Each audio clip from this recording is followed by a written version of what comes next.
In Murom, a beautiful monastery of the heavenly demon cult hid among the mountains, and its followers trained day after day in the hope of achieving perfection. Or at least get closer to the cult's patriarch, the heavenly demon, in mastery of martial arts and magic. He himself spent more and more days in meditation. It was precisely from his meditation that he was distracted by the appearance from the portal of the first elder of this monastic order, the Demon Fist, who bowed respectfully in greeting. The man said that all 9 sects, orthodox and unorthodox, had already been subjugated by the cult, so why was the heavenly demon inactive? He reproached the mentor for not caring about the concerns of the order. All responsibility fell on the shoulders of the elder. The head of the cult asked him to calm down. The master sternly reminded the Demon Fist that during one of the divine art practices, his soul separated. It was impossible to return to the body. What did carelessness have to do with it? The patriarch added that it was only fun at first.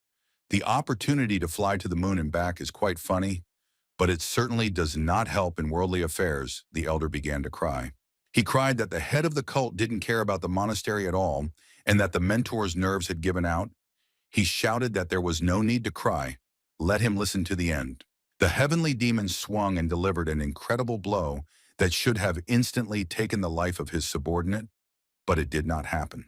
He continued to kneel, and the patriarch explained that no matter how great a master of the divine arts he was, without a physical body there was no point in it at all. Suddenly, right in the middle of the hall, a black portal appeared, clearly of elemental origin.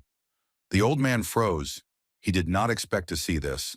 With each passing second, the portal became larger and larger, and an energy vortex formed around it, which began to draw air from the room inside.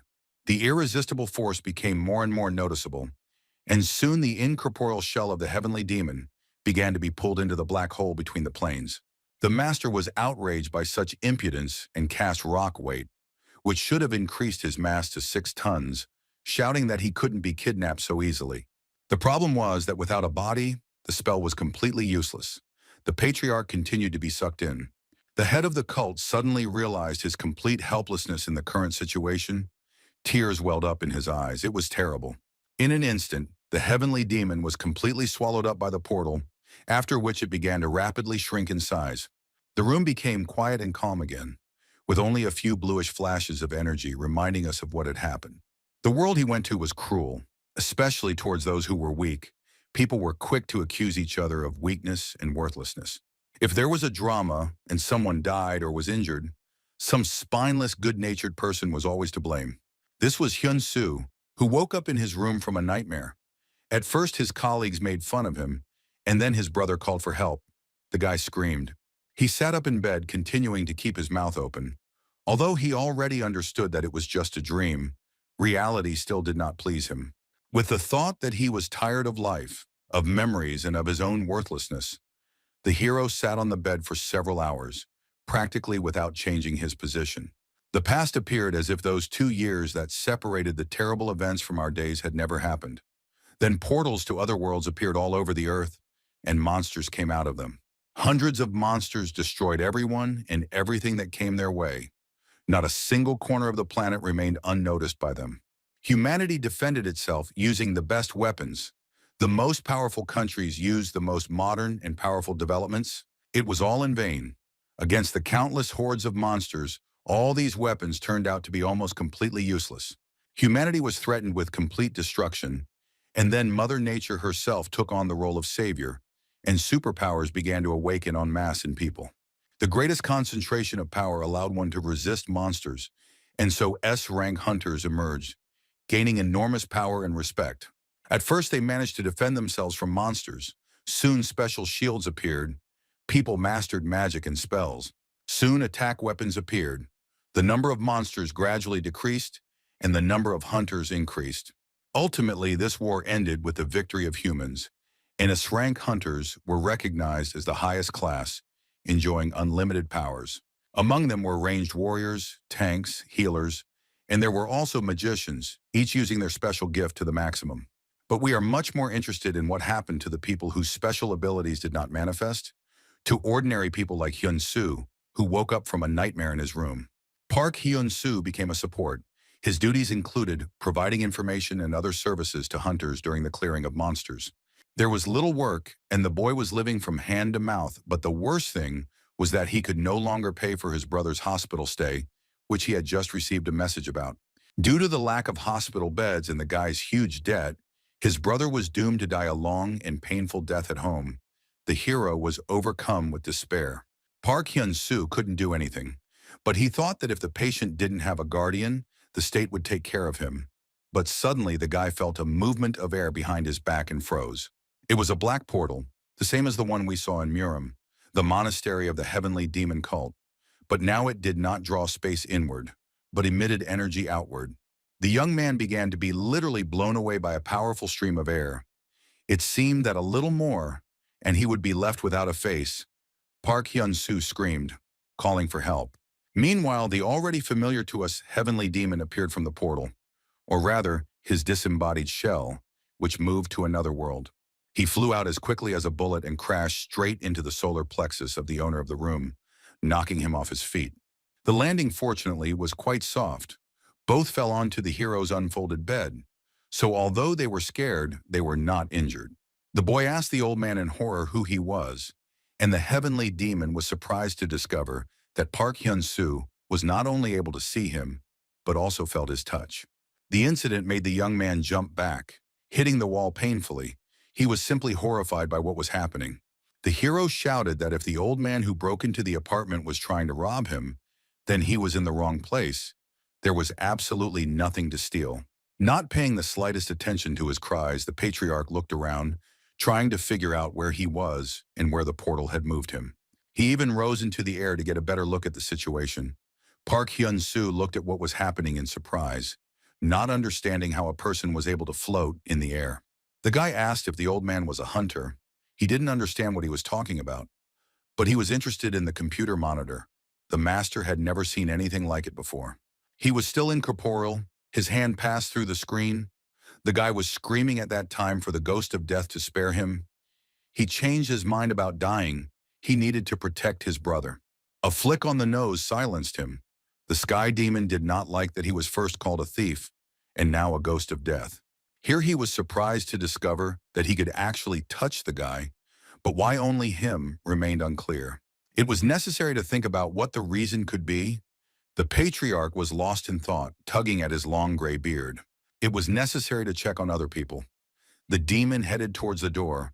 Hyun Su shouted after him that it wouldn't hurt to open them first. There were many surprises waiting for the sky demon on the street. He had never been to a metropolis before and had never seen cars.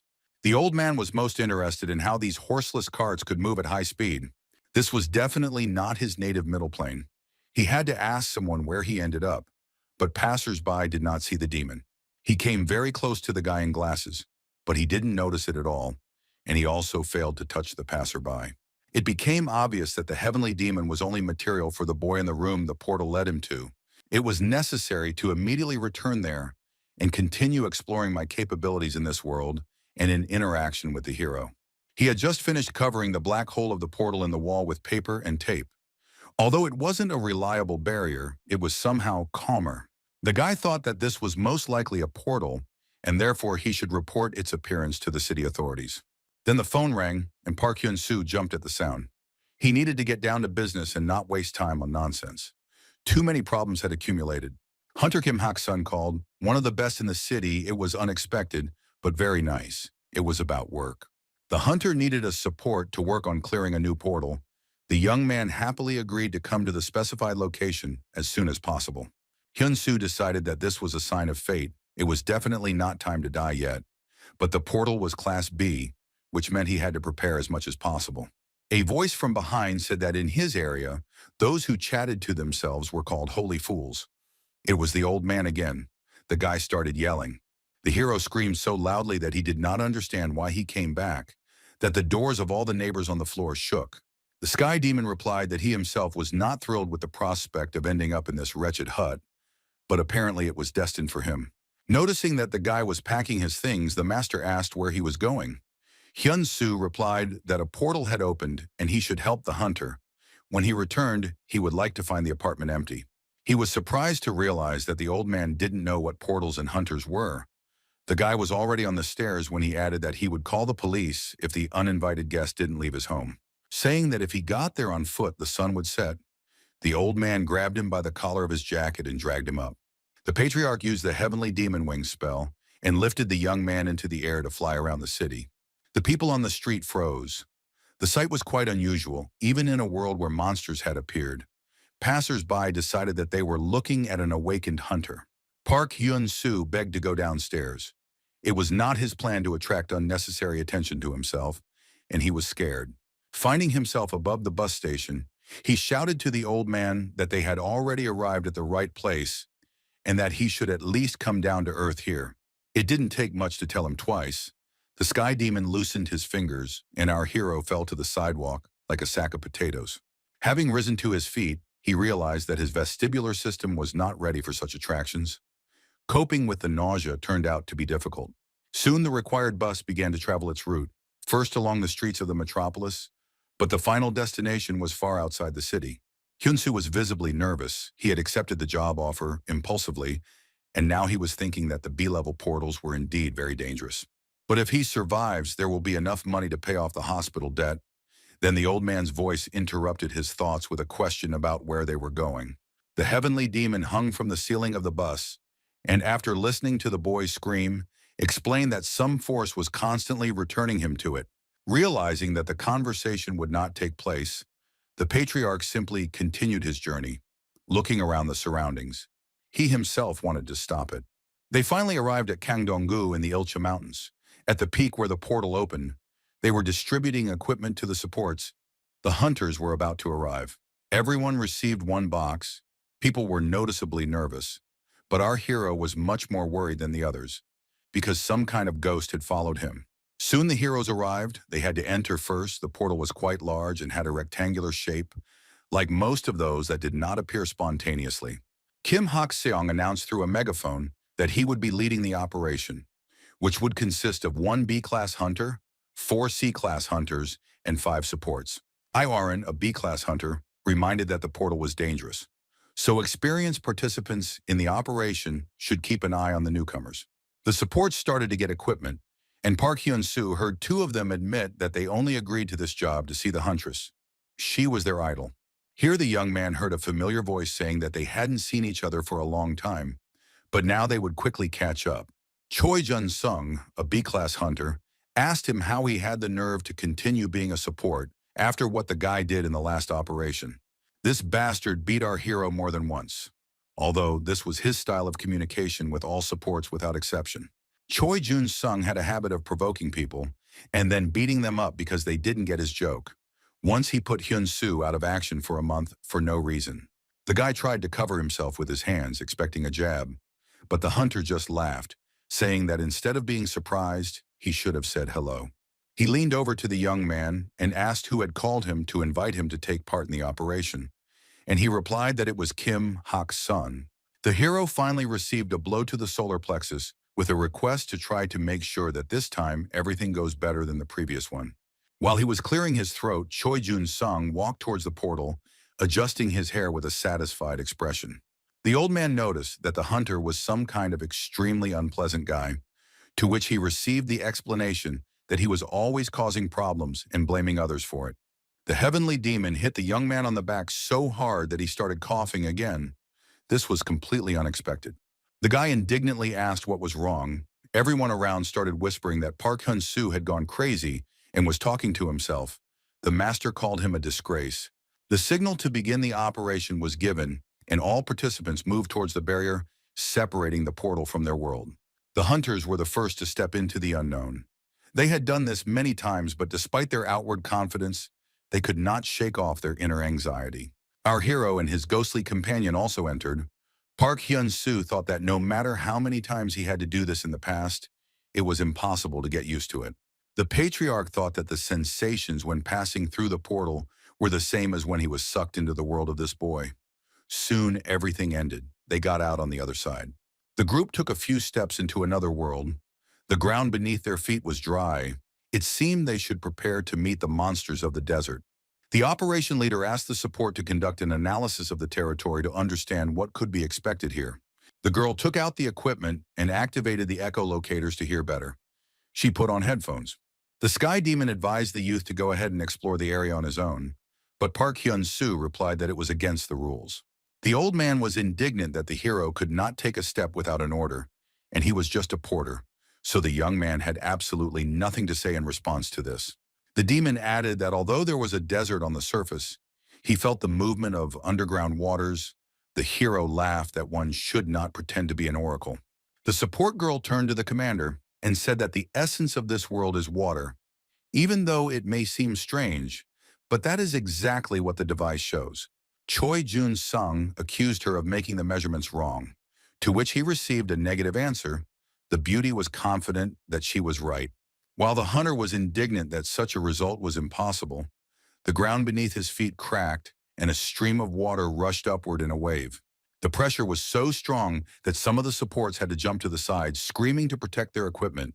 Together with the water, mermaids armed with sharp spears appeared from under the ground, and with loud warlike cries, they launched an attack on the people. The participants in the operation, who had no such experience, fled in terror, but the monsters quickly caught up with them. The man with the mustache commanded the newcomers to stick to the hunters and everyone else to take care of themselves. The monsters were not only well armed, but also had sharp, dangerous teeth, which also did not inspire optimism. Their movements were fast, and soon the people were forced to retreat quickly or give battle to the mermaids. Everyone acted based on previous experience, but there was not a single participant in the operation who was not surprised by the sudden attack in the first minutes of the raid. Some were injured. Park Hyun Su shouted that the first minutes after passing the portal should be safe. He was indignant that everything did not go according to plan. The hunter he was supporting reached out for the spear. The guy hesitated a little, thinking that they were barely coping. At this time, the mermaid attacked him with a trident. But instead of parrying the blow with the spear he was holding, Park Hyun Su simply screamed loudly. He fell backwards onto the ground, dropping the weapon he was supposed to hand over to the hunter. This was unacceptable. Kim Hak-sun was attacked by two opponents at once, and the spear was left lying under his feet a few meters from its owner. The mermaid's weapon pierced the guy's bulletproof vest as if it were ordinary clothing. The hero was scared and did not know how best to act. It became obvious that he would have to act, but the only question that remained was how exactly, because the guy was seriously confused. And what could he do against the huge monster that hung right over him, armed with a hefty harpoon? Another second and Park Hyun-sung would have been a wet spot, but he managed to move back a little, avoiding the blow.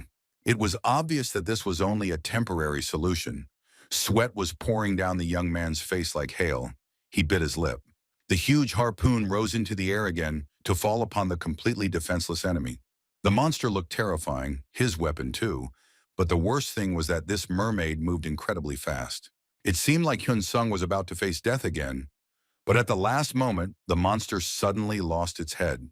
On the platform stood the heavenly demon, who had just discovered through experience that he could still fight monsters in an incorporeal shell. The old man muttered under his breath that times were different now.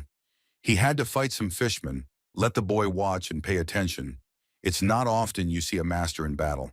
He easily dodged the harpoon strike and prepared to make a lightning-fast counterattack to get rid of his opponent. On the other side, a trident fell upon the heavenly demon, but even here the attack failed. The man was faster. He used his signature punch, and the mermaid was completely unable to participate in the battle. Another one, armed with a spear, approached closely to avenge his fallen comrades, his eyes burning with fire. The patriarch used some kind of spell and blew in the direction of the enemy, and no one else attacked him from that side. But the mermaid attacked from the opposite side, receiving a blow from the palm and a comment about how one would have to grow 1,000 years to inflict even a scratch on the heavenly demon. The enemy turned out to be stronger than expected and did not leave this blow unanswered, charging his fist at the old man. The patriarch used magic and simply stopped his limbs in mid-flight. It wasn't that difficult. The next spell, Flash of Chaos, was supposed to destroy all enemies within a radius of 45 meters. The mermen had no chance of revenge for their dead relatives. The old man gathered all his strength and raised his fist, concentrating the energy as much as possible in one point. The explosion was so powerful that the flash blinded everyone around for a few seconds, and the silhouette of the heavenly demon became huge. The defeated enemies scattered in all directions, some of them having slightly less of certain body parts. The people were not hurt, they continued to fight, but were quite surprised by what happened, not understanding who was using such powerful magic. Park Hyun Su even froze. He also didn't expect that the ghost that followed him would turn out to be such a powerful warrior. He stood at the very epicenter of the explosion, having assumed his usual dimensions, completely unharmed, although the point here was that the old man did not have a material shell. Thus, no one except our hero saw him. The hunters decided that this guy had destroyed a good half of the enemies, but this is impossible. He is just a simple man. It turned out that this was not the end yet. A mermaid boss appeared from underground, a huge and very ferocious monster that roared loudly. The heavenly demon was delighted. He finally had at least a somewhat interesting opponent. The old man called him the Fish Prince, and even decided to say hello, although all these formalities were more likely necessary for him personally. Saying that the enemy had the honor of dying at the hands of the master, the patriarch prepared to deliver a crushing blow with a fist enveloped in chi energy. The Fish Prince bared his disgusting teeth, and either glowing mucus or flame appeared in his mouth. It was difficult to tell.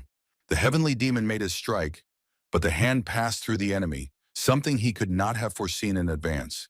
The master realized that he had spent all his chi energy to the last drop, and now again could not inflict the slightest damage on the monsters. They continued to advance. One of the mermaids was already ready to jump on Park Hyun Su, who was hiding behind the same rock. The guy was completely confused, and when the monster attacked, he didn't react at all, dooming himself to certain death. Only at the last moment did the young man remember that he had protective magic and managed to put up a block. This saved him, but not too much. He simply didn't have the strength left for another such trick, and besides, the blow sent him flying several meters to the side. Hyun Su lay on the ground and thought that he wouldn't even move. He would die, so it was destined to be so. And yet the thought of his brother did not allow him to give up. The guy tried to get up to find at least some shelter. The mermaids continued to attack. Our hero again bent down to the ground. He was swaying and just wanted to bury himself somewhere in the sand, like an ostrich. Then a familiar voice said that if the young man didn't get up right now, he would simply die. And so it happened. The huge mermaid struck exactly where our hero had just been lying. He screamed in fear, realizing that he had survived only thanks to the old man. The heavenly demon pointed out the direction of Hyun Su's movement with his foot, while also giving him a light kick to speed up the pace so that he wouldn't be too careless. The monster just jumped to where the young man was, and he rolled to the side practically from under his feet. While the monster made another jump, the guy crawled away a little more.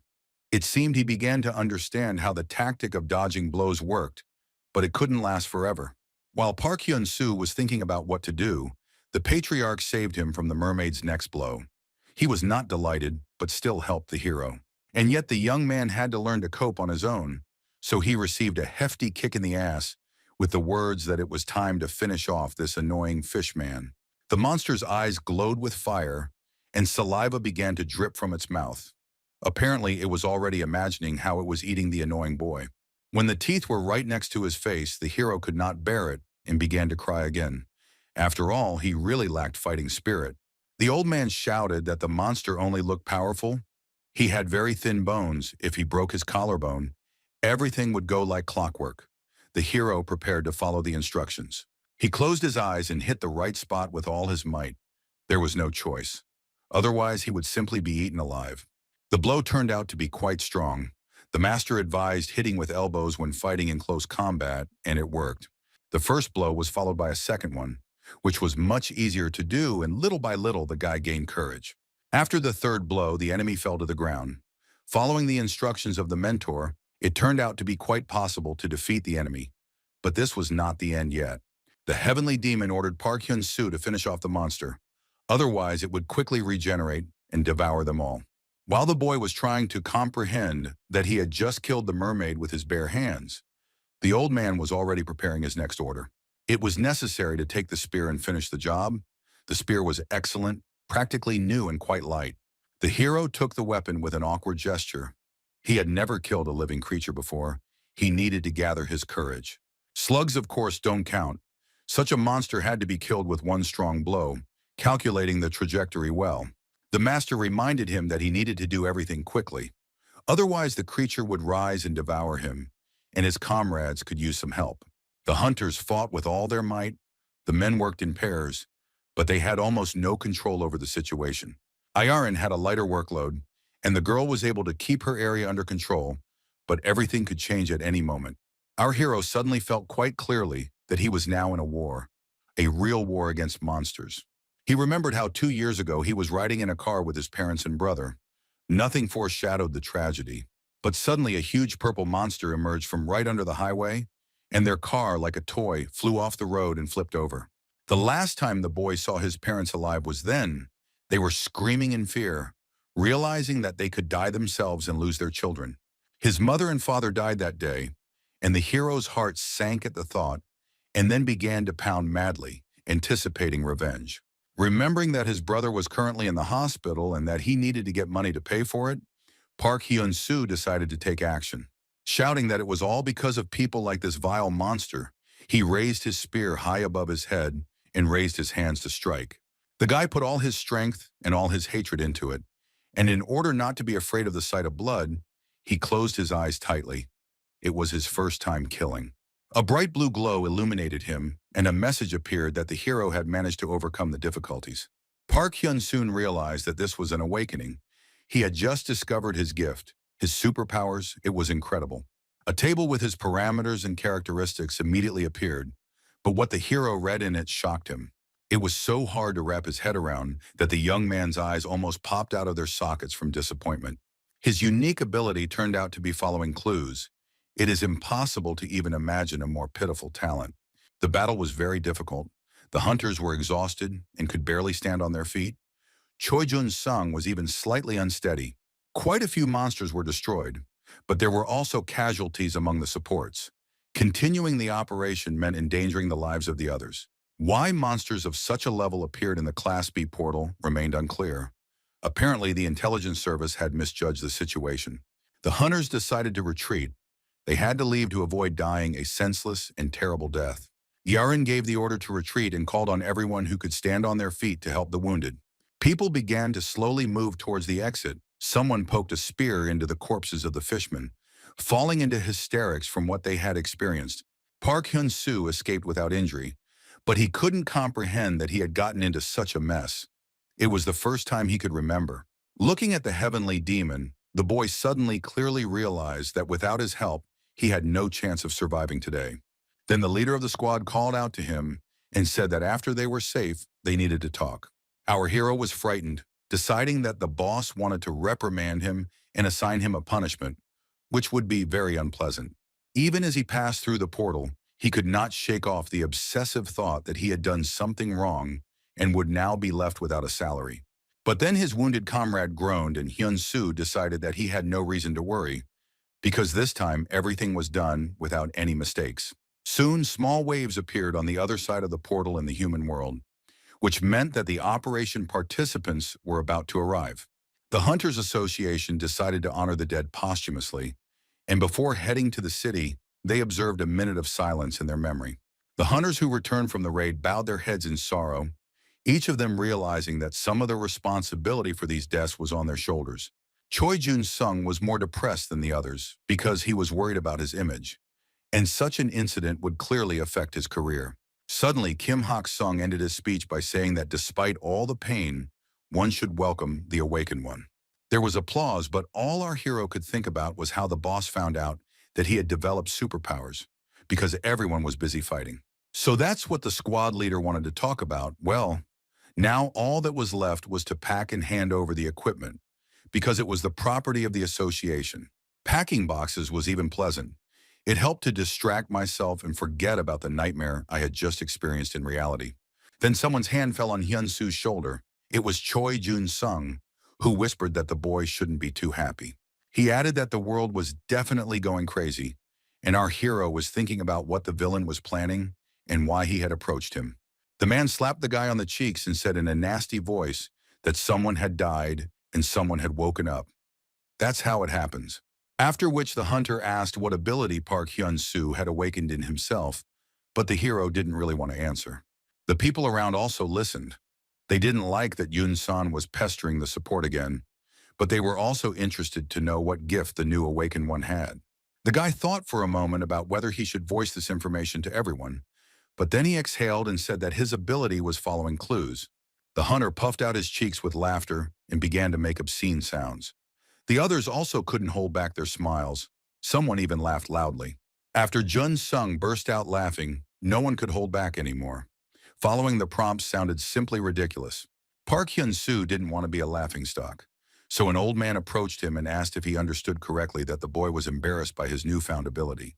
He asked the patriarch to be quiet. Jun Sung heard and asked if the support had gone crazy after waking up. To test this, the hunter immediately offered to test the young man's superpower right then and there. Following the hints was automatically activated, and the sky demon prompted the hero to take a step back. He followed the order just in time, the hunter's fist whistling a few centimeters from the tip of the boy's nose. Choi Jun-sung was not prepared for this. Usually there were no problems with hitting a support. The statistics message appeared that Hyun Su's attack power had increased by 15%, which was just in time because his opponent had decided to have a real fight. He raised his hand to strike, preparing to get even with the awakened one. The guy froze in place, waiting for the old man's next hint. She didn't keep herself waiting long.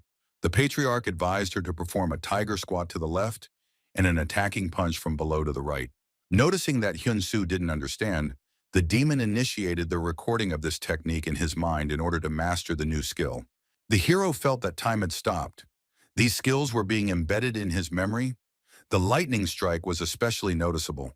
The enemy didn't give him a chance to wait long and attacked. The support performed a tiger crouch, dodging his attack. It was time to counterattack, and Hyun Su prepared his hand to try out the newly recorded technique. All that had to be done was to allow the brain to use the information received, and the young man did just that. He was so fast and the blow so strong that he threw the hunter, who did not have time to defend himself, back several meters. Right in the middle of his protective armor, a rather noticeable dent had now formed, and Jun Seong was completely surprised. His fall was simply epic. The man flipped several times in the air, each time hitting his head on the ground. Finally, he lay sprawled on the grass, unable to move. Who would have thought that someone who had just woken up would be able to fight like that? The crowd also did not hide their delight. With one blow, the former support completely defeated the B-rank hunter. The leader of the raiding party hurried to check if Jun Seong's pulse was normal, but he continued to lie motionless. After making sure that his subordinate was alive, Kim Hak-sun ordered doctors to be called, and the crowd gradually continued to grow. Our hero couldn't believe that he had just made such an incredible blow. He held his hand by the wrist, as if not believing in the reality of what was happening. The leader approached him and called him by name, reminding him that the use of force against a senior colleague could result in criminal liability. Then he leaned closer and whispered with a smile that he would pretend not to notice anything the first time. The hunter also added that he would put in a good word for the hero in the association. He should be assigned a class. Everyone was delighted that the support had beaten Jun Seong. Here a pleasant female voice expressed congratulations to Hyun Su. The guy looked around, not believing his ears. It was Yerin. The girl extended her hand, greeting the awakened one, and said that she really hoped that they would work well together in the future. The huntress turned around and left. The hero's heart was pounding like crazy. The old man playfully asked if the young man really liked this maiden so much. The young man shouted that not at all. Let the old man not talk nonsense. The girl looked back, not understanding why the support was arguing with himself so emotionally. Here Park Hyun Su thoughtfully rubbed his chin and turned to the heavenly demon with a question, who irritably said that he should tell it like it is and not beat around the bush. Then the hero fell to his knees before him and folded his hands in a pleading gesture. He asked the mentor to take him as a student. The answer was silence, and the young man repeated his request to be taught martial arts. He bowed even lower, deciding that he was not being respectful enough when he repeated his request for the third time to be accepted as a student. Finally, Park Hyun Su's patience snapped, and he indignantly asked why the old man was not answering, and he said that he simply did not want to be his teacher. The heavenly demon explained that he no longer takes on students at all, since if he did this, he would not have time to practice martial arts himself. Here the young man asked in surprise what was the point of him practicing something without a physical shell. The patriarch froze. He constantly forgot about his own incorporeality. The hero continued to insist that the mentor had said several times that he was incredibly bored. So why then complain about the lack of time? The icing on the cake was the reminder that if the young man died, the demon would not be able to return to where he came from. The heavenly demon thought that there was a grain of truth in this. The boy was so helpless in the portal that without him, he would have certainly died. The patriarch asked what would happen if he trained the hero and he became a hunter. Would this allow freedom of movement? The hero asked what he meant. Portals or something else? The old man replied that he was talking about all worlds. The guy explained that if he reached rank A, he would be given freedom of movement. And if rank S, he would become untouchable. No one would be able to challenge him. The master raised his hand and shouted that in that case he was untouchable. Hyun Su noticed that he was catching on quickly. The old man, bending over in a jump, commanded the hero to go through the ritual of 9 bows. He did not understand what he was talking about. The demon explained that he was taking him as a student. Let him bow 9 times. The guy beamed with happiness and joy. But then his face was distorted with fear. Park Hyun Su looked around and noticed that there were many people around. The mentor said that it was now or never. If he really wanted to learn something, he had to ignore the opinions of others, and our hero decided to do it. The young man began to bow, repeating his request to become his teacher, and this could not fail to attract the attention of the crowd. Irin said that the guy seemed to be not all there, to which the squad leader muttered that it was from stress and that he would soon be back to normal. By evening, Park Hyun Su returned home. He was very exhausted, but incredibly happy with the past day. But as soon as he crossed the threshold of the apartment, he ran into trouble. The old man shouted in a voice that was not his own that his foot would not step into this filth. He rose into the air and ordered the student to clean up immediately. The boy muttered something about it being better to wait until tomorrow. He was tired. The old man was adamant and had to urgently grab a rag. Moreover, the heavenly demon closely monitored that there was no dust left in the corners. Here he also noticed sheets of paper on the wall. Immediately wondering why they were there, the young man was confused. Having shown the portal, the hero said that he was scared to look at it, but now it's somehow calmer. The master looked thoughtfully into the black void and chuckled loudly. It seemed that an interesting idea had come to his mind. A moment later, the patriarch was already diving into the portal, as if he hadn't just asked him to start cleaning the apartment. In the end, all that was left was the hand tugging at Park Hyun Su's sleeve and a loud voice commanding him to follow. Soon both were floating in the space between worlds, neither of them knowing where this path would lead them. When they went outside, the old man said that the place was very strange. He felt only emptiness and nothing else. The guy sat down in fear. When he finally gathered his courage and stood up, the teacher informed him that this was a great place to undergo a life and death test, and the hero became scared again. He tried to clarify, but the teacher simply ordered him to take off his shirt and sit down. He was adamant, and the young man had to obey. Hyun Su sat there, sweating from the tension, and the mentor sat behind him, preparing to begin. The heavenly demon folded his hands and entered into deep meditation. A bright blue glow began to spread around him. When enough energy had accumulated in his palms, the master placed his hands on the guy's back, continuing to remain in maximum concentration of consciousness. He explained that he was currently busy tuning the student's meridians and energy nodes. It was necessary for the energy currents in his body, as well as his blood circulation, to function properly. The heavenly demon added that if he was uncomfortable, then there could be no talk of any studies. It would be much more difficult from now on. The hero gritted his teeth and decided to endure. Soon it became difficult to hold back. The young man quietly moaned. Apparently, this was far from the end. The master rained ice and flames down on his back. The old man's eyes became completely insane, and powerful streams of chi energy passed through his mind. The guy turned red, his eyes rolled back, and a grimace of pain froze on his face. He turned completely red from the strain. Saying that he had come across a surprisingly stable body, the heavenly demon performed a few more additional claps with his palms. Hyun Su almost fell on his face from these blows, but he still continued to endure the test set by his mentor. The old man announced that it was time for the final ritual, after which he directed both palms towards the young man's shoulder blades. Streams of white energy were spreading from underneath them, hitting the guy in the back so hard that he started coughing. The young man leaned forward, trying to cope with the effects of the powerful force passing through his body. The heavenly demon looked at the disciple with respect. He had not seen such a strong and resilient body for a long time. Looking at every muscle on Park Hyun Su's back, the patriarch thought that the chakra cleansing had taken surprisingly little time. Our hero was still trying to catch his breath after the procedure, but it was clear that he was already feeling much better. Only emotional impressions remained.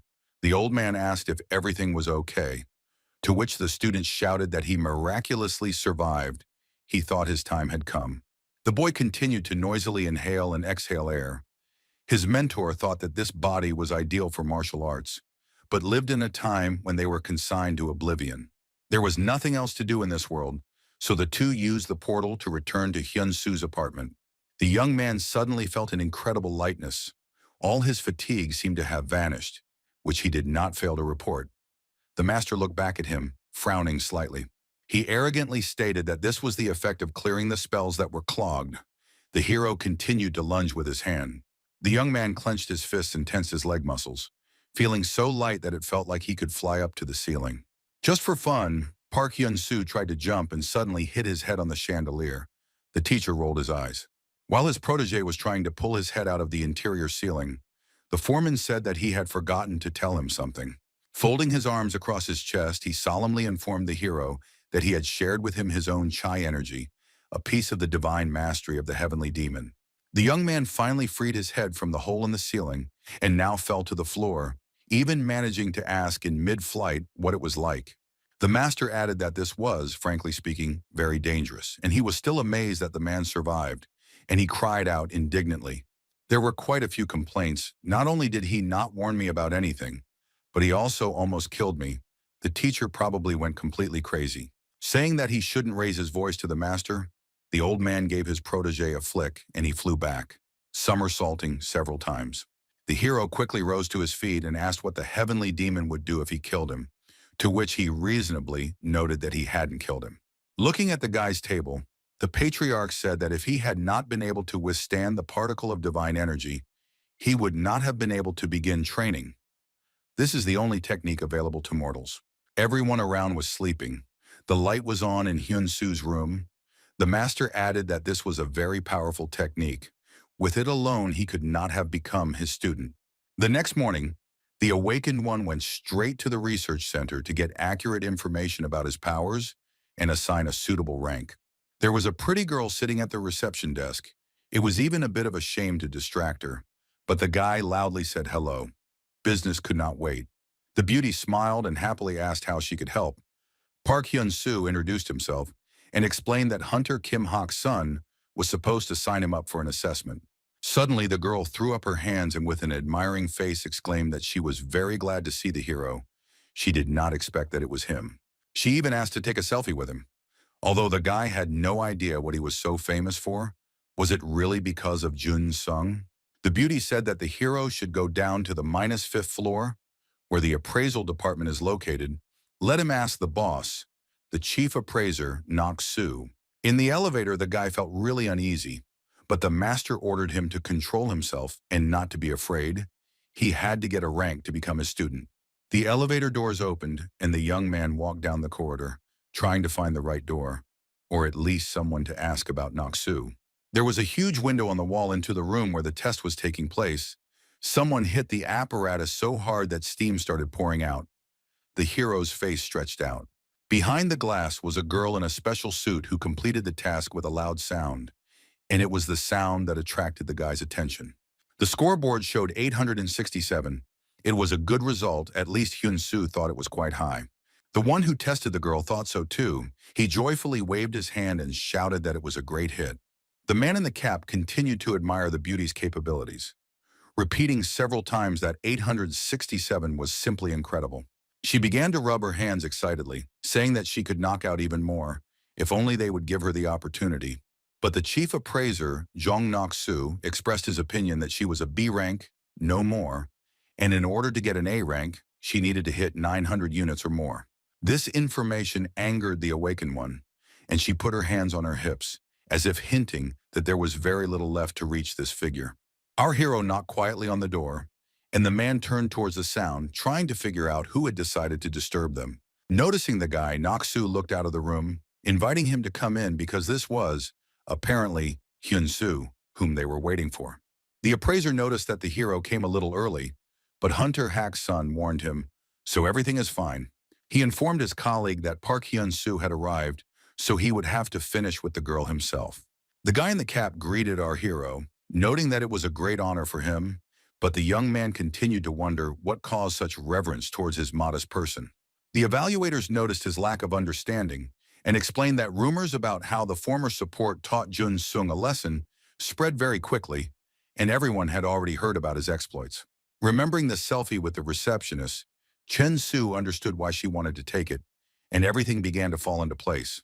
Here the awakened one reminded us of herself and asked when they would continue testing. Saying that they were already starting, Nakson called Hyun Su to follow him, and Assistant Kim took care of the girl. On the way, the subjects met each other's eyes. An undisguised interest was noticed in the beauty's eyes, and this somewhat embarrassed our hero. He was not used to increased attention. The heavenly demon immediately began to interrogate the student about his unhealthy fear of women. The guy vaguely explained that it had simply seemed that way to him. At the sound of his voice, the awakened one looked around in bewilderment, realizing that from the outside it looked like he was talking to himself again. Hyun Su became even more embarrassed. The girl walked further down the corridor, asking Kim's assistant if this strange guy was really awakened. She waved her hand menacingly and noted that in that case they could meet in battle or simply become colleagues. After putting on the special suit for the tests, Hyun Su was embarrassed again. The outfit was too tight. The old man also did not like the uniform. He called the suit ugly, noting that clothes should hide the loins and not vice versa, saying that in that case it would be better to be completely naked. The heavenly demon left the room. The young man was also outraged. In the punch test room, he stood in front of the same apparatus that the previous awakened had worked with and announced that he was ready. So far, the light above the results board was simply red, and instead of numbers there were zeros, but that's only for now. The old man ordered to feel his dantian and concentrate the chi energy as much as possible. The guy tried to follow the instructions as clearly as possible. The master explained that the power he put into the lightning strike he learned yesterday came from there, so he could show an even higher result. A message appeared that follow hints was activated and added 15% to damage. The young man reported that he felt the power filling him. But it was necessary not only to obtain energy from the Dangtan, but also to group it into the desired flow. Park Hyun Su made several movements with his hand, checking how the chi energy was distributed throughout his body. Everything was fine, and the boy wrapped his fist in chi, then raised his hand to strike, swinging it wide. His fist hit the testing apparatus with such force that at first it was unclear whether it would hold. The energy filled the ball with light, which was supposed to visually demonstrate the force of the impact. The glass almost burst. Jong Nak-soo couldn't believe his eyes and even looked out from behind the partition to get a better look at the result of the awakening. The scoreboard showed the number 1,120, which meant that the guy had surpassed the results of his future colleague, who was tested before him. The guy literally stood with his mouth open. He didn't expect at all that he would be able to surpass anyone in the strength of his blow. The hero thought he had used a lightning strike like yesterday, but the power was incomparable. That's what working with the concentration of chi energy gives. Jong Nak-soo rushed to him with congratulations. The man shouted that it was incredible. In front of him was a Class A hunter. Only Class S was higher. His indicator started at 1,500. The young man asked if he could try again, and the appraiser replied that, theoretically, he could. But then he noticed that the guy had broken the device's shield and added that the next time, if Junsong had received it with such force, he would have already been dead. The man asked if Chen Su wanted another hit and then started calling someone while the guy was warming up his hands. After clarifying the information, Naksu apologized and said that there were no spare shields, so they would have to do it another time. Hyun Su suggested moving on to the next test. They moved to the kicking test room, where our hero also showed himself very well. His result was 1,377, and the evaluator simply froze in place. A little more, and the subject would have moved to a new class. He entered the result into the table and, sweating profusely, explained that he only had a little bit more to go. Well, the guy scratched his head in confusion. The old man, on the contrary, was not delighted with the student's achievements. He reproached the rascal for not being concentrated enough, otherwise he would have already knocked out 1,500. The next test involved throwing a ball at the defensive boards from different angles. Nak-soo then tested the boy's ability to maintain high-speed movement while lacking oxygen. After this, the ability to breathe normally was restored, But the treadmill was turned on to maximum, measuring the pulse rate. Various tests and measurements followed one after another, and it seemed that the number of new devices would never end. They even tested the reaction and ability to dodge blows and various types of damage. This was the final test. Naksu was delighted and told the hero that according to all the results he corresponded to rank A. Most likely, that is what he would be awarded, after which he congratulated Park Jong-soo. He leaned closer and in a conspiratorial tone announced that after lunch they would be able to take the most important test, a combat simulation. For lunch, the guy went to the research center's cafeteria and was impressed that ramen was offered as the main dish. The prices for food after the factories were destroyed skyrocketed so much that Chen Su hadn't eaten normal food for 2 years, and he pounced on ramen like a madman. The master looked skeptically at the student gobbling up the noodles and asked if it was really that delicious, and he replied that it was the best food in the world. The heavenly demon raised an eyebrow and said that they also eat different kinds of noodles, but this was the first time he had seen one like this. The young man shouted that ramen was the best product in the universe and offered the patriarch to try it, but he got angry and called the student a brat. Having heard reproaches about the impoliteness of offering food to an incorporeal being, the hero headed to the necessary office. Opening the door, he froze.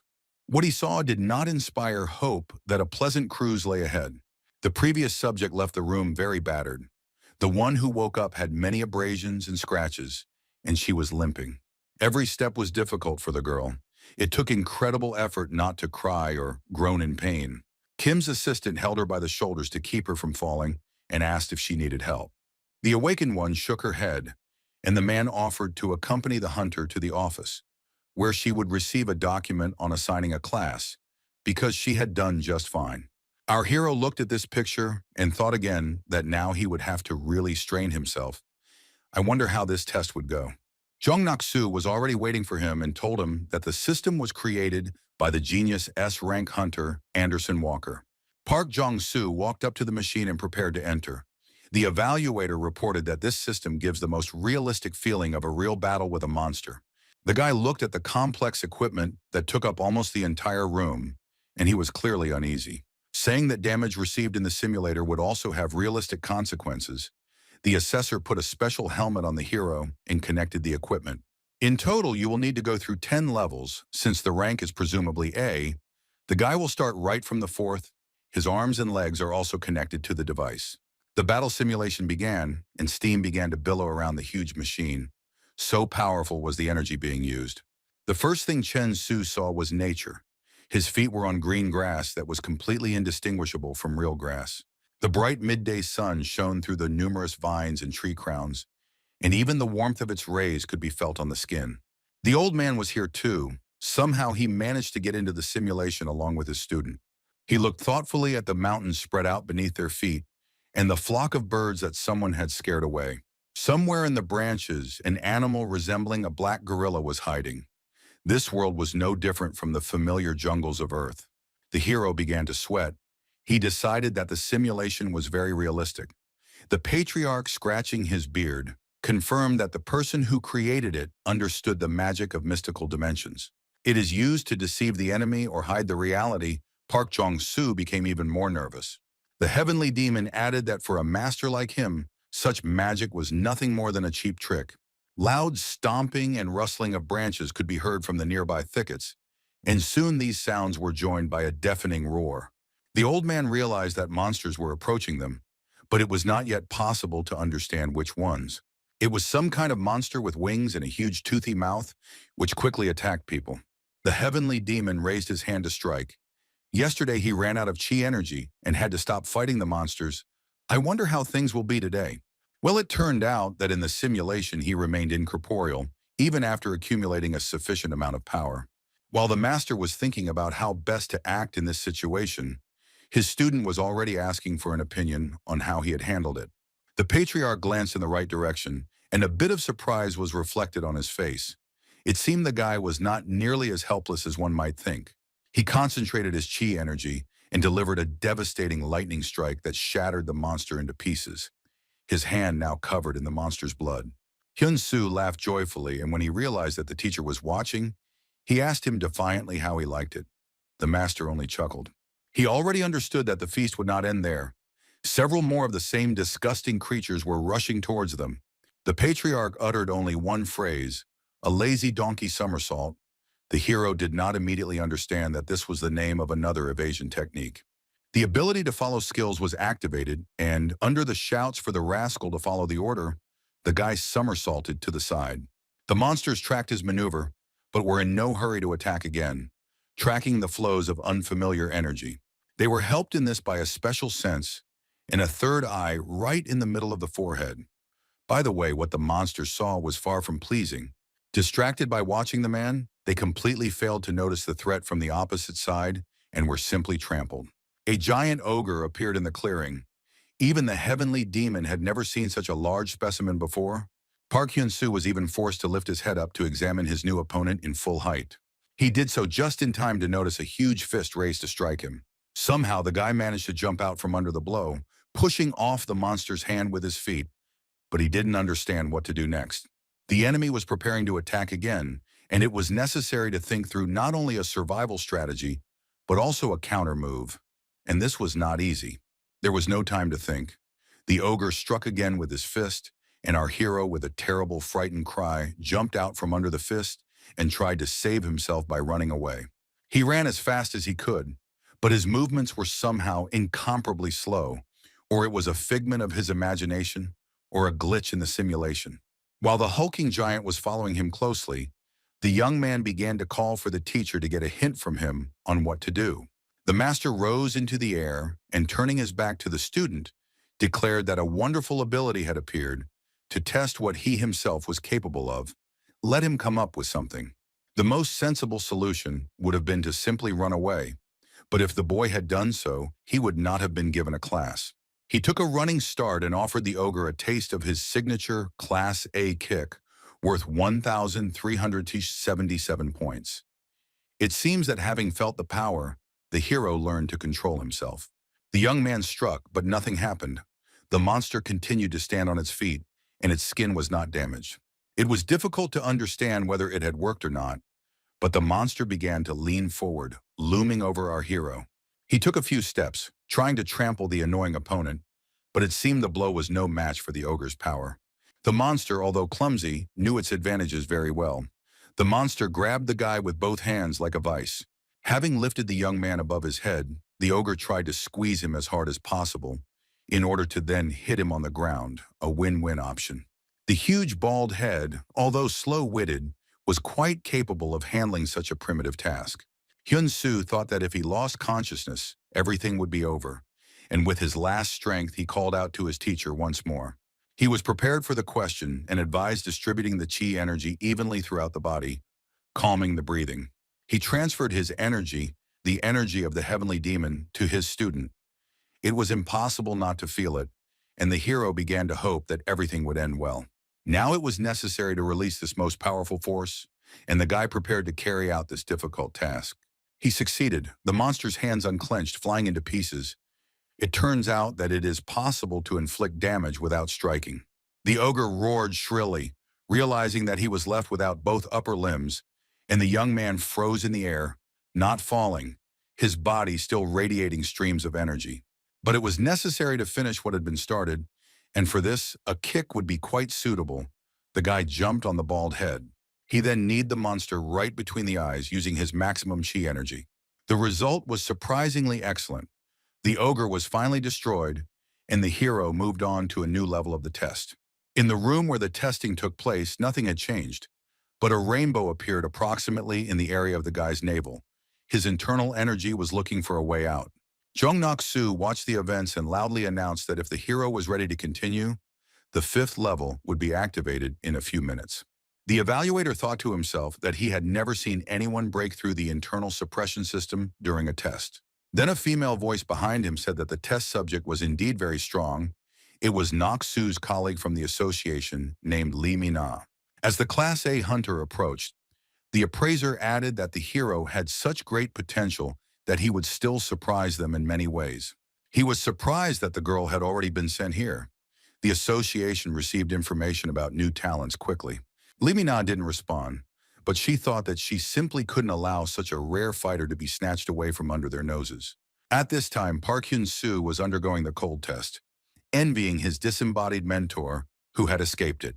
The heavenly demon was amazed. Not every magician who possesses the technique of mystical dimensions can create an imitation of weather.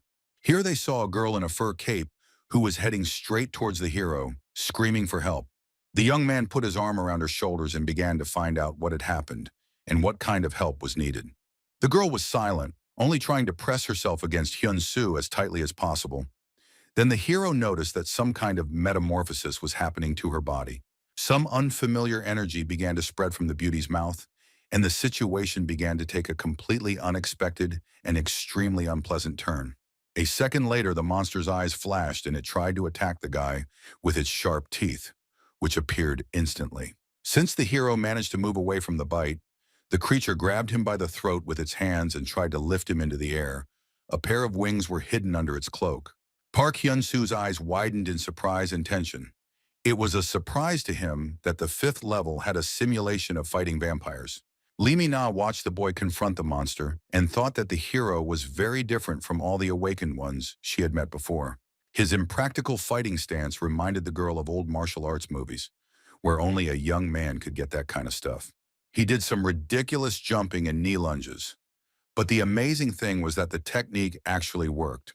The hero dealt with the vampire quite effectively and quite efficiently, but as soon as she was defeated, an ominous laugh was heard. It was another vampire, this time a man, who congratulated the man on his victory and told him that he was a worthy opponent. The monster was unable to finish speaking, much less attack.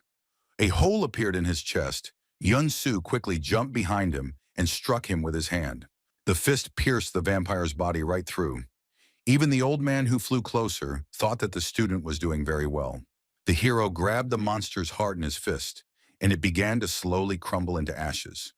As we know, a vampire can only be destroyed in a few ways. The master praised Hyun Su, saying that he was quite good. This was very unexpected for the young man, but undoubtedly pleasant. The evaluator declared the level passed, and the awakened person being tested was simply amazing in his skills. He added that if the hero was ready to move on to the next level, he should wait about half an hour. The young man thought about it and then agreed. The sunset that day was simply stunning. The sun painting the windows of the research center in orange-pink tones of every possible shade. When the last level was completed, Park Hyun Su staggered out of the real combat simulation rooms. He was drenched in sweat and could barely stand on his feet from fatigue, but he kept thinking that he could have done better. Chok Nok-soo greeted the boy and said that he did great. No other Class A hunter had ever passed this level. He added that the documents were ready and could be obtained at the office, after which he bowed respectfully, and the hero thanked the appraiser for his work. While the young man was waiting for the elevator, the man thought that in front of him was a unique person who, it seemed, was completely unaware of it. The hero was unable to get to the right floor calmly. Lee Min-na entered the elevator, which confused the guy quite a bit.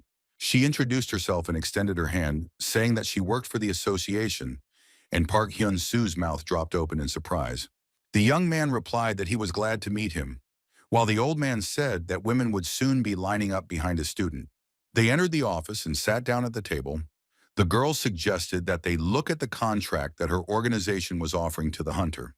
While the young man was reading, she informed him that it was better not to rush, but anyone would be happy with the conditions that the association offered to Class A hunters. Hyun Su couldn't believe that now he too would become a hunter, and a high-class hunter at that, as if his life had been replaced by someone else's. He remembered that in order to get a support position, he had to leave a deposit for equipment, but now the organization provided a stable salary and bonuses for raids. Lee Min-na said, with a rather important air, that this particular contract was tailored specifically for the hero. The old man meanwhile stared at the beauty and commented out loud on her appearance, noting that even their women were not nearly as attractive. While the young man was trying to finish reading, the master asked if he would sign the papers submitted by such a beauty. The girl could not understand what was wrong with his face and where such a grimace came from. The old man advised to review the conditions. Now everyone is dancing around the student. The guy said that he wants a contract not for 10, but for 5 years, and the amount of bonuses is twice as much. Just at these words, someone literally kicked open the door to the office and resolutely stepped inside, shouting that they were caught. The girl on the threshold put her hands on her hips and shouted that the association was again trying to foist a Kabbalistic contract on a new hunter. She looked menacingly at Limina.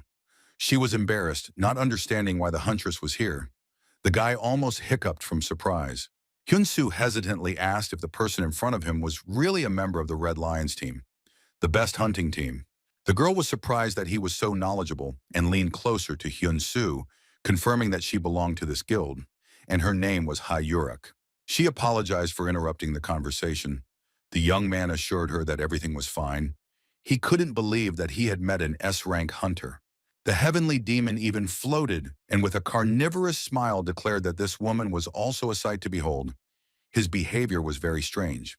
The beauty lounged on the sofa with a languid look and declared that the Red Lions would offer the guy much more, regardless of what the association was offering.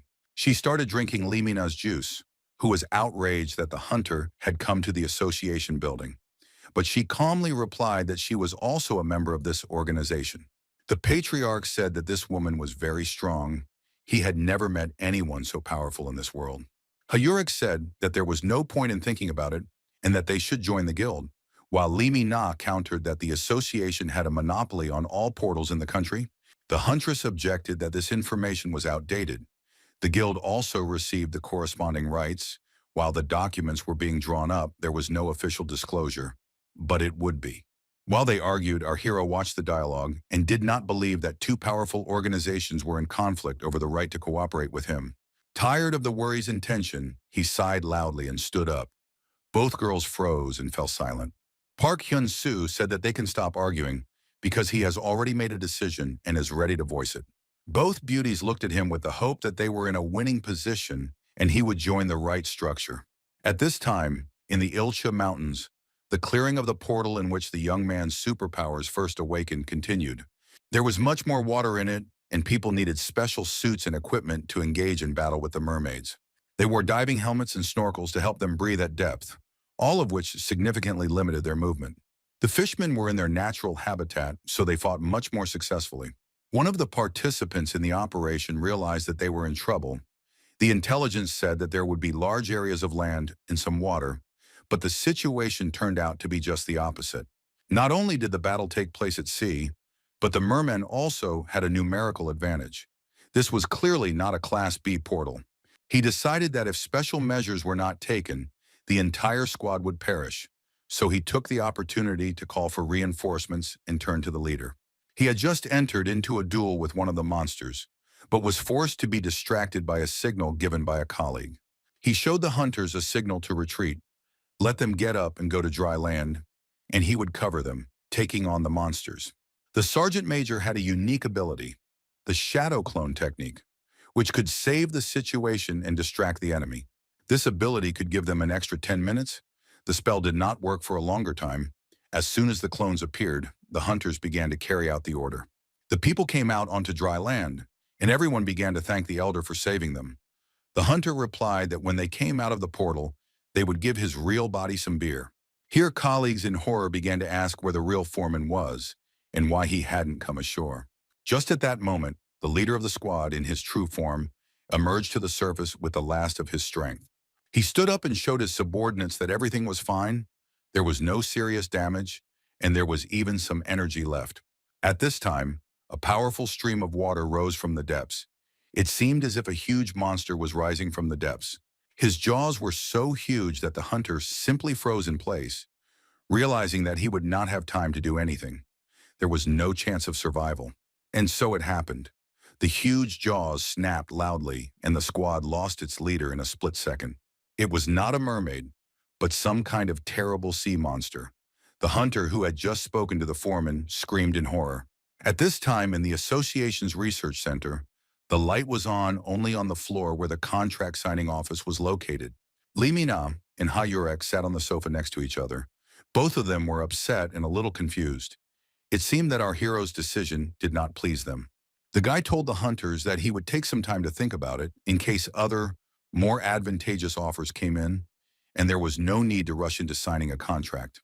He bowed low and told the girls that he was leaving his contact details with both of them and would be waiting impatiently for a call. After that, Park Hyun Su turned around and headed toward the door. leaving Lee Mi-na and Ha-yurak in a state of shock.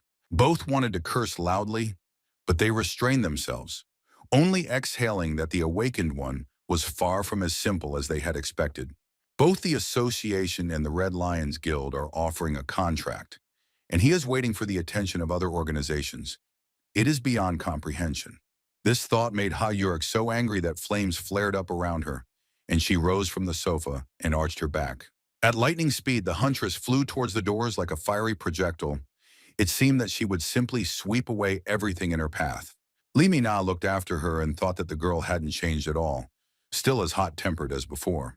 The next morning, our hero woke up in an excellent mood. The day was clear and fine. His room was in perfect order. The master demanded cleanliness. The portal continued to gape like a black hole right in the middle of the wall. Park Hyun Su had obtained a new transcendental skill, Heavenly Demon Walk, and the word transcendental puzzled him a little. They were in the portal again. The hero asked the teacher what these transcendental skills were. Since there were only 5 classes, he explained that these were special skills. The Heavenly Demon's Gate is higher than the Human S-class, but many prefer to remain silent about the fact that the classification is not perfect. The young man expressed extreme surprise. The master explained that stance and correct movement are the basis of martial arts. Only after mastering these basics can one begin to study techniques. The old man asked to watch and remember. Given the student's skills, he would repeat it the first time, after which he began to show the first complex. He took a step forward, resting his foot on his heel, and said that this was the first stage called the appearance of the heavenly demon. It was reported that the young man had mastered the first set of movements of the heavenly demon's superiority gate, called the demon's appearance. A bright glow of energy appeared around the patriarch. He noticed that the movements should be soft and smooth. The student tried to track the movements, but nothing worked. The master was moving and not moving at the same time. At least from the outside, it seemed like the heavenly demon wasn't moving a single muscle, but he was definitely shifting. Taking a closer look, the boy realized that the teacher was taking steps, but they were enveloped in streams of energy so that they became invisible. Completely unnoticed, the patriarch appeared right in front of the disciple and declared that this was the appearance of the heavenly demon. The rest would depend on the situation. The guy was so surprised that his cognitive functions decreased and his understanding fell. The mentor said that he needed to concentrate better. He would show it again, but later. The second set of movements is called the flight of the heavenly demon. Let him absorb the information more consciously this time. The next moment, the old man rose into the air and began to move with small jerks that could be easily tracked. The young man screamed in horror that the teacher was flying, but how he could repeat it was completely unclear. The heavenly demon explained that one should ride the air like a dragon. In this way, one could appear behind the enemy and attack unexpectedly. The mentor rose into the air once more quickly, illuminating the trajectory of his movements with the help of chi energy. He stopped right in front of the guy and said that this is what a sky demon's flight looks like, and he noticed that the speed was much higher than when the old man was dragging him through the air. The patriarch became angry that the hero had not grasped the information, shouting that if he mastered the phenomenon in flight, he would be able to comprehend the first 6 techniques of his cult, crushing blows from the sky. There was information that the guy had received information about the transcendental skill, crush from the sky. The young man was completely unprepared for this, and the teacher enjoyed his reaction and whistled softly. Finally, the master shouted that he should stop grimacing and watch carefully. He would show the third set of movements. Saying that he was even more complicated, the old man began to walk in a special way, moving through space at the speed of sound. Soon he completely disappeared from sight. He was so fast, the young man absolutely did not understand how he could watch it. The mentor simply disappeared. He was nowhere to be seen. A message appeared that the young man's cognitive functions had dropped to 0 and the information had not been absorbed. A voice came from behind him, saying that this was the heavenly demon soul exit technique, and the hero screamed in fear, not understanding how the old man ended up there. He repeated once again that this was a special set of movements to get behind the enemy. Had he forgotten or something?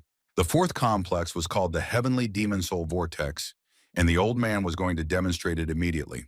All the young man managed to see was a bright flash of yellowish light, after which the teacher simply disappeared into thin air, or so it seemed. The flow of energy was so strong, and the light so bright, that the hero reflexively covered himself with his hands and closed his eyes. A little higher, at the top of the vortex, just in space, the heavenly demon stood proudly. He hoped that the student had learned his lesson. The guy looked at him with his mouth open. He again did not understand at all what exactly the master had done and what the meaning of his movement was. The old man explained that the name itself conveys the essence of the technique. One must spin so fast that the invisible vortex created will swallow the enemy's soul. The hero didn't understand anything. The teacher menacingly declared that this was the best counterattack. If the boy mastered Soul Whirlwind and Soul Exit, the following 5 techniques of crushing blows would become available. The young man asked if this meant that there were 11 techniques in total, to which the heavenly demon replied that there were 12, but for the last one had to master the 5th complex of the heavenly demon walk. While Hyun Su was thinking that even if he mastered the superiority gate, the 12th technique would remain inaccessible, the patriarch began demonstrating the 5th technique. It was called the Descent of the Heavenly Demon Sovereign, and the old man's legs immediately began to emit an incredibly bright light, and he himself rose above the ground again. The power of the energy flow was so strong that our hero could not withstand the tension and screamed loudly. He was literally swept off his feet. The whirlwind lifted the guy off the ground and threw him back, turning him upside down in the air several times. He flew and thought that the mentor had only stamped his foot once, but his whole world, including his self-awareness, had turned upside down. Finally, Park Hyun Su fell to the ground with a loud scream. He still couldn't find the inner strength to open his eyes. The heavenly demon proclaimed that one should rise up. Then all others will worship and honor you. The young man only sighed loudly as the old man stood over him and shared his invaluable conclusions. At this time, equally important events were taking place in the association's office center, on which the fate of the city depended.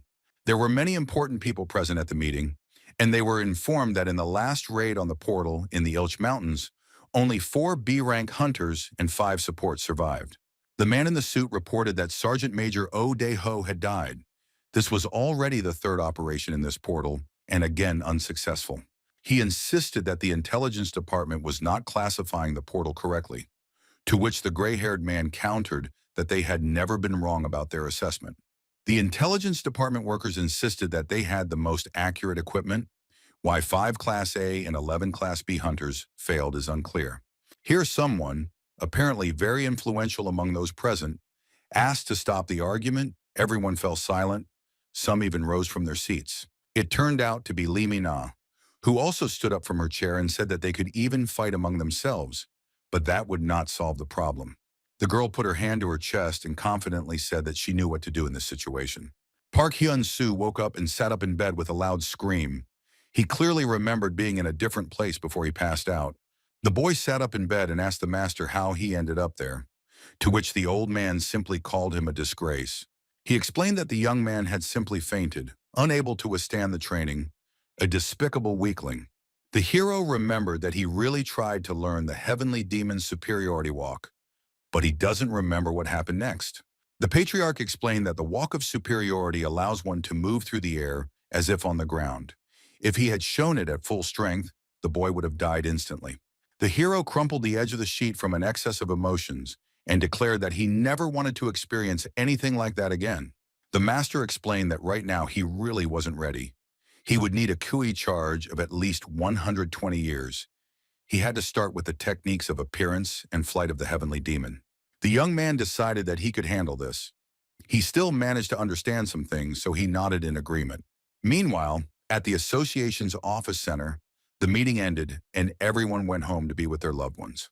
The corridors of the building were empty, but the issue raised remained relevant for someone who still hadn't left his office. Lee Mina sat at her desk and worked on her computer, occasionally distracted by her own notes in her diary. She remembered how a gray-haired man at a meeting asked her to voice the solution she had to the problem. The girl suggested that the association consider the option of cooperation with other hunting organizations, which caused a stream of hate in her direction. Director Lee considered starting negotiations with the Red Lions, but even that raised a wave of indignation. Colleagues shouted that they had already given competitors the opportunity to work with portals, and if this was her way of working, then it would be better for her to resign from her position. Lee Mina was the only hunter in the room, She understood that none of those present even showed their noses into the portal. For them, they were just objects of profit. The next morning, our hero left the apartment to resolve a number of household issues. He was heading to his favorite neighborhood. A message came that the support worker's salary had been transferred to the card. The hero was happy. He had been sitting completely without money for a long time. The first thing the hero did was pay Hyun Tai's hospital bills, after which the account was so low that he almost cried. The guy almost started banging his head against the wall at the thought that if he had signed the contract, he would already be rich. There were many offers from different guilds on the phone, not counting the association and the Red Lions. So he cheered up and suggested that the master go and eat. The old man asked him if he would buy those red broth noodles again. The boy replied that he would order 2 servings for the teacher too. The young man didn't have time to finish speaking, almost getting a good slap from the teacher. How much longer could he continue to mock him like this? But the guy managed to jump back and was now laughing, happy that he had managed to learn something about the appearance of the heavenly demon. The old man said that there was no need to be arrogant and immediately hit him right on the top of the head so quickly that the movement was impossible to track. They approached a small shop. The doors were closed, but the establishment was definitely open.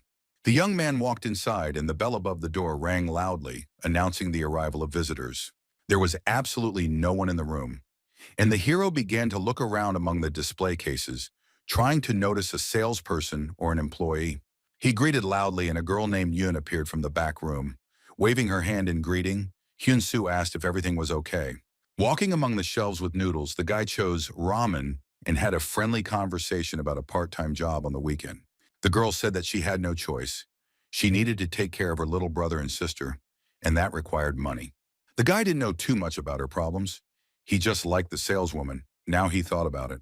Saying that he would ring up the goods himself, the young man went to the checkout. Yun thanked him, and she continued to put the goods on the shelves.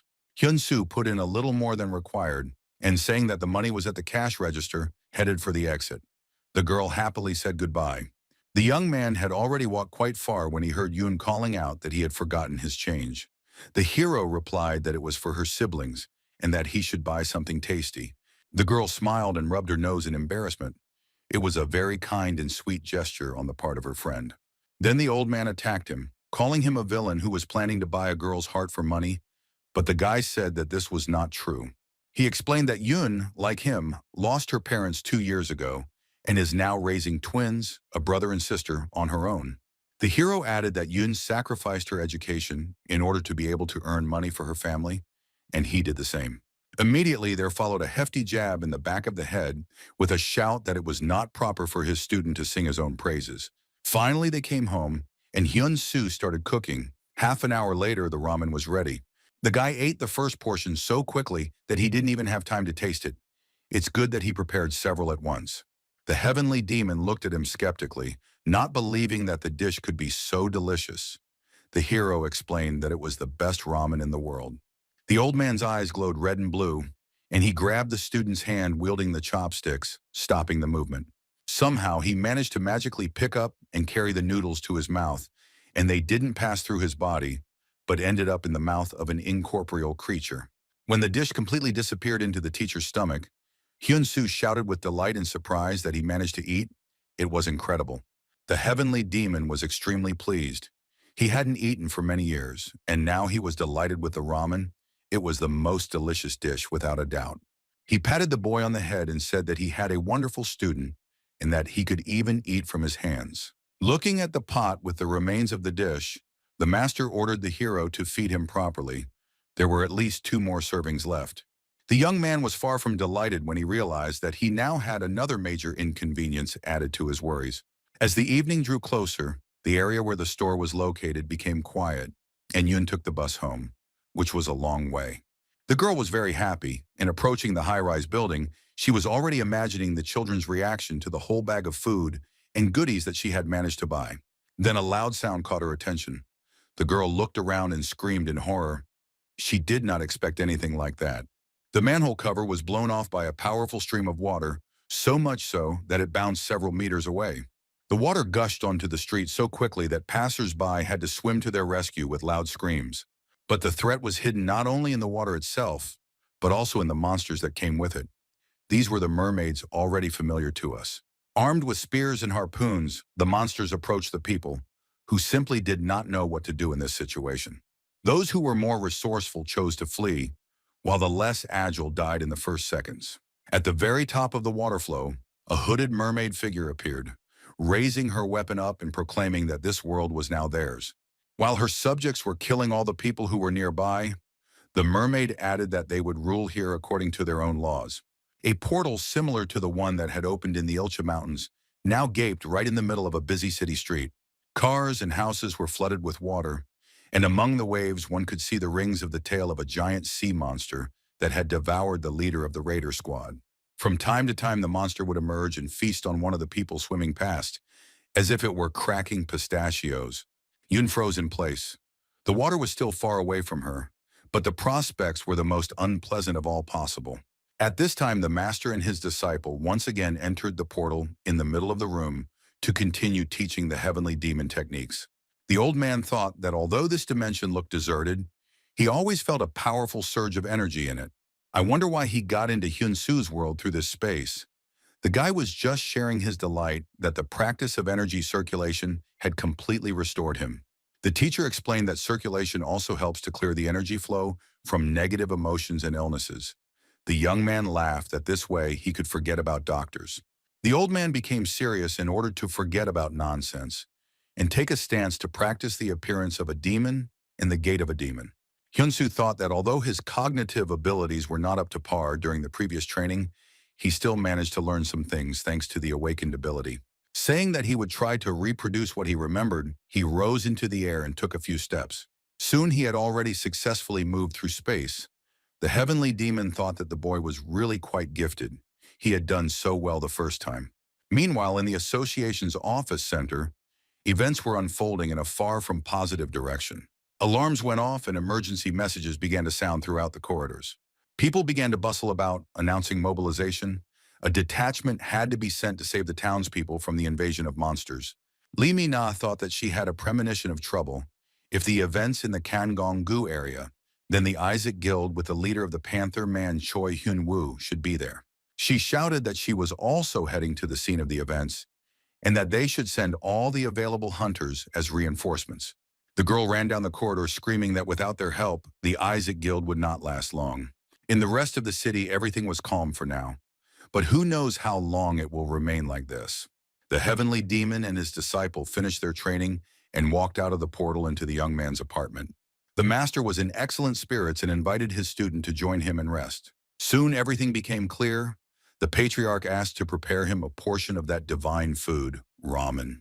While the young man was walking to the kitchen with a saucepan at the ready, the teacher asked to turn on the magic lantern with the talking messenger. He wants to know what the news is. Saying that he had settled in well here, our hero turned on the news channel so that the master could quench his thirst for knowledge. They arrived just in time. The announcer was talking about a flood and a mermaid invasion in the Kangdong-gu area. The guy thought that these were the monsters from the portal in the Ilcha Mountains. Could it be that the third raid was also defeated? The old man suddenly asked if these were the same monsters that were in the portal where they had gone for an operation not long ago. Suddenly, the hero felt sick. He remembered that in the area where the invasion began, Yun from the store and her family lived. He jumped out onto the stairs with such speed that he almost knocked down the entrance doors. It was necessary to save the girl and her loved ones. Our hero was rushing down the street and trying to figure out how to get to the right area as quickly as possible. It was quite far away. It was problematic to get there quickly by car because of the traffic jams, but if he could have run in a straight line, he would have made it much faster. But there were buildings on the way, and then it dawned on Hyun Su. He decided to use the Sky Demon flight technique. In order to risk using this technique, the guy needed maximum concentration, so he concentrated. He started off so quickly that he left behind only clouds of dust on the pavement. But that was only the beginning. The young man moved along the street in huge leaps, pushing off from the roofs of cars and the walls of buildings. His speed became so high that his hair could easily leave his skull and take off on its own flight. The further he went, the bolder and higher the hero's jumps became. He not only mastered the technique of heavenly flight, but also improved it with each jump. Soon Hyun Su was jumping across the rooftops of houses, Not even stopping to catch his breath, he was in a great hurry. The main thing was not to get hit by the wheels and not to fall, but the concentration became better and better, so the young man did not get into trouble. The old man flew after him. He was very pleased and commented out loud on the success of his student. Meanwhile, the monsters methodically destroyed passers-by. The water became larger, and they moved to the neighboring streets of the area. The Panther Man was already here, fighting his opponents to the limit of his abilities, guarding the guild's territory.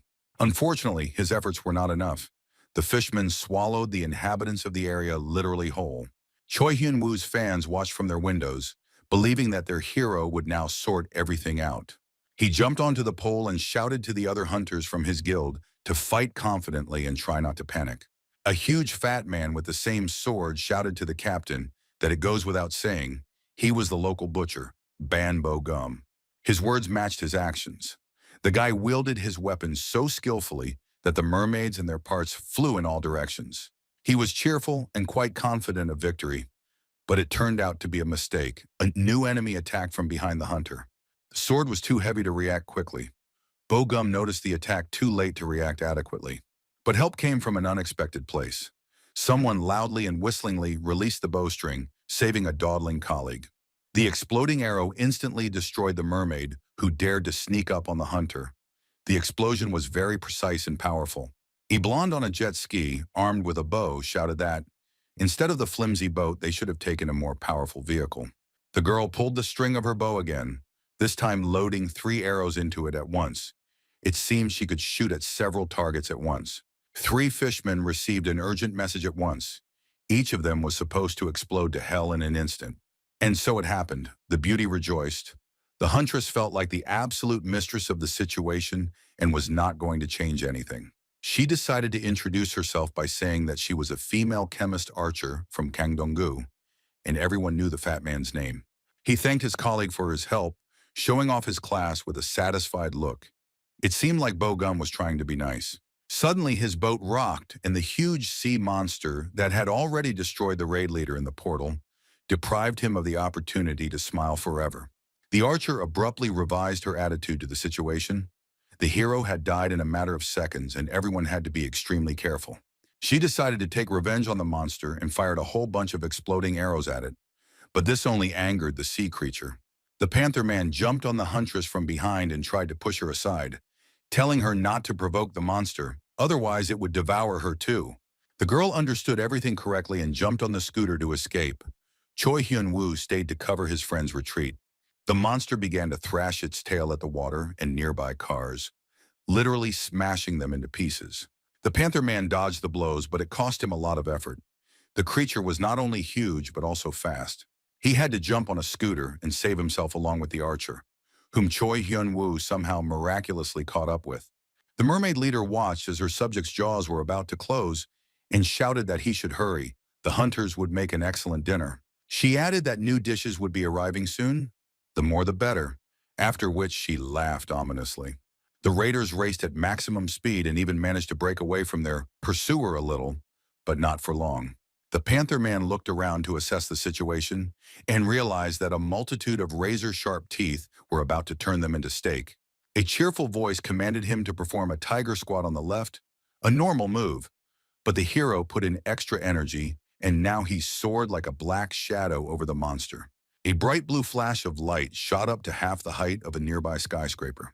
This was the result of the crushing blow that Hyun Su delivered to the sea monster, saving the hunters.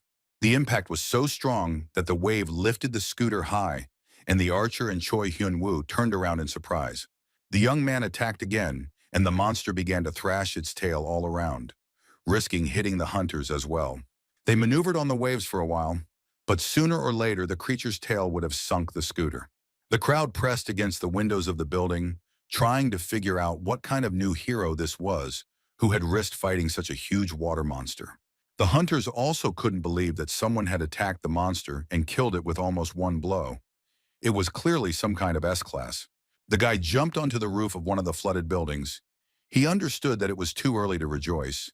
Besides, the master said that the creature's life energy had not yet died out. The next second, the enraged sea monster emerged from the water again, looking much more ferocious than before. He hit the skyscraper with his tail. A series of explosions went off, and glass rained down from the windows. Our hero barely managed to jump back from the huge jaws that closed exactly on the spot where he had just been standing. A huge orange eye looked at the guy as if he were an overseas curiosity. How could some little man be so strong and agile? A new attack followed immediately, and once again, the debris of the architectural structure flew in all directions. The hero had to try out the heavenly demon's appearance technique. It worked out pretty well, and a message appeared that it had been mastered by 40%. Hyun Su was not happy with the result, noticing that the technique made his legs hurt so much that they were about to fall off.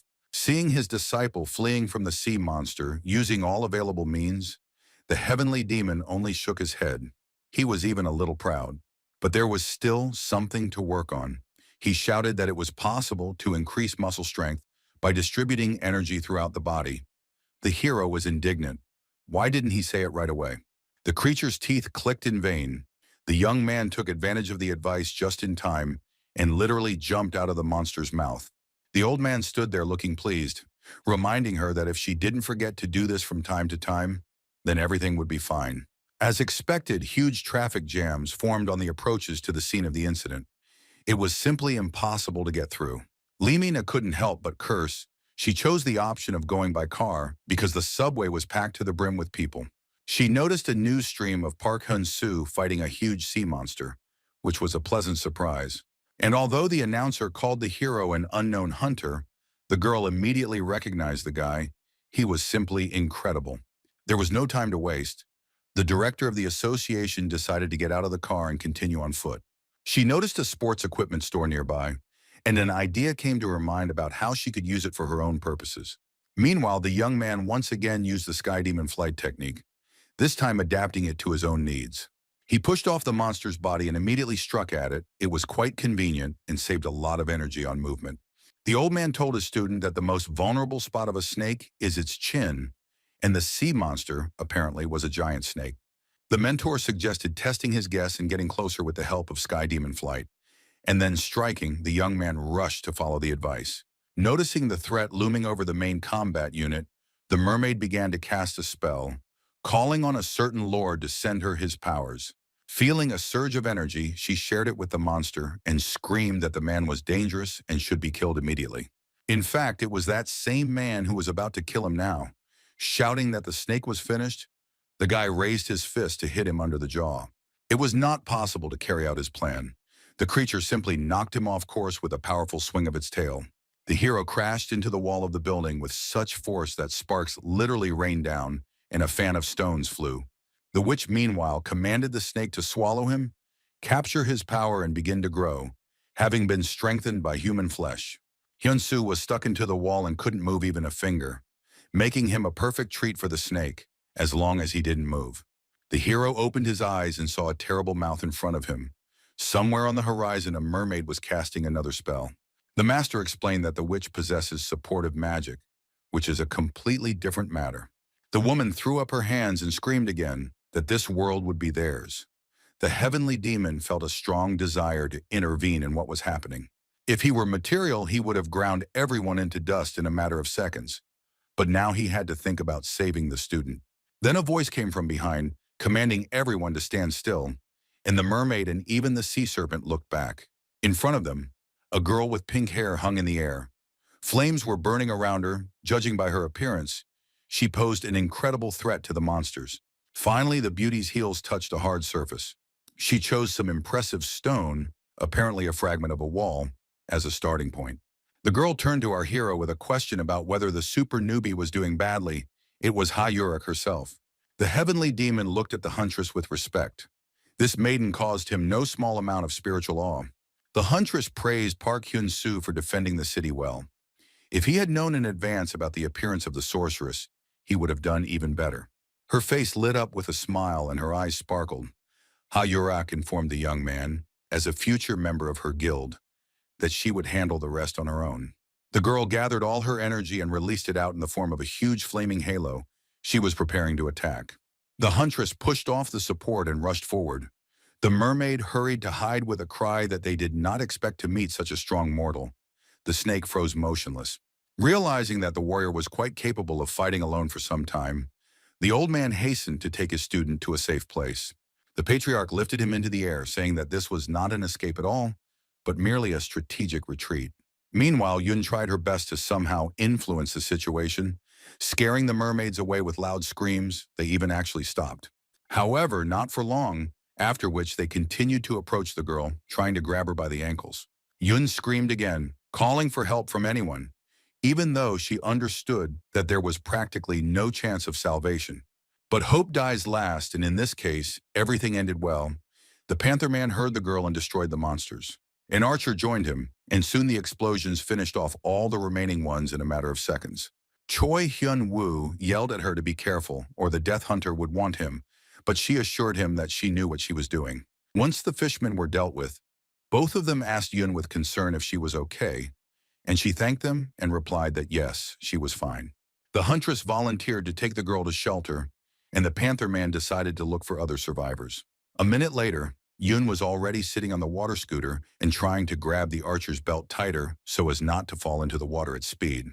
Meanwhile, Park Hyun Su opened his eyes, and the first thing he saw was the dark silhouette of his mentor. The boy groaned loudly, and the old man stated rather kindly that the student had finally regained consciousness. The guy sat up with a groan and asked the heavenly demon what happened. He didn't remember the recent events at all.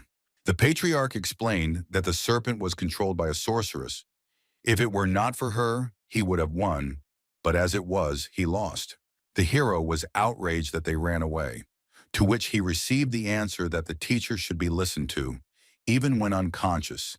This is a strategic retreat. The master began to explain that there was nothing to worry about, when he suddenly noticed a series of explosions and became wary. Hyun Su also looked at where the flames were blazing and received the answer that the strongest warrior had come to his aid, and that he should not be distracted. The guy tried to get up and said that there was no way he would be distracted, and that this help was highly questionable. This sea serpent would be his prey, which no one had the right to take away. The hero clenched his fists and prepared to rush into battle. The heavenly demon hit him with a stream of chi energy so hard that it simply knocked him off his feet, explaining that in such an exhausted state, there was no talk of fighting. He folded his arms across his chest, expecting a response, but none came. The young man himself understood that he was not in the best condition.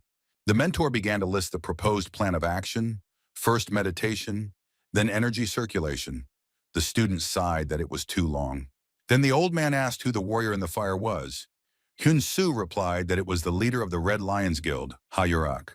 The master replied that in that case, it would not be difficult for her to deal with the witch and her snake. The hero shouted that this would not happen.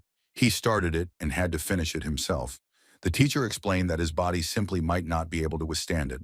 Here the young man became so serious that a shadow fell across his face, and through his teeth he hissed that he had lost his parents because of people like these monsters.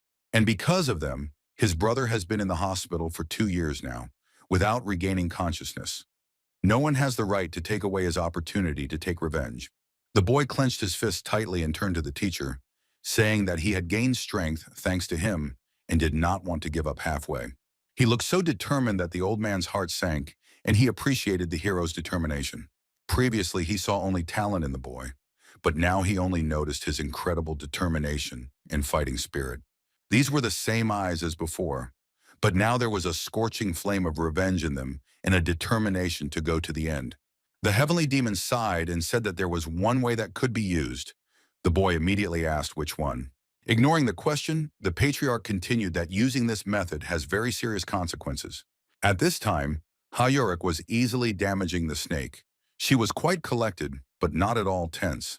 The fiery halo around the huntress dealt no less damage to her opponents than her blows, making it immediately clear why she had such a high rank. The sea monster's body was torn to pieces, and if the witch had not immediately healed it, everything would have been over long ago. But the warrior had an answer to this, a fiery fist, which sooner or later would have caught not only the mermaid's pet, but her as well. The damn witch immediately understood this, so she began to hide among the surrounding buildings and even inside some of them. Meanwhile, the heavenly demon bestowed his power upon the student, explaining that this was a chance for him to temporarily experience the power that awaited the boy in the future. He added that it wouldn't last too long, so he should use his time wisely and not get into trouble. Hayurak moved forward in search of the leader of the mermaids, destroying them along the way. It was even a little fun. The girl decided to speed up the search, so she used all her power and summoned a real fire hurricane. The opponents were scattered into pieces within a radius of several dozen meters. Now it would be possible to calmly look around.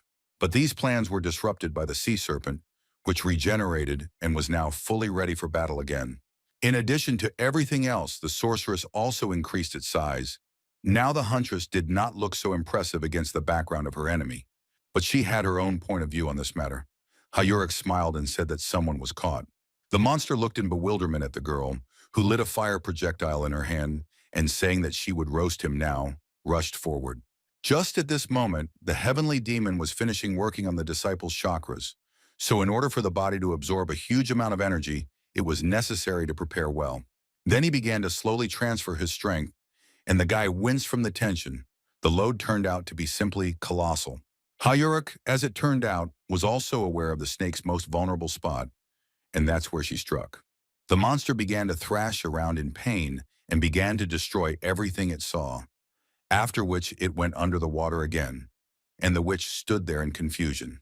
Then the mermaid was filled with anger. She hissed that the Lord would be displeased, but who knew that she would meet an opponent equal in strength? The witch gave praise to her Lord, raising her hands to the sky, and began to ask him for additional powers. The hunter only laughed cheerfully at this and noted that such tricks would no longer work. She continued to joke that the owner came to the call of her pet, realizing that her pathetic worm was in danger. Hyun showed the sorceress the sign of victory and informed her that she had arrived just in time, as expected. Realizing that a real fiery whirlwind was unfolding around her, the mermaid's eyes widened in horror. The girl snapped her fingers and the fire doubled in size. The witch screamed that this was simply impossible. Saying that this was punishment for the lost lives, Hyun rushed like a fiery comet at the sea monster. Our hero, meanwhile, received such a charge of power that his arms and legs cramped up, and his eyes glowed with a blue fire. In order not to scream, he clenched his teeth tightly. As soon as the energy was distributed more evenly throughout the body, the guy calmed down. A message appeared that the temporary ability, Heavenly Demon Body, had been activated. Hyun looked at the monster, as if asking how he liked her attack now that the healer was destroyed. He silently waved his tail and tried to hide under the water to sit there and regenerate at least a little.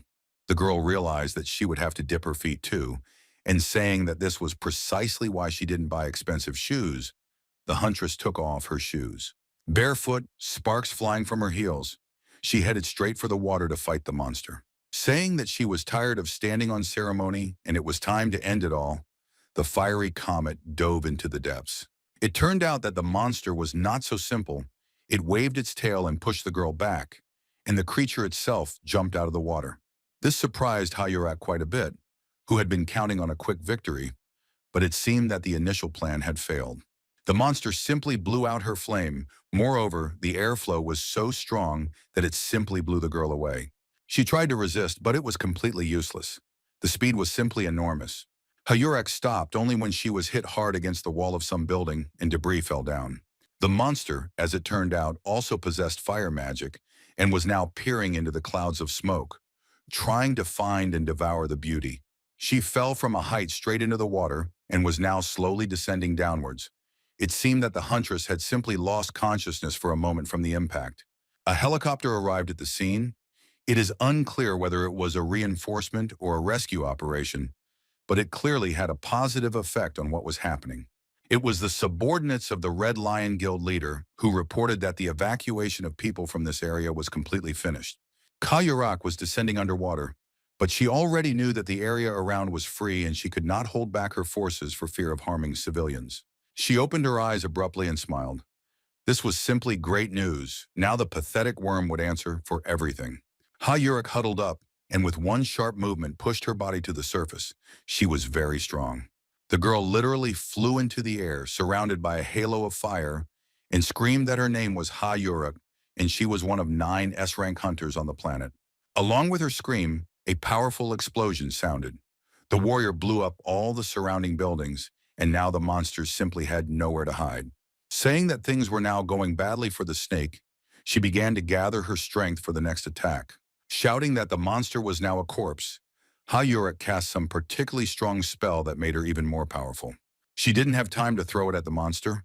Someone grabbed the girl by the wrist and asked her to wait a little.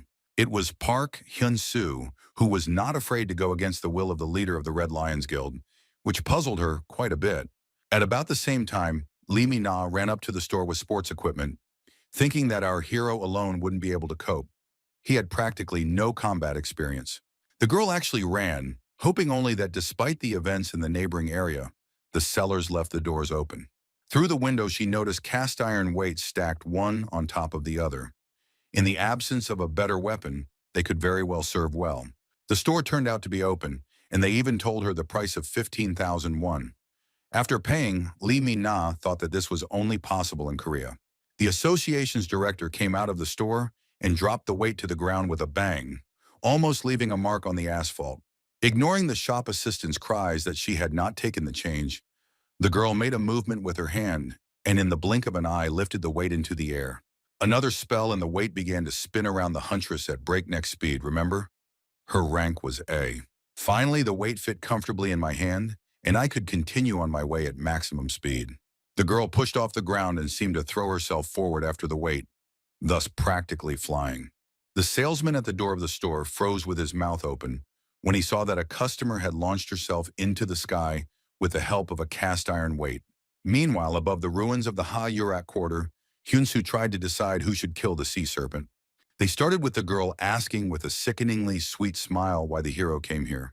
The young man calmly and simply replied that he had come here only to finish off the monster. She continued to smile, but less radiantly, saying that this wouldn't do, that he had also pissed her off. That snake. Then the huntress added that if the boy promised to join her guild, she would become much more accommodating. It seemed like a deal, and the young man let go of her hand with great pleasure, showing that he agreed. They both looked at the monster from above and decided that they had to end all this as soon as possible. Who knows what else could happen? The huntress looked at Hyun Su preparing to attack and thought that he was charged and tense like a taut string. She knew that the guy was talented, but this was impressive. The hero rushed into the attack so quickly that he left behind only a light trail, and Ha-Yurek's hair was scattered by the wave of air. The girl was completely stunned. She didn't even notice how the young man moved from his place, and he had already completely disappeared from sight. The guy, meanwhile, approached the open mouth of the sea serpent, which now looked much more like a dragon. He decided to take advantage of the old man's power and prepared to perform first-level heavenly crushing blows. Hyun Su started with a strike using a tactic called burning, seemingly inspired by the example of the Red Lion Guild leader. He completed the attack with a blow from the air, and streams of thick blood gushed from the monster's mouth. He clearly didn't have long left. Realizing that he needed to save his life, the monster lashed out with his tail several times and tried to escape. The young man rose into the air, escaping from his sweeping blows. It was necessary to prevent the creature from reaching the neighboring area. Therefore, by using the flight of the heavenly demon, the young man abruptly changed his location relative to the target. Now he found himself right in front of the sea serpent's face, blocking its path of retreat. Now there was absolutely nowhere to go. The youth instantly assumed a combat stance, activating the heavenly crushing blows tactic of the second stage. Finally, he rushed to attack the enemy, intending to destroy him once and for all. A Chai-enhanced strike called Burn was used, and this time its effectiveness was much greater. The snake began to fall down with a roar. He received a mortal wound, and the healer could no longer heal it, so the battle could be considered over. The old man could not understand how the student managed to grab part of his muscle memory, passed down from generation to generation, if he only shared knowledge and strength. He just dealt another crushing blow to the monster in a way that only the heavenly demon himself could. Everything was on fire, but the monster was in no hurry to give up. Hyun Su was forced to jump back a little to avoid a counterattack. The young man used the heavenly demon flight technique. Now he had mastered it 100% and used it with maximum efficiency. The monster pursued him, destroying with the jerks of its huge body what Ha-Yurak had not destroyed.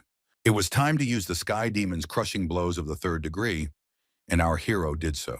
He used a burning strike, slamming his fist right into the sea serpent's nose, the flames blazing as if someone had spilled gasoline. The snake's eyes flew out of its sockets. It began to blaze and beat in its death throes, but it was still alive. The young man struck again, and blood mixed with fire began to spurt out of the monster like a fountain, as if from a burst pipe. This was the end. The monster fell apart. Ha Yorick watched as the pieces of what had just a second ago been a huge sea serpent flew in all directions and thought that it was simply incredible. Next to her, Lee Mina hung in the air on a weight and sighed that this simply couldn't be happening. The association director pressed her hands to her chest and asked if this was really Hyun Su's doing. Then a message appeared that the temporary awakening of the ability had been terminated, and the young man froze in surprise. He did not expect that it would happen so suddenly.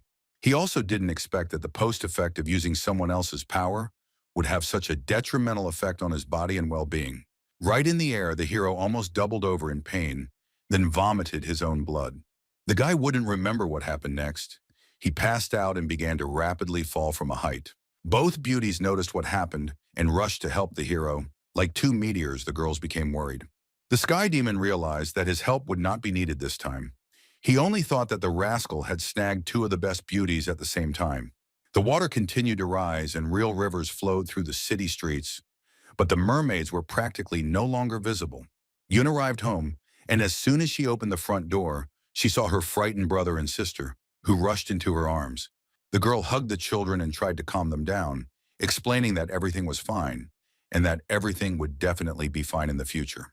The kids were whining and had tears running down their faces, and Yun was just glad that they were safe and sound, and that she had also managed to survive and return home. The archer had already mounted her water scooter and called the Panther Man to report that everything was okay, and then asked what the situation was in the area. He replied that the situation had become much calmer after the leader of the Red Lions Guild had dealt with the sorceress. Then he added that everything was fine with the snake too. It was destroyed by that unknown hunter. The beauty grimaced. She didn't like Hyun Su. Choi Woo added that the water level was starting to recede, and soon she would no longer need the vehicle. The girl was happy and was about to quickly bring the scooter to the garage. Driving away from the house where she had delivered Yun, the archer shouted that the danger had passed and the girl could rest easy. She went out onto the balcony and loudly shouted words of gratitude, adding at the end that the huntress should take care of herself.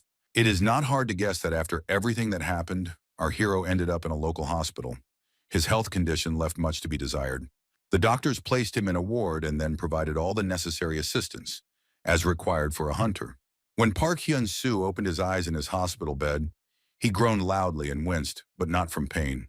And from the realization that even here he would not be able to enjoy solitude, the mentor was right there. The guy clarified whether he really got to the hospital. He became very excited and shouted loudly. Was everything really lost, and did he know defeat? The old man laughed and joked again about his student's poor memory. With an incredibly satisfied face, the heavenly demon asked if the hero really didn't remember anything at all about what happened. The boy didn't say anything in response, and the teacher explained that he lost consciousness after using the crushing blows technique, something the boy didn't expect to hear.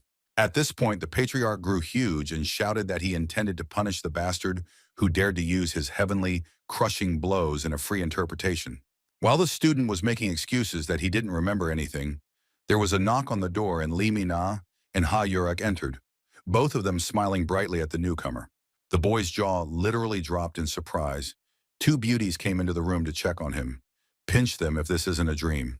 The battle with the mermen actually lasted quite a long time, with hunters from all guilds joining in with the intention of killing every single monster. Spells were cast on the monsters, and people fought with all available methods to clear the city from the invasion. Choi Hyun Woo, now in human form, gave an interview to the press, reporting that the situation had stabilized, but some of the mermen had gone into the sewers. He added that the townspeople could rest easy. The hunters would find and neutralize all the monsters, and at that moment the camera took in the ruins of some building. The house where Yun lived was not damaged at all, and the whole street was in perfect order, even though it was located in the area of the invasion.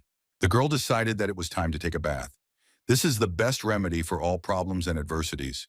The water began to slowly fill. Park Hyun-Su's arm and leg were broken, so he couldn't move freely and take care of himself. Or rather, he could, but the two girls thought completely differently. They literally spoon-fed him, constantly bickering over who was helping the young man more and better. Eventually, Ha Yurek ran out of patience and asked Lee to show the guy what was long overdue. She nodded, taking out a rather large black box, but sighed that she could have managed without any help from the outside. When the box was opened, a powerful stream of energy literally gushed out of it, and in the middle lay a yellow ball, like a pearl in a seashell. It was the heart of a monster, the hero's reward. Lee Mi-na, Hayurak, Hyun Su, and Heavenly Demon looked at the ball with the same reverence. The old man noted that he had never encountered a demon's heart, which they call elixir, of such incredible power. Noticing the guy's confusion, Director Lee explained that demon hearts remain after the death of ancient monsters and retain most of their power. Hayurak suggested eating the heart to increase power. For beginner hunters, this can increase the rank by 1 level. She noticed that the sea serpent was not actually that big, but since it had such a powerful heart, it was definitely very ancient. The old man muttered that the ball contained 500 years of chai energy, and the hero asked why they were giving him such a valuable gift. The girls replied that they were just being kind. But then something went wrong again, and the beauties began to argue about who should give the gift fairly, the association or the Red Lions. Then they both started arguing about who would tell and show the hero how to properly use the monster's heart. Both were ready to fight, but the old man advised not to listen to empty talk. He knows how to use the ball with maximum efficiency and will teach the boy. After Hyun Su nodded subtly, the heavenly demon simply watched the beauty's argument with undisguised pleasure, calling it a tigress fight. He jokingly asked the guy whom he was going to marry, which drove him into hysterics. The girls decided that the hero was overtired and therefore talking to himself, but still it was somehow too inadequate. They left the hospital for a while and went about their business. But by evening, Hayurek was already at the door to the ward again. The huntress stood there for quite a long time, rubbing the back of her head with a puzzled look, deep in thought about something of her own. She couldn't bring herself to go inside, but she finally opened the door and looked inside Park Hyun Su's room. He was lying on the bed, and Lee Mi-na was showing him some sheets of documents one by one for him to read. The girl explained that they had made changes to the contract. Let him think carefully. In the future, such an opportunity might no longer exist. The association director had her own motives. She hoped that the hero would rise to S-class. If she recruited him now, the organization's reputation would be saved. The young man didn't want to offend the beauty by refusing, but he also wasn't particularly keen on signing a contract with her right now. And in principle, he wasn't burning with desire. Finally, a slightly confused Lee Mi-na left the hero's room, informing Ha-yurak that it was now her turn to try. The director of the association did not look upset, but rather purposeful. It seemed as if she had a particularly important task. Ha-yurak entered the room, as if illuminated by the rays of the setting sun. The young man lay in bed and wondered why she was here. The girl quickly approached and sat down on the bed so abruptly that the guy cried out in pain, jumping up on the springs of the mattress. The huntress resolutely asked the hero if he liked the association's proposal. The old man thought that the devils were trying so hard that they would persuade him, even though he didn't need to. Hyun Su was slow to respond, and the girl continued that she had no doubt that the conditions were very favorable.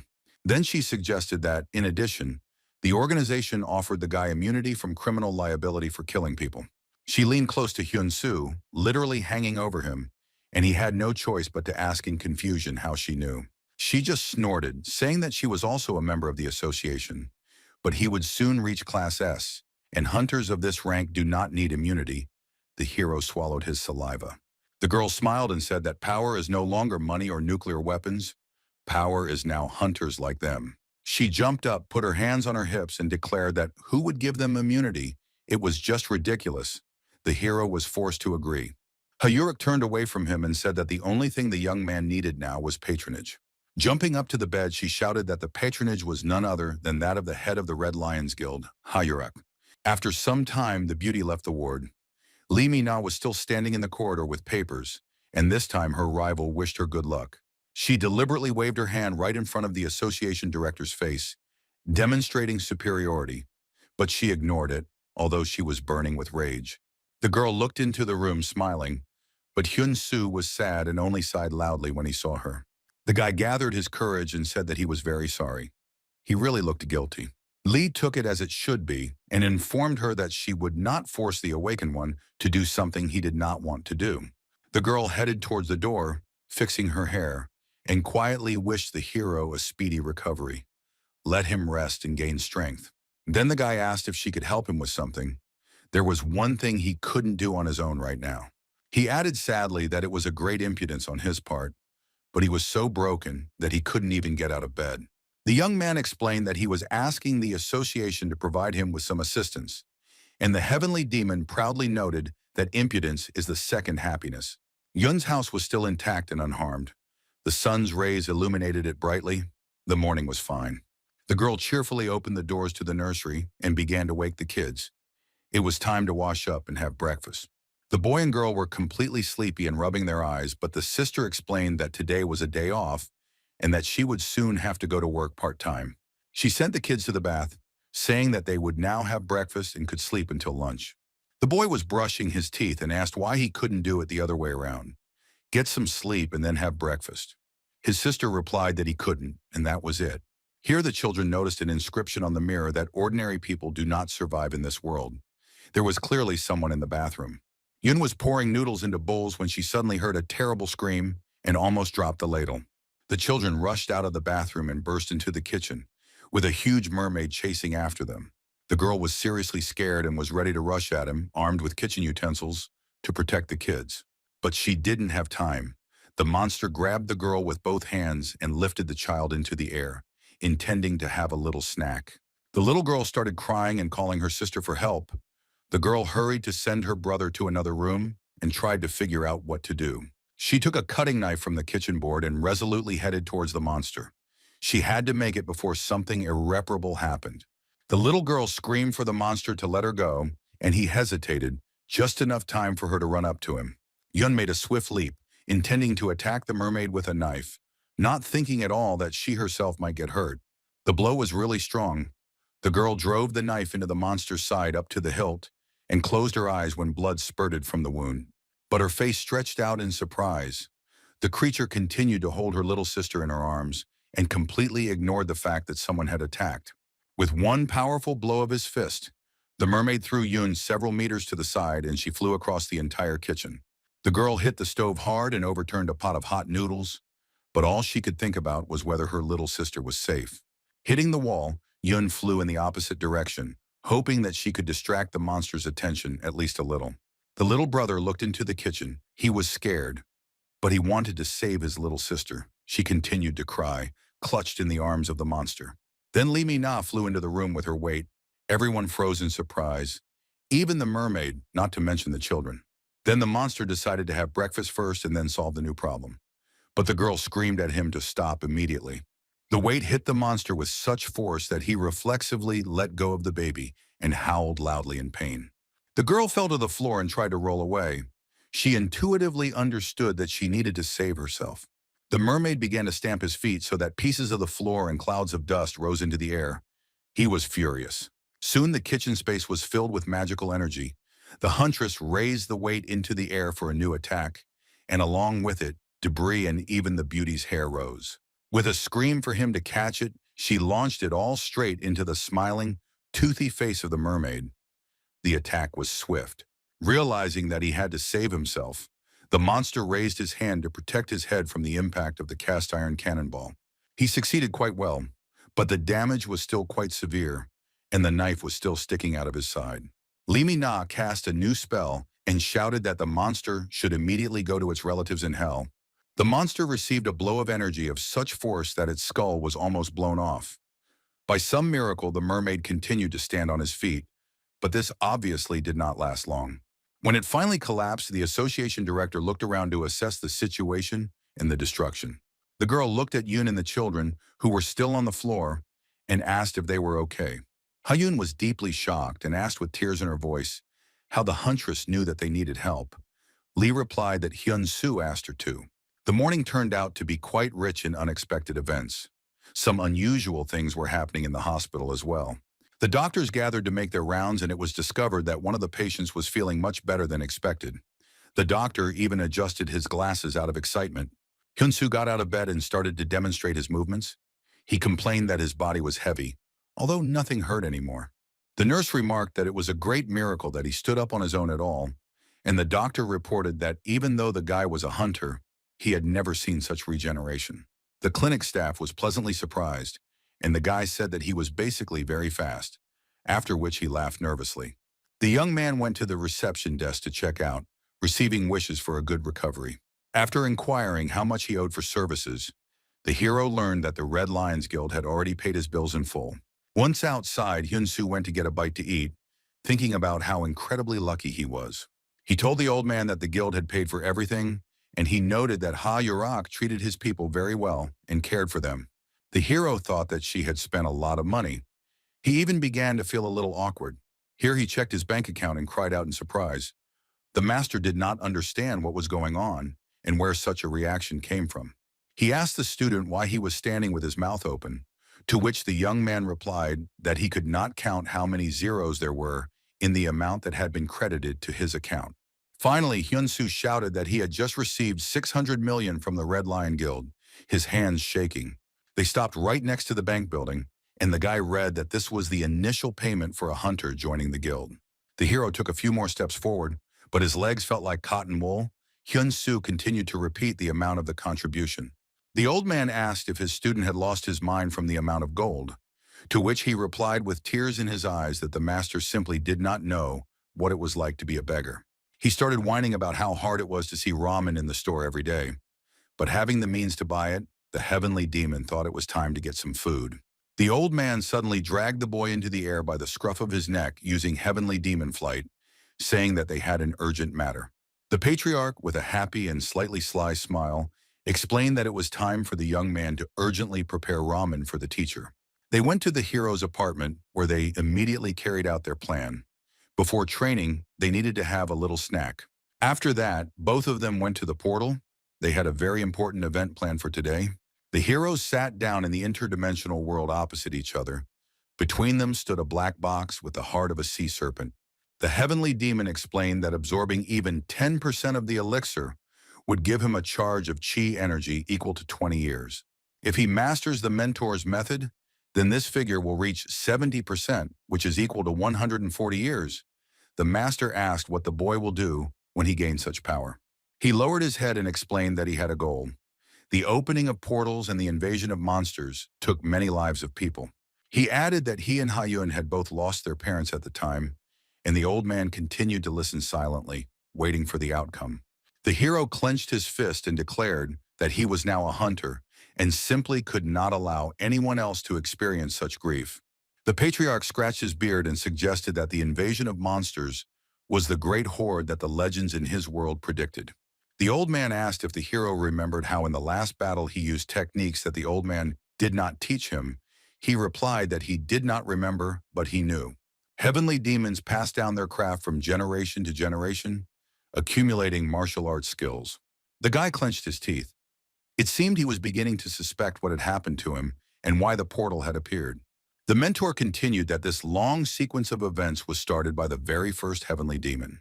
He said that all this was necessary in order to one day fight back against a certain great horde.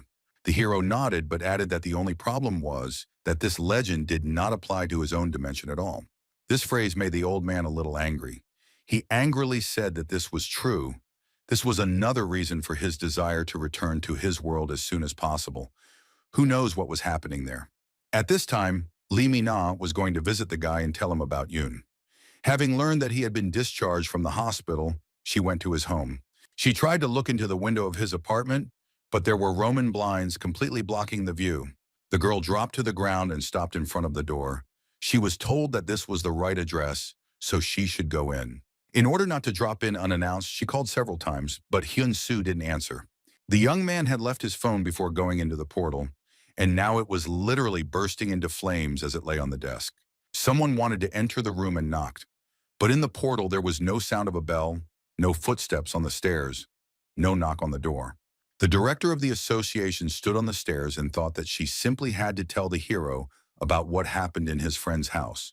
At this time, the young man was busy with completely different things. The heavenly demon commanded him to start eating the elixir. Hyun Su took the monster's heart in his hand and looked at it in horror, saying that he was simply physically unable to swallow a ball of such size. He instantly received a poke in the nose and a shout that the teacher said to start eating it, not swallowing it. Couldn't the rascal understand the difference? The patriarch said angrily that if it weren't for him, the disciple would have simply locked up the demon's heart, and all the benefit from it would have gone down the drain. With a submissive look, the young man tried to take the first bite. and a huge bump appeared on his forehead. The taste was so strange that the first desire was to spit it all back out, but the guy pulled himself together in time and didn't do it. When Li Na knocked on the door, she noticed that it was not locked and not even tightly closed. It seemed reasonable to go inside, since the owner was obviously at home in this situation. The girl looked inside and called out loudly to the young man by name several times, but there was no answer. The beauty took a few steps forward and began to look around, continuing to loudly ask if Hyun Su was home. Here her attention was drawn to a black portal right in the middle of the wall. The hunter had not expected to see something like this here at all. She froze, looking at the portal, and even from her posture from behind one could feel the tension she was experiencing. At this time, the guy had almost finished the elixir and began to absorb the last piece, his eyes almost popping out of their sockets.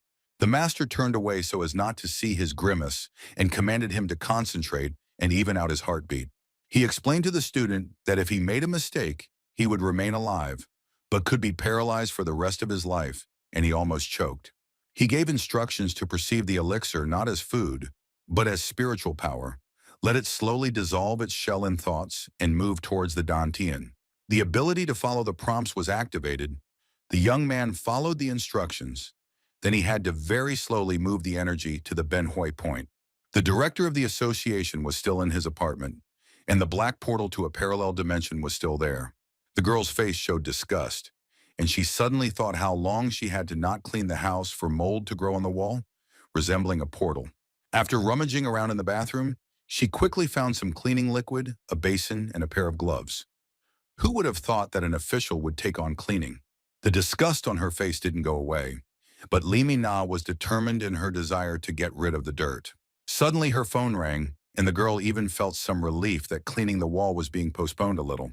She was informed that the branch's chief manager had arrived for a meeting, and the huntress headed for the door, saying that she would be there soon. Before closing the door to the apartment, she looked at the portal again and thought that she would definitely have to wash off this mold. Soon, together with her kettlebell, the beauty was already rushing through the air to the office to meet with the manager. She was very versatile. Meanwhile, the master commanded the guy to begin moving the energy of the elixir to the outer shell of his aura. The hero concentrated as hard as he could, and streams of energy appeared around him, similar to those that enveloped the heavenly demon. The patriarch was surprised to find that the sea serpent possessed the fire energy of Yan, and in his disciples' world, there were very powerful and mighty monsters. All the better for them, the heavenly demon's martial art is the very quintessence of Yang energy. Everything worked out surprisingly well. They didn't even have to change the polarity. A message appeared that the energy of the elixir had been absorbed by 32%, and it was clear from the young man's face that he was not feeling too well. The master said that when the elixir had completely dissolved in his aura, it should be carefully returned inside his body without being released outside. When the absorption rate of the elixir reached 50%, the hero's hair rose up, and the energy literally swirled around him like a whirlwind. The flow was so strong that the young man had to clench his teeth from the tension to control the process. Soon he could not restrain himself and screamed. The patriarch looked at him with a calm face and asked his disciple to be patient. The hero was ready to jump up and run away, but the mentor asked him not to give up, because the seed of the heavenly demon was sprouting in him. The degree of assimilation had reached 60%. When the number rose to 70, the young man could not restrain himself, and several streams of blood spurted from his mouth and nose.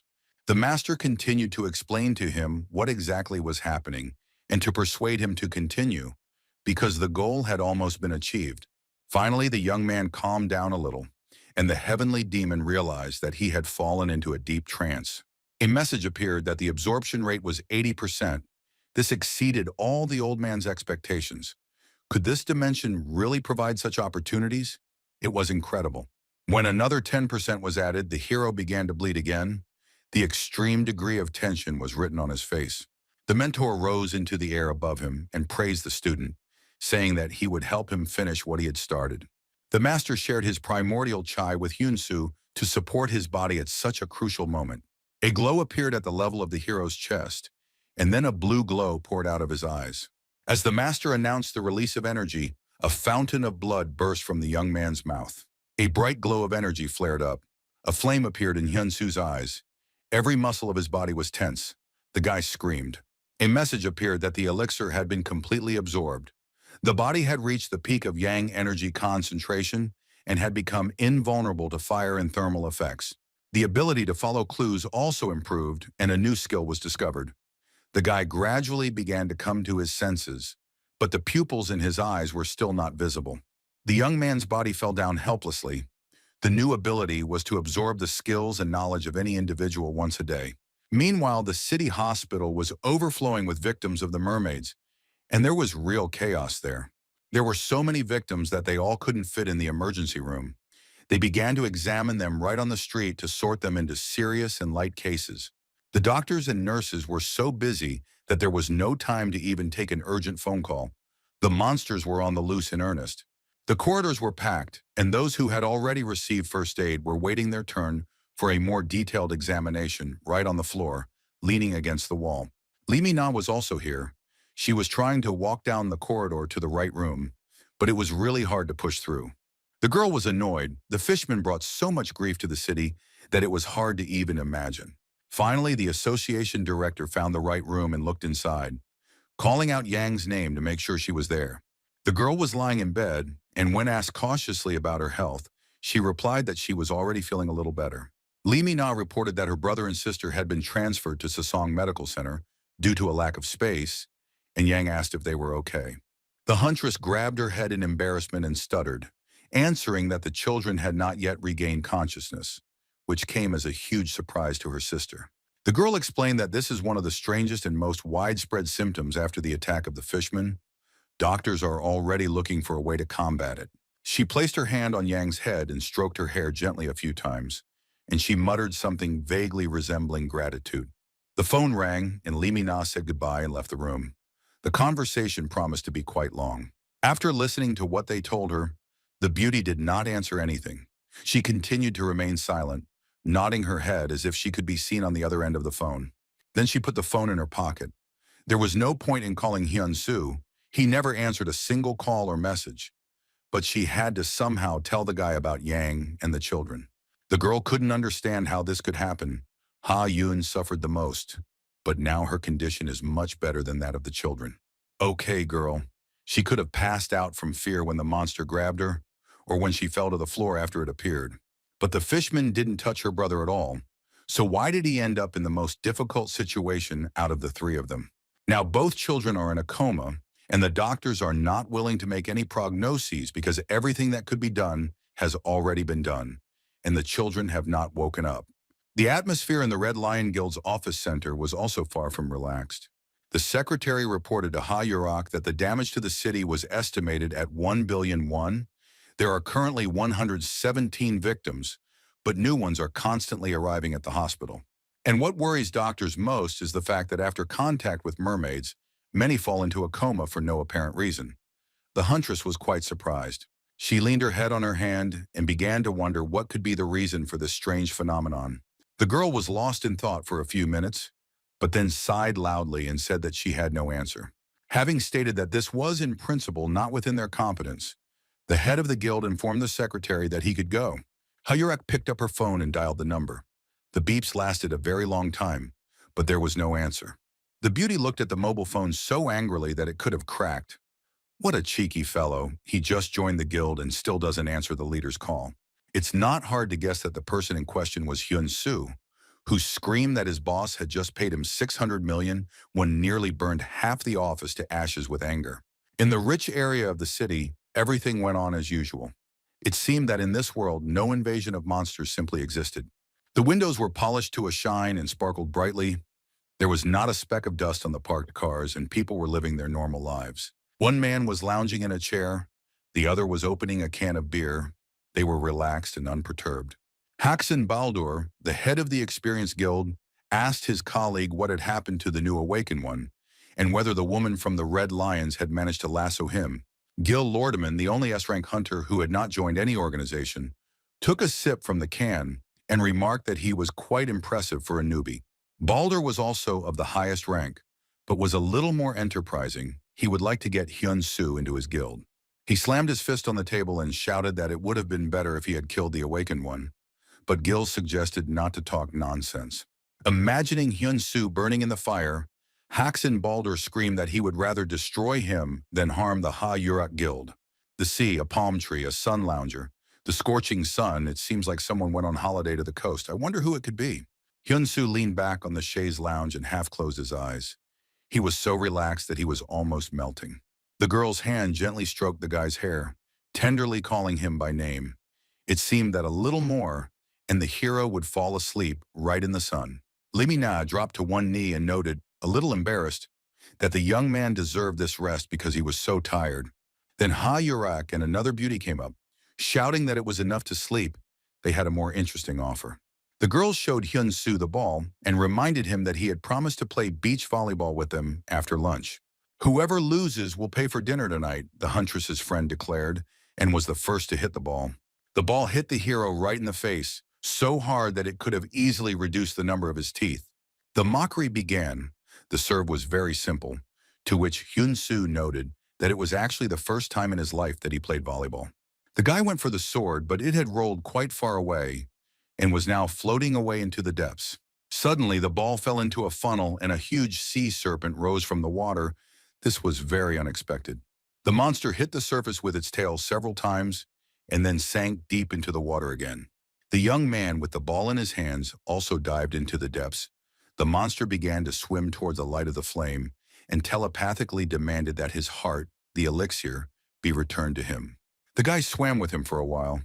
When suddenly he thought that he was in some kind of underwater lava, the water was extremely hot. The guy passed out and began to sink to the bottom. The monster swam around but made no attempt to kill. Here the young man opened his eyes wide. He realized that all this was a dream, but the sensations were still very realistic. The old man shouted that since the student had already woken up, he should immediately prepare ramen for him as a reward for waiting so long. He pointed to the clock and said that the large hand on the plate had already passed the number 12 5 times, and the young man realized in horror that he had slept for 2.5 days. In the association office, everything was far from as calm as in our hero's dream, and there were many reasons for that. First of all, it was because of the call that Hyun Su made first. He called Lee Mina. The girl screamed so loudly that they had to move the mobile phone away. She screamed that he shouldn't have eaten the elixir alone. He could have died, or even worse. But in the office of the Red Lion Guild, the telephone conversation with the young man was much more restrained. Hayurek simply asked in surprise whether the boy had really eaten the demon's heart, and then simply slept for 2 days without any other consequences. Then the huntress became cheerful and added that the main thing was that he remained alive. What could you expect from him, a dumb newbie? Hyun Su smiled. He was pleased that the boss reacted much more calmly than he thought. Fortunately, he didn't know about the previous firestorm. He politely said goodbye and promised not to disappear from contact in the future, while the guy fed the teacher the promised ramen. He chewed with gusto, but from time to time he called his student a little rascal as a precaution. Then a message about a level increase came on the phone, and our hero decided to check out his current stats. His jaw dropped as he saw how the data had changed since he had last looked at the spreadsheets. Even the ability to follow hints was raised to the 3rd level. There were many other changes, but not all of them were worth noting. The patriarch was watching the news but was distracted because the young man began to jump around the room with joy. When asked what he was so happy about, the young man replied that once a day he could use a technique that the old man had not taught him. It was simply amazing. The mentor noted that this was somehow implausible. Even if such an ability existed, it was dishonest to use it. Since the boy continued to rejoice, a preventive flick was given so that he would know his place. At the last moment, the young man managed to dodge, shouting that his forehead was not a training ground for slaps. The old man turned away. He couldn't understand how the student had learned to dodge at the very last moment. Hyun Su continued to rejoice. After some time, our hero went to the hospital to visit Yoon. Lee Mina told him what happened. They sat in the hall and the girl sadly bowed her head, telling about the events. The guy sighed that he understood her well. Yoon burst into tears, covering her face with her hands, and moaned about what would happen if the children never regained consciousness. The guy put his hand on her shoulder and said in a confident tone that they would definitely come. His face reflected confidence that this is exactly how it would be. Yoon wiped away her tears and looked closely at her friend again, noting that they were similar in some ways. The young men walked down the corridor to the doors of the intensive care unit, where patients in a coma were lying. Hyun Su introduced his friend to his younger brother, Hyun Tai, who has been unconscious for 2 years, since the day of the car accident in which his parents died. He was also assigned to this hospital, so coming here has long since become a habit for the young man. Yun leaned over to get a better look at Hyun Su's brother's features, and he explained that the doctors had never found the cause of the condition. The girl took the patient's hand, it was cold as ice, and Yun involuntarily called the boy a poor thing. She started telling brother Hyun Su how much her friend had done for her and her family. Then she gave her name and continued to chat about all sorts of nonsense. In the end, the girl became serious and asked the child to come back to them. His brother was waiting for him very much and missed him. Yun placed his hand back on the bed and asked him again to come back as soon as possible. It was very touching.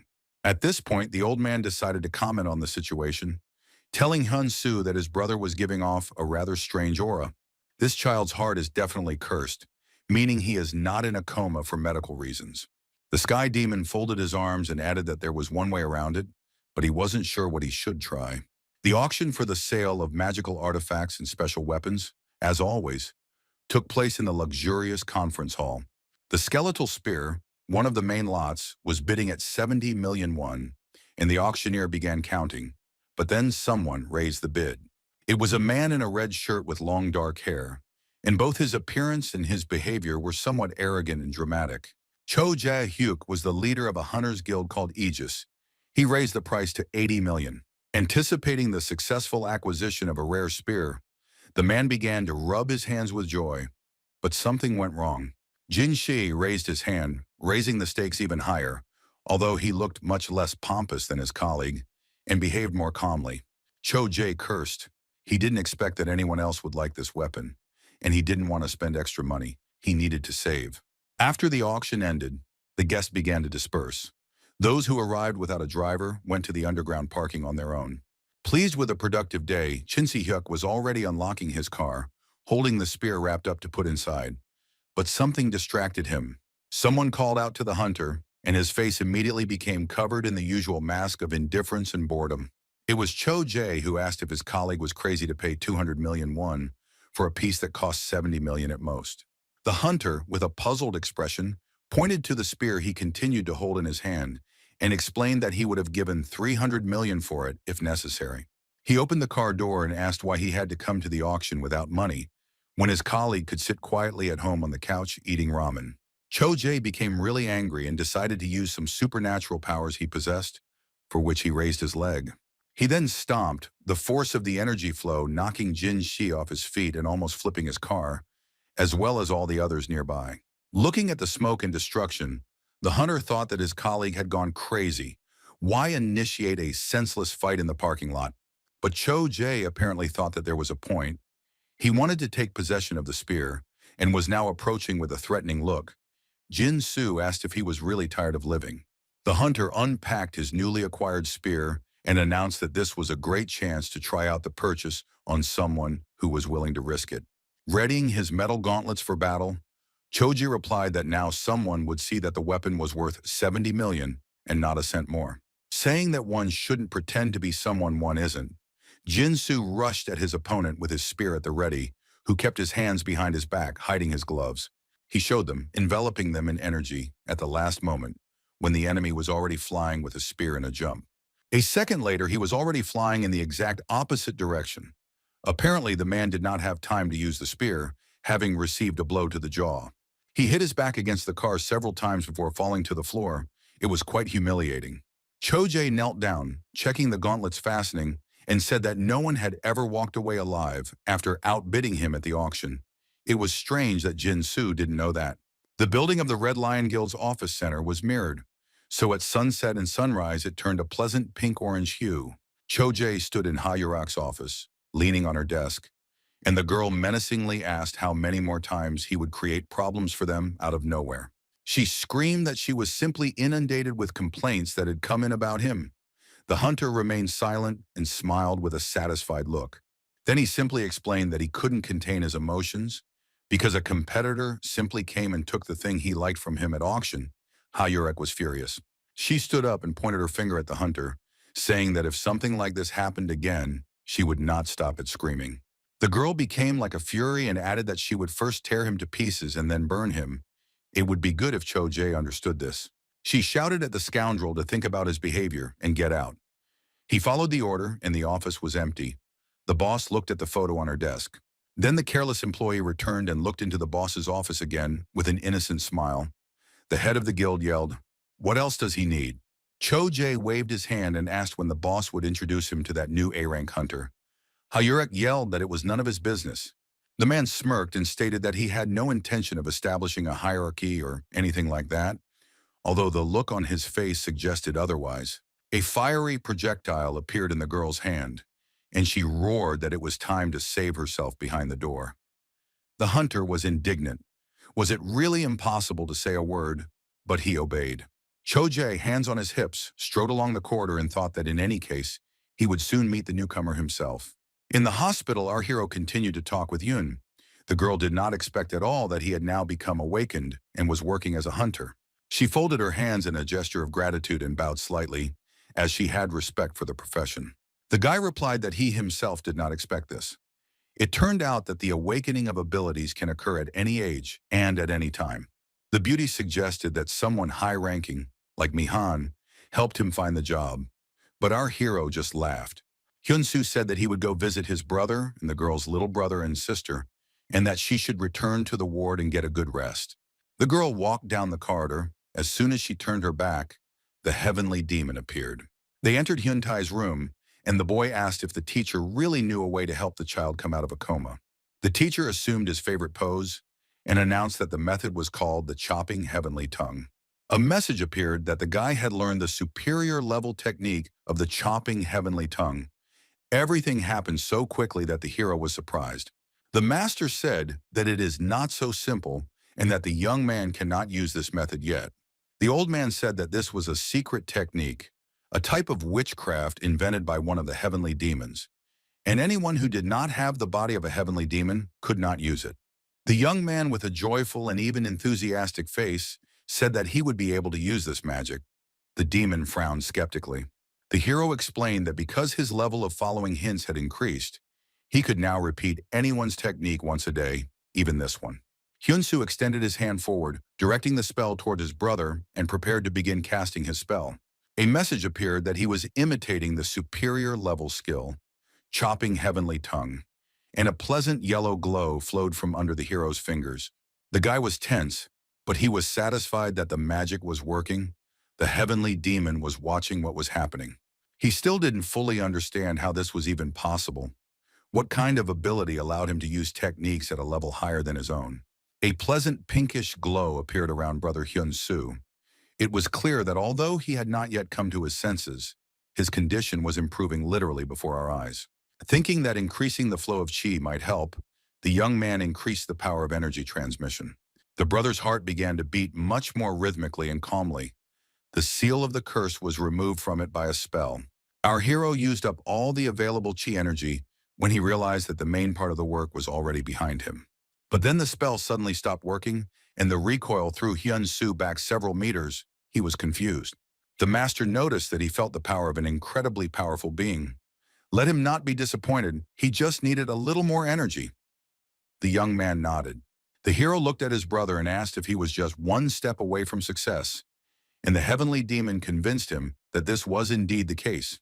Let's return to the rich district, where Haxan Bandur, the head of the Experienced Guild, and Guild Lordaman continued their conversation about eliminating the newcomer. They continued to argue, one insisting that this was madness. All the strong hunters were needed now. The other continued to insist on his decision to kill Hyun Su. Then the doors to the room swung open, and a third hunter joined them, asking why it was so noisy. It was Yamamoto Takeshi, the vice leader of the Experienced Guild. His rank was also appropriate S. After hearing what they were talking about, Takeshi took a sip of beer and said that it was for this very reason that he was against working for Haxan. Lordman advised him to leave and be his own boss, like him. Gil decided to find out how things were going with the fragment, Yamamoto's main mission from which he had just returned. The hunter replied that, like last time, he had failed. He had come across a deserted wilderness in which there was nothing at all.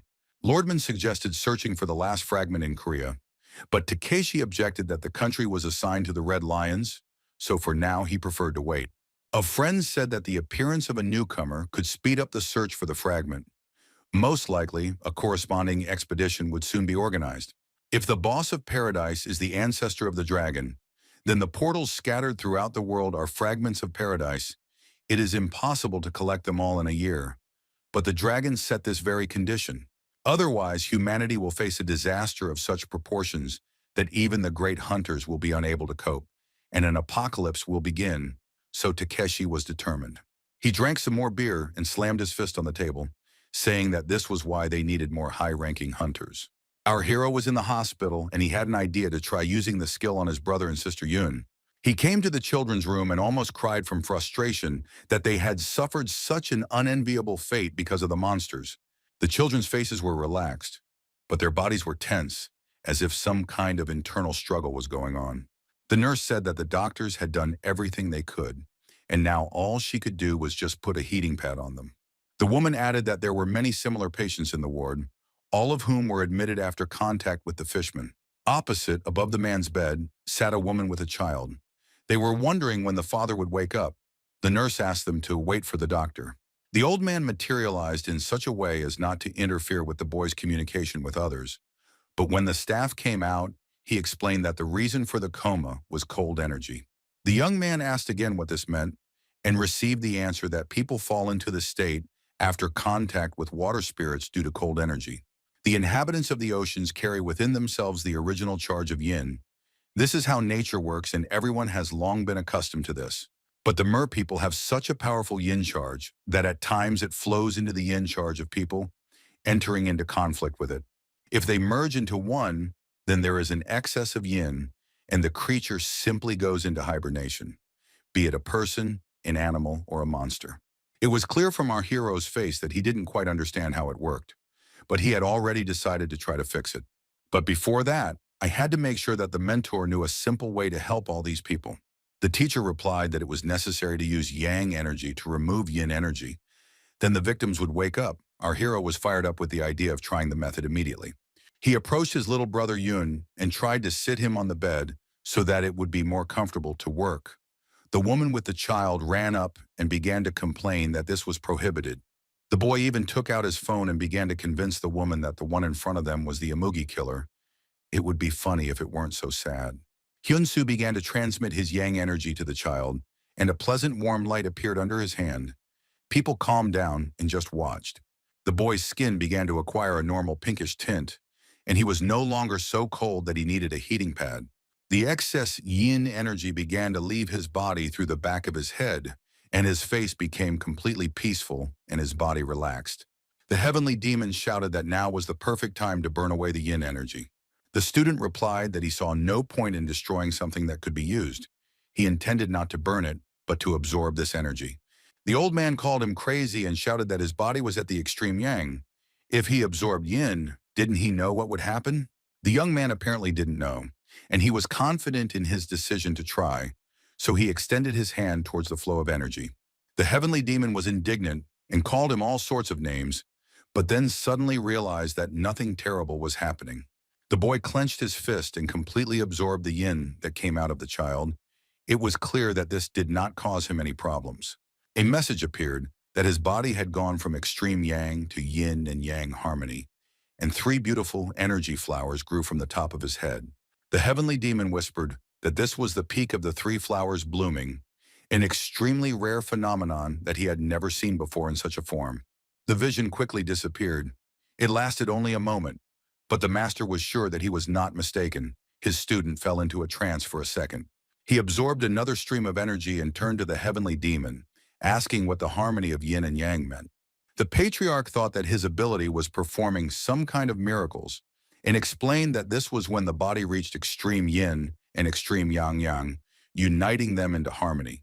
The old man did not believe that this could be due to just one ability and indignantly exhaled that this was some kind of cheating, or rather fraud. Then the woman screamed loudly. Brother Yun sat up, opened his eyes, and loudly asked where he was. The boy noticed our hero and greeted him, calling him by name. The guy was glad that the child's memory was preserved. The woman ran out into the corridor and, waving her arms, began to call the doctor and nurse into the room, saying that a miracle had happened. They rushed headlong into the ward. By the time they arrived, Sister Yun had also already woken up, and the doctor began his examination. Our hero caught and absorbed the last stream of yin only now. It was not easy to finish the process in the presence of the hospital staff. The brother rushed to hug his sister. Hyun Su smiled. The doctor and nurse were in shock, and the woman and child began to cry with happiness, realizing that they too had a chance to bring their father back. When the hospital called Yun, she stopped breathing with joy and could not utter a sound in response. She just stood there and cried, covering her mouth with her hand, because there was no greater happiness than finding a family again. The children were fine. Only after hanging up the phone did the girl press the phone to her stomach and, pouring out words, began to thank the young man who had performed a real miracle for her. Meanwhile, new patients in comas continued to arrive at the hospital. There had long been insufficient space for everyone, and the wards were overcrowded. After hearing the report, Lee Mina ordered that additional rooms be set up and that all staff be called back from vacation and training. Then her phone rang, and Ha-Yurek's phone rang too. Both girls heard the news of what Hyun Su had done, and both were shocked by what was happening. Our hero began to methodically absorb yin energy from patients in a coma. The next one he revived was the husband of a woman with a child who was waiting opposite Yun's brother and sister. It was reported that he had reached the first level of the yin-yang harmony body.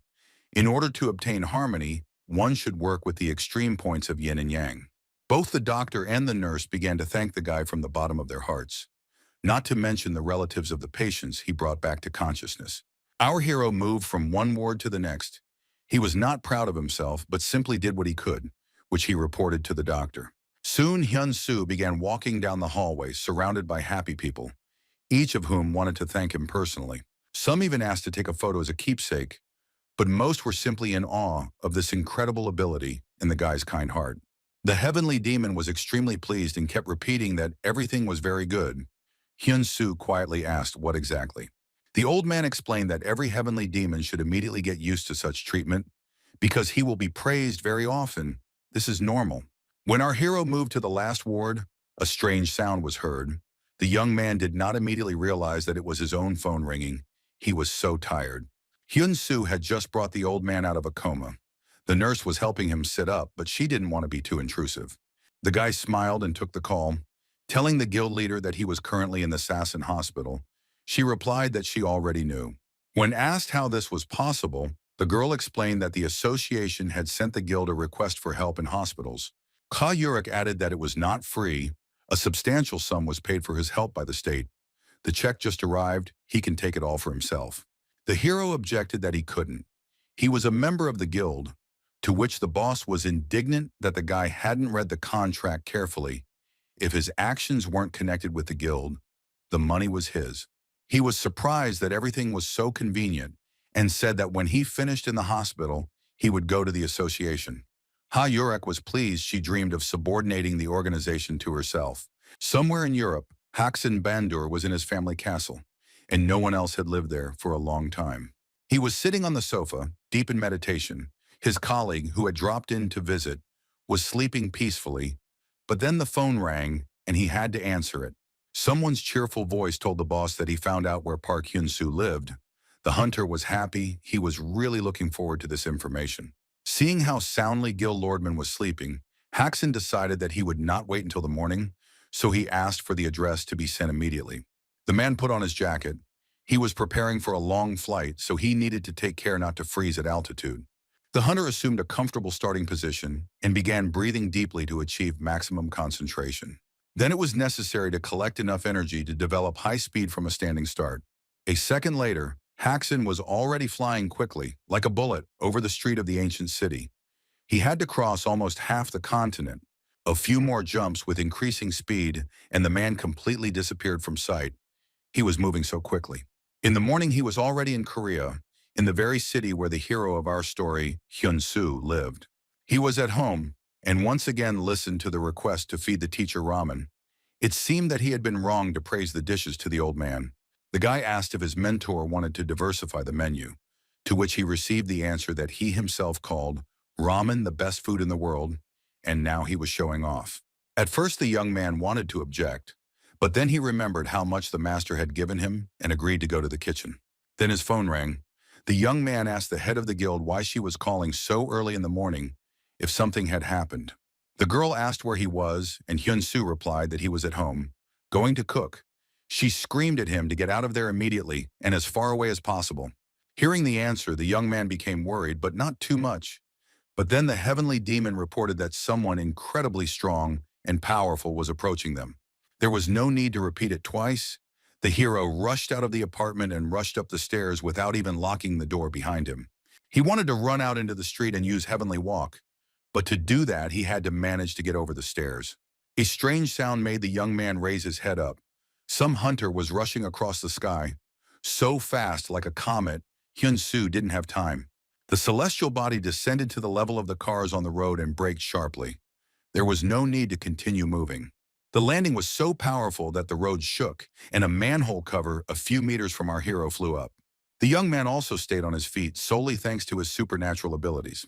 Right in front of him, in clouds of dust with his hands on his hips, stood Haxan Bendur himself, not even having soiled his jacket in flight. He looked straight at the young man and asked menacingly what his name was. And when he answered that it was Park Hyun Su, he nodded with satisfaction. Instantly, a projectile charged with energy appeared in the hunter's hand, and he wished our hero to die quickly. The guy didn't even have time to swallow his saliva, and his opponent was already swinging with all his might to make his throw. A wave of energy, ending in a peak as sharp as an arrow, rushed towards the young man, rapidly approaching the target. Soon there was a powerful explosion, and everything around burst into multicolored flames. It seemed that the projectile had reached Hyun Su. The hunter who attacked the guy was absolutely sure that he was dead, so without even looking back, he was about to leave the scene. At this time, a small meeting was taking place in the association's office center, and a reconnaissance robot arrived to report on the situation. He reported that, as expected, the unidentified living organism is now in the area where Park Hyun Su lives. While the staff tried to tally up the statistics and calculate the trajectory of the object's movement, Lee Min-na thought about the fact that supersonic speed was no joke. The girl knew well that such an ability was extremely rare even for S ranks, so she almost immediately guessed who it could be. She called Ha Yurak and she confirmed her guess that it could be Haxan. He hates her to the depths of his soul.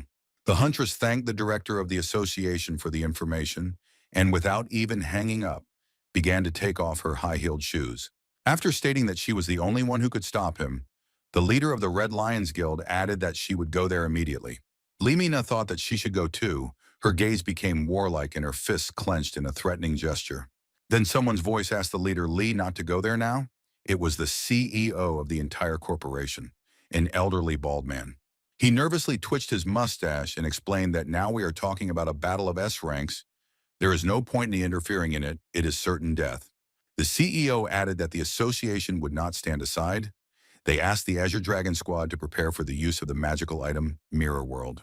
The helmeted hunters jumped on their motorcycles and rushed forward towards their target, the area where Hyun Su lived. The squad leader ordered Bee, Cheetah, and Ant to prepare as much as possible. We are talking about S rank. He added that this battle would be very different from anything they had seen before. The hunters cried out in unison that they understood, their voices sounding a little muffled under their helmets. The leader of the squad contacted another hunter named Falcon by radio, asking if he had the mirror world and if it was okay. The hunter replied that yes, he was standing on the roof of a skyscraper and was ready to jump down at the first command to activate the magical item and deliver it to the scene. The Falcon jumped from the roof of a skyscraper, spreading his arms as if in flight. It looked very impressive. During the fall, the man transformed into a huge bird and was now flying over the city street in the right direction. The height was great, but it was clear that the Falcon had received its name for a reason. It moved naturally and very quickly. Meanwhile, Haxan, who, as we remember, was about to leave, heard a menacing cry behind him. He turned around, his pupils narrowed with rage. Hyun Su not only survived, but also managed to attack the enemy, gathering chi energy to strengthen the blow. Seeing how the hero masterfully handled the energy of yin and yang, Haxan was surprised, because he himself had achieved their harmony in the kingdom of evolution. The heavenly demon was also shocked. Haxan's strength was much greater than Ha Yurak's. He had reached at least the peak of the evolution realm where the old man came from. Meanwhile, our hero decided to figure out what was going on. He asked the hunter why he came out of nowhere and attacked him. In response, Bander Haxon only spat. He did not understand how the A-rank managed to not only survive his attack, but even parry it. At this point, Hyun Su heard a sound similar to a car accident. He had to make sure that no civilians were harmed during the battle. The young man shouted loudly that it was dangerous to be here, and that people should leave the street and nearby houses as soon as possible. Here he heard the voice of the master, who reminded him that he was in the midst of a battle. He couldn't get distracted. He needed to concentrate as much as possible. The enemy was incredibly strong, and he had already managed to relaunch the spell of flower art, leading to a series of powerful explosions. The guy put up a block. He had created a pretty decent protective shield and was prepared for it to fail, but it all worked out. Chuckling, Hyun Su called Haxon an idiot for using the same technique against him twice. But one should not underestimate the enemy. The hunter magically appeared behind the hero and was already preparing to attack. But that wasn't the main thing. Haxon had mastered the technique of body transformation and instantly made his hand metal. The young man was puzzled. He had just been shot with energy explosive bullets. Now his hand was being covered with metal. How many superpowers did this man have? Bander was going to use a supersonic strike of 3 max, which should have finished off the boy completely. So he gathered the required amount of energy and made a lightning-fast lunge forward, directing the blades straight at the young man. He took a defensive pose. Did he really hope to withstand a blow of such force and speed without a weapon? It was like death. Even though the guy distributed the energy throughout his body very well, it didn't help him avoid damage completely. The blow landed on his crossed arms. The right one was on top, and although there were no wounds, there were injuries, and he was unable to stay on his feet. Due to the supersonic speed, Hyun Su was simply blown away. He flew a good 10 meters, breaking through the wall of the building. Debris fell like hail. The flames flared up on their own, showing the amount of energy involved. The hero's fall did not stop. He continued to fly backwards, breaking through more and more architectural structures, and did not even have time to change his position. Finally, he collapsed in some abandoned room, raising clouds of dust of such volume that nothing could be seen at all. Trying to rise at least to his knees, the young man thought that it would be very stupid to die like this, at the very beginning of his path of working with energy. In addition, he now had no feeling in his right hand, which significantly reduced his chances of survival in a battle with such an opponent. He immediately came into view, jumping into the hole in the wall that Hyun Su had left when he fell. But the most unpleasant thing is that this time, Haxon was preparing to use a supersonic strike of 5 max, and not 3 as last time. Here the master asked the student whether it was in vain that he had learned the movement of the heavenly demon, and let him use his capabilities to the maximum. This sobered the hero up, and he instantly jumped to his feet, preparing to use the heavenly demon walk technique. A message appeared that the understanding of the walk technique had increased, and the guy decided to take a risk and use flight to jump over the enemy. But at the last moment, he changed his mind. He decided to attack, so he summoned the maximum amount of energy into his fist so that the result would not be disappointing. It turned out pretty well, but Haxon hit back. The hero flew back several meters. The fragments of the walls flew apart no less spectacularly than last time. The guy hit the wall of the opposite house, but he felt much more cheerful, and the blow was weaker. The building survived. Meanwhile, Hayurak flew over the city like a fiery comet in order to get to the aid of the newcomer as quickly as possible. The girl left the area of skyscrapers with office centers of large companies, and all she was interested in was that the hunters would not meet before she appeared.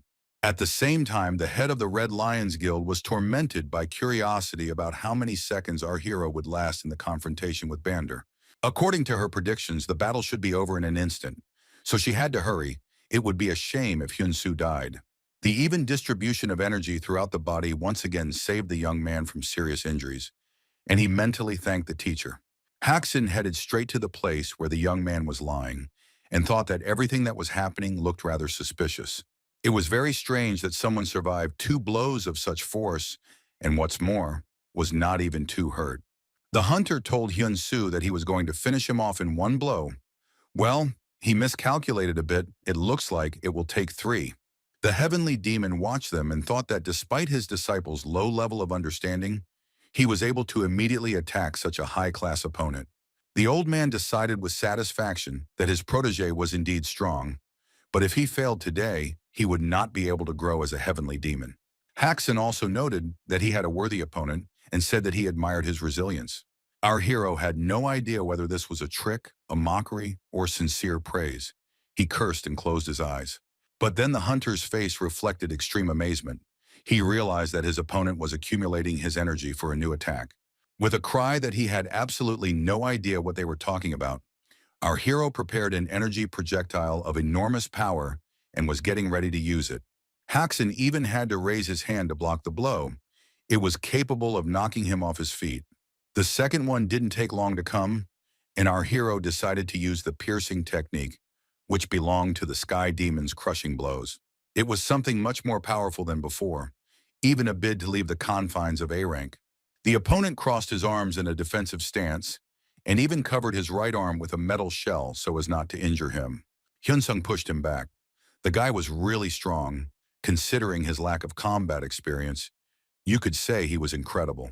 Haxon slowed down for a few meters, but finally stopped and cursed. The impact was much more significant than he expected. But it wasn't that simple. He looked at his reinforced metal arm and suddenly realized that it was destroyed. And this was done by an A-rank. It was simply impossible.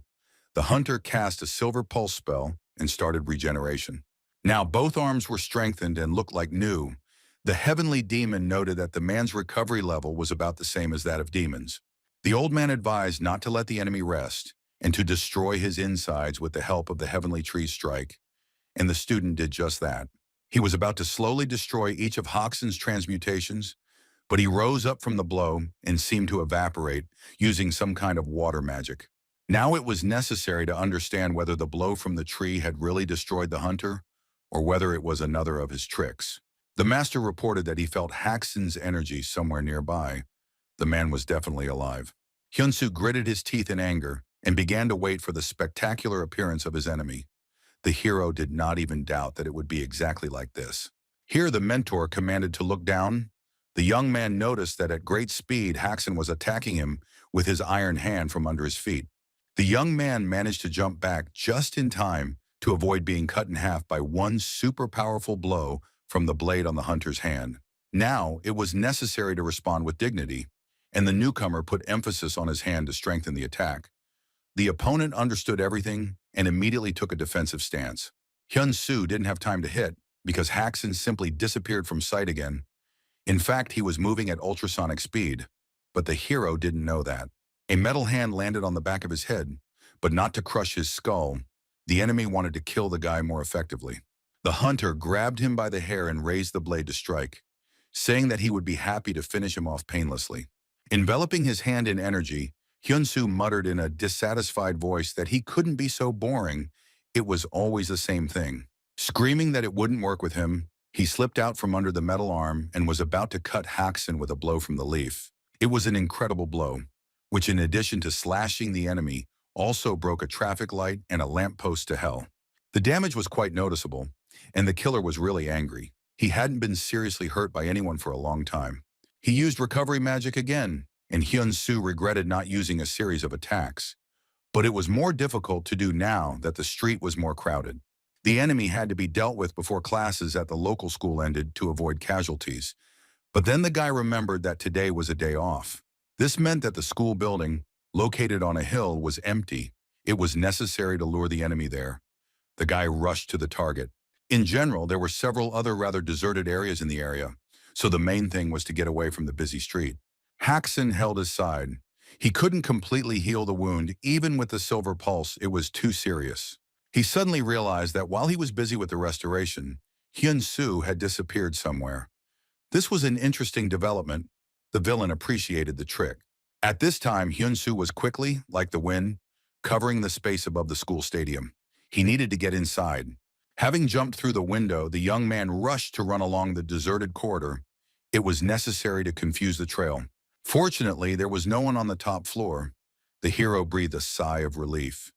If everything went according to plan, there would be no unnecessary casualties among civilians. But the enemy was already here, his supersonic speed many times exceeding even the sky demon flight technique. Haxon mockingly asked why so much body movement. Was it really concern for others? His blow was so powerful that the explosion destroyed the wall and threw the young man aside. The board tables and chairs flew apart as if they were toys. It seems there will be no lessons in this class on Monday. Hyun Su tried to stand up and stated that non-humans like his opponent, who fought in residential areas, had no right to be called hunters. He was so angry that he literally rushed into attack from the spot, hoping that the element of surprise would work. Haxon had anticipated this development and disappeared from where he had just been, appearing right behind the guy. He readied his blade, and without a second's hesitation, he used it, swinging it the length of his arm. The hero managed to jump to the side, but the room was damaged even more. In the clouds of flame and dust, it was impossible to see what was happening. Hyun Su managed to jump back from the magical projectiles, but a series of explosions turned the school building into ruins right before his eyes. Haxon looked into the hole he had left in the floor and shouted to the guy that he had held out for so long, it would even be a bit of a shame to kill him. One spell followed another, and now a whole whirlwind of smoke and fire appeared, pursuing the young man. Only the top of the newcomer's head was sticking out of this fiery whirlpool, and it served as the next target for attack. With a cry that he should blame his boss for his death, the hunter prepared some particularly powerful spell, the projectile glowing with a bright purple light, the same as his eyes. The projectile flew very quickly, and in the process increased in size many times over. It was already a weapon of mass destruction. The explosion illuminated the entire school grounds along with the stadium, and was so powerful that even the windows in the surrounding houses were blown out.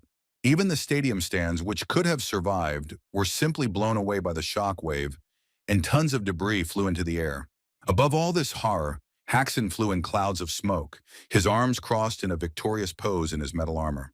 In the place where children were studying just yesterday, only ashes and piles of bricks and broken glass remained.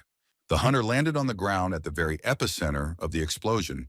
He was incredibly pleased with himself and did not regret what he had done at all. He only thought that the rank assessment in this country was not that important. In front of him was not an A, but a real S rank. There was no doubt that Hyun Su had survived. The hero had just begun to climb out from under the rubble, simultaneously restoring himself with the help of energy distribution. The enemy thought whether it was time to escape. He looked again in the direction where the newcomer was, and thought that he had already spent too much time on this venture, so he had to finish what he had started. The young man rose into the air using Sky Demon Flight and was now preparing to take revenge on his opponent for destroying the school. Looking at his face distorted with anger, Haxon only laughed. He liked to attack people not only physically, but also mentally. As he watched the young man wrap himself in yin energy for his next attack, he noticed that he had been surprised once again. Hyun Su approached slowly but resolutely. He was completely calm and completely unharmed. The enemy prepared a new energy projectile and proudly declared that he would burn the newcomer to ashes time and time again. But he was disappointed. Neither the explosion nor the flame caused the slightest harm to our hero, because he was immune to the fire from the sea serpent. Haxon squinted. The energy of the projectile simply disappeared. He had never seen anything like that before.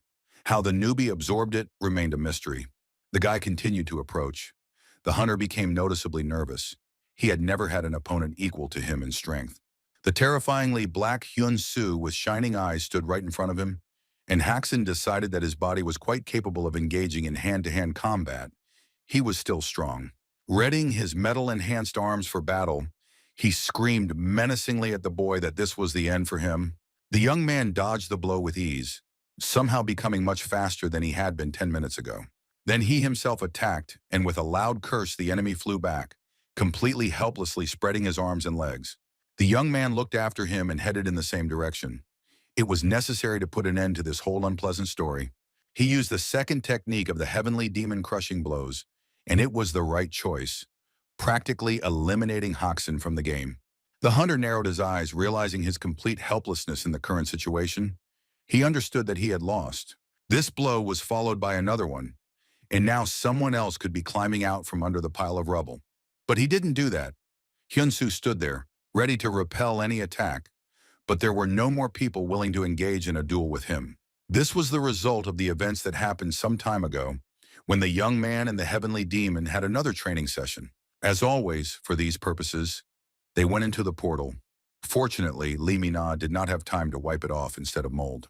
The old man taught Hyun Su how to strike by predicting which way his opponent would try to dodge them. The hero tried to hit with both his hands and feet, but he was completely unable to even lightly hit his mentor. No matter how much he practiced the heavenly demon walk and the heavenly demon appearance, the teacher was always one step ahead. Soon the young man fell into a genuine rage, trying to get his opponent, but he still won. The old man moved very quickly and stopped just as quickly, breaking with his feet. Watching him, the guy realized that he was doing it wrong. But now it was the turn of the heavenly demon himself to attack, and he did so with great pleasure. The hero, like a cotton doll, flew back from one quick and almost imperceptible blow from the old man. The master sat Hyun Su down so that he could distribute the energy throughout his body and began to explain that the boy had both the heavenly demon seed and the incredible energy of the Amugi. All that remains is to learn how to use them correctly, then no enemy will be scary. The young man understood that this was so. He felt that he received additional energy, but he did not become stronger except for high-level recovery. The mentor advised to think of energy as a deep well. The water in it is that very energy. A strong person will be able to bring water from a well dozens and even hundreds of times, but a weak person will give up after several attempts. But the most important thing is to understand that the water in the well will not run dry without special reasons, so this process can be repeated countless times. This means that you need to become stronger. Proper training will teach the hero to properly accumulate and use his internal energy. And the best training to become stronger is fighting in real battles with worthy opponents. Taking a fighting stance, the heavenly demon concluded that defeating a strong opponent would replace hundreds of ordinary training sessions. Standing in the middle of the ruins of the school, Hyun Su remembered that conversation and realized what he should do now. Right in front of him now was the first strong opponent who could become a stepping stone in his growth as an invincible warrior. The stone stirred, and enveloping himself in the magic of restoration, Haxin jumped out of the rubble, enveloped in a pink glow. The spell ended, and the hunter checked how well the body had regenerated and how well the muscles were working. After 2 crushing blows from the heavenly demon, he not only survived, but also stood on his feet quite confidently, which shocked the hero. Looking at the dark silhouette and glowing eye of his opponent, the young man thought with horror that there was a real monster in front of him. On the other hand, he even felt hidden joy. His body was literally burning from this fight, becoming stronger.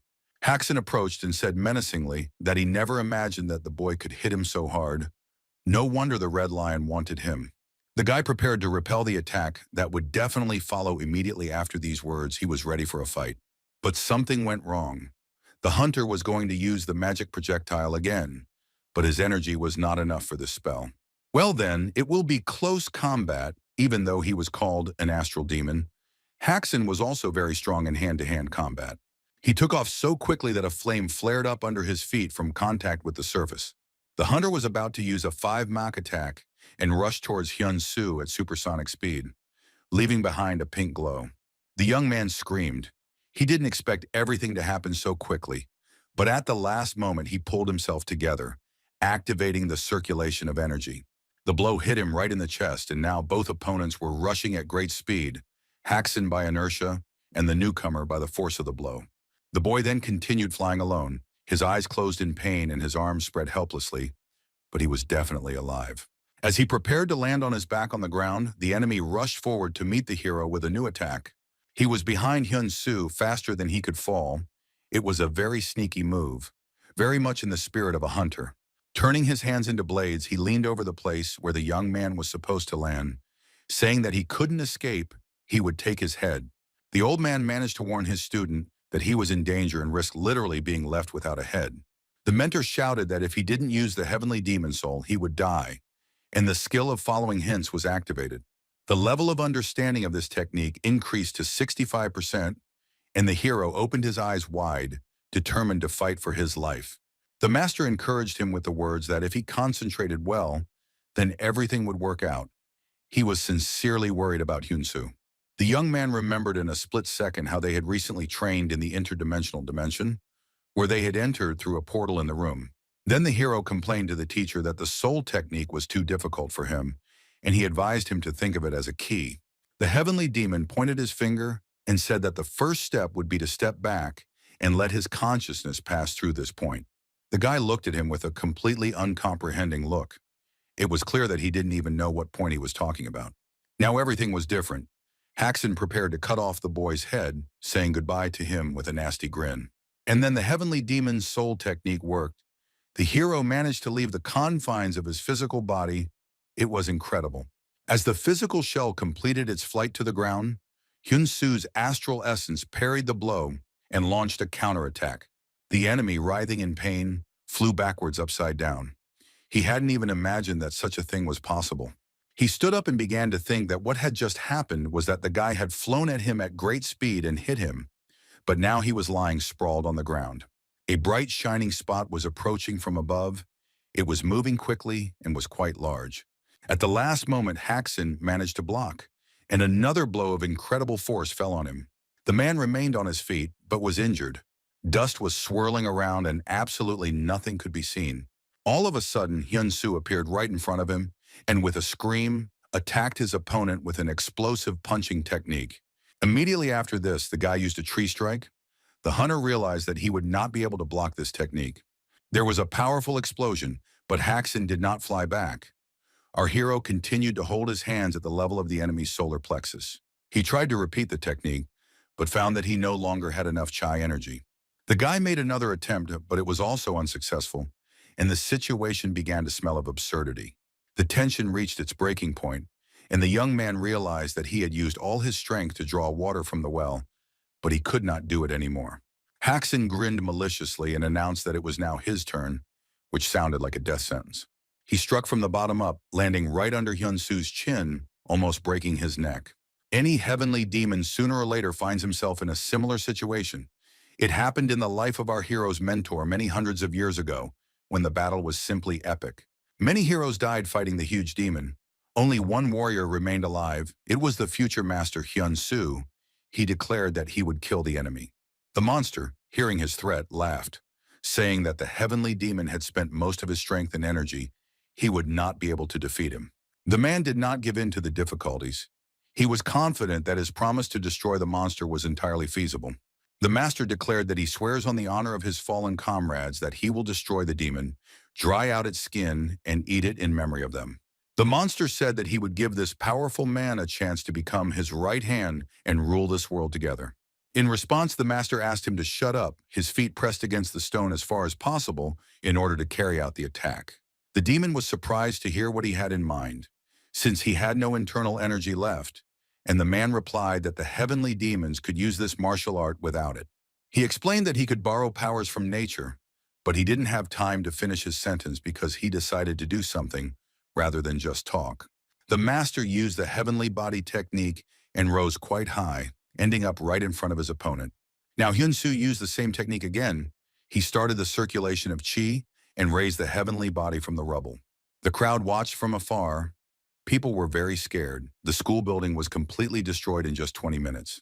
A support group of hunters sent by the association arrived at the scene, their motorcycles just entering the territory. It was dangerous to move further, and when everyone had driven behind the fence, it was decided to stop. The leader of the squad slowed down and announced that they would not go any further for safety reasons. Since it is necessary to act with the utmost caution, the squad will conduct reconnaissance and report to the leadership on the state of affairs. The girl launched a drone, but it was already clear that the scale of the destruction was simply catastrophic. One of the men said that he heard that Haxin was hunting for a newcomer, Hyun Su. Most likely the guy has long been dead. But then he saw something through his binoculars that made him scream loudly in surprise. It was simply incredible. The young man was not only alive, but also delivered some pretty hefty blows to his opponent's body and face. After another one, Haxin flipped over himself and flew back several meters. The force of the blow was astonishing, but the hero himself could not stay on his feet. Both of them slowly started to rise to their feet, and Hyun Su wondered why the hunter had appeared out of nowhere and attacked him. He smiled and said that he didn't understand what they were talking about. The guy got angry and yelled that the idiot couldn't help but understand. It was his decision.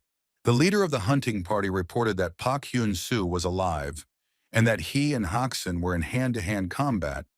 It was simply impossible to believe.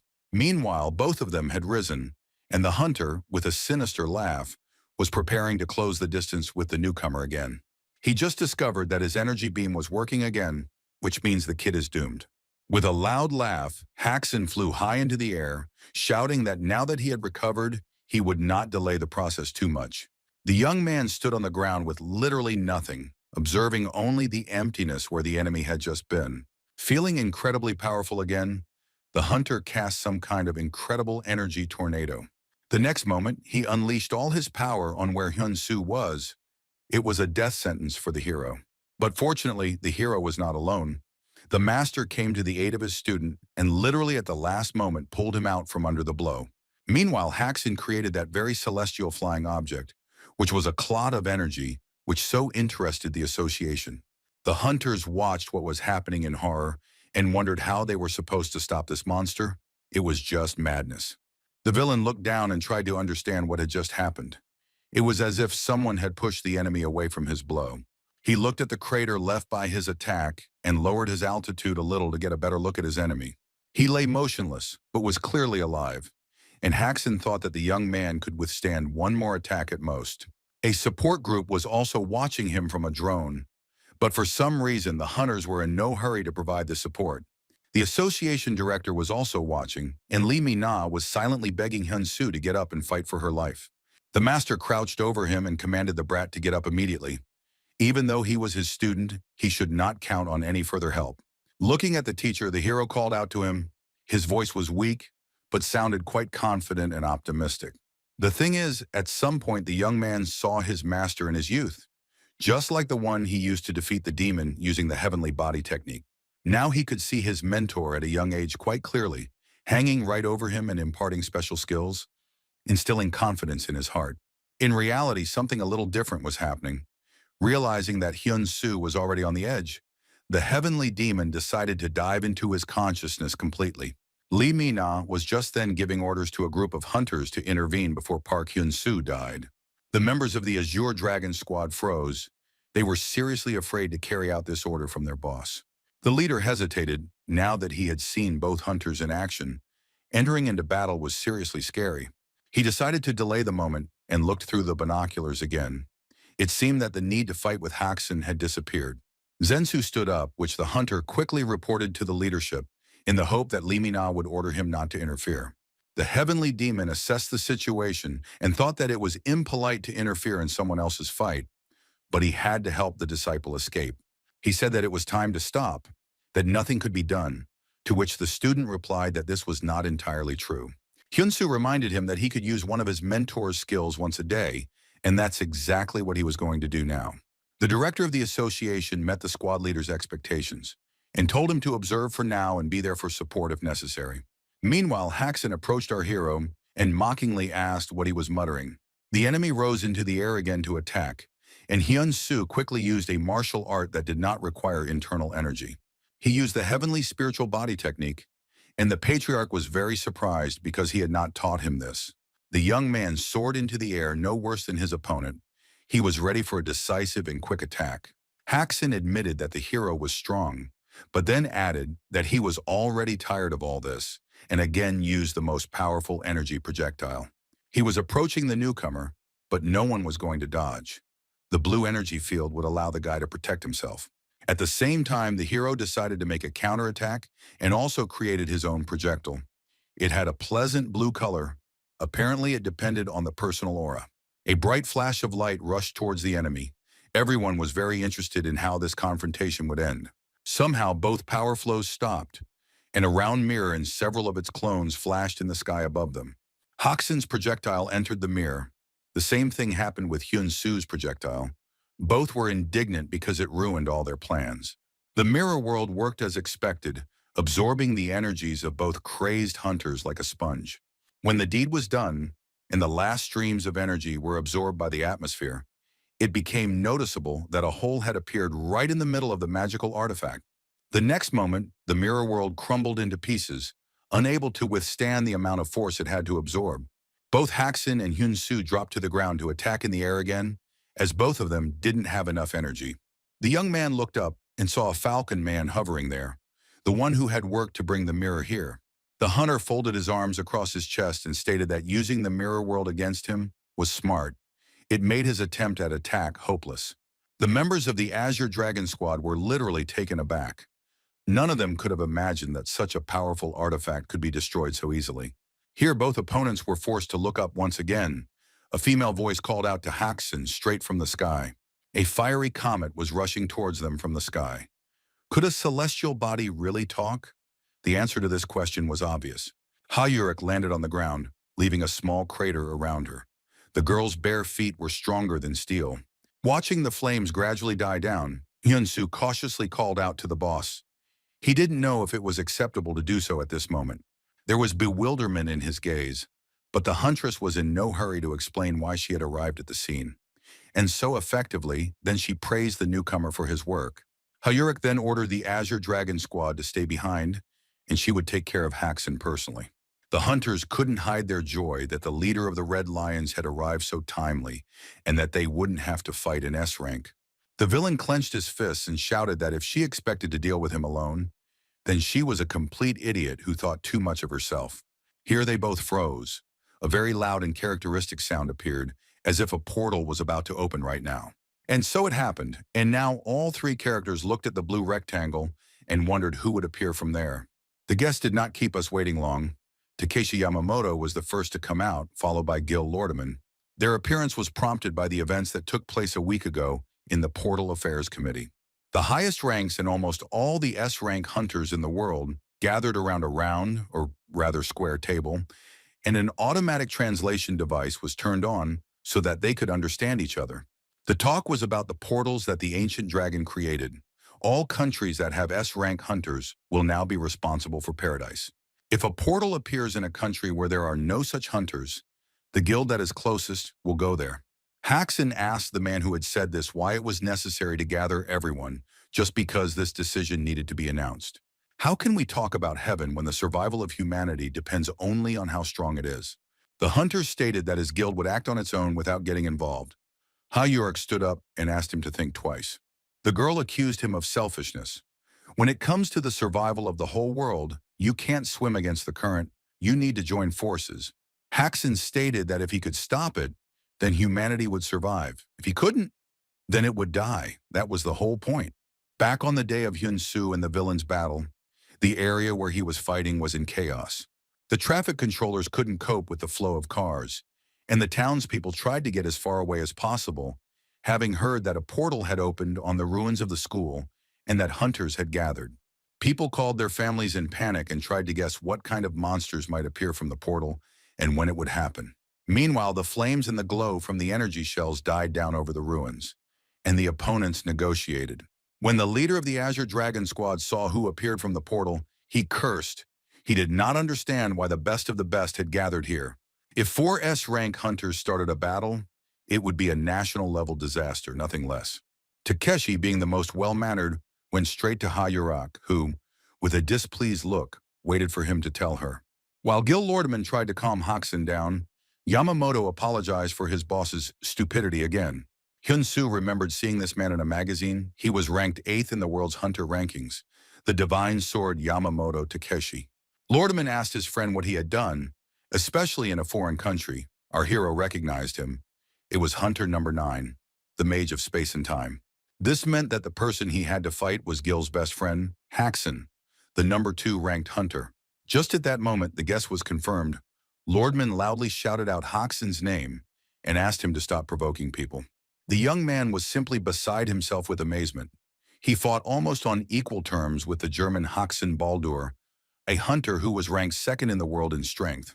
The hunter never appeared in newspapers or on television, so his appearance was not widely publicized. People only knew that he was very cruel. Takeshi announced that their guild would make a national apology and fully compensate for the damage caused. Hyun nodded and smiled. But then Hyun Su stepped forward and shouted angrily that he was not going to forgive anyone. It was simply unimaginable. The boy clenched his fists and screamed that he had been attacked without explanation and that the school he went to had been destroyed. He waved his arms and spoke about the locals who could suffer because of this.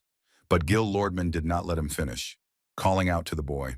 The man raised his hand in greeting and introduced himself, then asked if it was Hyun Su in front of him and added that he was glad to meet him.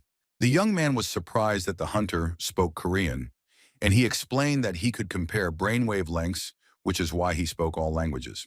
Gil added that they were not here to fight, but to get that guy over there, so it would be better to calm down.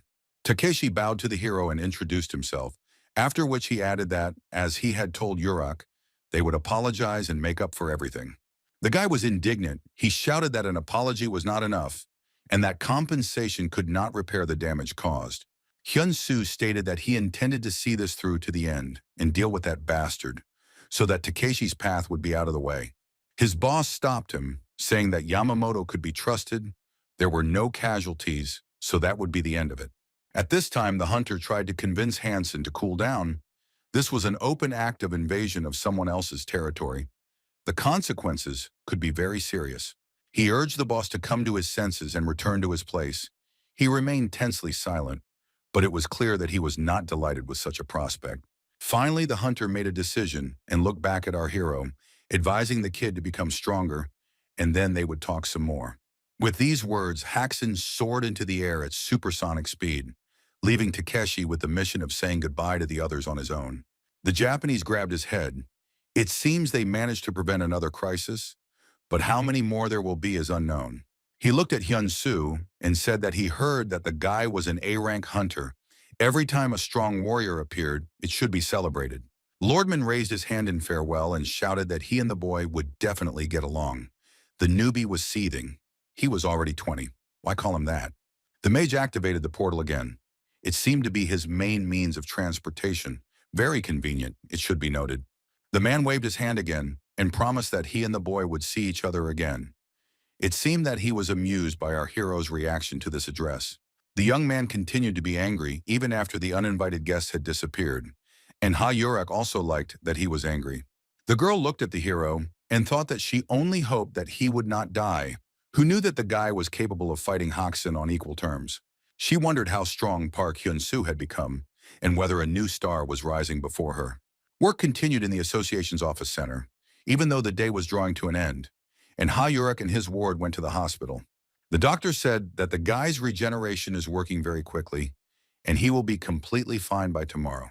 The Red Lion Guild leader laughed that the boy seemed to have become stronger after eating the snake. She advised him to spend the night in the hospital if he was tired. The young man began to get dressed and replied that he would sleep at home. The journey from the hospital to his neighborhood was not short, and Hyun Su decided to use the subway to get there faster. The master asked why the hero chose this method instead of the flight of the heavenly demon, to which he received the answer that the day had been difficult and it was more convenient when there was no strength. The guy leaned back, going over everything that had happened today in his head. It was incredible, he sighed loudly. The young man thought that he should continue to be extremely careful. It was too dangerous to fight next to ordinary people. The thought that there could have been hundreds of victims today if it hadn't been a day off literally made his eyes go dark. He walked to his house thinking about what the residents of the area would think of him now. He had to cause such a mess. The guy walked slowly down the street. His house was already visible ahead, but he didn't want to go closer and meet his neighbors at all. He looked cautiously at the glowing windows, thinking that everyone must be worried and angry about the destruction of the school. But what he saw ahead made him cry out in surprise. It seemed that the surprises of this difficult day were not over yet. Then a familiar voice came from behind him, saying that Park Hyun Su had done a good job today. It was Lee Mi-nam, who said with a smile that she was very worried about him. The girl was especially beautiful in the light of the lanterns. The hero bowed in greeting and asked what Director Lee was doing here. She replied that the association had a department responsible for the restoration and renovation of buildings. The girl sheepishly explained that she was there to take care of the future restoration of the area. Unable to contain his emotions, the guy rushed to hug the beauty with words of gratitude. He insisted that Lee couldn't even imagine how worried he was on the way here. It didn't immediately dawn on him that this was inappropriate. Hyun Su pulled back and started apologizing. Lee Mi-na stood there blushing deeply from embarrassment. Here, welcoming cries were heard. Residents thanked the hero for saving the area, and grateful smiles were visible in all the windows. The director of the association and our hero were incredibly embarrassed. The young man began to thank his neighbors. He did not expect anything like this at all. The beautiful palace was built with taste and decorated as if it were intended for kings, although at one time it apparently was. The interior was as luxurious as the exterior, and the reception area in the lobby was covered with a red carpet. Like the red carpet in Hollywood, it looked simply luxurious. The man smoking a pipe reported that the king was unhappy that the water portal plan had failed due to a misjudgment of the monsters. A girl knelt before him and said that a fragment from the Western Sea of Korea should be enough to destroy them. The man asked if everything was okay with the parallel plan, and the beauty reported that it was 72% complete. If necessary, he could intervene personally and everything would be over. The man's eyes flashed as he agreed that it was true, but he was pleased to see the plan's progress. The news reported that German hunter Haxen Balder was behind the destruction of Doven High School on the 12th. It happened while he was trying to eliminate hunter Hyun Su by illegally entering our country. The announcer reported that as a result, the Haxen Guild issued a public apology and pledged to pay all costs for the restoration work. The hooded man watching the news tilted his head forward and muttered that this was all very cool. Like, very cool. He laughed as if he had heard a funny joke and repeated Park Hyun Su's name after the announcer, his voice laced with contempt. The guy leaned even lower and said that you had to be a really cool A rank to survive the White Wolf's attack. He raised his metal gauntlet and exclaimed that his sister would not like it if he broke the neck of someone like a newbie. The guy slapped his hands together, causing a pink glow of energy to appear, as if he could already imagine our hero's bones cracking under his gloves. Meanwhile, at Hyun Su's house, everything was going as usual, except for one small incident in the morning. The old man sat with his arms folded at the table and loudly commanded the boy that if he had already finished washing himself, then it was time to prepare breakfast. The young man stepped out of the shower with a towel around his neck, noticing that the cool water was very refreshing. The mentor didn't like this appearance. He slapped the young man for going out naked. The hero was indignant that there was nothing wrong with that. Hyun Su put the phone on the table next to the TV and said that he had an expedition tomorrow, so he ordered special food for them today. His gaze was cunning when the master began to ask what they were talking about. The student maintained the intrigue until the very end. Sky Demon assumed that he was going to make 2 packs of ramen instead of 1. Hyun Su waved his hands. Then he explained that this would no longer be a surprise, but he himself thought that the master was too predictable. Looking at the TV and the telephone on the table with a skeptical look, the patriarch asked what they would eat in that case.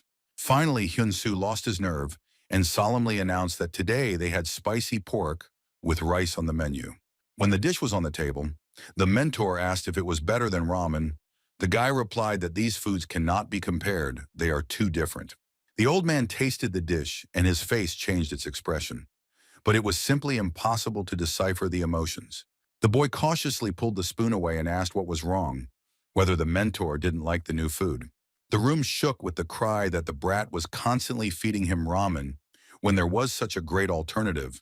Hyun Su tried to justify himself by saying that the patriarch himself asked for ramen. After breakfast, the young man went to the Red Lion's office. Hyuk called and made an urgent appointment. Walking down the corridor, the guy tried to guess the reason for this emergency visit. Perhaps tomorrow's expedition, or a reprimand for the fight with Haxen. As he walked towards the elevator, he thought that he could never have imagined that he would become a hunter for such a large guild, and even go on a raid with them. The hero stopped in anticipation and caught himself thinking that everything that was happening was more like a dream than reality. Then someone called out to him. The newcomer looked back. It was Sun Myung-jin, a famous hunter, who greeted him and added that he was glad to meet him. Hyun Su was shocked. He extended his hands in greeting and said that he was a fan of the Steel God of Death and had never even dreamed of such a meeting. The man was a little embarrassed and wished the boy luck on his first expedition for the fragment. They should try hard together. The master asked who it was, so the rascal almost fainted. The young man explained that it was the hunter Sun Myung-jin. The old man announced that he had heard the name before, and Hyun Su then explained that the Steel God of Death could not be defeated and had saved thousands of lives. Then he turned his head and saw Hunter Ho Jun Sung reading something on his phone. This was even more unexpected. He also greeted him and extended his hand. Greeting him, adding that he was glad to meet him, our hero almost melted into a puddle. The heavenly demon was indignant. He asked who it was, to which he received the answer that the hunter, Ho Jun Sung, although he looks thin, has incredible strength and is loved by many people. For the second time that day, the patriarch's nerves gave out, and he again slapped his student so hard that he almost knocked him off his feet. The young man asked what he had done to deserve such treatment this time, and the old man only chuckled. He hissed that Hyun Su was not a servant to these people. Why was he hanging his head so low? The guy explained that he was a fan of these hunters. What's wrong with that? There was no need to be so angry all the time. The master reminded him that before him was a disciple of the heavenly demon, who had no right to bow down to anyone. This information surprised the hero quite a bit. He had not thought about it before. Upon hearing that he would become a heavenly demon and lead a crowd of successors in the future to save the world, Hyun Su promised to act accordingly. In her office, Ha Yurik looked at a framed photograph on her desk. It was of her and Sun Myung-jin. The girl was already dressed in a suit for the expedition, and for some reason her look was a little sad, full of some kind of bright melancholy. Then Hyun Su entered the office saying that he had arrived for a meeting, and the huntress rose from the table in greeting. She pulled herself together and said in a cheerful voice that she had something to ask the newcomer. Something important. The young man looked at her equipment and didn't listen. But when the huntress said that she wouldn't delay and would ask straight to the point, he got involved. Hyurak looked him straight in the eyes and asked if he was going to continue working for the Red Lion Guild. Hyun Su responded in surprise that he was already working for them. What had changed? The boss pointedly said that he had survived the battle against Hoxton. The evaluation may have shown that he was an A rank, or maybe it was an A rank back then, but now it has become obvious that this is not the case. Pointing her finger at the guy, she loudly declared that he was now, without a doubt, an S-rank hunter. The young man was shocked again. It seemed that this day had turned his whole life upside down. It was difficult to realize his power. Hyurak explained that she promised to help him until she became an S-rank, which meant that their contract could now be considered invalid. She asked the hero in a serious tone what he was going to do, and sweat broke out on his forehead from the tension. Finally, Hyun Su replied that he was going to continue collaborating, since he hadn't done anything for the guild yet, despite receiving his first salary. The guy with the funny face snorted that he was not that shameless, and the boss couldn't hold back her laughter. But she immediately became serious and said that in that case, Hunter Park Hyun Su should take the upcoming operation as seriously as possible. Together, they will try their best. The girl added that his personalized equipment was already waiting for him in the basement, and the young man's delight knew no bounds. He thanked the boss. He bowed and said that in that case he would go. Hyurak replied that it was an excellent idea. When the hero walked out the door, he saw the master, who had again assumed his favorite pose, with his arms folded across his chest. The teacher asked what was the matter, whether the young man had done something indecent again, and he explained that he had lowered his head again out of habit. He immediately received another slap in the face when he heard that Hyurak was his boss, and not just some guy hunter, as expected. Then the heavenly demon added meaningfully that she was also a good boss. The guy asked if he knew the meaning of this word. The old man said that he watches news and dramas on TV naturally. He knows who the taco boss is, Hyun Su smiled. Soon all the members of the expedition lined up on both sides of the corridor, and the corresponding command was given. Hyurak proudly announced to her soldiers that it was time to obtain another fragment of paradise. She thought for a second and repeated again, much more quietly, that they were going for a fragment of paradise. They would need high-level artifacts, weapons, and healing potions. But most importantly, they will need courage to protect their comrades. The hunters shouted that this is the most important thing. Hyun Su felt out of place, and the old man remarked that he had always thought of the boss as an amazing woman. But today she had shown herself to be a heroine. The guild leader extended her hand forward and asked everyone to look at the comrades standing next to them, to see if they were confident that they could protect them. The hunters began to exchange glances and laugh, saying that they would undoubtedly be able to do it. Mutual assistance was half the battle. Hyurak raised her hand in triumph and shouted that in that case they would move forward for the artifact. The luxurious palace, like last time, glittered and sparkled in the sun.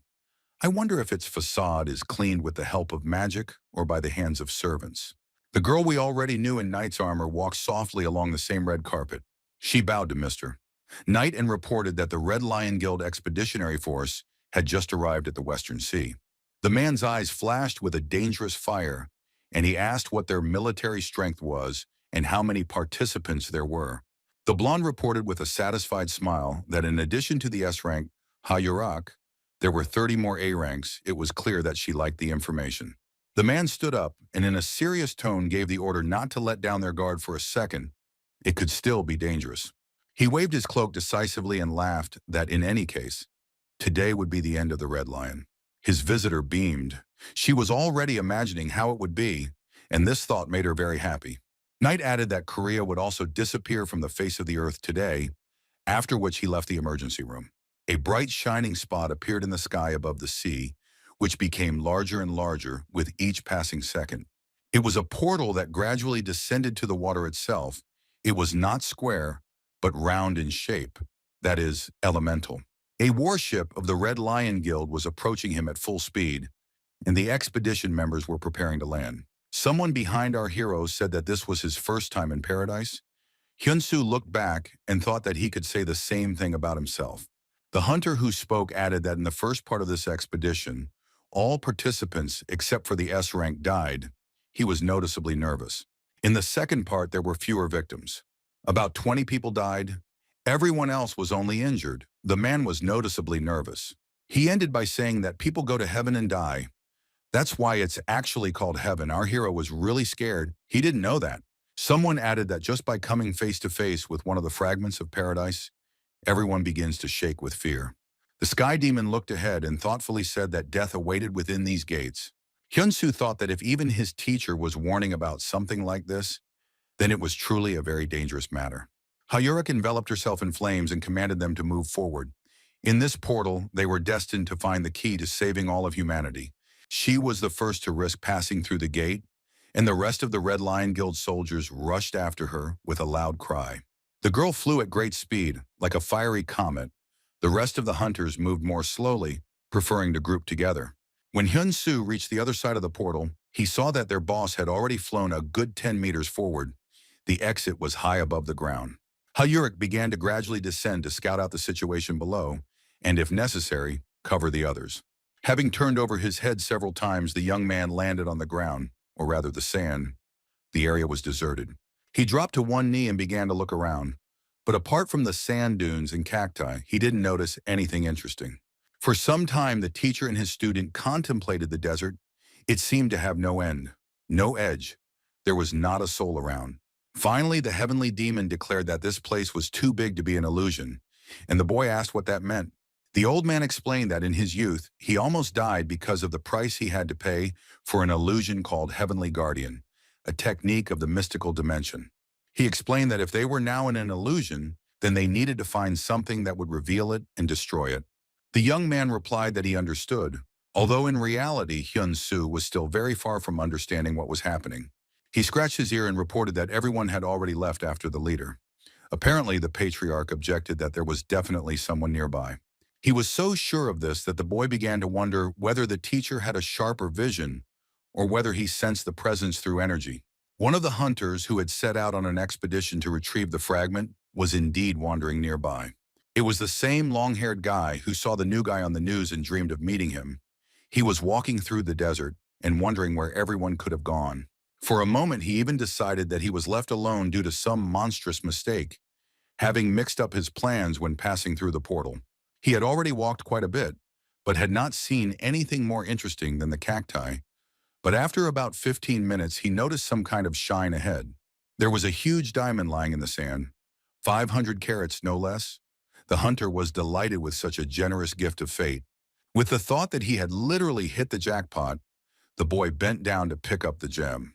Along with the stone, he also picked up some strange growth, and then a huge, toothy mouth of a monster appeared from the sand. The hunter jumped back and laughed at the thought that he had been so naive when he thought he had found a diamond in the portal. At this time, the monster's tongue flew over him. Apparently, it fed with its help like a huge frog. Enveloping his armored gloves in energy, the young man offered the monster a taste of his rock-breaker's treat. He rushed into the attack, counting on the fact that he wouldn't have to mess around for long. He needed to find the rest of the squad members.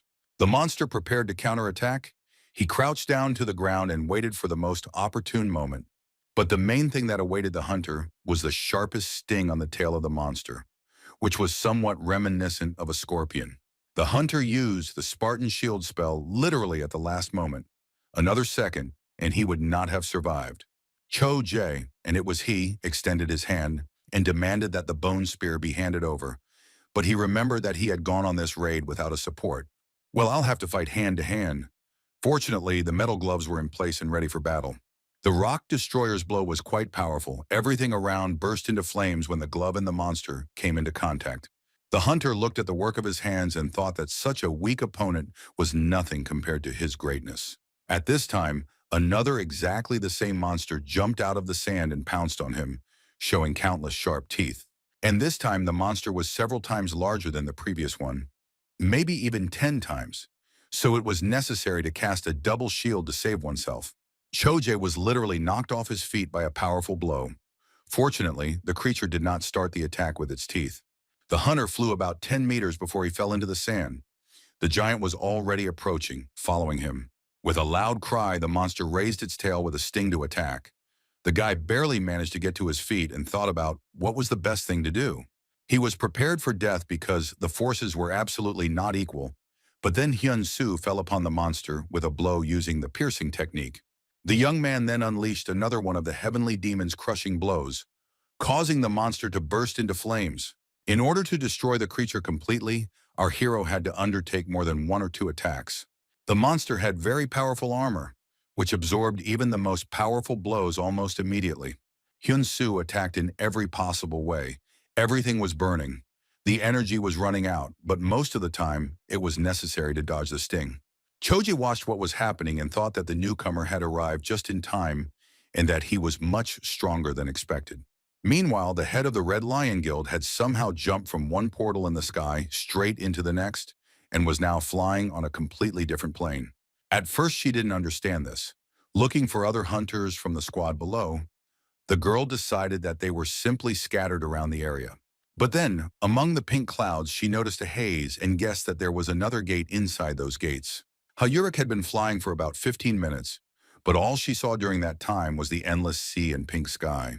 Finally, her patience ran out, and the huntress stopped, launching a test projectile into the water to check if there were any enemies there. She thought that it was impossible to just fly around all the time. She needed to go underwater and see what was there. Hayurek used the Hell Knight spell, which allowed her to breathe underwater for quite a long time, and prepared to dive. Before jumping, the boss put her hands in front of her. After all, her element was fire, the complete opposite of water, and that's why she didn't like the sea. Upon contact with the sea surface, a huge and powerful explosion occurred, as if a chemical reaction had taken place. Then the water surface became calm again, as if nothing had happened here for hundreds or even thousands of years. There was a funnel under the water into which streams of water flowed, as if there was air above it and not the sea. Hayurek decided to fly straight there to find out what it was. Maybe another portal. She stopped. A whirlpool of water was spinning around her, but the girl herself was not wet at all. It was very strange. Then ahead she saw something that looked like the night sky, and in it there were flashes like from magic spells. Some mountains and valleys were covered in clouds of black smoke. Spells flared up. Trees and even the ground were ablaze. The hunters from the squad, who were forced to engage in battle with the monsters immediately upon landing, clung to her with their last strength. There were many monsters. They were somewhat reminiscent of monkeys and were just as dexterous and agile, and also possessed the rudiments of intelligence. The hunter who spoke with Hyun Su on the ship was armed with an excellent short sword and urged his colleagues not to give up. In his other hand, Sun Myung-jin held another identical sword, and the hunter explained that as soon as one of them surrendered, his comrades would die. His blonde colleague tried to tear the monster's mouth apart with his bare hands, but even he barely had enough strength to do it. When the creature was destroyed, he shouted that none of them even thought about surrendering. Fighting off another monster with his elbow, he added that he was going to come back and get a great bonus. Sun Myung-jin, who was chopping up the creatures like cabbage, agreed that it goes without saying that they would be paid a bonus. Another hunter cast the Lightning of Destruction spell, hoping to kill several monsters at once. He told the creatures not to dare look down on the A-rank hunters, and they didn't dare. They died. But new ones came after them. There were a lot of them. A huge black mutant wolf attacked from behind and sank its teeth into the hunter's shoulder. Since he did not expect an attack from behind, he did not have time to react. Having made sure that the wound was fatal and the enemy would simply bleed to death, the monster simply threw him away and began to look for a new victim. Jun Sung, who was tearing apart the jaws of one monster, was also attacked from behind by another, the horn piercing him right through the heart. The steel god of death rushed to help without hesitation, but it was hardly possible to do anything. Before his death, his comrades shouted at him not to come near, Sun Myung-jin himself could easily suffer from the vile attack, and that is what happened. The creature was going to crush him with a boulder. More precisely, two stone circles connected like a huge barbell. The hunter noticed them only when the blow had already been made. The man shouted that it was not for nothing that he was called the steel god of death. It was a shame to lose to such a worthless person. He was confused about holding this stone weapon. This could have continued for a long time, but a whole flock of new species monsters was approaching from the side, ready to attack. X legs and tails ended in the sharpest blades, which they immediately put to use. The hunter did not expect this. Within seconds, he was pierced through and through several times, leaving no chance of survival. Junsung screamed his friend's name. He didn't believe that everything was happening in reality. He used a spell and destroyed the enemy with an energy volley. Blood was gushing from the man's chest. A huge monster was already approaching him from behind. Shouting that they had not come here to die, the hunter rushed into battle. He grabbed the monster tightly by the horn, the same one that pierced his body along with his armor, and then twisted it to the side. It was not possible to tear off the horn. The strength was running out, but now the monster rushed forward at great speed, carrying a man on its back. The remaining members of the squad were still fighting a whole pack of creatures that resembled shaggy monkeys, but there were hundreds of them, and people were tens of times smaller. The blonde, reporting the situation to Knight, watched what was happening. The battlefield seemed to be burning from the blows and spells. So much energy was expended by the hunters. The boss took a sip of tea and said that it was boring. It would all be over before he finished drinking, and the gulag hadn't even opened yet. The girl agreed that it was a bit weak. Knight put his cup down and his eyes lit up as he exclaimed that there was a chance that when the gulag came out, it might get even more boring. He asked what the name of the guy who killed the Imugi and survived the Haxan was. The girl muttered that she had already said that 3 times, but still said the name Park Hyun Su. The blonde continued to look at everything through the funny binoculars with the face of a pink panther, and the boss waited for information. She reported that she had chosen one of the strongest sorcerer kings as an opponent for the hero, and did not think it was possible to defeat him. The girl added that they had already met. Joyful excitement was written on her face. Everything was going according to plan, even better. She met Hyun Su and Choi Jae-hyuk. The guy killed the monster, and now they were moving through the desert together. The leader of the Aegis Guild lamented that after passing through the portal he was left alone, without all his hunters, and did not know where they were. The guy replied that it was unpleasant. The hunter continued that it was fate itself that sent him a newcomer. He never dreamed of such a meeting. The hero reacted with caution. But when Choi Jae-hyuk said that he almost cried when he thought that he was the only one who was separated, the young man also laughed because he had experienced the same thing.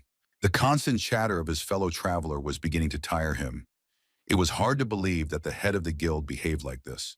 The hunter continued to admire the hero, saying that the victory over the Imugi and the confrontation with the white wolf Haxan were a sign of his superpowers. The heavenly demon advised the disciple to hit the sycophant once to shut him up. Hyun Su laughed, but he really wanted to do it. Jae Hyuk ended up watching all the videos of the battle with Haxan. Now he can consider himself a fan of the young man. The old man insisted on swinging his fist right now, the boy said, embarrassed, that he couldn't do it. Choi Jae-hyuk realized that something strange was happening. His fellow traveler was somehow talking to himself and not to him. The man noticed that he looked at the sky several times, wondering why and what for he needed to do that. He remembered how he was collecting a dossier on Park Hyun Su and saw his special skill of following clues. Then the hunter decided that the young man wrote the first thing that came to his mind, probably to hide his true abilities. But what if he really is constantly listening to hints? The newcomer's fighting style was unlike anything he had ever seen, somewhat reminiscent of an ancient martial art. Each attack was like someone invisible was telling him about a new technique, and the boy was trying it out in real time. The old man noticed that Choi Jae-hyuk was closely watching our hero, observing his every move. He asked the student to be careful. The man's eyes showed hidden hostility towards him, and the look did not bode well. The hunter guessed that the young man was listening to instructions on martial arts from someone invisible. Like a ghost, he was surprisingly perceptive. These speculations made Choi Jae-hyuk's mood worsen greatly, and it became noticeable on his face. Hyun Su became wary, noticing this change. The man noticed this look and asked what was wrong. why the newcomer started looking at him like that. Here they noticed something interesting that caught both of their attention and made them forget about everything else. It was a round portal, glowing with a bright blue light. The hunters froze in front of it, wondering how there could be another portal in one. Jae-hyuk screamed that this was unbelievable. He had never heard of anything like this happening. At this time, two Korean ships were sailing side by side near the first gate to paradise in the Western Sea. One of them, number 313, was the association's hunters, led by the organization's director, Lee Mi-nam. They were ready to come to the aid of their colleagues from the Red Lion and Aegis guilds if necessary. The commander gave the order to be ready at any moment, and the soldiers gathered on deck in full combat readiness. The girl once again reminded that they would only act in case of extreme necessity in order to prevent the failure of the operation. The support connected the equipment and reported that Anderson's intensity is now 24%. When it reaches 100%, the portals will collide. Lee Mi-nam mentally addressed Hyun Su, asking him to be careful and not to risk himself unless absolutely necessary. The guy was standing in front of the second portal and didn't know what to answer to the offer of the head of the Aegis Guild to go inside. He said that he didn't even know where they were now, so another portal was too much. Then Choi Jae-hyuk said that in that case he would go first. The man stepped through the gate and disappeared before our hero could shout at him not to rush into it. The master was delighted and ordered to forget about the hunter. Without this noisy bastard, they would be able to calmly explore the place where they were. Hyun Su stepped towards the portal and said that he simply couldn't do that, since they came here as a team. The heavenly demon asked how he dared to ignore his teacher's words. His expression was very menacing. The young man did not answer and resolutely stepped into the gate, but his foot found no support on the other side. The portal led to the outside of some tower, and our hero immediately began to fall from the wall, with Choi Jae-hyuk climbing a little lower down. In order not to crash, it was necessary to use the Sky Demon's flight technique, which is what our hero did. Soon he jumped onto the edge of the fortress wall, trying to catch his breath. But then he remembered his partner, who remained below. The portal at the top of the castle, that was something new. Hyun Su looked down to see how Guildmaster Aegis was doing. He had special metal gloves that allowed him to grab any material, even stone, and they saved the hunter. Choi Hyuk was already approaching the top when the guy called out to him. Instead of greeting him, he stated that the newbie was flying everywhere. It was incredible. The young man helped him climb the wall and received several more compliments on his technique and speed. The head of Aegis looked inside the fortress walls and said that they should most likely get there. He noticed that he had been to many places, but this was the first time he had encountered a civilization that had grown inside the portal. The city looked very large and densely built up, and the buildings gave the impression of being expensive and solid. Choi Jae-hyuk pointed with his hand in the direction he was going to go, suggesting that Hyun Su go in the opposite direction and enter the city from there. Before saying goodbye for good, the man called out to the young man and said that he had forgotten something important. He handed the hero a signal flare, saying that there was no communication here, so if anything happened, he should use it. The young man was glad that the head of Agita showed concern for him and thanked him for his participation, agreeing. Choi Hyuk waved goodbye and said that they would see each other again soon, after which he confidently walked along the wall. The newbie thought that this was how a veteran should behave. After some time, a dilapidated, tall, and beautiful tower appeared ahead, which was decorated with a giant clock mechanism. The young man decided to go into the building. It was very impressive, and besides, it was right on his way. Inside, on a throne, sat a skeleton wearing a crown, armed with a huge sword, and his clothes were very rich. The king raised his bony hand. Something sparkling lit up in his fingers. The skeleton was clearly waiting for something, waiting for the gates of light to open. As we remember, almost all the hunters from the Red Lion Guild fought fiercely with a horde of monsters. Almost all the people died. The blonde lowered her binoculars and informed the boss that it looked like the A-rank soldiers had been almost completely wiped out. Knight looked up from his reading and said that he was tired of just waiting. How about the two remaining guild members? The blonde said that Park Hyun Su had just entered the ancient castle of Anthropy and that she would now find out what Hayurak was. A minute later, the girl reported that the hunter was fighting monsters alone in the waters of the Obeya Sea and was coping so far. The head of the Red Lion Guild clenched her fists and shouted menacingly for the creatures not to hesitate, but to come towards her en masse. She was going to use Mephisto's flames to burn all her opponents at once, without distinguishing between who was stronger and who was weaker. The waters of the sea burst into flames, and the remains of monsters appeared on the surface faster than expected. But then new ones swam in their place. Hyurik bowed her head in anger at the thought that she would have to repeat everything. But she couldn't just leave everything and go away. And besides, the internal portal had most likely already closed. A whole flock of fish-like monsters had already gathered around her from all sides. It seemed that leaving the waters would not be as easy as it seemed. With a cry of anger and despair, Hyurik used another powerful spell from her arsenal. It had the same mass damage as the previous one, and also worked underwater. The technique was called Flame Brush. The sea monsters were destroyed, but new ones immediately swam to replace the dead ones. The huntress did not understand where so many of them came from. The fish united into a huge net. Soon the net became denser, forming a huge black body of a monster consisting of many others. It even rose above the surface of the water. Hyurik looked tiny in comparison to him, and the girl had no choice but to curse loudly and accept the fight. But before that, she simply had to survive, and the head of the Red Lion Guild rushed forward, jumping out from under the giant's attack. Meanwhile, Cho Jae-hyuk moved along the wall, but the further he went, the more bored he became. It seemed like this road never ended. He decided to go down, but he couldn't do it slowly.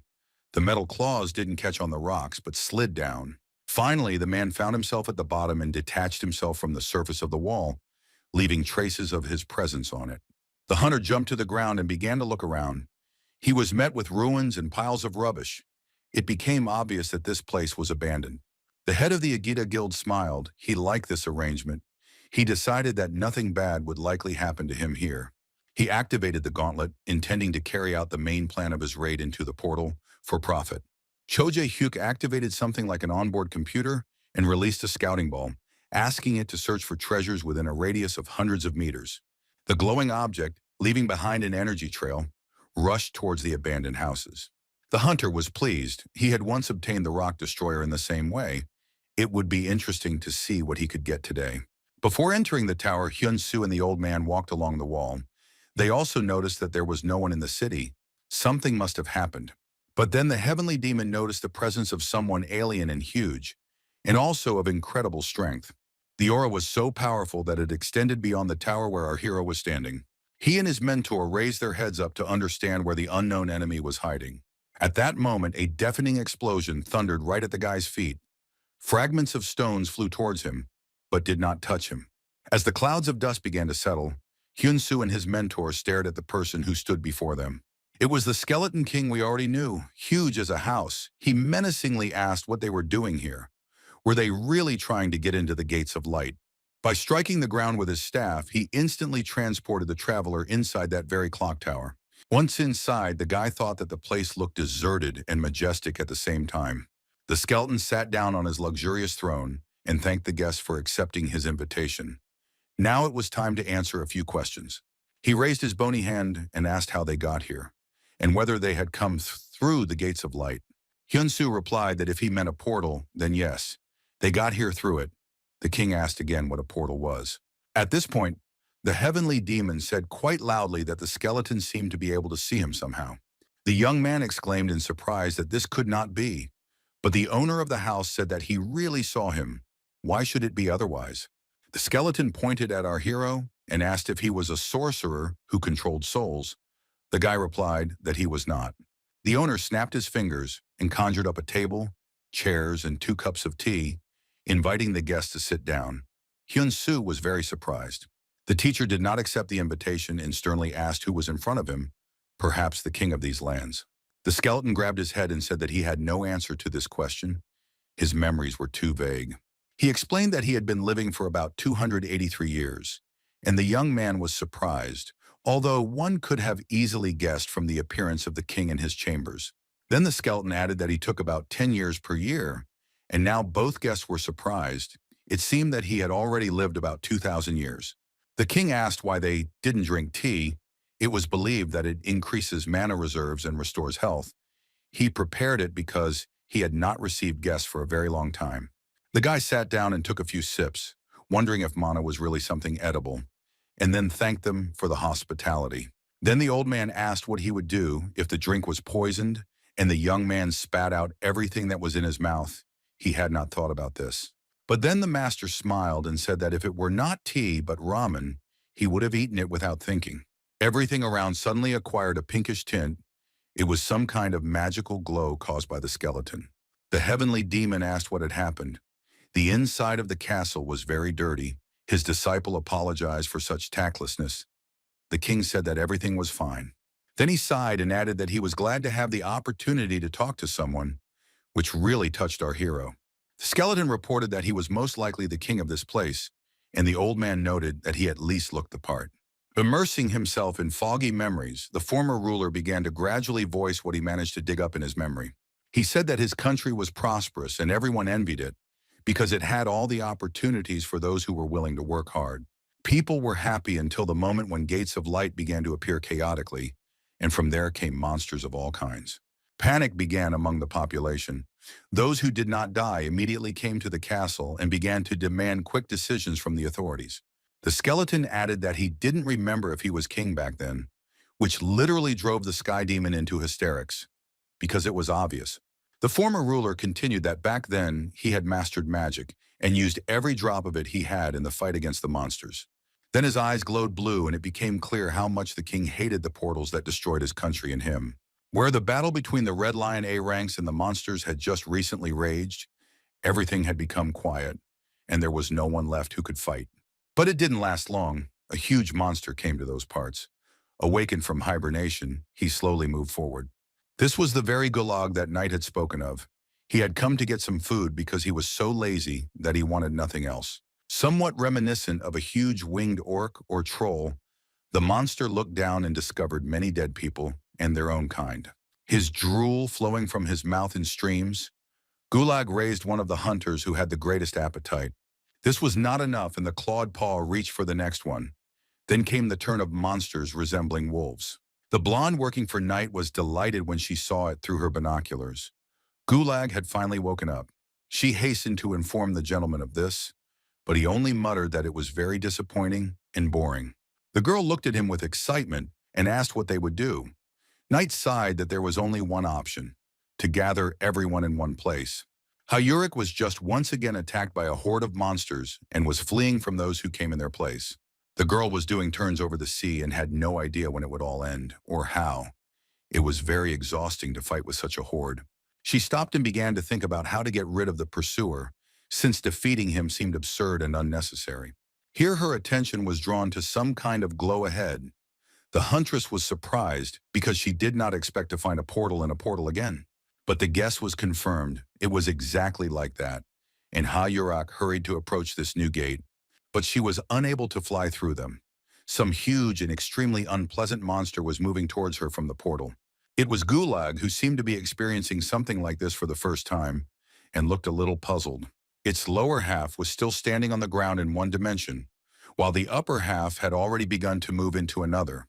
The monster was puzzled by what was happening, and what puzzled him most was the water that was about to pour down on his head. Soon Gulag was standing waist-deep in seawater and wondering if it was time to learn to swim, but it was much more convenient to simply take off. Meanwhile, in his castle, the king finished his story by saying that even so, he was unable to destroy absolutely all the monsters. Hyun Su asked what happened next. The king lowered his head and sadly said that he had no idea that when he woke up, he was already like this.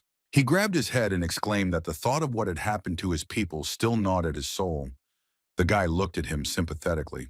But then common sense returned to the hero, and he thought that this was a bit too much, so he said that he simply did not know what to say. Then the skeleton looked at him and put his hand on the handle of the throne, after which he leaned over and menacingly announced that he felt that the guests had come to kill him. He looked at Hyun Su and his mentor again and asked them to do it as quickly as possible. The hero thought that the skeleton was dead now, wasn't he? And the old man asked again if he really wanted to die.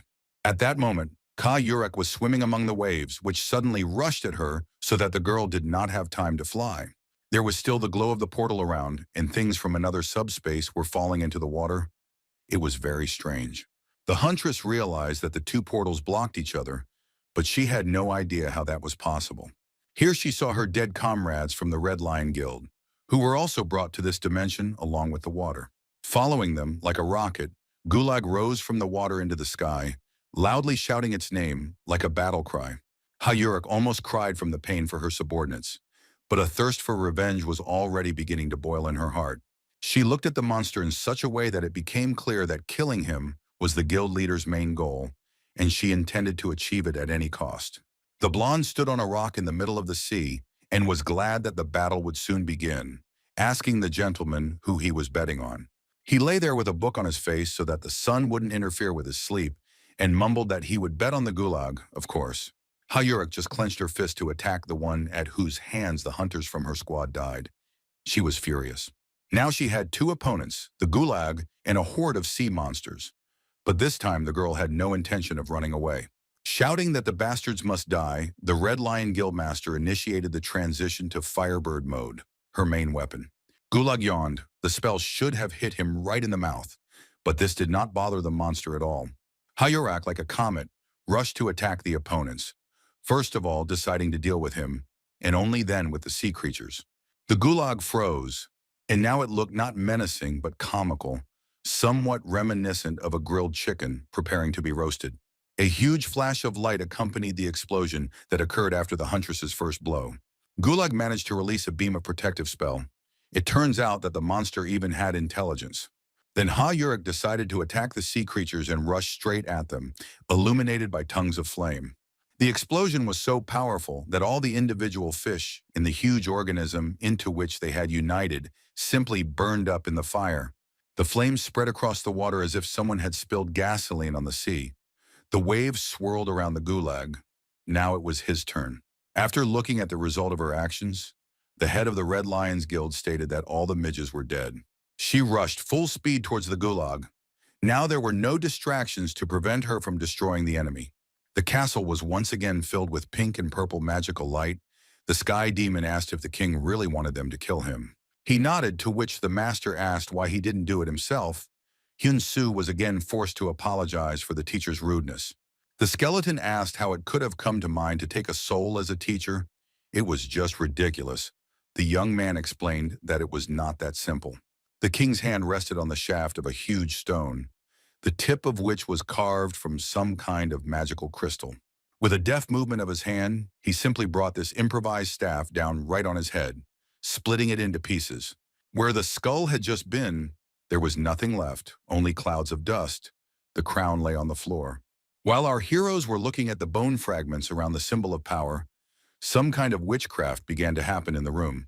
Looking up at the king, Hyun Su saw that the new skull was already on his shoulders, and soon a crown was placed on it. The skeleton explained to the heavenly demon that he had tried to kill himself hundreds of times, but each time he was resurrected. He bowed his head to the guests and asked them to relieve him of the pain of existing in complete solitude. When the old man cheerfully announced that he was ready to fulfill this request, the ruler's eyes sparkled with joy. The master folded his arms across his chest in his signature pose and added that he would do it on one condition. Guildmaster Aegis followed his glowing gauntlet ball, expecting an easy catch. The flow of energy led him to a huge building with a door of the appropriate size. It was quite strange. The other houses were much smaller. Cho Jae-hyuk clearly felt someone's presence inside, but he hadn't yet decided whether to go in or not. There was nothing to lose, and in the end, the man decided to simply break down the doors and go in. He had no desire to mess with the lock. The blow was very strong, the glove worked just fine, spending a lot of energy, but also guaranteeing the result. The hunter stepped into clouds of smoke and dust, not having time to really see what was right in front of him. It was a huge hall with a balcony balustrade, decorated on both sides with sculptures of either wolves or monsters resembling dogs. Walking to the edge, Cho Jae-hyuk noticed that the building appeared to be very ancient and looked somewhat like a theater or a temple. He walked further, but then he clearly heard the clicking of the stone monster's teeth. This was very unexpected. The man stopped and turned around abruptly, and what he saw made his blood run cold with fear. The head of the Agita Guild realized that the stone sculptures had come to life, and now he alone would have to fight a good dozen huge bloodthirsty monsters. The condition that the heavenly demon voiced to the skeleton was to tell him how to get out of here, and he noticed that the question was quite reasonable. Hyun Su laughed and told the teacher that all they had to do was go through the same portal they had entered through. He instantly received a flick so hard that he almost sat down on the floor. It seemed that the master did not like being lectured by self-confident fools. The hero raised his hands in a questioning gesture, and the mentor yelled that you'd have to be a complete idiot not to notice that the portal was gone. He added in a didactic tone that one should always keep in sight the entrance to the place through which one entered it. The skill of following hints was activated, and the young man humbly promised to do so in the future. The king sat on his throne and thoughtfully said that this condition was quite difficult for him to fulfill. Because if I knew how to get out of here, I would have done it a long time ago and wouldn't need help. Then he stood up and added that he had an idea about how to help the guests escape to freedom. The king began to slowly climb the stairs, as if inviting the heroes to follow him there. The master told the student that the king might be up to no good, so he should be on guard. But the naive Hyun Su replied that he didn't think the king would harm them. They stopped in front of huge doors, somewhat reminiscent of the doors Cho Jae-hyuk had stood in front of. The skeleton cast some kind of spell and shouted for the power of mana to immediately open the door for the master. He struck his staff spear on the ground and once again gave the order for the door to open, and gradually the doors began to move. The first to step into the darkness of the doorway behind him was the heavenly demon, who decided to control the process himself for a while. Before following his teacher, the boy suddenly felt that this could really be a trap, but he immediately pushed these thoughts away. They approached a huge clock mechanism. The hero asked what kind of energy it was. It was not like chai. The mentor replied that he had never encountered anything like that before. The doors slammed shut, but the king promised to help open them at any time so that the guests would not be afraid. They stopped in front of a stone figure that looked like a pawn. The king explained that it was made of marble called entropy. The skeleton added that nothing in the world could compare to him and invited the young man to put his hand on top. The king explained that he did not know what entropy would show, perhaps the future, or an ordinary day, but it would be what the hero desired most. The young man looked at the master with a silent question, and he replied that there was no point in doubting when he had already come this far. Hyun Su placed his hands on the ball. The pink lilac glow that we were already familiar with immediately appeared around him, and then figures that looked like ghosts appeared.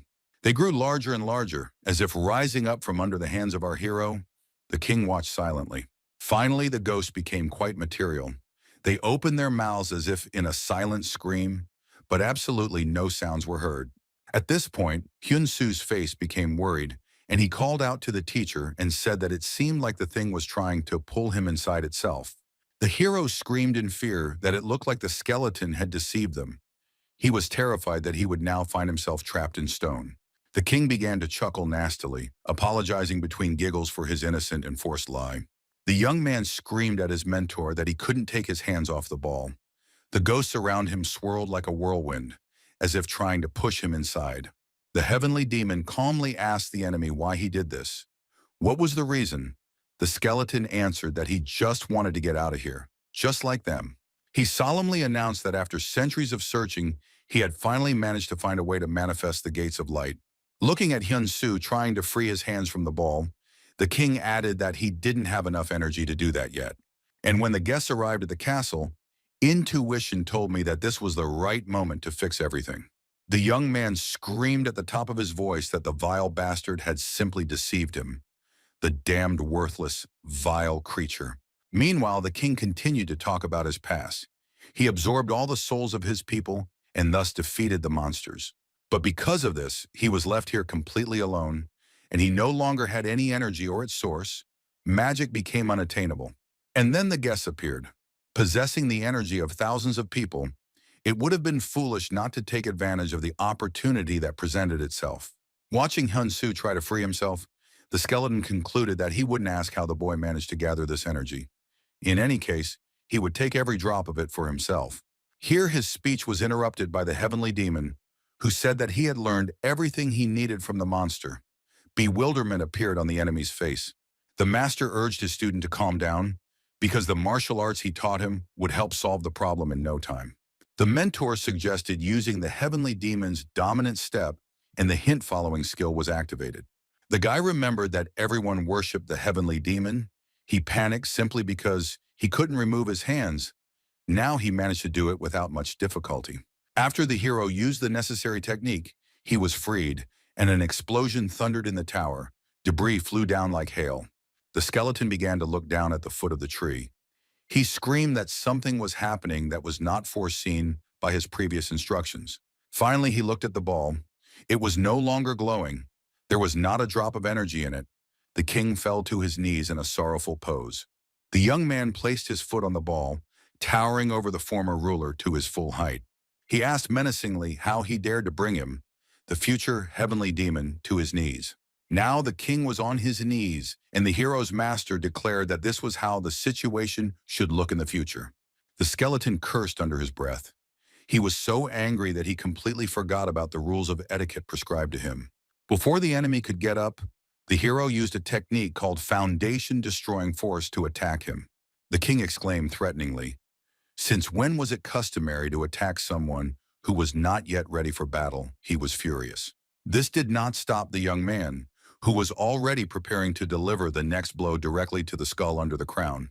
Hyun Su used his signature tree strike, which had already saved his life several times that day. The ruler's head cracked, and then cracks appeared on it, indicating that the hero's strength had not failed. At about the same moment, a huge fork-shaped monster with glowing eyes also attacked its opponent. Cho Jin-hyuk prepared to fight him off with his reinforced armored gauntlets. At the last moment, having assessed the situation, he additionally used magic, casting the Spartan shield. The monster was so huge and strong that the hunter could hardly hold back its attack. It was not easy. As soon as he managed to push one monster back, the next one prepared to jump, intending to tear the man to pieces. He was approaching from behind, and Cho Hyuk noticed him at the last moment. There was no time to use magic. So the hunter hit the monster with his signature crushing blow, and the result was quite satisfactory. But that was far from the end. So many new creatures were approaching the leader of the Aegis Guild that fighting them all was simply stupid and pointless. Saying that it was high time to run away, he began to run away at maximum speed. Because the decision was spontaneous, Cho Jae-hyuk didn't notice the square hole in the floor right in front of him and fell sharply downwards. The man fell to the bottom, hitting his back hard on the floor, which almost put him out of action, but thanks to the armor, his bones remained intact. What was much worse was that the man bounced back from the blow into a new rectangular hole, but at the bottom of it were the sharpest spikes. In order to survive, the hunter had to cling to the sheer wall with the claws of his gloves again, and he once again praised himself for such a useful acquisition. When Cho Jae-hyuk got to the horizontal surface, he thought that everything turned out not so bad. At least he survived and got rid of the monsters. The man closed his eyes from fatigue, but then he felt the presence of his magic scout ball, which had sent him for the jewels. He circled around some huge crystal that resembled a precious stone. The head of Aegis even whistled, "What luck!" Shouting that he had finally received a reward for all his troubles, he ran towards the unexpected find. With a crushing blow of his fist, the man hoped to split the crystal into pieces so that he could take it with him. The impact caused the golden crown to fall to the floor with a loud thud and roll across the floor like an omen of ill will. At exactly that moment, the king Hyun Su was fighting fell to his knees, his head falling apart. The heavenly demon felt that the life force had not left the ruler, so he warned the disciple that this was not all. The greenish glow inside the skeleton's armor became brighter, as if confirming the old man's words. Immediately, flashes of spells cast by the king appeared throughout the hall. I wonder where he got the energy from if he said that he spent every drop. Our hero was impressed. The enemy was able to withstand his tree strike and even retain the ability to fight further.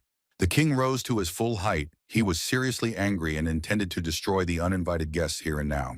He picked up the crown and placed it on his head, saying that the boy was fighting well, but to him he was like a speck of dust. Here the skeleton put his staff forward and said that the boy's teacher seemed to be capable of something, after which he laughed. The old man did not fall for the provocation and diversionary maneuver. Instead, he advised the student to watch his back. The hero turned back, but there was nothing there yet, but that was only for now. The enemy was already preparing a spell of special power. It flew to the vault of the hall and then rushed downwards in pink rays. Hyun Su, on the advice of his mentor, decided to use materialization of the heavenly demon. The master began to instruct the hero, and the skill was successfully recorded into memory and immediately applied, because time was running out. The king did not stop there. He raised the glowing ball into the air and now used it as a source of power for the spell. The guy jumped out from under the attacking projectiles and dodged the damaging beams like a ninja, or rather, like a heavenly demon. The skeleton called him a slimy guy, but the hero used sky demon flight and refuted the accusation. Suddenly, he began to fall from the tower into the hole formed by the spiral of steps. But at the last moment, he grabbed the edge with his hand. The king looked down. He stopped attacking because it made no sense. A man would not last long like that. But the young man was not alone. The teacher confidently said that he was quite capable of rising if he achieved maximum concentration and correctly distributed energy throughout the body. A second later, Hyun Su had already jumped out of the hole onto a flat surface and was looking disdainfully at his opponent. The skeleton said that using such tricks against him was simply ridiculous, and the heavenly demon advised him to shut up immediately. The old man frowned and informed the king that he was just an insect who should not even dream of competing with him. He shouted that a skeleton could not reach the heavens. Let him bow down to the heavenly demon, to which the monster objected that he was just a soul that did not even go to the toilet. The old man declared that he could be arrogant because he was in heaven, and the king did not know how to react to this. But then he decided that there was no point in wasting time and cast a new spell, promising to grind the impudent student into dust. A whole bunch of pink magical rays rushed towards Hyun Su. The guy froze, calculating the trajectory. Finally, with the help of the heavenly demon's walk, he avoided all the projectiles rushing towards him quite successfully. The floor was completely destroyed, and the young man decided to use the pillars and columns of the hall as support. He slipped between the beams of the spell, climbing up like a mountain climber. The hero did not even think about giving up. Getting as close to the enemy as possible, Hyun Su attacked him with one of his crushing pierce techniques. Then came the blow of the grain of knowledge. It seemed that the young man was in earnest and was ready to go to the end. The king froze, realizing that it would be much more difficult for him to repel the attack now than the previous time. Meanwhile, Cho Jae-hyuk tried blow after blow to break the huge precious crystal in order to take the shards with him as a trophy. Finally, one of the blows proved decisive, and precious fragments fell to the floor, making a pleasant ringing sound. But inside, a pleasant surprise awaited the man. There was a magic stone, apparently. The sarcophagus made of precious stone served only as protection for him. Saying that he would now swallow it up, the head of the guild, Agita, grabbed the magical artifact with his hand and lifted it from its place. The king howled in a voice that was not his own, asking if someone had really played such a cruel joke, playing with a fragment like this. Taking advantage of his confusion, our hero closed the distance and struck with one of the sky demon's crushing blows. Looking at the magic stone in his hand, Cho Jae-hyuk thought that the strength was clearly above A rank. The front one was definitely S rank. Here the skeleton regenerated again and menacingly asked who had touched his precious vessel of life. The guy was already flying towards him with the heavenly demon's erasing fist tactic from the 6th crushing blows technique. The cherry on the cake was the heavenly spiritual body technique, with which the hero decided to finish the job, rushing towards the enemy like a comet. The king froze. He was frightened by Cho Hyuk's actions and puzzled by Hyun Su's superpowers, who wasted no time. The young man with calm determination headed straight for his goal, deciding that nothing and no one could stop him. The head of the Aegis Guild screamed in pain. The power of the magical artifact was too much for him. Everything around was burning with a pink-purple light. The man closed his eyes from the tension, but he did not let go of the stone, intending to absorb its power in any way. Everything around sparkled with flashes of magical discharges. Nothing but the king's glowing ball was visible. Cho Jae-hyuk did not let go of his hands, even though the force flow literally blew him away from the spot, risking tearing him into pieces. Soon the ball cracked, and this time it was some strange green shade, similar to the glow of the king's mana. Our hero was already flying towards him to make another attack, determination still visible in his gaze. This time the hero used the heavenly spirit technique.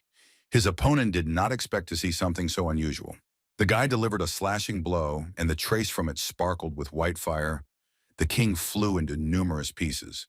His skull fell apart, and his last words were that if someone hadn't taken his fragment of life, he would have won. This was followed by 2 explosions, one blue, energetic, and another normal orange flame, as the former ruler left this dimension. Then the smoke and energy swirled into a vortex with a white glowing circular hole in the middle and ghosts scurrying around. This whirlwind of ghosts rose up like a whirlpool. The young man and his mentor simply stood, watching what was happening. At this time, the head of the Aegis Guild was on all fours finishing absorbing the fragment. Streams of energy and steam swirled around him. Finally, the hunter was able to sit up. He felt a new kind of energy flowing through his body, powerful and unfamiliar. Cho Jae-hyuk looked at his hands. They were no longer wearing gloves, but the muscles had become much stronger, so much so that the need for weapons was reduced. The man jumped to his feet in one jerk and clenched his fists. He had never been as powerful as he was now before. The leader of the Aegis Guild wanted to test his abilities and jumped as high as he could. The push was so strong that a flame flared up under his feet. Cho Jae-hyuk felt invincible. His muscles became like steel, and energy filled every cell of his body. When he landed after jumping down, he destroyed the floor, and pieces of stone flew from under his feet. Now his conversation with the monsters would follow a completely different scenario. The hunter confidently walked towards his opponents. The closer he got, the more battle options his brain threw up. But he had to choose one, the most effective and spectacular one. Remembering his gloves, the man decided to try them out with their new capabilities. And together they made him feel so strong that it drove him crazy. The monsters were very close. Their eyes and mouths glowed pink, but now the head of Aegis did not feel a drop of fear. He really wanted to test not only his physical abilities, but also the power of magic that he received. The man used a wide-range spell that would have killed a couple of monsters before. Now the beam of energy was so wide and powerful that it destroyed all the creatures in the direction Cho Jae-hyuk extended his hand. The hunter turned and used the same technique in the other direction. Clearing the room was now a matter of seconds. Another side of the world and another flock of monsters were destroyed, although the columns and vaults of the palace were also slightly damaged. Finally, the man stopped. None of the monsters survived. Everything around was swirling with streams of energy and dust. Cho Hyuk felt that he was now so strong that he didn't need any support. He could defeat any enemy. His body and his witchcraft capabilities were flawless. The hunter laughed ominously. He felt like the strongest creature in the world, the most powerful warrior and sorcerer. Meanwhile, Hyun Su told the teacher that when he touched the ball, he felt something entering his body. Ghosts were flying and screaming as if they wanted to get inside. The hero heard countless cries for salvation from the people who died when the gates of the Veda began to appear. He told the master that he was going to return at that time and that he should stay here and wait. The old man did not answer. Then he simply asked what would happen if the guy failed. The young man said that he intended to try in any case. The heavenly demon called the student a stubborn bastard, and he bowed and replied that that was why he would go. Hyun Su approached the ball again to lay his hands on it once more. Ghosts were flying around and screaming. Here the hand of his teacher fell on the hero's shoulder. It seemed he decided to give his parting words before everything began. But looking at the face of the heavenly demon, the boy realized that the matter was different. The old man intended to go inside the ball with him. The mentor shouted that he was not going to just sit and wait for the bastard to screw up. The young man laughed that they were one in soul and body, so he did not want to be separated. Amid cries that he was simply mocking the master, both began to perform a ritual to delve into the past. There was so much energy that Hyun Su even screamed. Just like last time, he felt uncontrollable fear. A second later, the boy and his teacher seemed to melt into thin air. They were being sucked inside. Everything was going according to plan. The city, as the king had said, was very rich and prosperous. Everything was clean and new, like a toy. The streets were filled with truly happy people in expensive and clean clothes, with smiles shining on their faces. The townspeople bought picture-perfect fruits and vegetables.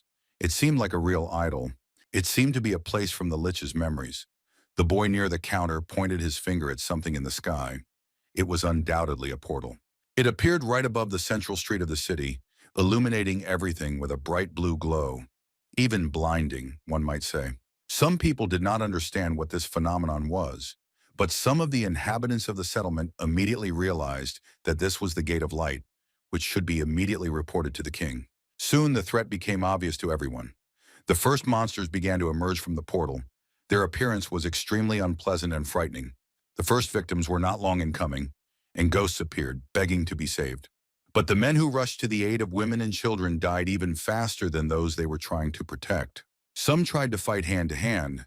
Some even showed their first special abilities, but without training, it couldn't help. At first, the city guards also rushed into battle, but then the ranks began to thin. Many could not stand the emotional strain and began to flee. People called on the soldiers not to run away, but to fight, because the fate of the city depended on it. But few listened to their pleas. The kingdom's warriors died just as quickly as ordinary citizens. Their armor and weapons were of little use, since the monsters had a numerical superiority. The king, sitting on a dragon, watched what was happening. When he lost half of his troops, he gave the command to retreat. His white dragon looked at his brothers below, and it was clear that he too would not mind joining the monsters. The ruler began to descend and shouted that the king was here. Let everyone run as far away from the monsters as possible. He would use magic. He cast a wide-range spell with Mori's honor in the spirit of Jabargo, who touched the sky. It was a heavenly crushing strike, similar to the ones Hyun Su had learned under his spiritual master, but with massive damage. The monsters died one after another. The spell worked as expected. The flames engulfed the entire city center. The king's magic projectiles left holes in the monsters, and he fought to the limit of his abilities to protect the city. The soldiers below cheered, waving their spears as the ruler rode across the skies on his dragon. Soon the streets were empty. Only the clock on the tower ticked, reminding us that time had not stopped and life went on. The king sat in the military tent, where a miniature version of his throne had been brought for him, his shadow looking a little lonely. The man sat with his eyes closed. His face looked completely exhausted, and judging by the color, he felt bad. His hand reached for a glass of water. It would have been better if it had been wine, but the wine reserves did not allow for luxury, and he had no appetite. There was a bottle on the table nearby, but the ruler would have preferred to take a sip of mana potion or restoration potion right now. He swirled the energy around the cup to make sure the water wasn't poison, then took a sip, thinking that if this continued, the city was doomed. The man leaned forward exhausted and wondered what good this world was if he died of exhaustion fighting for it. The king leaned back sharply and thought that no one except him could stop the monsters from the Gate of Light. Didn't that mean that he alone was the country? The ruler closed his eyes and thought that there was only one way out: to use necromancy to restore lost powers and absorb new ones. He had several books detailing how to use people's lives to generate enough energy to completely solve the problem. But then the man thought that he had to drive away such thoughts. How could a country be called a country if there were no people in it? He hit his knee and almost shouted Eureka, because he could create a new country for himself. Two sides, light and dark, fought within the man. He could not decide what to do, in his own interests or in the interests of his subjects. He waved his staff, trying to drown out the voices in his head. One of them was the voice of conscience and honor. The other belonged to pride and selfishness. The weight of responsibility forced the ruler to his knees, but even so, he could not rid himself of the doubts that tore at his mind. Then someone's voice informed His Majesty that another gate of light had opened near the eastern wall of the castle, and the king's eyes flashed with an evil fire. The blond man, who looked like a wealthy peasant, added that a monster had appeared, somewhat reminiscent of a dragon. Noticing that the ruler was not reacting, but continued to stand on all fours, the man asked if everything was okay. At this point, the king jumped up and shouted that he was tired of the endless requests for help from his subjects, comparing them to parasites who had attached themselves to him for the sake of survival. He pierced the peasant with a spear, saying that he would give their lives at least some value, and that the blood would not be shed in vain. With her help, the ruler began to draw right on the carpet that very necromancy spell that would radically change everything. The king stood up straight, determined to summon all who would be needed to make the magic work. The magic began to work, and the ruler became determined to collect all the souls of people in order to rule for eternity in the name of the forbidden god Gamora. The sorcerer began to read the black magic spell. Now in his heart there was not a shadow of doubt that he was doing absolutely the right thing. Having completed the ritual, the king raised his hands up, calling on the souls of all his subjects to give him strength. The spell began to spread from the tower to all surrounding areas very quickly, like a hurricane. People on the streets of the city noticed his sign, but did not understand what was happening and for what purpose the witchcraft was being performed. The monster that appeared from the portal was indeed a huge dragon. It circled over the country, paying no attention to magic. But then the souls began to leave the bodies of the local residents, who never realized the betrayal of their ruler. Lifeless bodies fell to the pavement, and ghosts rushed to the top of the tower where the sorcerer was. Soon they began to penetrate inside, gathering around the magician who had risked using necromancy for personal purposes. He stood in that very pose and prepared to take in as much energy as his body would allow. The king's eyes were shining with joy. He felt himself becoming stronger with every second. It was magnificent. A villainous laugh resounded over the tower when the ruler gained power and gathered a real whirlpool of human souls over the building. The monster continued its journey over the city, seeming to be attracted by the energy source that had appeared there. The king walked proudly towards the monster, confident that he would deal with the enemy without any particular problems. A magical ball, engulfed in a pink glow, rose into the air, ready to strike the creature in one fell swoop. There was no doubt in the ruler's eyes, only a pink glow from the mana he had put into the spell. He realized that he would never lose to any monster that came from the Gate of Light again. Just at that moment, the monster rushed towards him, attacking. The king said menacingly that from now on and forever, his kingdom of Reard is eternal. No one can destroy it. The monster was so huge that the king was comparable to one finger on its powerful clawed paw. The man disappeared from where he stood when the monster was already sure that it would turn him into a pancake right now. Here the dragon noticed a pink glowing ball. At first he did not see it as a threat, but now he became a little wary. Gradually the ball became larger and larger, and it became obvious that it carried within itself the death of the monster. And that's what happened. The explosion was so powerful that it simply tore the monster apart, leaving it no chance to escape. Hyun Su was forced to cover his ears, as his head was torn apart by the screams of thousands of people begging for mercy. One of them was supposed to get married. Another was supposed to celebrate a child's birthday. The souls did not understand how they ended up in the tower. The guy complained to the teacher that he could hear every scream. He fell to his knees and asked what to do now. The heavenly demon replied that it was for this very reason that he asked him not to come here. The master clenched his fists and ordered the student to be patient. Since the master was here, he simply had to endure the test. The young man's face was distorted by a grimace of fear. The souls began to demand that he leave his body and join them. It would be fair. The guy stood up and took a few steps forward like a zombie, his eyes completely empty. But then the thought came to them that the ghosts had figured out his secret and understood his pain from losing his parents to the monsters. Suddenly, Hyun Su saw a blurry glowing spot in front of him. It didn't look dangerous and was somehow warm. The boy turned in the direction where he was used to seeing his mentor and asked the teacher what it was. There was no answer. The hero began to excitedly turn his head from side to side, trying to find his mentor. Here a pleasant voice ordered him to come here. It seemed that it was talking about that stream of light that was floating in the air as a spot. It was a portal, but an unusual one. Hyun Su stepped into it and quickly found himself on the other side of this plane. In front of him, an elderly man who looked like a ghost sat on the throne and told Park Hyun Su that he had done a good job calling the hero by name. On the head of this ghostly king was a crown that seemed familiar to the young man, and a warm light was spreading around it as well. The king's hand brushed the sweat-matted hair from the boy's forehead, saying that he had suffered so much because of all these souls. Some kind of huge spell began to unfold around them, apparently connected with space and time. Suddenly, the hunter realized that he was in the center of the city with the tower, only it was not in disrepair or destroyed. The trees were green, merchants were delivering their wares, and in front of him on the throne sat a majestic gray-haired ruler, smiling. Our hero noticed his magic staff and crown. At first he didn't understand where he had seen them, but then he recognized them. With a somewhat frightened and puzzled face, the young man asked if it was really a skeleton in front of him. The king smiled and praised him for his insight. Hyun Su was ready to pounce on him with his fists, suspecting him of another deception. The ruler smiled and said that no way, he had waited 3,024 years for this moment. The guy's face lengthened. The man added that it was not only the skeleton that was waiting for the arrival of a strong man. The hunter objected that he had spoken of 2 millennia, and in response he heard only laughter. The guy asked who the skeleton was, whether he and the king who was now in front of him were the same person or not. The ruler answered that both yes and no. The old man explained that when he used necromancy, he separated from his evil personality and plunged into entropia. If you look at it from another angle, he was simply thrown out of his body, just like the souls of the people living in the city. The evil entity had no need for morality or conscience, so it easily got rid of them.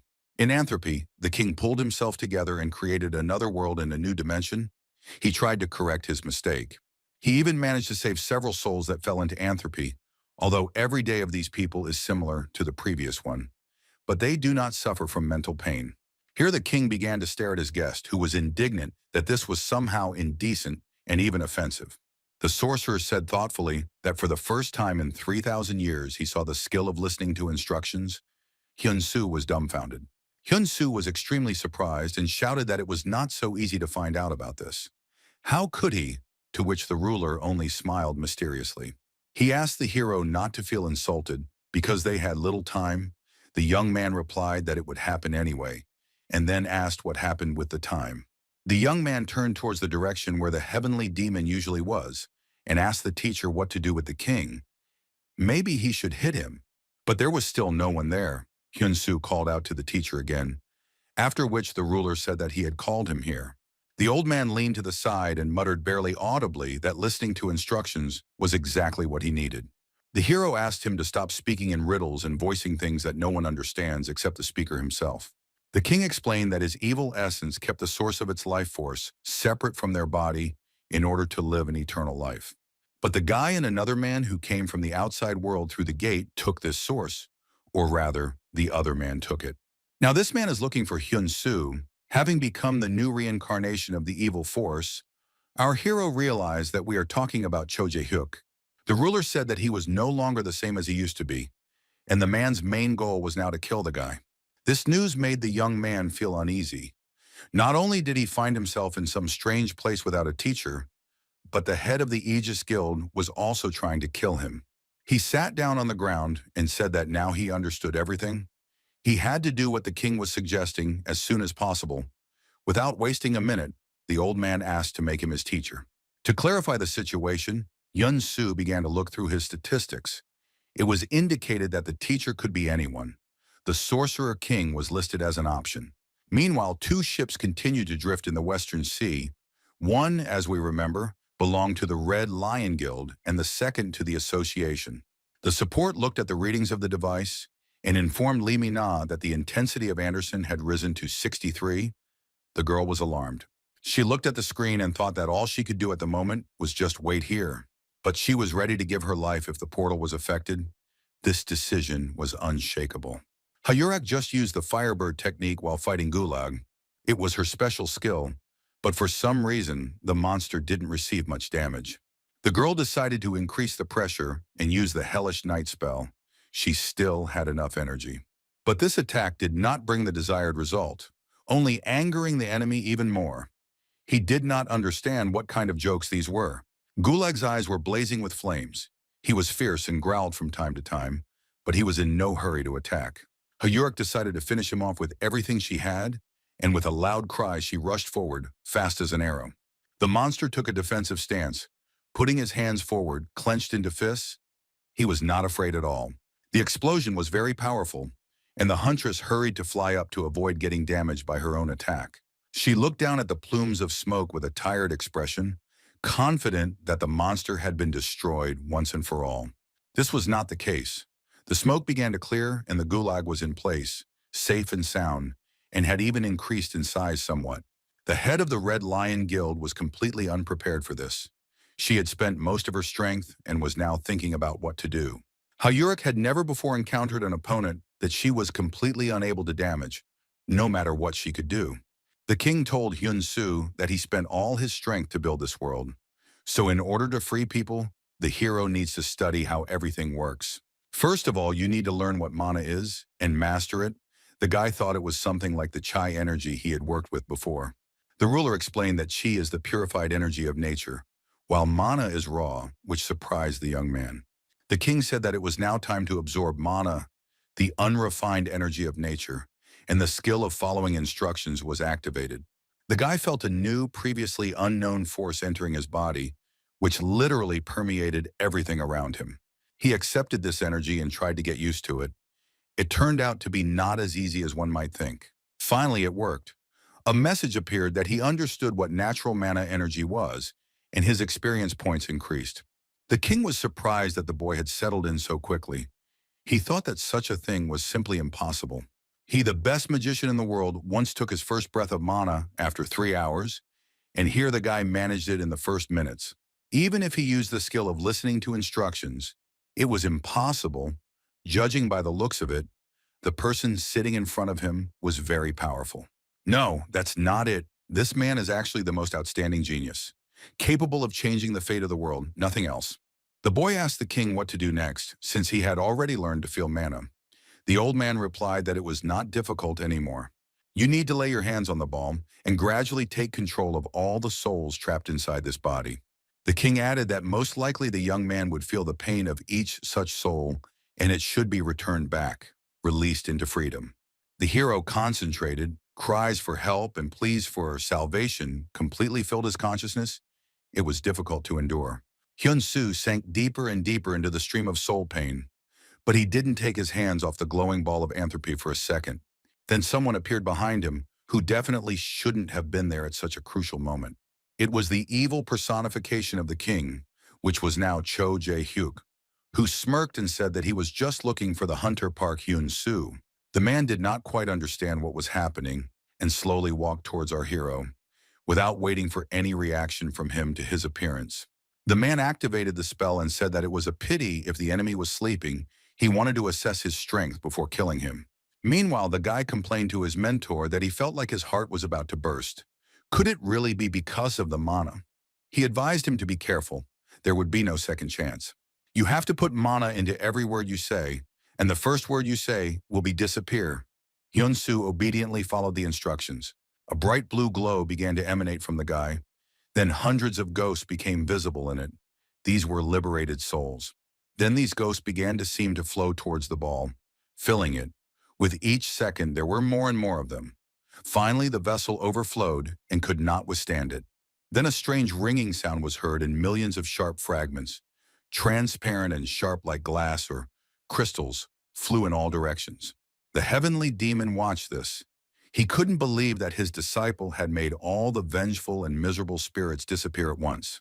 The old man thought that he was incredibly lucky, and that Park Hyun Su was a genius that this world had never seen before. Here he saw the king in the form of an elderly gray-haired man and asked if it was really that skeleton in front of him. The ruler smiled and said that the master's disciple had accomplished an unprecedented feat.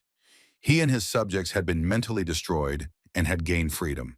The heavenly demon asked whether the word destroyed meant complete disappearance and received an affirmative answer. The king finally asked the heavenly demon to tell Hyun Su that they were all free now. He would be very grateful for this favor, and then disappeared forever. Meanwhile, Cho Jae-hyuk tensed his muscles, gathering energy into a glowing ball to attack our hero. The spell turned out to be very powerful. All the energy of the ruler's evil essence passed to the hunter. Hyun Su, unsuspecting, continued his difficult work of freeing the souls of the inhabitants of this place.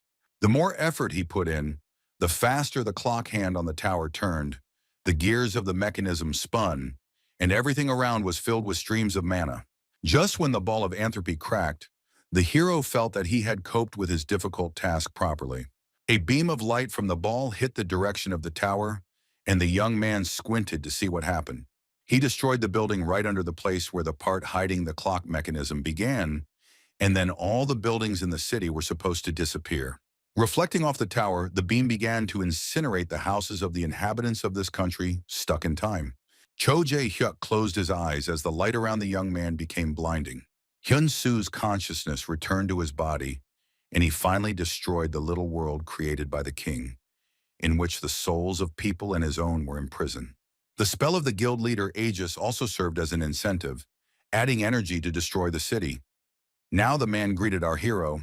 The guy was surprised. The hunter did not abandon his intention to kill the newcomer. He had already prepared for battle, and was now only waiting for the right moment. Saying that it was time to say goodbye, Cho Jae-ek released a magic projectile that was supposed to destroy the enemy. Our hero was a little confused, but still prepared to repel the attack. He already understood that the hunter was not scary to him. That's why, when Cho Hyuk approached, his face twisted in a brutal grimace. Our hero struck first and did it with lightning speed. The man exhaled from the unexpected pain.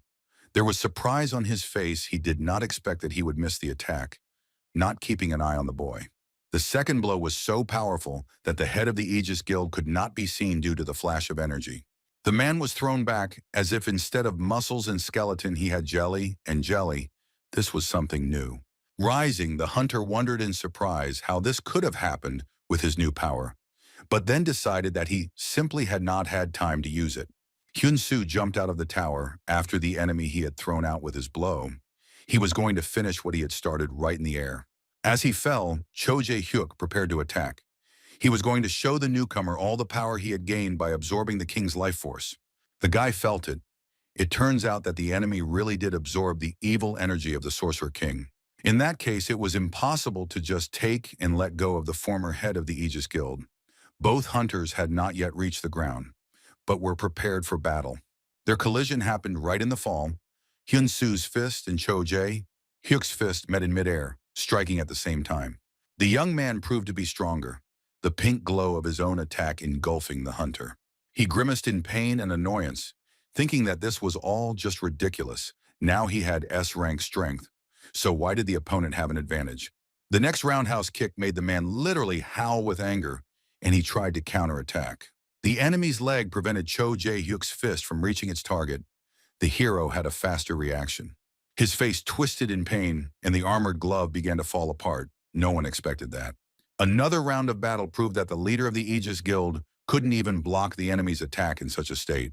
The last blow that our hero made again threw the hunter far back, so hard that he crashed into the wall surrounding the city with an explosion of energy. At this point, his flight stopped.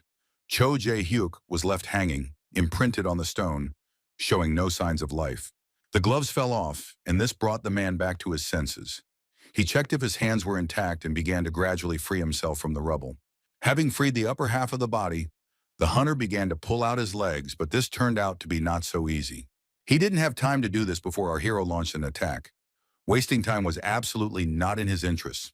The face of the head of the Aegis Guild was distorted by anger from the realization of his own powerlessness. And yet just recently, he had rejoiced in his power. If Cho Jae-hyuk met the attack of Pierce while imprisoned in stone, then one of the crushing blows of the grain freed his limbs, throwing him back several meters. The man hit the ground several times before his body finally stopped falling. Eventually, he lay completely motionless, seemingly unconscious from the force of the blow. Hyun Su stopped. He informed the master that he was overflowing with power. The heavenly demon guessed that it was the mana that had entered into synergy with the internal energy of Chi. The hero straightened his shoulders and said that in this state he could defeat even Haxen if he attacked again. The teacher admitted that this was indeed the case. The old man's face reflected the pride he felt as he watched his ward's power grow. The boy was surprised to hear the master's words, that the power he now felt in him was comparable to the highest peak level of the world he had lived in before. The young man looked askance at his mentor, to which the old man asked why he was looking like that. It would break his eyes. The hero explained that he was not used to praise from his lips, and the patriarch shouted that the student was too picky. He did not like it when he was scolded, and he did not like it when he was praised either. Hyun Su retorted that he only disliked it when the teacher became as irritable as he was now. The heavenly demon's eyes bulged out of his head. A moment later, he turned away, leaving the young man with a huge bump on his forehead from the slap. Listening to the muttering that he would never receive praise from him again, the hero looked at his hand, from which strange streams of energy were emanating. It was mana. It seemed that now he could receive the energy of nature at any moment, even without consciously controlling the process, and he lost it just as uncontrollably. The heavenly demon looked at what was happening and stated that his disciple had become a weakling again, or something like that. He explained that mana probably couldn't be used and stored for as long as Kai, and then both of them felt the ground beneath them shake. Something was happening. Through the open portal, the battle in the Sea of Ka Yurak with Gulag became visible. The girl was working in her favorite technique, so the hero immediately recognized her. He froze, trying to get a better look at what was happening to understand who was winning the battle. The space continued to shake because the portal was getting bigger. What Hyun Su saw did not make him happy. The balance of power in the battle was far from in favor of the boss. She shot up into the sky like a bird of fire, escaping the attack of a huge monster that fired a beam of energy right where the huntress had just been. The monster's attack was so strong that no armor could withstand it. The girl had to constantly dodge using acceleration. Knight asked the blonde if the Sorcerer King had really lost and fled from Anthropy, and she confirmed what he had said.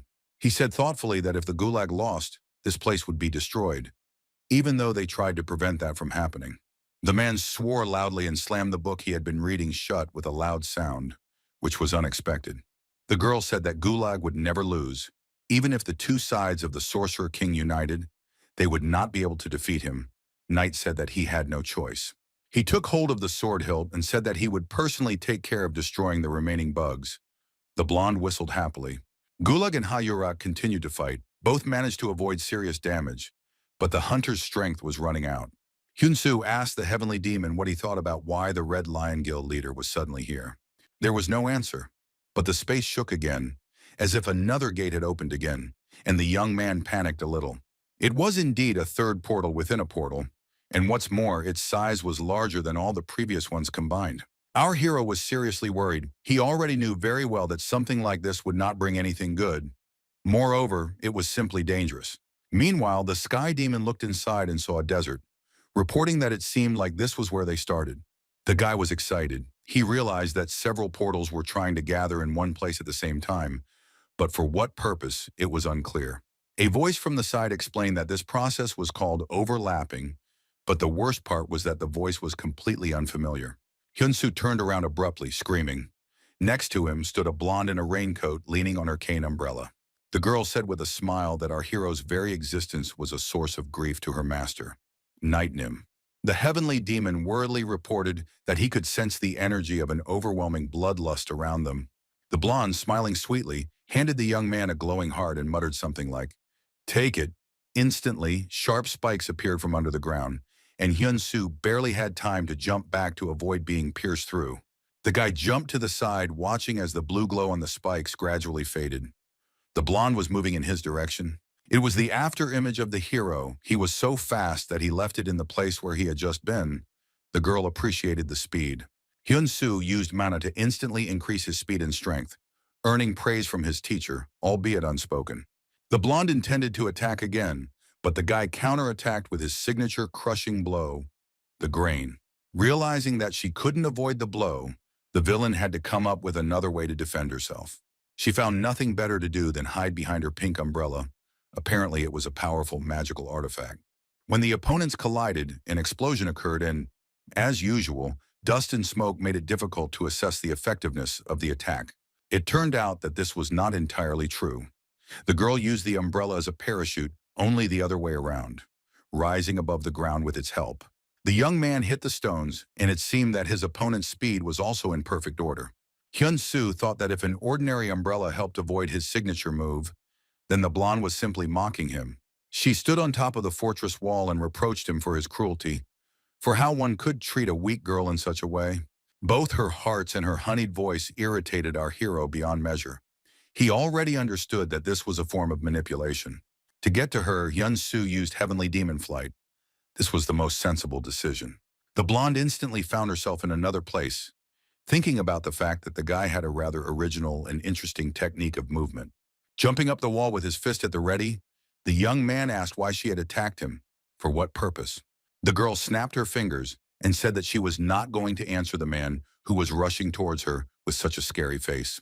With a click, the entire wall became covered with the same sharp spikes as in the previous trick with the heart.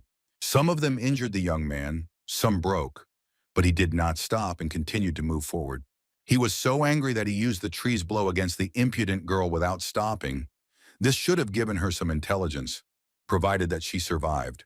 The girl flew back 10 meters in one fell swoop and began to tease Hyun Su that he couldn't reach her. But then her fun suddenly stopped. A bright blue flash of energy appeared right behind her shoulder. Having screamed, the girl managed to cover herself with an umbrella, but the explosion was quite strong and knocked her off her feet. This time the umbrella didn't help, and the girl and him were knocked off their feet by crushing blow number 2. Mr. Knight stopped her from falling, appearing just in time to catch the blonde, who sadly reported that she had underestimated the man. The man continued to hug her shoulders and look closely at Hyun Su, who was approaching them. Noticing a new enemy, our hero froze in indecision. He tried to understand who it was in front of him. Knight looked at the guy and said that Park Hyun Su was only supposed to wear out the Sorcerer King, but he started such an activity. Who is this person? He speculated that the rookie hunter had discovered an unexpected resource in this dimension to increase his strength. The guy asked a counter question, wondering who was in front of him, But the man continued to reflect on the fact that there was no doubt about the hero's strength. With a cry that he shouldn't care because he was about to die, Knight attacked Hyun Su with lightning speed. The young man appreciated his speed, but was not at all afraid, intending to block the attack with a punch. Noticing this, Knight chuckled and sped up even more, a dangerous red glow appearing around him. Instead of striking, the hero had to block. Otherwise, he would have simply been blown away by this indomitable, evil whirlwind. Under the pressure, the young man had to take a few steps back, and he thought that the enemy was really quite strong. His next strike sent Hyun Su flying into the air like a volleyball. This was done more on purpose to increase the distance. The guy dropped onto the wall, still in a blocking stance, but was also considering an attack. The blonde didn't let him finish his thoughts by snapping her fingers, which, as we know, was her signature spellcaster gesture. And again, spikes appeared on the wall, in such numbers that if the hero had fallen on them, he would have instantly turned into a sieve. Although why, if that's what happened? The click knocked the young man down with a powerful stream of air and threw him back. At the same time, Gulag screamed his battle cry, attacking Hayurak. The monster also noticed the new portal and tried to enter it. He shouted his name, Gulag, a few more times, and the girl decided that the enemy was also taking their fight seriously. The Red Lion Guildmaster hovered in space right in front of the monster, turning off her Firebird mode. Gulag looked at her questioningly and said something, but it was impossible to understand what exactly. The warrior said that it doesn't matter which of them dies today, but you need to know the name of the one who will put an end to your life. She raised her head proudly and announced that her name was Ha-Yurak of the Red Lion, flames flickering here and there on her armor. Here the girl changed her mood to the exact opposite. She screamed that in the name of her fallen comrades she would destroy the monster. A ball of magic projectile was shining in her hands, and she will do it with all her strength. At these words, Gulag opened all 3 pairs of his additional eyes, which he had kept closed until then. Hayurak knew that most hunters of her level had techniques that took away life energy to the last drop, until death, but gave power. She decided that in the name of all the dead hunters of her squad, she would destroy Gulag at the cost of her own life. The girl used her last spell, screaming that plasma should burn everything here to the last atom. The support person taking measurements on the association ship pulled his hands away from the device. It had overheated. The man shouted that the Anderson density was already 84. No, 95, and continuing to rise. He was seriously worried. Lee Min-nai and the Raider squad, ready to head into the portal at any second, waited for new information. The girl thought that the portal was about to explode, but if even S-Rank Ha-Yurak couldn't stop it, then they had no chance at all. The head of the department called and asked about the number the device was showing. The heroine replied that at the moment it was 85 according to Anderson. She looked at the portal and said that she didn't think they could withstand it, then asked why from the perimeter, but there was no answer yet. Lee Min-na realized that no reinforcements were likely to arrive, and then asked what they should do in that case. The boss replied that someone would come to help. They are amazing people, so there is hope. The girl thought that they would all die today. Then the soldiers on deck began to look up and ask each other what was going on. They noticed a strange movement in the sky. A glowing pink wedge swooped down on them from the sky, hovered in the middle between the 2 ships, and then descended onto the deck of the association's vessel. The impact raised a column of dust. The glow began to slowly fade, and the director of the association ran closer, covering her face with her hands. When the girl saw who was the cause of what was happening, her eyes widened in surprise. She stammered out Hoxton's name. It was indeed him. After landing on the deck, the man had not yet had time to rise. Shortly before this, near his home in Germany, a conversation with friends took place that had a direct impact on subsequent events. Gil Lordman asked White Wolf in surprise if he really intended to go alone after accepting the Korean request for help. Takeshi sarcastically remarked that in this way he would help Hayurak, and yet he hated this girl with all his heart. Hansen said that he would only help if the operation failed without him. If the Koreans found someone else, he would not participate. He added that hunters are there to save people, which brought smiles to his friends who knew his views on this issue well. Literally a second later, the hunter soared into the air at supersonic speed to avoid continuing this awkward conversation. Yamamoto said that he loved it when his colleague behaved so heroically. Gil replied that they had to hurry up too, so as not to fall behind. The support on the ship reported that the Anderson index had reached 89%. If this continued, the portal would explode in half an hour. Limina reported to Haxon that there were currently 30 A-rank hunters and Hyurek in the portal. The man nodded. Here another portal appeared, and the face of the association director changed. The hunter glanced warily behind his back. It turned out that Takeshi and Lordman had arrived, the latter just coming out onto the deck of the ship. Limina thought that there was still hope, but then Haxion asked where Park Hyun Su was, and the girl couldn't hide her surprise. She replied that Hyun Su was already inside, and that Cho from Aegis was also there. But White Wolf did not let her finish, saying that that was enough. Looking at the portal, the man said in a confident tone that if that boy was inside, then everything would be fine. After some thought, Haxon concluded that our hero had more than just abilities, but no one understood what he meant. A message appeared that the creation of the plasma sword was complete, and it instantly appeared in Hayurak's hands. The monster's additional 6 eyes began to emit blinding rays of light. It seemed that this was also some kind of weapon. These beams gathered in front of the monster's face into a ball, similar to a magic projectile, but using a different type of energy. With a loud, simply deafening roar, he launched this bomb straight at where the head of the Red Lion Guild was located. The girl leapt forward and tried to block this incredible attack with her plasma sword. The heavenly demon watched the scene and noted that the fireworks woman was using her signature technique. It was hard to believe that she had such powerful fire energy under her control. Then he heard a cough behind him and remembered that his student was also fighting now. Hyun Su said that if he hadn't managed to gather his mana and chi together and then strengthened it all with defensive power, he would have already died. But even so, he had received enormous damage. The old man looked at the hero in surprise. He was a little distracted and now did not understand why he was covered in blood. Hyun Su asked the master not to be sarcastic, at least now, and then asked how Ha-Yurak was.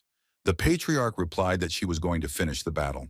Knight became furious when he noticed that his opponent was distracted during the battle, so he immediately rushed into a new attack. The heavenly demon advised the disciple to use the yin-yang demon, and he looked at him for more information. The skill of following instructions was activated. The opponent put all his strength into the blow, but the young man managed to master a new technique and successfully dodged. The man simply could not believe in something like this, but he had a special remedy prepared for this case. He launched a full-throated kick, doing it completely unexpectedly. Hyun Su was taken aback. Such attacks were impossible to predict, but the master continued to suggest techniques. The hero used a leaf strike, and it was so powerful that an explosion occurred. But the enemy jumped back at the last moment, avoiding damage. He tried to counterattack, but Hyun Su managed to anticipate this blow as well. Knight stood completely confused. He even forgot to lower his fist.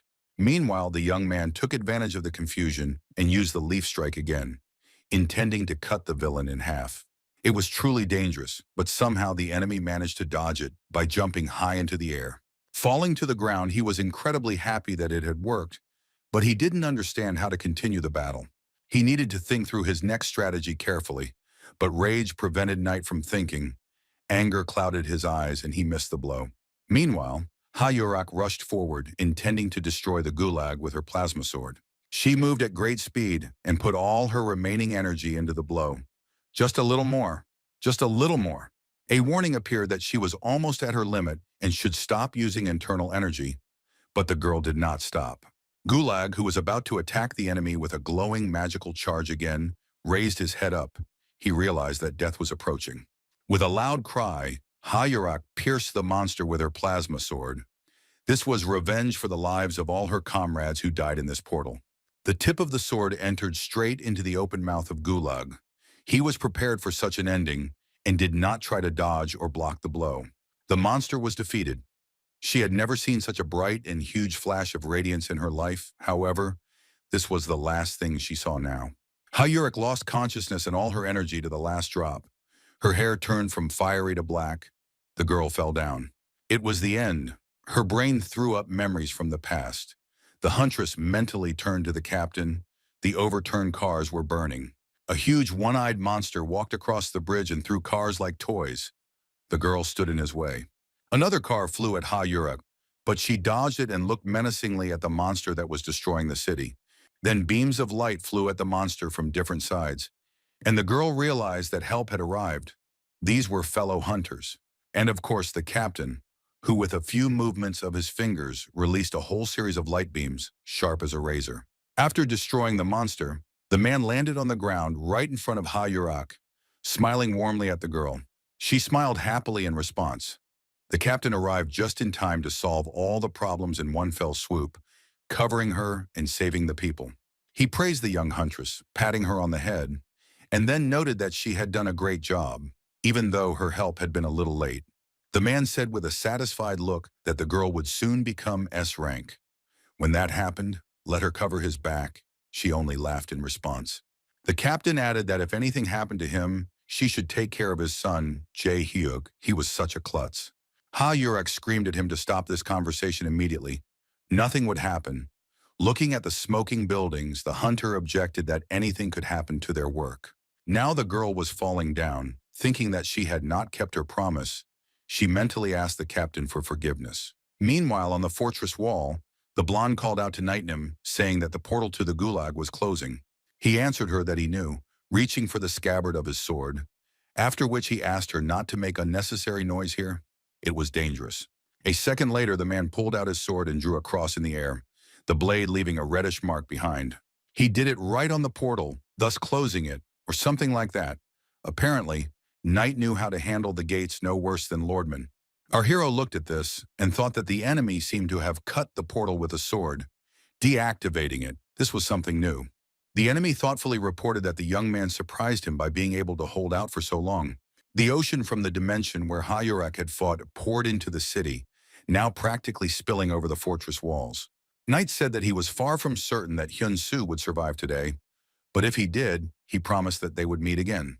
With these words, he opened a new portal in the sky, and taking the blonde with him, without thinking, rose to it, as if he could fly. Illuminated by an infernal red glow, the man added that then he would appear before the hunter in his true form, and then he would not survive. As they passed through the gate, a cross appeared in the sky, indicating that further use of this passage was blocked.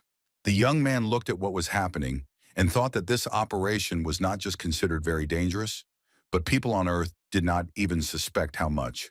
He was badly wounded and could barely stand on his feet, but was disappointed that he could not finish the fight, so he called Knight a coward.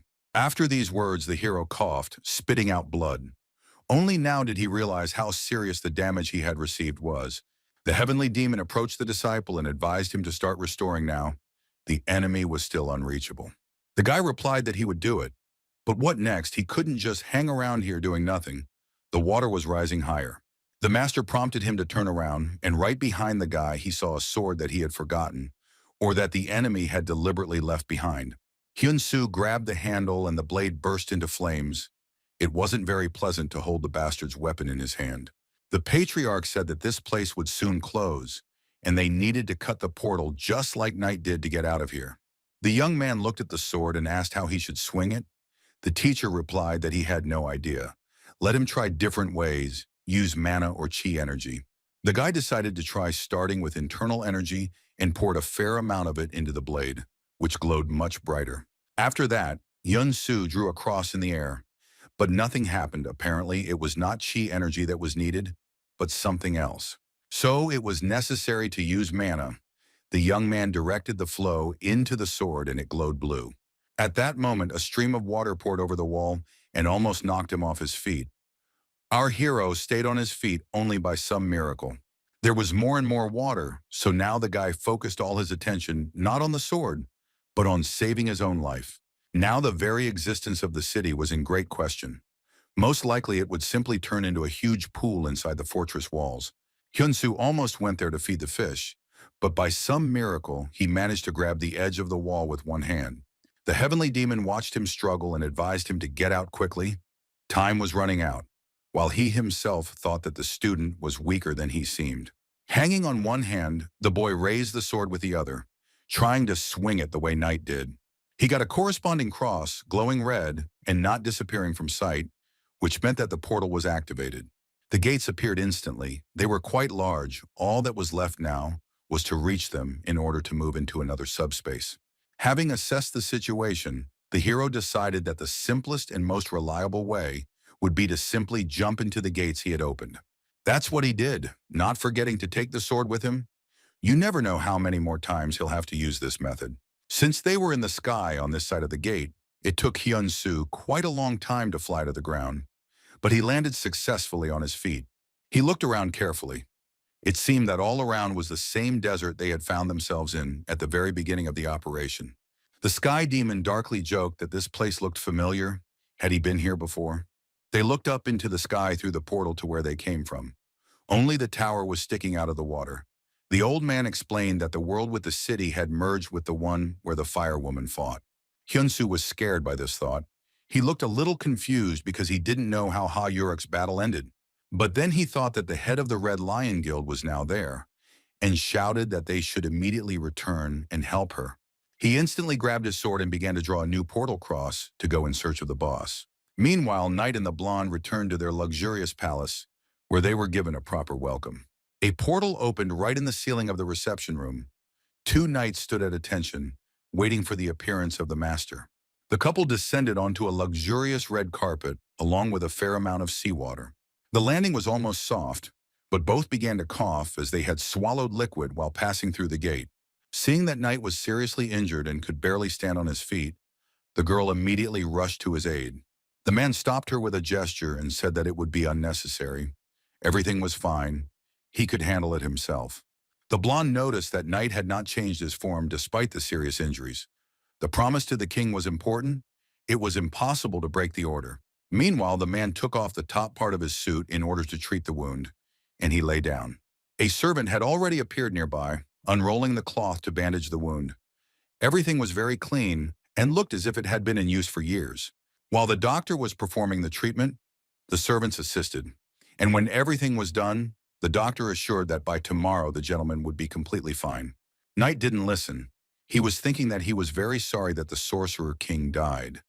But if the overlapping portal was destroyed, the problems would get worse.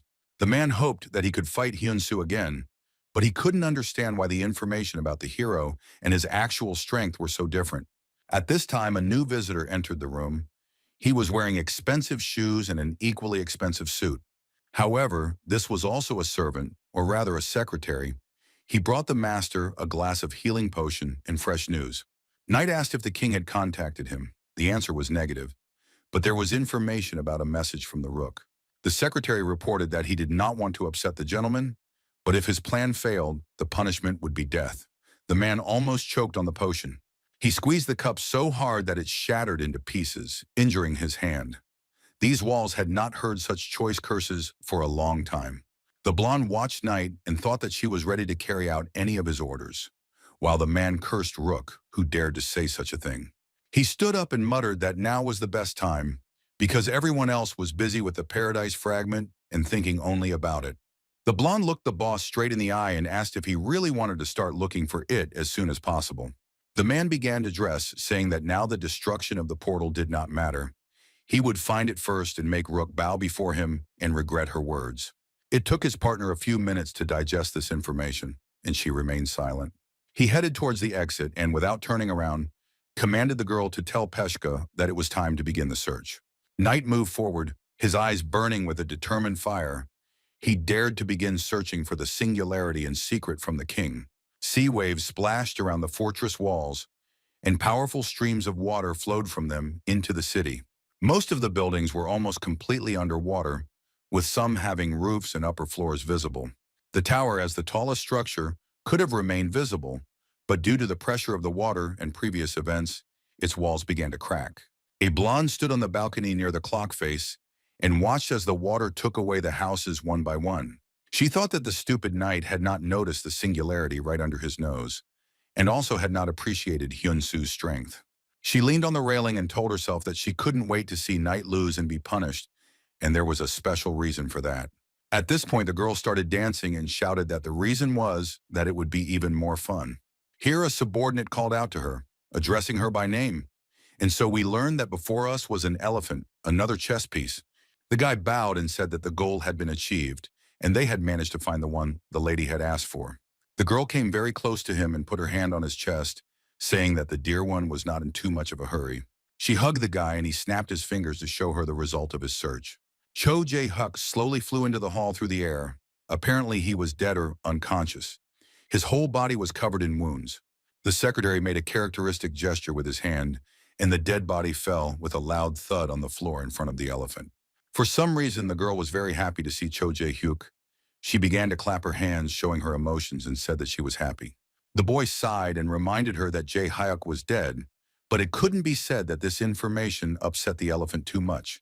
The beauty sat down on the floor next to the dead body and sadly noticed that the hunter lost to Park Hyun Su, even with the bracelet and gloves that she gave him. She took the dead man's face in her hands as if regretting his death, and added that at least Knight's plans had gone to waste, which was already good.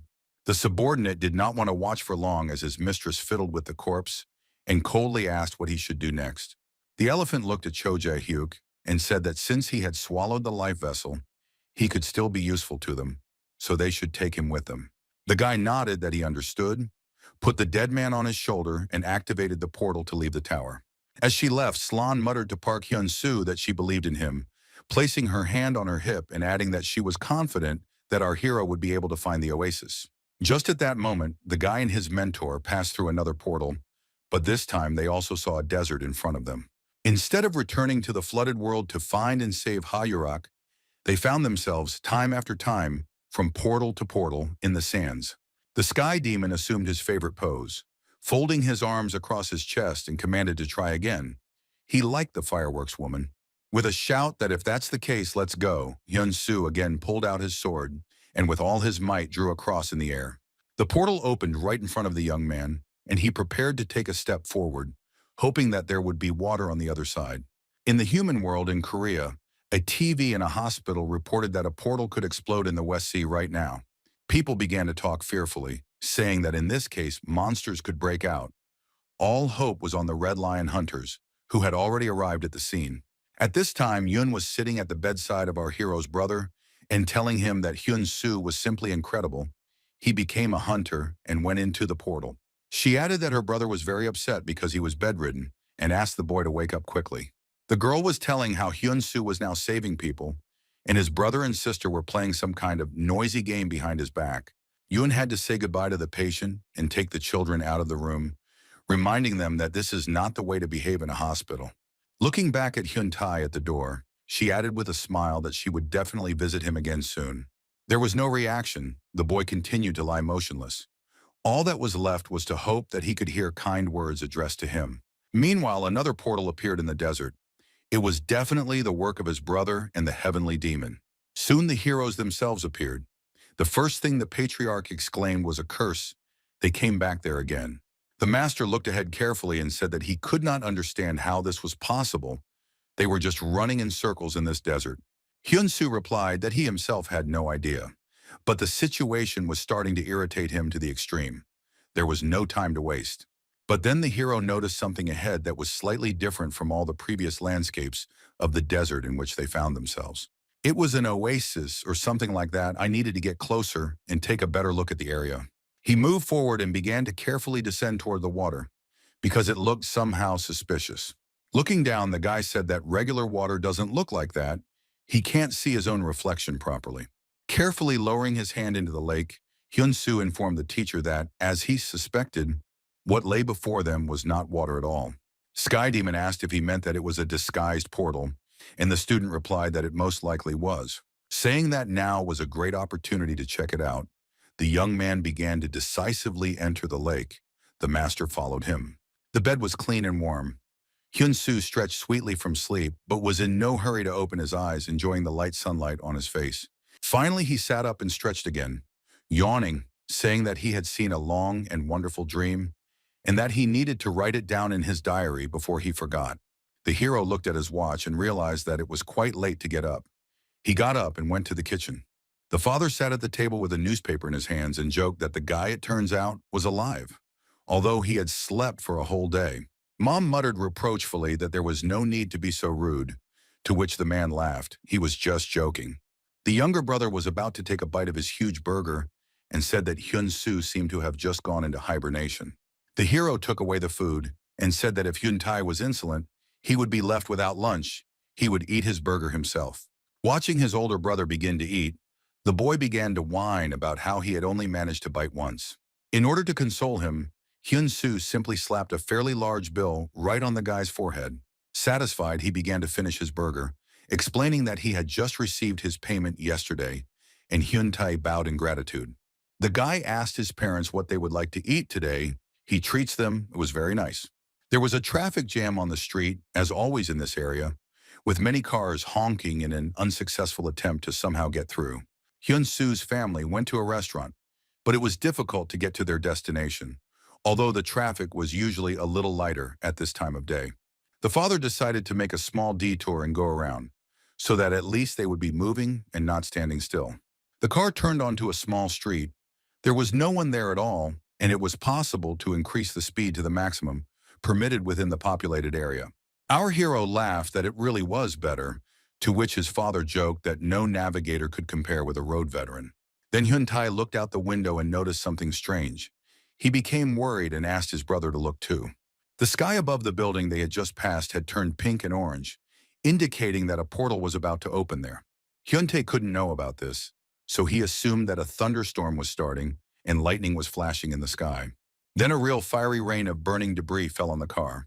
It wasn't lightning, it was an explosion. Following the fire, monsters appeared. These were the same monsters that Ha Yurak had recently remembered, and well, Hyun Su was in one of the cars. The monster grabbed the car and threw it aside. The whole family screamed in horror, but they could no longer do anything in this situation. The front of the car crashed into the pavement. The passengers in the front seats would hardly have survived such a blow. When our hero opened his eyes, he saw a hospital room. On the bed opposite, connected to machines, lay his younger brother. The nurse noticed that the young man had opened his eyes and called out to the doctor, saying that Park Hyun Su had woken up. The guy sat up in bed. His arm was in a cast. There was a bandage on his head. He asked the hospital staff what happened. They began to explain, and the young man jerked to stand up, shouting that he wanted to know where his family was. Sometime later, Hyun Su visited the columbarium where his parents' ashes rested, and he looked for a long time at the photographs of his smiling mother and father. Tears streamed from the hero's eyes. He still could not comprehend that he would never see them again. And the thought that he was now the head of the family and responsible not only for his own fate, but also for the life of his brother, made him want to howl. Tears streamed down onto the young man's clothes and hands. His grief was so great that it was impossible to bear. Hyun Su collapsed on the floor and began to sob loudly.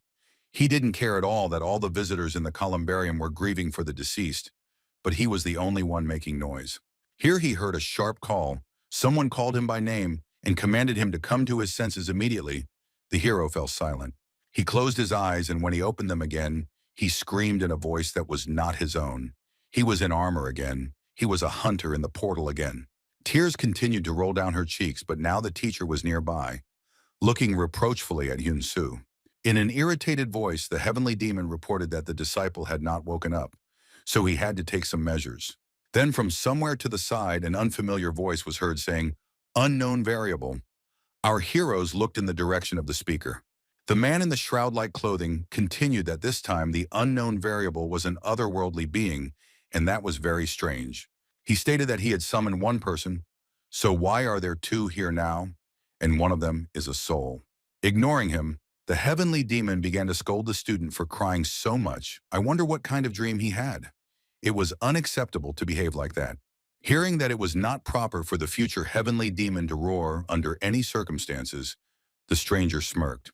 He started to get angry and cast a magic projectile, saying something about how, if the visitors decided to deliberately ignore him, it was in vain, but he didn't have time to finish. The sky demon launched a lightning-fast counterattack, and the opponent's ball flew straight towards his face. He moved just as quickly and stopped a centimeter from the tip of the man's nose, his eyes even more angry and hard than before. The master ordered in a stern voice not to move even a finger without his order, if he did not want to cease to exist right now. Hyun Su was surprised that the mentor could attack a stranger.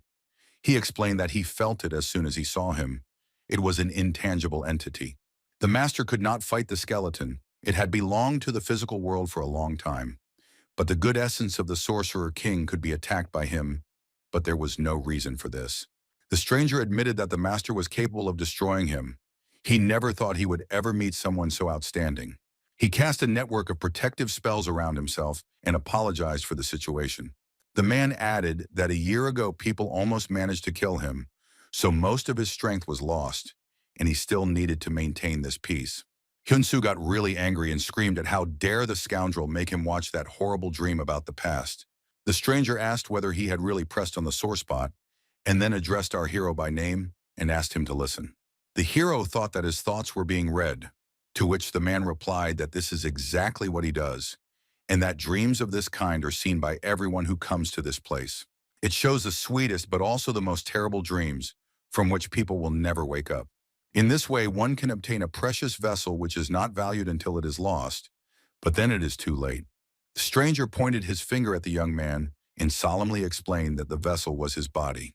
The original plan was to lure the fire woman to this place, that is, to summon her here, but the guy managed to find the oasis before her. These words hit a nerve almost as hard as the situation from before. Hyun Su was simply seething with rage and began using mana without even noticing it. Shouting that stealing other people's bodies was the height of meanness, the boy clenched his fist and prepared to attack the man. He was very fast, and in a couple of seconds he was within striking distance, and he didn't keep waiting long. The hand passed through the smiling face of the enemy. He did not even try to dodge or block the attack. There was absolutely no need for it. The stranger disappeared, and in his place appeared some kind of whirlpool of energy of various kinds, and a voice reported that the attack was useless. The heavenly demon guessed what was about to happen and shouted at the disciple to immediately move away. The guy didn't have time to do this. Now his fist was right in the mouth of a huge toothy monster that had no material shell, but was no less dangerous for that. With a few swings, the creature destroyed our hero's armor and inflicted wounds on him that prevented him from retreating back. At that very moment, the boy's eyes turned black, and blood appeared on the wounds, too dark to belong to a person. He thought that the bastard was now in his body. Hyun Su's face was distorted by a sinister grin, and he answered himself that this was far from all. The guy, against his will, assumed some kind of fighting stance, as if preparing to use a special tactic, and the voice declared that this beautiful body was not suitable for his weak soul. A huge force filled every cell of Hyun Su's body. His eyes rolled back, and his hair stood on end. He raised his hands to the sky. Then the body, along with streams of blood, tore out the soul of the young man and threw it aside like garbage. Our hero looked at himself from the side, but understood perfectly well that his body now belonged to someone else. With Hyun Su's lips, the monster enthusiastically said that it was worth waiting for a whole year. He looked extremely satisfied. The stranger noticed that this was an excellent body. He could feel the remnants of mana, and there was so much chi energy, as if it had been accumulated for thousands of years. He clenched his fists and laughed, then joyfully proclaimed that this body would serve him well.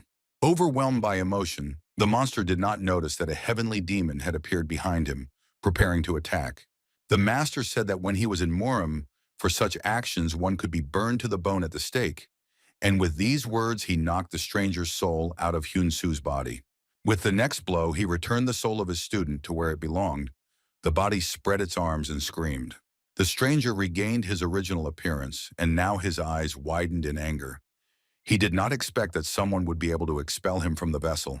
While Hyun Su was trying to comprehend that he had returned, the stranger asked the master how he was able to interfere with other people's bodies. The boy was shaking and feeling his own muscles with his hands, and the heavenly demon silently assumed his favorite pose. The patriarch replied that for him this was also a mystery. Perhaps this skill was supposed to manifest itself right here and now, but something else was more important. It was time for the stranger to prepare for death, since he dared to challenge the heavenly demon himself. Hyun Su asked the mentor to wait a bit before attacking. If he killed the enemy now, they might be stuck in this place forever. The master replied that after the death of the creator, this place must also collapse. It could not be otherwise. Our hero said that if this did not happen, they were doomed. If the stranger was not there and the world did not disappear, there was no escape from it. The young man explained that the sword that remained after Knight's escape no longer obeyed him, so it was impossible to create a portal and leave. The enemy started laughing, quite loudly, and Hyun Su asked what was making him laugh so much. The man grabbed his head. The spells around him became even more intense. He continued to laugh and said that it was just driving him crazy. As if from nowhere, a throne materialized, and the stranger sat down in it, continuing to fight back fits of laughter.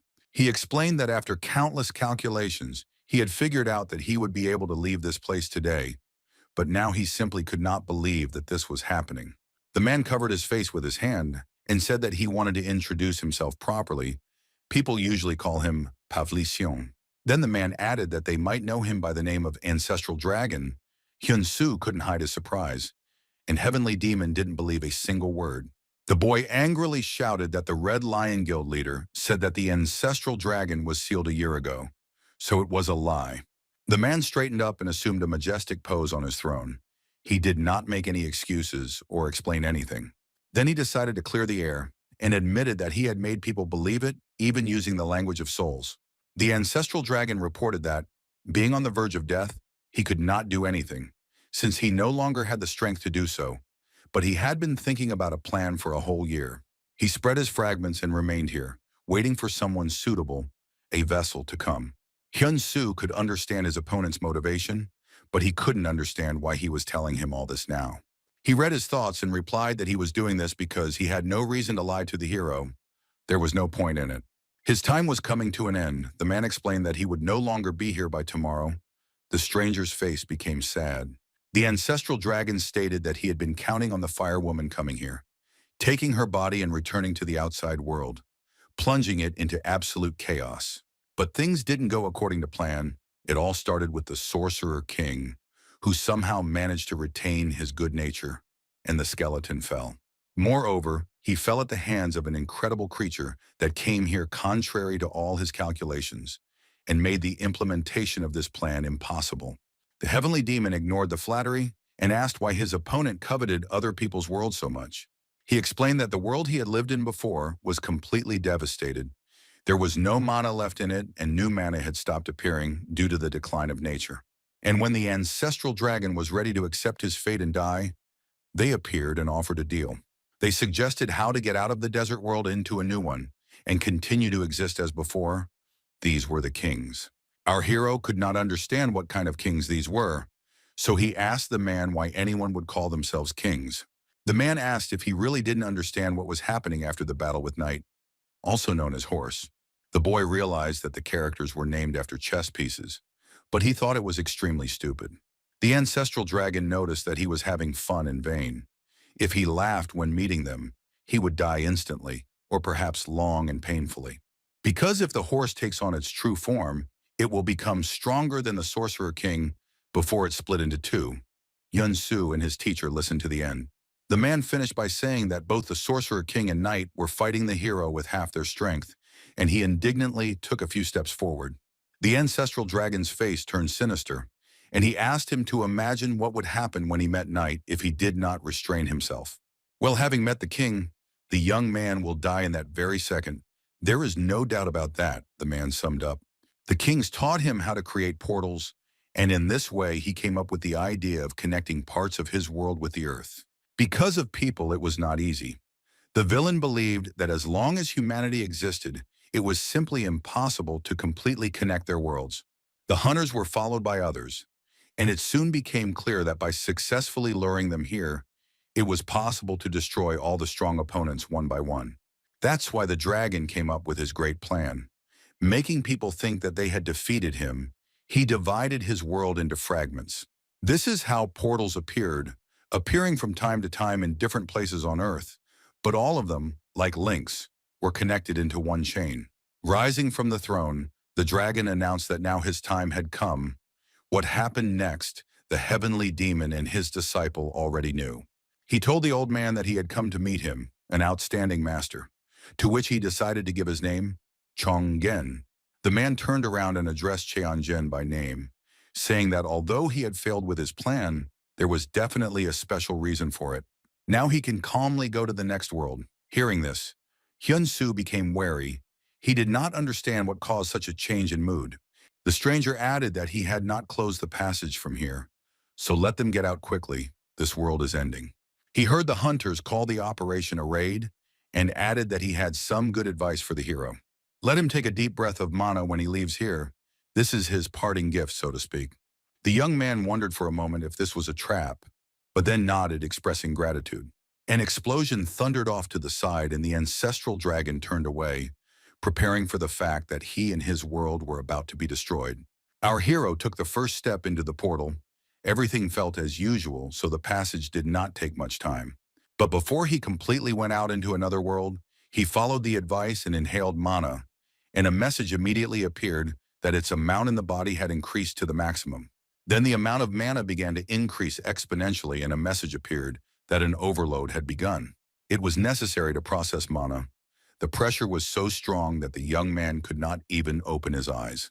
He had never worked with such a large amount of mana before, which needed to be converted into internal chi energy.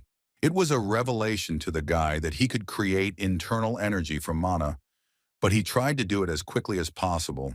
The tension was growing. Soon a feeling of fullness appeared in his body. The guy realized that he was succeeding. He began to feel much stronger. A message appeared that his body was beginning to transform in order to bear the enormous power. It felt like the master was clearing his meridians. No, even worse, it was like he was receiving the body of a heavenly demon. Enduring the process without screaming was very difficult. The guy consoled himself with the fact that he had already experienced this, so he just needed to concentrate as much as possible to make everything go faster. Finally, he spread his arms out to the sides. The matter was approaching the end. Hyun Su felt more powerful than ever before.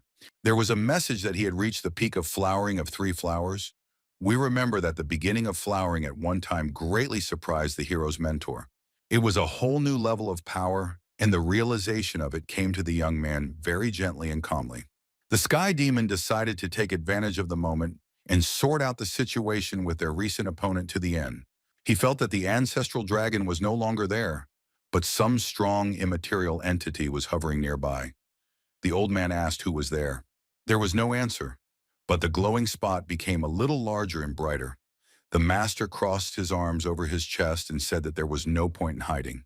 Saying that while his student was not here, he could go wild, he made an incredible blow right where he felt the energy.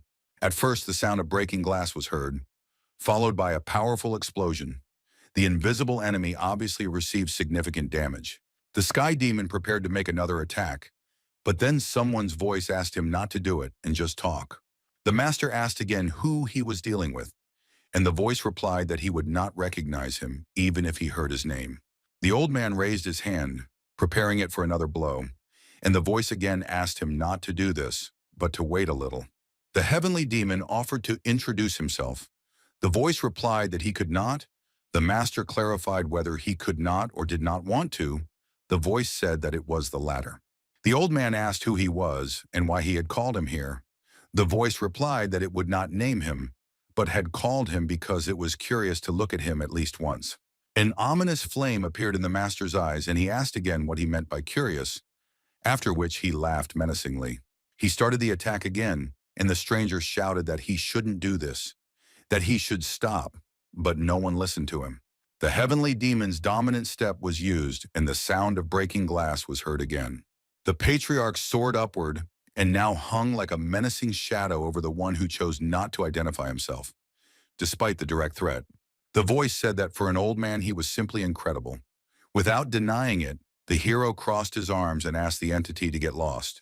He thought about how for some reason any idiot thought he could get close to him without revealing his true identity. The master introduced the ancestral dragon and began to get angry that he too dared to summon him simply on a whim. But the anger instantly evaporated, and the heavenly demon laughed.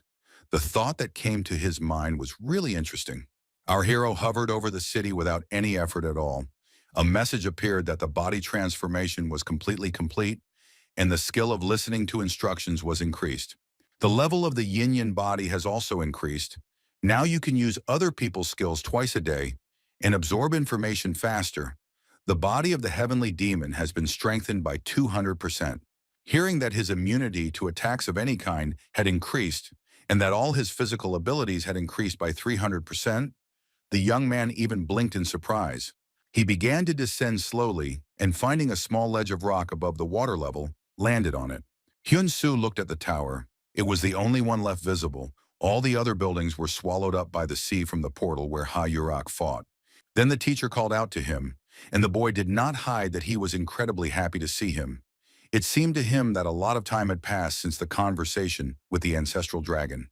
The teacher praised the young man for having managed to grow so much physically and in skills in the short time of his absence. And the hero laughed. Here the young man suddenly became serious, instantly forgetting about the fun. He remembered why he came here. Having declared that it was necessary to find Hayurak immediately, he began to peer into the distance, trying to figure out where to go. The Sky Demon reported that he did not feel the presence of the Fire Woman here, after which he suggested flying and looking for her. The young man was surprised that he could fly too, and the teacher reminded him that he had already done so after obtaining the heavenly demon body. The mentor explained how to use this technique. It was necessary to block and then reactivate the acupuncture points in the legs, releasing the energy. He added that now the guy is quite capable of this, and the hero's eyes lit up with happiness. He could not even imagine that he would learn to fly. Hyun Su slightly bent his knees. Following the instructions he received from the teacher, it turned out to be quite simple. Then he released energy and soared into the sky like a bird. Only the speed was slightly higher. In the human world, everything was as before, except that Anderson's density in the portal above the Western Sea reached 90%, and people began to leave the city. Everyone was afraid of a possible explosion of the gate, called the Paradise Fragment, and the news reported that evacuation was not mandatory, but recommended. Usually with such numbers, the portal explodes, but so far this has not happened, and besides, several S-rank hunters have moved to the scene, including that same Haxon. Our hero flew over the sea. Its waves acquired a pinkish-orange hue, like in the place where the Battle of Ha-Yurek took place. They and the teacher flew around the area several times, but still did not find the head of the Red Lion Guild. The guy really enjoyed using this type of movement in space, and he said that the master should have told him about it earlier. He objected because there was no point in talking about what the hero could not do then. Everything has its time. Here on one of the rock ledges, Hyun Su noticed the boss. She was lying motionless, sprawled out on the rocks. He asked how he should land, to which the teacher advised him to reduce the amount of energy released. The student did it too abruptly and began to dive down, risking falling straight into the sea or crashing into the rocks. He rushed down like a comet, immediately remembering that something similar had happened to both Hayurik and Haxon, but at the last moment the hunters landed on their feet. The young man failed to follow their example, but fortunately he fell not on the spot where the head of the Red Lion Guild lay, but into the water nearby. The impact was so strong that Hyun Su, like a frog, made several jumps on the surface, but he was not a pebble. The final chord was the rock. It was necessary to learn to land better, otherwise it would not take long to die. The heavenly demon advised that he needed to better control his power. The disciple agreed and rushed towards Hayurik. The girl's hair color was no longer fiery.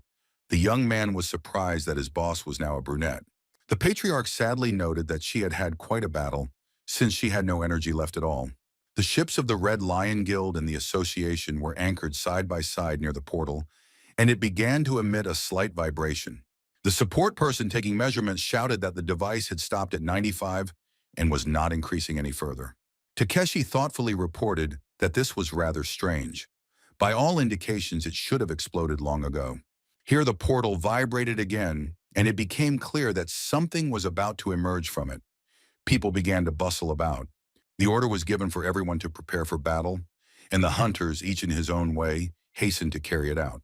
The S-rank warriors took up the first line of defense, all of them completely calm but extremely focused. Limina decided to use magic and prepared a long-range spell, lining up a string of bullets around herself. There was no need to defend herself. A woman's head began to appear from the portal, her dark hair swaying with every step, her arms hanging limply down. When Hyun Su appeared, carrying the head of the Red Lion Guild in his arms, everyone calmed down completely. Hansen was more surprised than the others. He was irritated by this girl, but even more irritated by the fact that our hero's strength had clearly increased. The young man took a few steps along the deck and then stopped. It wasn't hard for him, but it was unusual to return to his world. Haxon, Lordaman, Takeshi, and Liminai watched him take these first steps and remained silent. The portal behind our hero began to disappear, and a message appeared that Hunter Park Hyun Su had completed the raid. The director of the association whispered the name after the message, and her face showed that the girl was experiencing incredible relief. Finally, the huntress ran toward the guy, completely ignoring the others present. Lee began to hug Hyun Su. She did not hide her joy that the young man survived and returned. The girl started crying and said that she was very worried that something irreparable would happen It was very touching. Hyun Su was embarrassed, but he found the strength to say that the most important thing now was to take care of the Red Lion Guild leader. Lee Min peeled herself away from him and looked at the girl whom the hero carried out of the portal in his arms. For some reason, she had completely forgotten about her. With a trembling voice, the director of the association clarified whether it was really Hayurak. It was very difficult to recognize the huntress. The girl also noticed the changed hair color and became seriously alarmed. She did not expect the guild leader to be in such a deplorable state. Then she noticed that Hyun Su had also changed. The guy was embarrassed and laughed nervously. The support informed the others that Hayurak was here. Our hero held her in his arms and caught himself feeling that he had become a different person, that he had received something great. He placed the girl on a stretcher, and just at that moment he heard someone remark that he had become much stronger. It was Haxon, and the young man asked in bewilderment what the hunter was doing here. He was seriously surprised. He nervously shouted that Haxon had a restraining order against approaching him. The White Wolf calmly repeated the words he had already said about the guy becoming stronger. Hyun Su was calling for someone to get Haxon away from him when Gil Lordman appeared and greeted him cheerfully. Saying that there was no need to worry so much and that he would take care of everything now, the hunter activated his friend's ability to understand and speak Korean. Haxon asked the young man what had happened in the portal, but he still did not understand how their communication was now taking place. But then he pulled himself together and said with a smile that he was an ordinary member of the guild, and therefore had no right to divulge the details of the operation. Haxon guessed that the boy simply couldn't, so he replied that although he was an ordinary member of the guild, he was not an ordinary hunter, was he? The ship headed towards the shore, and the two continued to exchange barbed phrases, but there was little sense in it. Finally, Hyun Su couldn't stand it any longer and poked himself in the chest, saying that he had learned something new about himself. His appearance was defiant. Haxon turned away and muttered that the hero had become less nervous, but he retorted that he was no less nervous than at their last meeting. The White Wolf said that he wanted to test him. It was clear that he was counting on a duel right now. Hyun Su also wanted to kick his ass, but Lee Mi-na called him out in a tone that made it obvious that it wouldn't happen. The hero replied that not now, but next time Haxon had better be prepared. The man nodded and said goodbye. A second later, the hunter soared into the air, his face completely serious. He realized that now their strength was equal, and maybe the guy had already overtaken him. Takeshi approached Hyun Su and said that although his friend was not very polite, he was a very reliable person. He put aside all his business and rushed here because he believes that hunters are needed to protect all of humanity. The young man snorted, reminding him of his school. Yamamoto added that he also came here to fulfill his promise, but in fact he didn't help much. Hyun Su replied that in that case, it would be better to keep that promise until it was really needed. Takeshi went into the portal, and Lordman said at the end that the boy could call them at any moment. They would drop everything they were doing and come back. Limina looked at the gates closing behind the foreign hunters and muttered that they were probably very good people. Our hero and the other hunters on deck did not comment on this assumption, each one remaining with his own point of view. All megacities are similar to each other, skyscrapers and crazy traffic. Even at night there is no peace. Now we will be transported to exactly such a place, where among millions of night lights and the noise of the big city, there was time and place for meditation. The candles burned in the circle of the spell. Everything was organized in such a way as not to distract from the process, and nothing would interfere with it. A man with snow-white hair and steel-like muscles was finishing his work of refining his internal energy. Sharp rays of pinkish-red light appeared around his head. The accumulation and restructuring of energy had reached its peak. Suddenly the stranger heard strange sounds, his eyes became angry, and an unkind light appeared in them. He stood up to his full height and, as if reading the thoughts of the man who entered before he voiced them, asked if it was really Park Hyun Su again. The man's name was Raven Ordeman. A secretary named Sherry confirmed the guess of the S-Rank hunter, who held the first place in the ranking and was also the head of the portal department. The girl also added that the hunters had completed the raid. Raven's face became completely angry. Then the girl remembered something else, but did not say anything because she noticed a terrible scar right on her boss's chest. He apologized and asked not to pay attention to it, promising to be more careful next time. The hunter began to get dressed, and they left the room into the corridor. Sherry said that she was sure that Hyun Su was a singularity. Raven replied that he thought so too. The man began to put on an expensive watch and the secretary chose a tie for him. Taking a red one, she asked if it was too provocative. The girl began to tie it, and Raven said that he really hoped that the second singularity would join them soon. 2 years ago, on the day of the invasion, their squad saw an image. Then no one understood what kind of vision it was, but now the situation has begun to clear up. It was an image of hope and great evil that would come in the future, and a hope that came at the cost of the captain's life. It was Desky, the dragon of the apocalypse, and the hunters had to work hard just to save this world. The vision also showed an image of 3 singularities that would fight this great monster. Raven said he needed to go to Korea. Sherry asked if he really intended to go there in person. The boss explained that he didn't want anyone to make the first move instead of him, so yes, he would go himself. Then someone from behind said that he would go too. The young man asked with an impudent look how the teacher dared to forget about him. It was Isaac, a 17-year-old boy who became the first singularity. In Korea, there was a rally against the government, the main slogan of which was the idea that people also have the right to know the truth. People were outraged that the government had kept information secret from the people, choosing the awakened and hunters as their main priorities. The Sky Demon watched the TV, where it was reported that thanks to the Red Lions, the situation with the portal had been stabilized. He asked Hyun Su why people were doing this. They had saved them, so why protest? The guy replied that it was because they had the right to know the truth. The mentor replied that there was no point in that.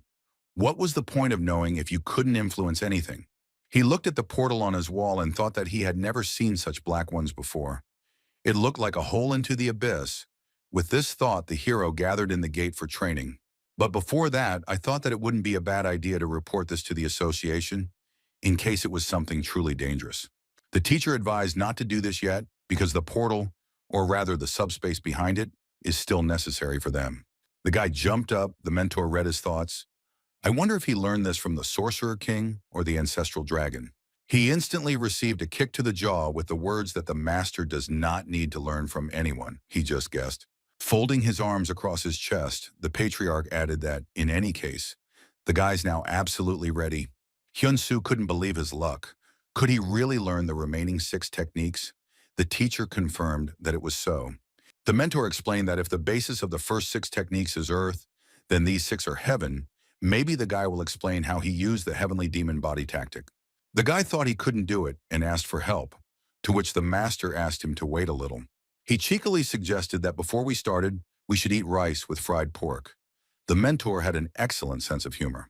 In the office complex in the middle of Sydney, the atmosphere was not much different from that in the Red Lion Guild building. Only the equipment and technologies here were a little more thoroughly developed. Some devices were unique.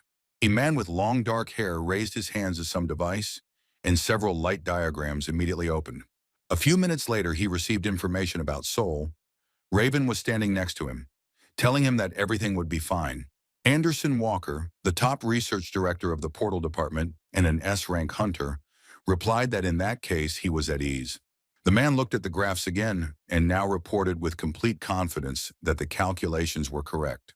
He then added that the device was still being tested, so he should ask Lordman if he wanted more details. Raven replied that he wasn't particularly keen on meeting him, and that if the hunter found out they were trying to copy his technology, he would be really angry. Anderson replied that he would sue them then, after which he suggested grabbing some fried chicken from Korea. Raven promised to bring a treat. He extended his hand in farewell and asked to take care of him. Walker asked how Sherry was. The man replied that he knew everything himself. The troubled kid doesn't listen to anyone weaker than him, so all hope is on Anderson if anything happens to Raven. The hunter adjusted his glasses, cursing.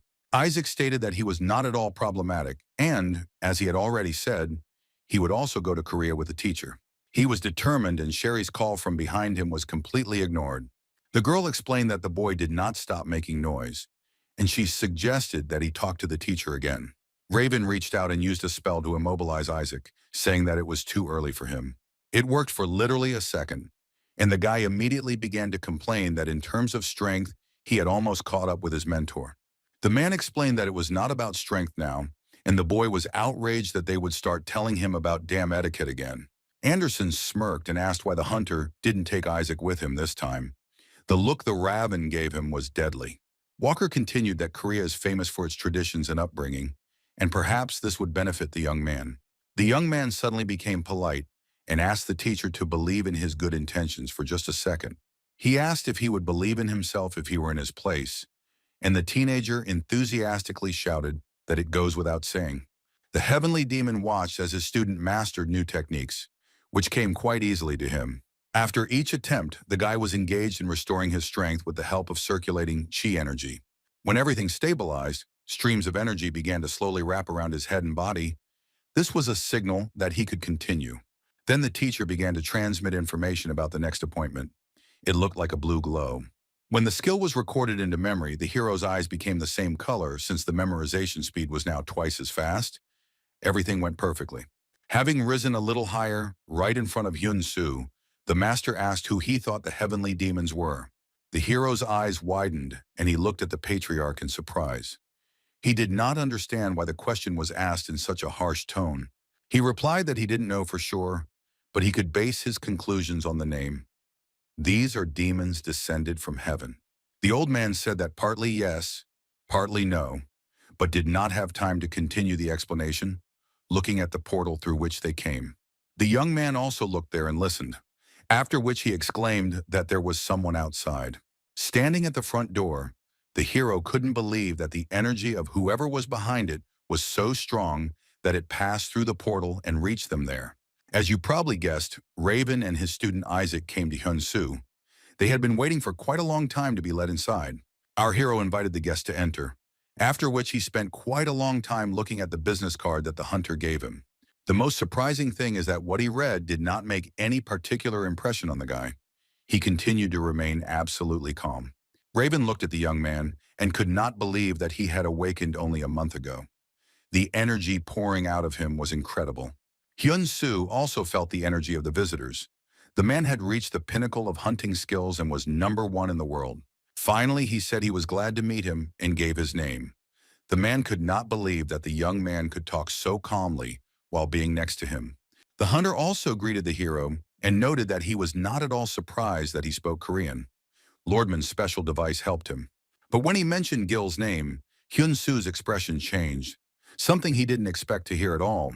Here Isaac demonstratively pinched his nose and said that the apartment simply stunk unbearably. Our hero was indignant because it smelled delicious. The teacher shouted at the teenager, reminding him that he had given clear instructions on how to behave, and he demonstratively chuckled. What followed was a whole tirade of moralizing, but Isaac said that he did not understand a word, and Raven realized that he was speaking Korean. The man ordered the student to activate the intercom, and he did so as if he were the smartest person in the room. Overdemon commanded the student to introduce himself properly. The boy did not respond to this for a while. Thinking that the ill-mannered idiot needed an example, Hyun Su waved his hand in greeting and said his name. There was no reaction. Raven apologized that the student was still inexperienced. Our hero sighed that everyone behaved like that at his age. The boy was indignant that this was complete nonsense, after which he received a good punch to the teeth. It seemed the teacher knew how to make him think. Isaac was indignant that it was always like this. Then why tell him about Gandhi? Raven grinned and replied that there are always exceptions. Hyun Su asked why the guests had come to see him, and the heavenly demon thought that his disciple was simply a model of politeness. He was proud that the guy had become so patient and thought that today he would try not to interfere in the conversation and not give hints. Raven said that he would not beat around the bush. As the head of the portal department, he would like the young man to join the organization. In the world that remained inside the portal of the ancestral dragon, it was raining, and drops mixed with tears were running down the blonde's face. She watched the explosions that accompanied someone's fight. The blows were so strong that fragments of stones flew at the girl. Knight, aka Horse, was lying on the ground in a puddle. An enemy was approaching him, ready for another attack, as evidenced by the streams of energy around his fists. The man, apparently Rook, said that he was carrying out the king's will, and then began to rub his hands together. The horse asked him in a weak voice to stop. He could no longer continue the fight, but he did not want to die either. The enemy prepared to deliver another series of blows, saying that the king was disappointed that the knight had failed in his plan. The blow was enhanced by the spell, and Knight was thrown up so hard that he almost broke through the interdimensional connections. The man flew into the sky like a discarded toy. It seemed that he was already unconscious, or even dead. Rook smirked as he watched the effect of his fist strike, and then asked what Knight would do next. The man came back down again, passing through the ring of the spell. He felt completely helpless. The blonde knelt down, ready to help her master if he had not already died. Knight lay on the ground and did not move. Rook shouted menacingly that not only had he failed the plan, but he had also failed to notice the singularity right under his nose. He added that if the decision were up to him, there would not be a wet spot left of the horse, but the king was merciful and decided to give him a second chance. Then a girl with an umbrella appeared and headed straight toward the stage participants. Her steps were light and graceful. She approached Rook and opened an umbrella over him. The man told Horse that catching the singularity was his only chance to survive. The couple turned and walked away. Knight continued to lie helplessly on the ground, raindrops running down his clothes. The blonde rushed towards him as fast as she could. She was afraid that it was too late, but Rook's words gave her hope that the horse was still alive. The girl lowered herself over the gentleman and opened her umbrella, protecting him from the rain. It was necessary to take the man home. Meanwhile, at Hyun Su's house, the conversation continued with his high-ranking guest and his ill-mannered student. Raven talked about singularity, for example. He decided to use a glass of water more precisely to demonstrate skills. The hunter told our hero that 2 years ago in the portal, he had a vision of singularities, 3 creatures that would protect the earth from great evil. The guy asked if there was any reason to consider him one of the 3, since he had never seen anything like it. Oberdemon reported that his superpower was a temporary interference. Park Hyun Su's face became puzzled. The man added that it was temporary intervention and recovery, after which he drank water from a glass. He placed a completely empty vessel on the table, and right before our hero's eyes it began to fill with water again. Raven explained that he could break time to see and interfere with events. The guy asked if it was like a time machine. The hunter replied that yes and no. Overdemon reported that he had seen all of the hero's battles, both with Haxon and even with the Sorcerer King, and the guy was surprised once again. Seeing Hyun Su start to get angry, the man remarked that it must not be very pleasant to know. The man apologized and said that he didn't pay attention to his personal life. The hero nodded that the apology was accepted. The heavenly demon appreciated his patience and ability to control himself. Raven continued that after watching all these battles, he came to the conclusion that Park Hyun Su was the second singularity. He added that Isaac was also a singularity that the committee had found, information that came as a surprise to the teenager. Raven invited our hero to join the portal committee and save the Earth, to which the young man replied that he agreed, but he still belonged to the Red Lions. Isaac was surprised to hear him suggest that they first talk to Hayurek, to which his teacher responded that this was exactly what he intended to do. After seeing the guest to the door, Hyun Su said that he needed to think about it. When he decided he would call the hunter at the number indicated on his business card, he nodded. Saying that he hoped for cooperation, Raven resolutely stepped into the portal, calling Isaac to follow him. The guy closed the door and returned to the apartment. He felt relieved that the guest had left and that he had managed to close the black hole in time. He was about to remove the paper screen, but the heavenly demon stopped the disciple, saying that it was too early. Then the door handle began to move, and Overdemon's student looked into the apartment. For some reason, he decided not to follow his mentor. Hyun Su greeted him with the phrase that breaking into someone else's apartment was unacceptable, and now he had every right to take appropriate measures. Isaac asked how the hero found out, since he hid his presence. The guy answered that, at his level, it was easy as pie. The teenager clenched his fists. He rushed to attack the young man, saying that these words made him want to hit him even harder than before. The blow was parried, but a fight began between 2 warriors possessing colossal energy and strength. Their impacts and movements deprived the entire building of windows in a matter of seconds. The walls literally shook. Hyun Su's apartment was also completely trashed. He was fighting with Isaac among the flying food from the refrigerator, completely oblivious to it. It seemed like the teenager didn't expect his opponent to be so strong. As the hero grabbed his arm, blocking another attack, it became obvious. Hyun Su said with a smile that Isaac was so slow that he was even starting to feel sleepy. A second later, he flipped his opponent upside down. His eyes widened and sparkled in surprise. The boy had never seen such speed before. The teenager flew to the floor and hit it so hard that his legs jumped up, and the floor almost collapsed downwards toward the neighbors. In the luxurious palace that had become the horse's refuge, The blonde was finishing the bandaging. She felt so sorry for the gentleman that tears kept rolling down her cheeks. The girl was afraid to even touch the wounds that the ruthless bastard Rook had left on Knight. Then the elephant entered the room and said that there was no need to worry too much about the horse's groans. He was actually a malingerer. The guest was in a wonderful mood. She greeted us cheerfully and enthusiastically, waving her hand for added joy. The horse asked what she was doing there, to which the visitor replied that she had every right to come to this house even without a special reason. She sat down in a chair and said that she came to see the aftermath of the fight with Rook. The blonde wanted to be indignant, but Knight stopped her with a wave of his hand. The horse said that the punishment was from the king. The elephant replied that she did not think that he had any respect for him, and the man jumped up and said that he would like to kill her on the spot.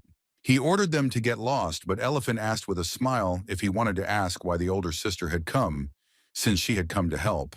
Knight calmed down a bit and asked what it was about. Let him explain it properly and not speak in hints. The sister stood up and said that if he wanted to know, then he should fulfill one condition. If, thanks to her advice, everything worked out, then she would have a request. And if the mission is completed, the horse must unconditionally fulfill this request, the elephant smiled. Knight thought that even the king and queen did not know what was on his elder sister's mind, and said that he agreed, after which he swore on his name. The man began to dress, and Salon reported that the dark spirit had awakened, a group of people opposing the hunters and the portal committee. These are ordinary people, but they intend to overthrow the government because it is now all in the hands of the awakened. The committee has banned ordinary people from using any kind of weapons, and now they feel helpless, like sheep in a pen, as if they are chained. Knight added that he had heard that they even carried out terrorist attacks. The girl nodded and handed him a business card. The man asked what it was, to which Salon replied that they had elected Black Lightning Henry as their leader, and these were his contacts. The girl explained that this was one of the strongest A-ranks who turned his back on his colleagues, and she had a great plan. Let him listen carefully. Hyun Su's neighbors were horrified by what had happened to their home, and they assumed there had been an earthquake or a power surge.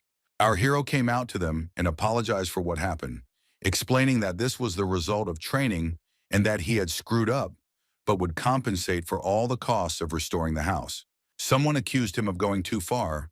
Someone said that the hero could be forgiven for a lot. The guy promised that he would immediately put everything in order. The neighbors agreed and offered to go inside so that they could assess the damage. They were a little scared. Hyun Su felt very awkward and annoyed that he had caused so much trouble to people because of some idiot. He looked at the house and thought that since he couldn't move anywhere because of the portal, maybe it made sense to buy the entire building. The master suggested engraving the sign of the heavenly demon on the roof and black dragons on each pillar. But before cleaning anything up, the student and his mentor had something very important to do that could not wait. The young man treated the patriarch to pizza. This was the first time the heavenly demon ate Italian food. He noted that the dish was interesting, but he still liked the rice with fried pork a little better. The teacher asked how many delicacies there were in this world, and Hyun Su promised him that he would let him try them all. Then they heard a loud sigh. It seemed that Isaac was starting to come to his senses, or it was the smell of pizza that had this effect on him. Our hero wiped his hands and looked at the teenager, asking how he felt. He had slept for a very long time. Hyun Su offered Isaac a pizza and asked him why he attacked him. If he continued like this, he wouldn't live long. The teenager realized with horror that he had lost. He asked if this was true, and the owner of the house said that he had lost everything. Isaac shouted indignantly that he couldn't lose to someone of his level, and the young man snorted contemptuously. The heavenly demon explained to the student that, apparently this teenager had his own history that influenced his actions and thoughts. Our hero laughingly replied that everyone had one, which puzzled the guest, because it looked like he was talking to himself. Isaac asked where he was looking and who he was talking to. Hyun Su covered his mouth, realizing that he had almost gotten caught. He waved his hand and said that it didn't concern the boy, who responded by calling the young man a fucking nutcase. At that very moment, the teenager jumped to his feet, intending to attack, and shouted that he offered to fight again. Nothing came of this plan, because just at that moment the doors opened and Raven appeared, shouting what the hell the student was doing here. He apologized to Hyun Su, saying that he was truly sorry, and our hero hastened to assure that everything was completely fine. The teacher demanded that Isaac also apologize immediately. The boy tried to explain something. No one listened to him. Overdemon shouted that this had to be done from the heart and immediately, according to all the rules. The teenager sighed and bowed, saying that he was asking for forgiveness. Hyun Su smiled and nodded, showing that everything was okay. Yelling that it was time to leave, Raven literally kicked the student through the portal to Sydney. Finally, he reminded the hunter that he would wait until he contacted him. Our hero replied that he would definitely do so, after which he said goodbye. He had almost entered the apartment when Overdemon suddenly swore and said that he had completely forgotten to tell him something else. The Portal Affairs Committee officially recognized Hyun Su as an S-rank hunter. Raven congratulated the young man, who stood there half dead from surprise. Half immersed in the portal, the man waved his hand, saying that the birth of an S-rank hunter would be a celebration for all of humanity. When the guest disappeared, the guy looked at his hands as if they no longer belonged to him. He never thought that something like this would happen. The heavenly demon called out to him, telling him that it was time to stop fooling around and that it was time to train properly. As they passed through the portal, the master explained that the remaining 6 crushing blow techniques were all about tearing apart the heavens. The mentor revealed the most important secret. The meaning of the existence of heavenly demons is to kill gods. The young man exhaled loudly and asked if it was really possible to kill gods in principle. The mentor replied that he had previously thought that this was a fantasy, but then he realized that the gods were strong opponents that he would have to face sooner or later. Fighting them requires mastery of all the techniques, energy, and knowledge collected by the heavenly demons throughout time. Hyun Su became serious and thought that this was what it really meant to be a heavenly demon. Without further ado, the master began to show the last 6 of the heaven-destroying crushing blows.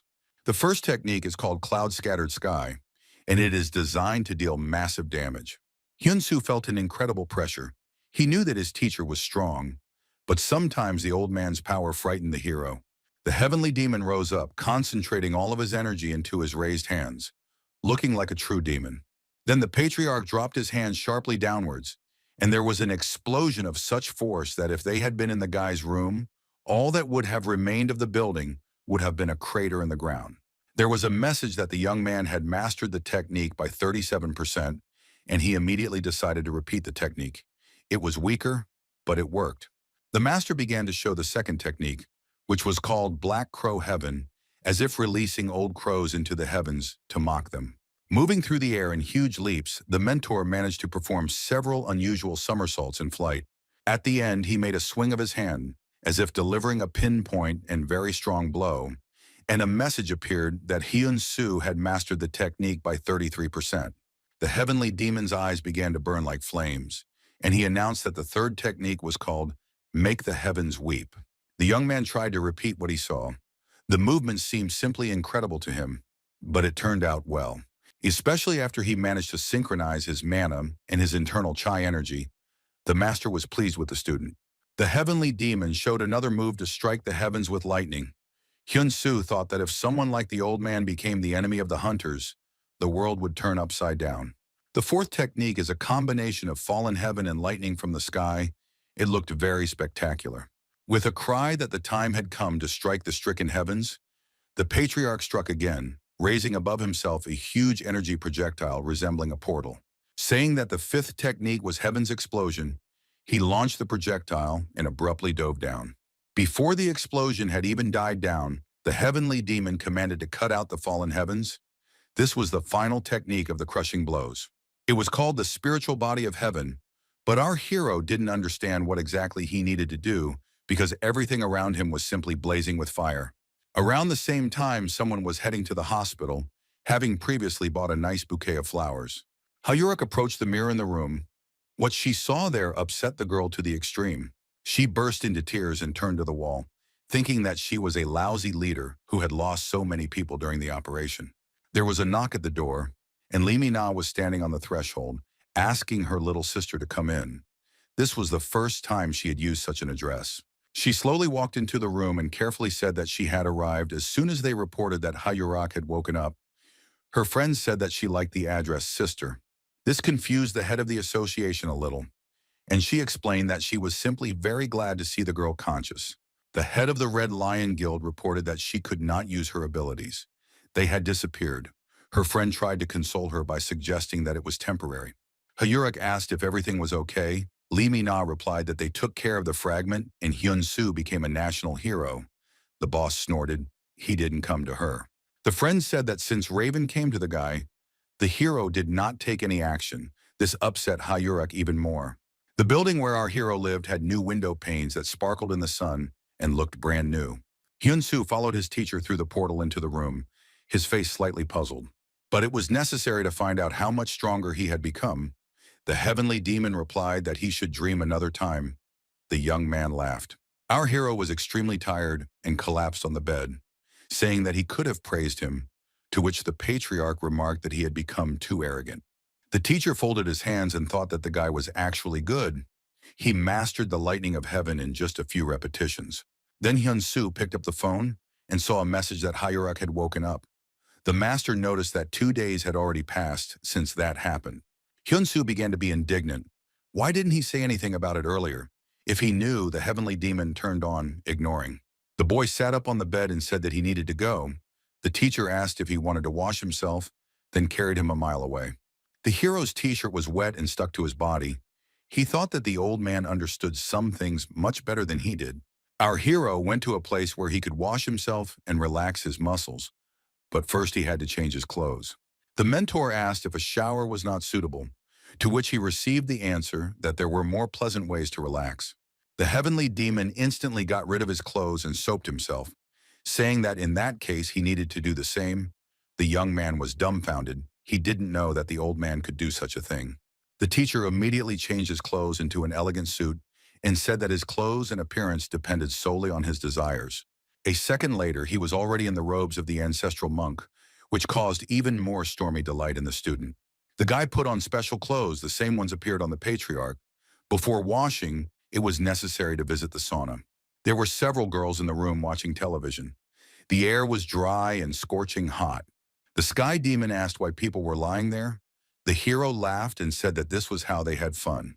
The teacher asked what they had in their hands, and Hyun Su replied that it was a special drink, Sikya, Ris Kvass. The young man added that the drink goes best with boiled eggs, and the teacher replied that he wouldn't eat that with a towel on his head, like a ram. The guy noticed that he was becoming too picky and offered to try it. The sky demon agreed to the egg, but asked for soda with it. Here the girls noticed that someone was talking to himself, and then they recognized the hunter who was shown on TV, Park Hyun Su. They surrounded the young man with requests for autographs. The situation was becoming a little awkward. Hyun Su then went to the steam room, and the master joked about how he was now popular, despite not looking so good. The student replied that he was handsome compared to his mentor, for which he received a poke, and the patriarch went to the pool, admiring the interior. Our hero joined him, the water was hot, and the young man experienced real bliss. The master asked if it was really as good as it looked, and Hyun Su nodded several times in the affirmative. The heavenly demon also wanted to enjoy himself, but he was not material, so this goal seemed unattainable. The boy realized that this was a good way to tease the teacher and waved his hand at him in a friendly manner, which gave the old man an idea. He dived into the water and took the student's hand so he could feel everything as if he was really in the pool. Hyun Su turned out to be a very useful find. After the sauna, the young man finally carried out his plan and went to Ha Yurak. When the girl heard that he was a singularity, she became gloomy. Hyun Su said that these were just Raven's words. He was not at all sure if they were true. The girl came closer to him and patted him on the cheek, saying only that it was hard not to notice, because he was constantly under her nose. While preparing tea, the guild leader asked if Overdemon had said anything else important or interesting. Hyun Su replied that he reported that he was recognized as an S-Rank. Ha Yurak immediately assumed that he probably tried to recruit him. The hero replied that this was true, which is why he came here today to talk to her first. The boss replied that Raven seemed to have missed one important detail. The young man listened attentively. The girl reminded them of the vision that the deceased leader of the first expedition had shown them, about 3 singularities, and she put the glass on the table. Ha Yurak explained that because of this, all the hunters were divided into 2 conditional camps, each adhering to their own idea. Raven believes in sacrificing the majority for the sake of the singularity, and is joined by Armand and Anderson, who enjoy research. In fact, this is how the Gate Committee came into being. It was Anderson who came up with both the idea and the implementation of this association. Haxon, on the contrary, believed that one cannot rely on singularities, but must become stronger themselves. Lordaman and Takeshi joined him, organizing their own guild. The Huntress continued that Queen Lan of China and Alexander of America each led their own guilds for their own reasons. She took a sip of tea and our hero asked what point of view Hyun herself held. The girl replied that she had never thought about it. She just wanted to protect her comrades with her own hands. It doesn't sound very good, but it's true. Hyun Su replied that it actually sounded cool, and the beauty, a little embarrassed, thanked him for these words.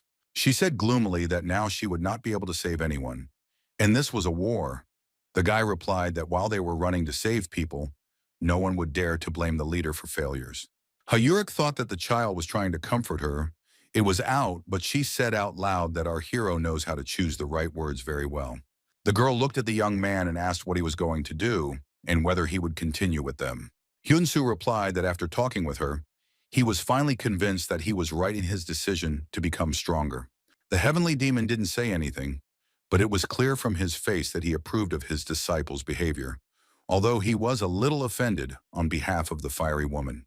The beauty tilted her head slightly and looked closely at the guy, as if trying to read his thoughts from his face. Finally, she asked with a smile if he was going to go his own way. The answer was affirmative.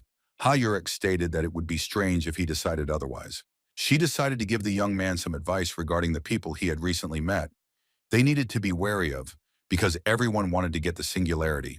Our hero replied that he had no desire whatsoever to let anyone get him, which sounded a bit childish. The girl frowned and said in an angry voice that if she could, she would lock him up on a deserted island, period. Hyun Su threateningly said that there was no person in this world who would be able to hold him back by force. The former boss smiled and came closer, offering the young man a farewell hug. He was embarrassed but happy. Hyuk whispered that with his strength, the hero cannot relax for a moment. From a hunter to a villain is only one step. She put her hands on the guy's shoulders and said that she would look forward to their further work together. In any major city, there are places that no longer attract people, usually poor areas and abandoned businesses on the outskirts. There can be an incredible number of reasons why destruction comes, but locations appear that are suitable for various attackers. In the dilapidated hangar of one of these places, those who were dissatisfied with the power and dominance of the Awakened, the Usurp organization, gathered. Its leader, Henry, nicknamed Black Lightning, was just giving a speech about how the Hunters, although they have special abilities, deprive people of their power by taking away their weapons. He shouted that they must be crushed in order to restore to the people their legitimate right to defend themselves and uphold their interests. The guy raised his hand up and added that his black lightning of retribution would fall on anyone who dared to betray their organization. A stream of energy actually burst from his finger, so strong that it broke through the roof and rose high above the hangar. The man walked resolutely toward the exit, leaving the crowd to discuss how lucky they were that a man with superpowers had gone against the system. When Henry left the building, he saw someone in a clown costume, which made him a little angry because the makeup was stupid. He asked who was in front of him, but instead the stranger gave Henry's full name, noting that he had access to the ability to use lightning at the S-Rank level. The clown was indignant at how it was possible to rebel against those who had awakened like you, to which Black Lightning shouted again that it would be nice to introduce himself. The man in makeup replied that he was Pierrot, immediately after which Henry sent a blast of energy at him with a wish for him to die. The magic projectile froze a few centimeters from the red nose, but a real smile appeared under the painted smile. There was a powerful explosion that should have torn the clown to pieces, leaving nothing of him. From the clouds of smoke came laughter and words about how little tricks wouldn't work on him, and a gap appeared, somewhat reminiscent of a portal. Henry didn't understand what was happening. He just stood and listened to the muttering from the clouds of smoke, wondering who this Pierrot was and why he survived. Finally, the clown became visible. Knight was standing next to him. Both reported with satisfaction that they had not made a mistake in coming here. Henry's lightning was really impressive. The clown spread his arms, and Black Lightning realized that it was just an illusion. His guest confirmed that it was so, praising the acuity of thought. The hunter, rebelling against the system, stuck a cigarette in his mouth and asked why he needed to talk to someone who wasn't even there. The clown suggested that Henry create an alliance with him, but he was indignant and did not understand why he should agree. Pierrot replied that there were plenty of reasons. They could provide the guy with firepower, give him weapons, explosives, even missiles if he wanted. This interested Black Lightning, and he began to think about agreeing. For a terrorist, a weapon is half the battle. Notre Dame in Paris has survived a lot, but still stands on the site where it was built many centuries ago, decorating the city. People, as usual, were hurrying about their business. Some to work, some to school, some just walking, and there were also tourists. Suddenly an explosion thundered, right in the crowd, in the middle of a busy street in the very center of the city. The terrorist attack killed several people at the scene, but worse, explosives in one of the towers destroyed the landmark with those inside. Men in black with machine guns launched the hashtag #sign fireworks festival and #sign on a sunny day. This was a kind of mockery of terrorists, and as a threat, the hashtag #sign starting Paris. Meanwhile, the news in Korea reported that Hyun Su had been promoted to a new rank, making the country one of the strongest in the world, with 2 S-rank hunters. Yoon saw this information while in the hero's brother's hospital room, exclaiming that it was simply amazing. She looked at the boy and thought that his brother was now an international hero. I wonder how that would affect their communication. The girl decided that nothing would change on her part, and she would try to behave the same way as before. Then Hyun Su entered the room and thanked Yoon for keeping her promise to visit his brother. They hadn't seen each other for a long time, and the girl said that the hero had changed a little. He squinted, wondering if even ordinary people could notice it. At this point, Yoon exclaimed that Hyuntae moved his fingers. It couldn't have been her imagination, it really happened. The heavenly demon reported that the sky-breaking language they used last time had not gone completely unnoticed. Hyun Su asked Yoon to go to the store to get a lunchbox. He needed her to leave the room. The girl smiled. She was afraid that the guy would change his habits a lot, but he remained exactly the same as she knew him. The hero began by using an imitation of his teacher Cheong-yen's sky-breaking tongue. His brother was bathed in a pleasant greenish glow. Even the boy's hair began to rise up along with the energy pouring into his body. Just a little more was needed. Hyun Su felt that he was getting closer to success and added a little more power to the spell. And then a little more, and a little more. It was simply impossible to stop. The thought that my brother might wake up inspired me. The guy felt that this time the tactics worked more effectively than last time. I wonder if it was because of him or because of Hyun Tai. The vase of flowers that stood on the table rose into the air and shattered into small pieces. So strong was the tension. The heavenly demon said that it was enough in order to stop. The young man did not listen to the mentor, muttering that there was still very little left. The patriarch asked if the hero really intended to destroy his own brother's body. There was already too much energy for him. Hyun Su stopped and looked at his hands, from which streams of internal chi energy continued to rise. He looked at Hyun Tai and wondered if the seal on his heart was really that strong. Who could have placed such a curse? At this point, the boy's eyes lit up with a bright green light, which looked scary even for an S-rank hunter. Streams of energy began to creep around the bed, and it seemed to our hero that a wave of tremors passed through his brother's body. En opened his mouth in surprise, not knowing how to react to this. Perhaps Hyun Tai was able to move, but the seal was holding him back. In Sydney, the Hunters Guild building was one of the tallest in the city and had several training areas, one of them on the roof. Isaac practiced his crushing blows in another room. He believed that even the corridor was quite suitable for this. He first used the punch technique, thrusting his fist forward, causing everything around him to burst into bright flames from the force of the blow. Then the favorite tactic called leg axe came into play. The technique looked very impressive. After this, the young man spun into a fiery tornado, moving so fast that he could have flown if not for the ceiling. Finally, the guy got tired and stopped. He was pleased with the result, feeling incredibly strong and powerful. He clenched his fists and muttered that he just couldn't believe that he lost to a Korean brat. How was that even possible at his level? Anderson adjusted his glasses and thought that sending Isaac to Park Hyun Su was a great idea. Now the lazy teenager had some motivation. Then Armand, the third Shrank hunter in the guild, entered the room.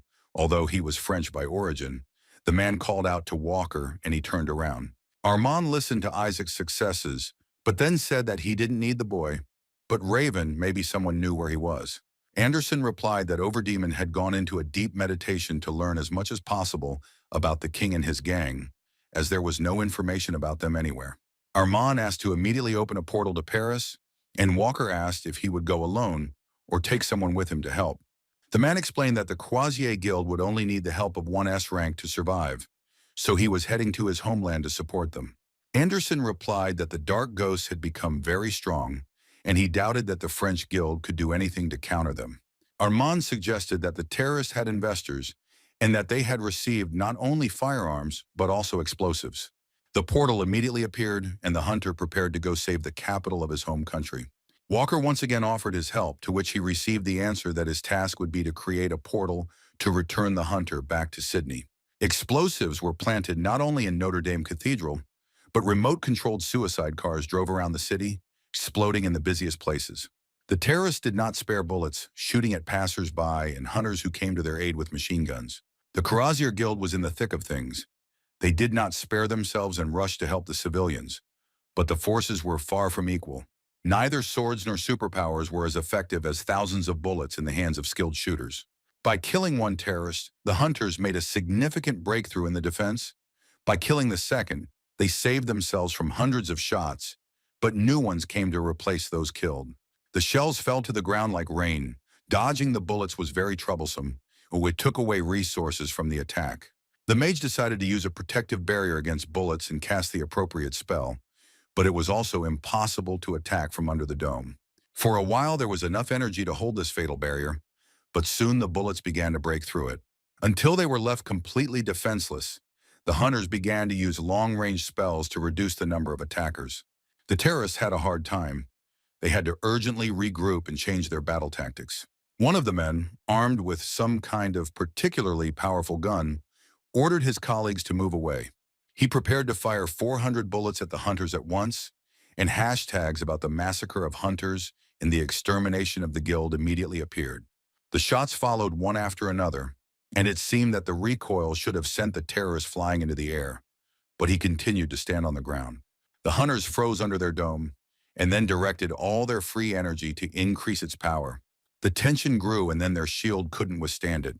Crumbling like dust in the air, now the defense was completely destroyed.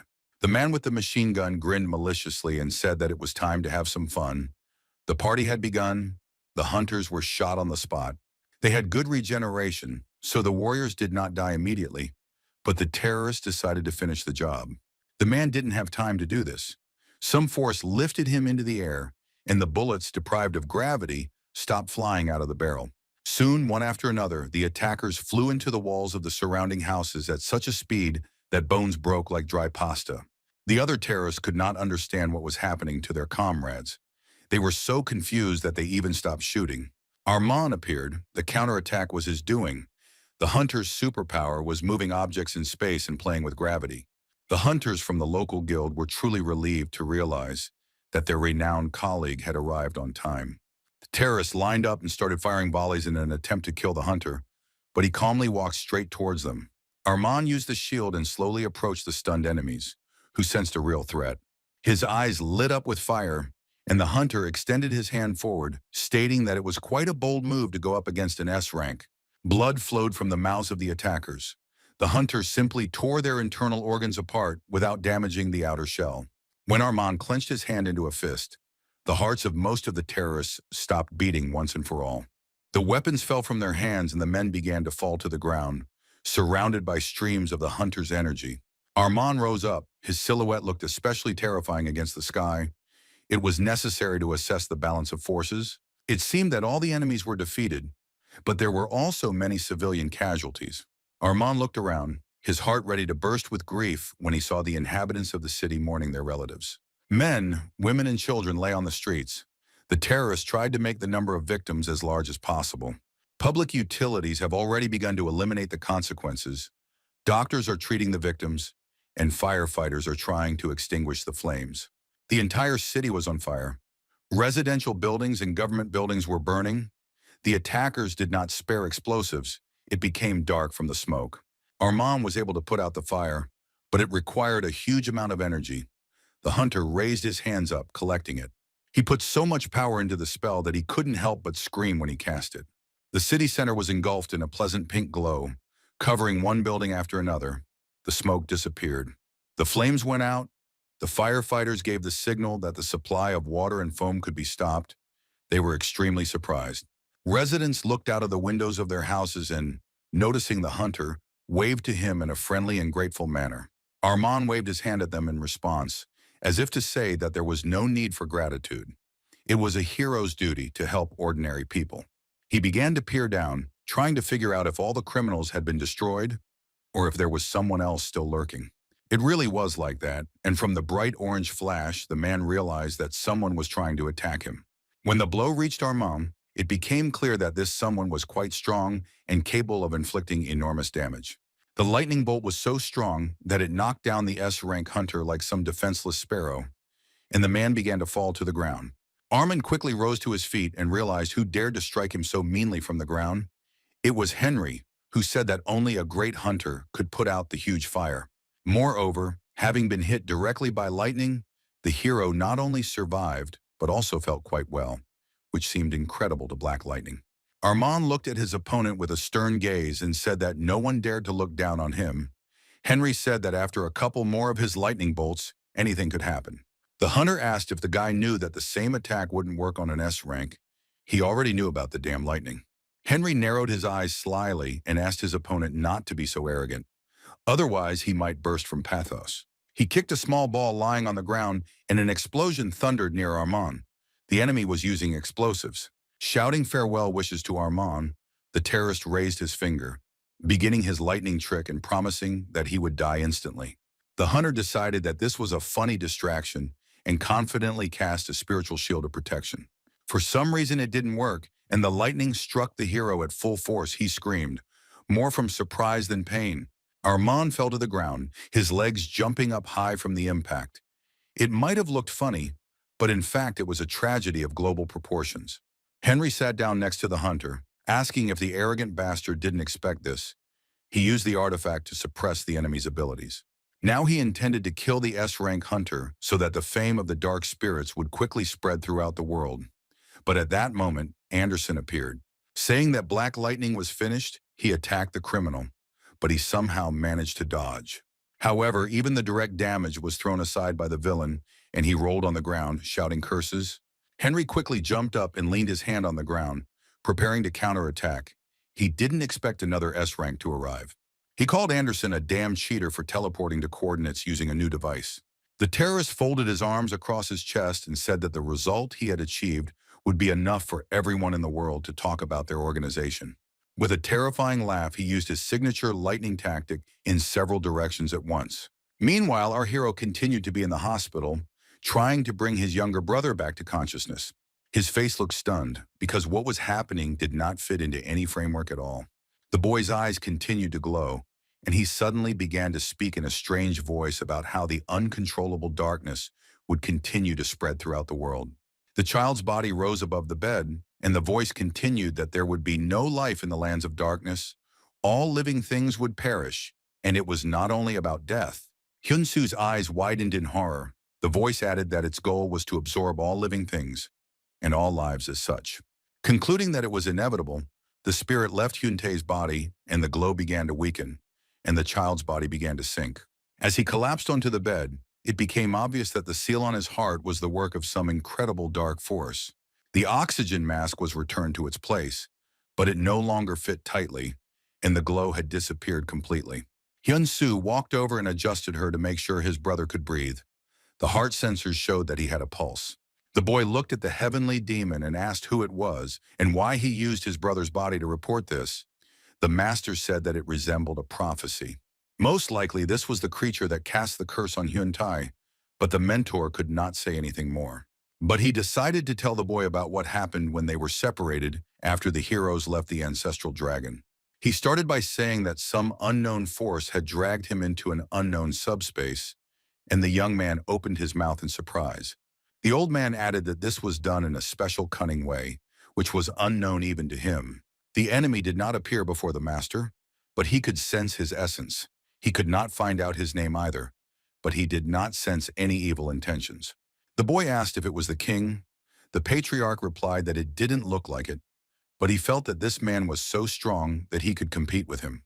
The heavenly demon added that he couldn't think of anyone else except the one who had managed to cast a seal that even the heavenly tongue severing was helpless against. The young man asked why he hadn't told him right away, and the teacher, his eyes flashing, said that this could have driven Hyun Su and all of humanity into despair. He suggested imagining that someone like him comes into this world in a physical body and tries to conquer it. Our hero imagined his mentor as an enemy and immediately realized that in this case, humanity would truly be doomed. The old man added that this is exactly what that person is like. Maybe the king is like that too. This is what the ancestral dragon said. Hyun Su must become stronger to protect the world. Then Yun returned to the room. She was concerned about the fact that windows had blown out all over the building and was a little worried. The girl asked if the hero was hurt and began to tidy up the room. Hyun Su was pleased that she was worried about him. An S rank. The young man clenched his fist resolutely. He intended to protect everyone around him, and especially his loved ones. He proved his determination during training. They used the portal again, and Hyun Su gave it his all. The heavenly demon was pleased but did not show it, forcing the young man to improve his techniques time after time. Sometimes it became difficult to control the energy. The student was able to use such powerful flows. He remembered visiting Ha Yurik and her asking if Hyun Su had heard about the terrorist attack in France. The hero replied that Lee had told him. The girl slowly closed her eyes and took a sip of tea and added that now there is complete devastation there. The S rank has fallen. Remembering this, the young man, together with his teacher, began to improve the technique of flight and landing so that he could reach any point on the globe. After that, he actively practiced the heavenly lightning technique because the potential enemy, as they say, also uses lightning. Hyun Su managed to release a colossal charge of electrical energy, which was guaranteed to be enough to destroy Henry. But he failed to attack the mentor. The speed was too slow. The heavenly demon reproached the student for being like a sleepy fly. The master himself moved and attacked so quickly that it remained completely unnoticeable to the eye. He appeared behind him as if from nowhere and disappeared just as quickly. The guy was seriously puzzled. The hero remembered how Ha Yurak complained to him that her abilities had not returned to her even after 2 weeks. Then he promised that he would be there. But in any case, she would soon feel better. The girl smiled but seemed not to believe it. Now in the space beyond the black hole, the young man trained and recuperated with such zeal as if he had received a new purpose in life. The mentor watched him, but thought about something else, about the fact that the place where they were training was being restored very quickly, even with enormous destruction. He also wondered if it was really his invisible stranger who had taken care of moving the master here. It happened in a moment of weakness. When his spirit left his body, well, next time he will knock the necessary information out of the enemy. After finishing the training, both of them returned to Hyun Su's apartment. They needed to rest and do other things. The guy came out and showered and said that after buying the building, the water pressure was much better than before because the neighbors don't use the running water. The phone rang. It was Lee Mina. Our hero was glad to hear from her, but was surprised that he was invited to a meeting. An hour later, he arrived at the Hunters Association building, burning with curiosity as to why he had been called, although he had some guesses. The CEO of the organization shook the young man's hand and said that he was extremely pleased to meet him. Hyun Su replied that it was mutual. What he knew about the leader inspired respect for this man and his capabilities. While the men were taking comfortable places to talk, Lee Mina used the switchboard to ask for 2 cups of tea to be brought to them. The CEO revealed that the reason he called Hyun Su was because the boy had been appointed as the head of the counterterrorism department. The guy didn't answer, but to hide the awkward pause, he began to drink tea, thinking about what he had heard. The mustachioed man asked if the hero knew about Armand from France. Hyun Su replied that he knew. He was very sorry. He added that the opponents used marble that suppressed abilities, and there was no guarantee that something similar would not happen in our country, which is why they were asking him for help. The hero apologized and said that he had to refuse. The faces of the director of the association and the head of the organization darkened. Hyun Su continued that he was ready to help personally, but not as the leader of the squad. This turn of events suited everyone present. When they said goodbye, the men shook hands and discussed the details of their future cooperation. Lee Mina was pleased. But when the young man said goodbye and walked down the corridor without telling her a word other than the necessary information, the girl became sad. Apart from official meetings and conversations, she and Hyun Su had no contact at all, and she would have liked that. The heavenly demon asked why the disciple had refused the role of squad leader, and he explained that when you have power, you don't need leadership. The guy added with a satisfied look that he was the successor of the heavenly demon. After all, the old man snorted loudly.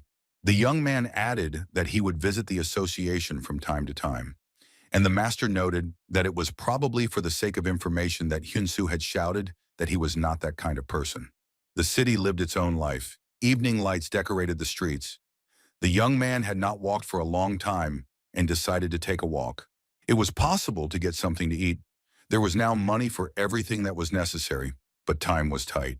Some people had a picnic, some went for an evening jog. People spent the evening as if nothing could happen. But the threat was very great. Terrorists were already marching through Seoul, spreading another series of hashtags hinting at their actions in Korea. The hooded man looked at the unsuspecting townspeople and grinned. Everything was going according to plan. He took out his phone to report to his superiors. After all, the road was not short, and he had to try hard to transport the weapon unnoticed. The terrorist informed the captain that they were already there, in Seoul, and he was awaiting further orders, if any. Then he turned away so that no one else could hear, and added that there were a lot of people in tall buildings here. It would be nice to light a couple. Henry grinned and replied that he really hoped that the device they had brought with them would work well. The men in red began to draw something on the wall with a special pink spray, speculating about who their mysterious captain might be. He must have been a very rich and very powerful man to have given them such a valuable and useful thing. Unique, one might say. Then a policeman shone a flashlight in their faces, after which he ran forward, shouting that it was forbidden to draw on the walls. The man in red did not react, and the law enforcement officer came even closer, after which he repeated that drawing was prohibited here. The next moment, the flashlight flew to the ground, and a fountain of blood gushed from the policeman's chest. It seemed that he himself did not have time to understand what had happened. The hooded man still stood with his hand outstretched after using the magic projectile. He muttered that if the fool had not made noise, he would have survived. Now the body of the law enforcement officer began to burn in several places at once. It was definitely bad luck to be in the wrong place at the wrong time. The man in the red robe stopped drawing. The circle he had drawn was turning into a portal. Even the terrorist himself refused to believe it, saying that this was just an introduction to the city, but that they would definitely return here. The strangers stepped through the gates one after another. Meanwhile, in Sydney, they were discussing the situation that had developed in Paris. Both participants in the events were alive, but far from delighted with what had happened. Armand complained to Anderson that the item that disables special abilities is very rare. One might even say unique, so the supplier can be identified. Walker replied that since they couldn't reach the gate, it certainly wasn't from there. It seemed like something beyond his understanding had been created. The Frenchman shouted that 10 seconds of neutralization was enough to kill any other hunter. He miraculously survived, but would be more careful in the future. He was so angry that he slammed his palms on the table and yelled that he would crush Henry with these very hands. Armand asked if there were any suggestions about the terrorist's next target, and Anderson replied that he had thought about it and had come to certain conclusions. The gate fragment that recently appeared and the new hero who took care of this fragment is a great reason to visit Seoul.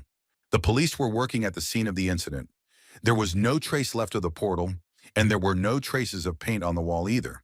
The spot where the policeman had been lying was outlined with chalk, and there were no more prints, tracks, or any other evidence. One of the men remarked that it was as if a ghost had visited the place, and the second asked if there was an awakened one in the country who was known for killing people. Limina replied that she felt the remnants of the awakened energy here, and the investigators said that nothing should be touched at the crime scene. The girl introduced herself and said that since the main suspect had superpowers, the association would be handling the investigation from now on. The police and detectives began to collect their equipment. They were even glad to get rid of such a difficult case. Suddenly, a black shadow flashed over the girl. She didn't even have time to turn around. This creature was moving so fast. It turned out that it was just a hunter. The guy landed next to the boss. He looked very businesslike and interested. The hero's name was Gaon, and Lee Mi-na greeted him, saying that her colleague was there at the right time. The beauty asked why he had to jump from above. He scared her. The guy replied that he was just inspecting the roofs, and it was easier that way. He contacted his partner, Oral, and asked him to report the situation and whether anything suspicious could be seen from above. The eagle circled over the area and reported that nothing suspicious was happening at the moment, but he would keep the situation under control. Bee, Cheetah, and Ant reported from different points on the ground that everything was clear for them too, which was encouraging. Then a bald man appeared and thoughtfully said that he had never even thought that they could meet like this under such circumstances. Gan explained to Lee Mina that it was his Friday night bar partner, Monk Lim, and the girl greeted the hunter. She added that she had heard about his special skills and was sure that they would all be very useful today. The fat man bowed and said that he would be glad to help the director of the association, Lee Mina. He had also heard about her. Monk Lim added that he was surprised because they both used telekinesis. But now one of the main users of telekinesis is damaged? The girl nodded sadly. Gown interrupted their conversation and asked if his friend had already wondered whether they needed to quickly find out what would happen to their country. The fat man said that in the end there would be a disaster. It was all because of the guys who showed up here. The man laid out his cards and laughed, asking if they were counting on dumping all the work on him. Countermeasures had been taken after the terrorist attack in Paris. Lee Mina explained that their squad would not be the only one. If you count her, there are 5 hunters here. Monk Lim laughed that with his amulets he would work for 3. She added that they would be led by an outstanding person. Hyun Su joined the hunters and said that he believed it would be Arman from the Portal Affairs Committee. Guyon and Monk Lim shouted in unison that it was Park Hyun Su, which confused our hero a little. Lee Mina explained that he would also join them, and the men perked up. There were 2 S ranks on the team. They couldn't lose. Gon asked again whether the young man was the captain, to which our hero replied that he would act alone and share information with them. Lee Mina was glad that Hyun Su had arrived and asked if he was wearing a special watch for quick signal exchange. Suddenly, Monk Lim sat down on the ground with a strange cry. It was obvious that he was in extreme emotional shock. The man, his eyes wide, asked what kind of great spirit, no, deity, was standing next to our hero. The heavenly demon laughed, and the guy became embarrassed, explaining that it was a demonic god who had no influence on anything at all, who had followed him into one of the portals. He extended his hand to the fat man and helped him up. He had to be as polite as possible so as not to scare anyone. Lee Mina said that only an hour had passed since Armand returned to the association when Hyun Su found out about it. The hero smiled and replied that it was just an inner feeling.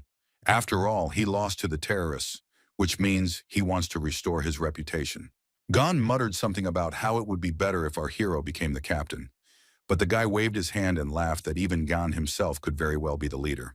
The man couldn't wrap his head around the idea of how one could voluntarily give up the leading role.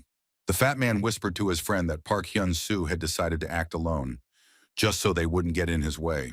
Suddenly, the watch on the hand of each of those present began to glow blue and make a beeping sound.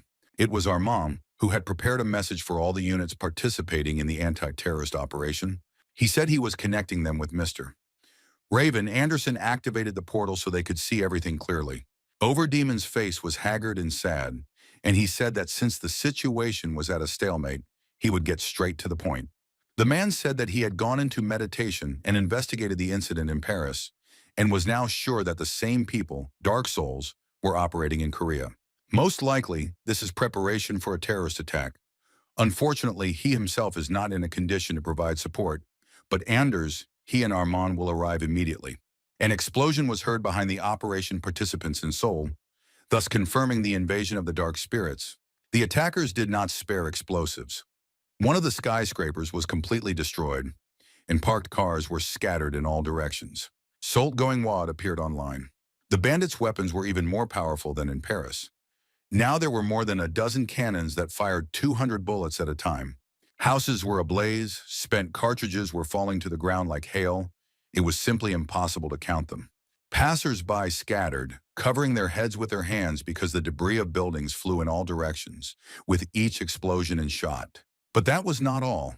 Suddenly, in the very center of the city, an incredible pink lightning appeared, the likes of which the world had never seen before, followed by an explosion. Henry decided to appear so effectively this time, his face breaking into an idiotic, villainous grin. He shouted that this city deserved to be destroyed, and the terrorists began shooting even more actively than before the boss appeared. In the association building, the CEO was talking with Anderson and Armin. The meeting had already lasted quite a long time. The Korean poured tea for the guests and thanked them for their help in such a serious matter. He was counting on them, like all the city's residents. Armand adjusted the intercom and took a sip of his drink, noting that there was no need to speak to them so formally, especially after he had fallen in Paris. The head of the association added that he had already notified all units that they should be on full combat alert. The Frenchman put the cup on the table and said that he had a small remark about it. He raised his hand sharply and stopped at a millimeter from the CEO's face. It was impressive, but not entirely clear. Anderson explained that S-ranks had special reflexes, so they would ask for the job to be given to them, and A-ranks would keep their distance for extreme cases. The man asked what to do with the civilians. Anderson replied that they should be evacuated. The first to accept the fight would be the ranks. That is, they and Park Hyun Su, Ha Yurak, are not yet in a condition. Then a man in headphones, whose job it was to monitor information from the streets, shouted that terrorists were in the city. The CEO yelled that exact coordinates were needed, and the employee replied that the message had come from Samson Station. Immediately, 2 more workers reported that another signal had arrived, this time from the Tomdaman area. The men stood up and headed towards the monitors. It became obvious that the terrorists had split into several groups. This time, the bandits used a completely different strategy, blowing up buildings and cars in completely different parts of the city. After the explosion, a column with machine guns came out into the street and shot absolutely everything in front of them. Civilians died in droves. Even those who tried to save themselves and beg for help lived no longer than they managed to finish the word help. Panic began. People ran in all directions in search of shelter, but it was not easy to hide from such a massive attack. The terrorists continued to shoot incessantly and advanced along the streets towards the city center from different directions. At first there was an explosion, scattering people like ants. Then a cleanup squad followed with firearms. But the strangest things started to happen when the villains ran out of ammunition or the explosives failed to work. Somehow they learned to activate superpowers and use magical projectiles. People were panicking and trying to save themselves, but they didn't understand that they were doomed simply because they found themselves on the street at the wrong time. The news reported about the tragedy in Seoul. People all over the world were glued to their TV screens and phones. No one could believe that this was happening in real time. Henry went down to the street and accused the townspeople of allowing themselves to be bullied like cattle by the government and the hunters, and therefore deserved to die. At first, no one listened to him, but when the hunter used lightning techniques in different directions, people scattered. They did not expect that the hunter would attack civilians. The villain climbed up to the roof of the building again to assess the results of his actions. He liked the fact that the residents were panicking. The horse and the blonde were also here, and they were also happy about the commotion. Let the people run. Let their provocations anger Park Hyun Su. Looking at the monitors, Armand was so angry that he was ready to tear the terrorists apart with his bare hands. As a true hero, he could not remain inactive in such a situation. He enveloped himself in energy and announced that since the terrorists were attacking in different places, they would also split up in order to stop them. Someone in the crowd shouted that the electronic display on the roof of the skyscraper was still holding up, but was about to collapse right on top of them. Somehow the bodies of people and cars began to rise into the air. As we remember, one of the hunters specialized in playing with gravity and moving objects. The people were delighted, deciding that since the hunters had come to their aid, everything would definitely be fine. Anderson announced to all the squads that they should not engage in combat with the enemy for now. A man had already left for the scene and would now sort everything out. Walker then sent a personal message to Hunter Park Hyun Su, who, unlike his colleagues, was to act immediately. The man explained that Henry Black Lightning was now in Mendon. Our hero responded that he was already there, on the spot. Henry approached the young man, hovering in the air, with dead civilians lying at his feet. Hyun Su's eyes flashed with a fierce fire. He couldn't allow anyone to harm the ordinary people of the city, but this had already happened. The enemy looked at the guy with disdain and asked if he was by any chance Korea's new S-rank, which he had seen briefly on the news. Our hero asked him what he thought of the enemy, but the Sky Demon decided to talk about the ability-neutralizing marble that the terrorists were using. The master said that he didn't think that this trick would work on martial arts in any way. He had encountered something similar before, and all the techniques worked perfectly. Then the mentor added that there were so many strange things happening in the world that he couldn't guarantee anything. Hyun Su replied that there was no better way to find out than to try. Henry didn't like that the Korean was talking as if to himself. He clenched his fists and declared that he would kill the S-rank and the whole world would talk about dark spirits. A bolt of lightning struck right where the young man was standing, and the explosion was quite powerful. When the smoke cleared, Black Lightning was surprised to see that there was no one at the impact site, which was strange. He asked himself how he could have escaped such an attack, and where the hell was that bastard now? Hyun Su gently shook his enemy's shoulder and asked where he was looking so intently. The villain began to prepare another lightning discharge. The guy said that for a successful attack one should move faster. He himself used the strike of the heavenly demon grain. The enemy flew very far, each time hitting the ground and bouncing off it like a ball, his bones cracking. Henry tried to slow down using his abilities, but it didn't work very well. Earth gravity worked much better. The terrorist still managed to get up. The confidence on his face was replaced by a grimace of pain, but it did not last long. Hyun Su was already running towards him to continue the battle, reporting that the enemy was indeed not yet up to par for S-Rank. But since he survived this crushing blow, he deserves praise. Our hero was in no hurry to finish off the enemy, giving him the opportunity to rise. Saying that all S-Rank bastards were so damn self-confident, Henry threw a marble at the young man's feet. Completely unexpectedly for the young man, an explosion occurred. Rays of energy illuminated his face and blinded his eyes for a split second. In another area, terrorists continued to shoot civilians, but A-rank hunters were ordered not to interfere. Some could not stand by and ignored it. Choi Hyun-woo, the Panther Man, charged, shouting that his sense of justice did not allow him to simply watch what was happening. With one blow of his clawed paw, he tore the terrorist to shreds. The sight was spectacular. We won't argue. The attackers continued to shoot, but were instantly killed by the panther's claws. Unfortunately, they quickly realized that it was not a wild animal that was fighting them, but a hunter. The hooded man picked up the marble and thought, "This is justice. Choi Hyun-woo will be the first of the A-ranks to die." He threw a stone towards the panther, and the glow from the explosion came as a complete surprise to him. But what was even more of a surprise was that the guy took on his human form and could not transform back. The terrorist said that for S ranks, the powers would disappear for 10 seconds, and for A ranks for a week, after which he arranged a public execution for the hunter, shooting him with a machine gun. Armand was a little late. Muttering that they had asked him not to interfere, he headed toward the shooter. The hunter put his hand forward. This did not bode well for the man in the hood. He screamed in horror. Meanwhile, the second terrorist reported that he had prepared for the meeting and had taken out a marble that neutralized the abilities. The villain failed to use it. His chest was torn apart by a powerful explosion before he could launch the stone. In another part of the city, terrorists shot everyone they could, and one of them even used telepathy in search of the hunters. He disappointedly called the A-ranks cowards, but at the same moment he was hit by a cast-iron cannonball. Lee Min-ah was not afraid of danger.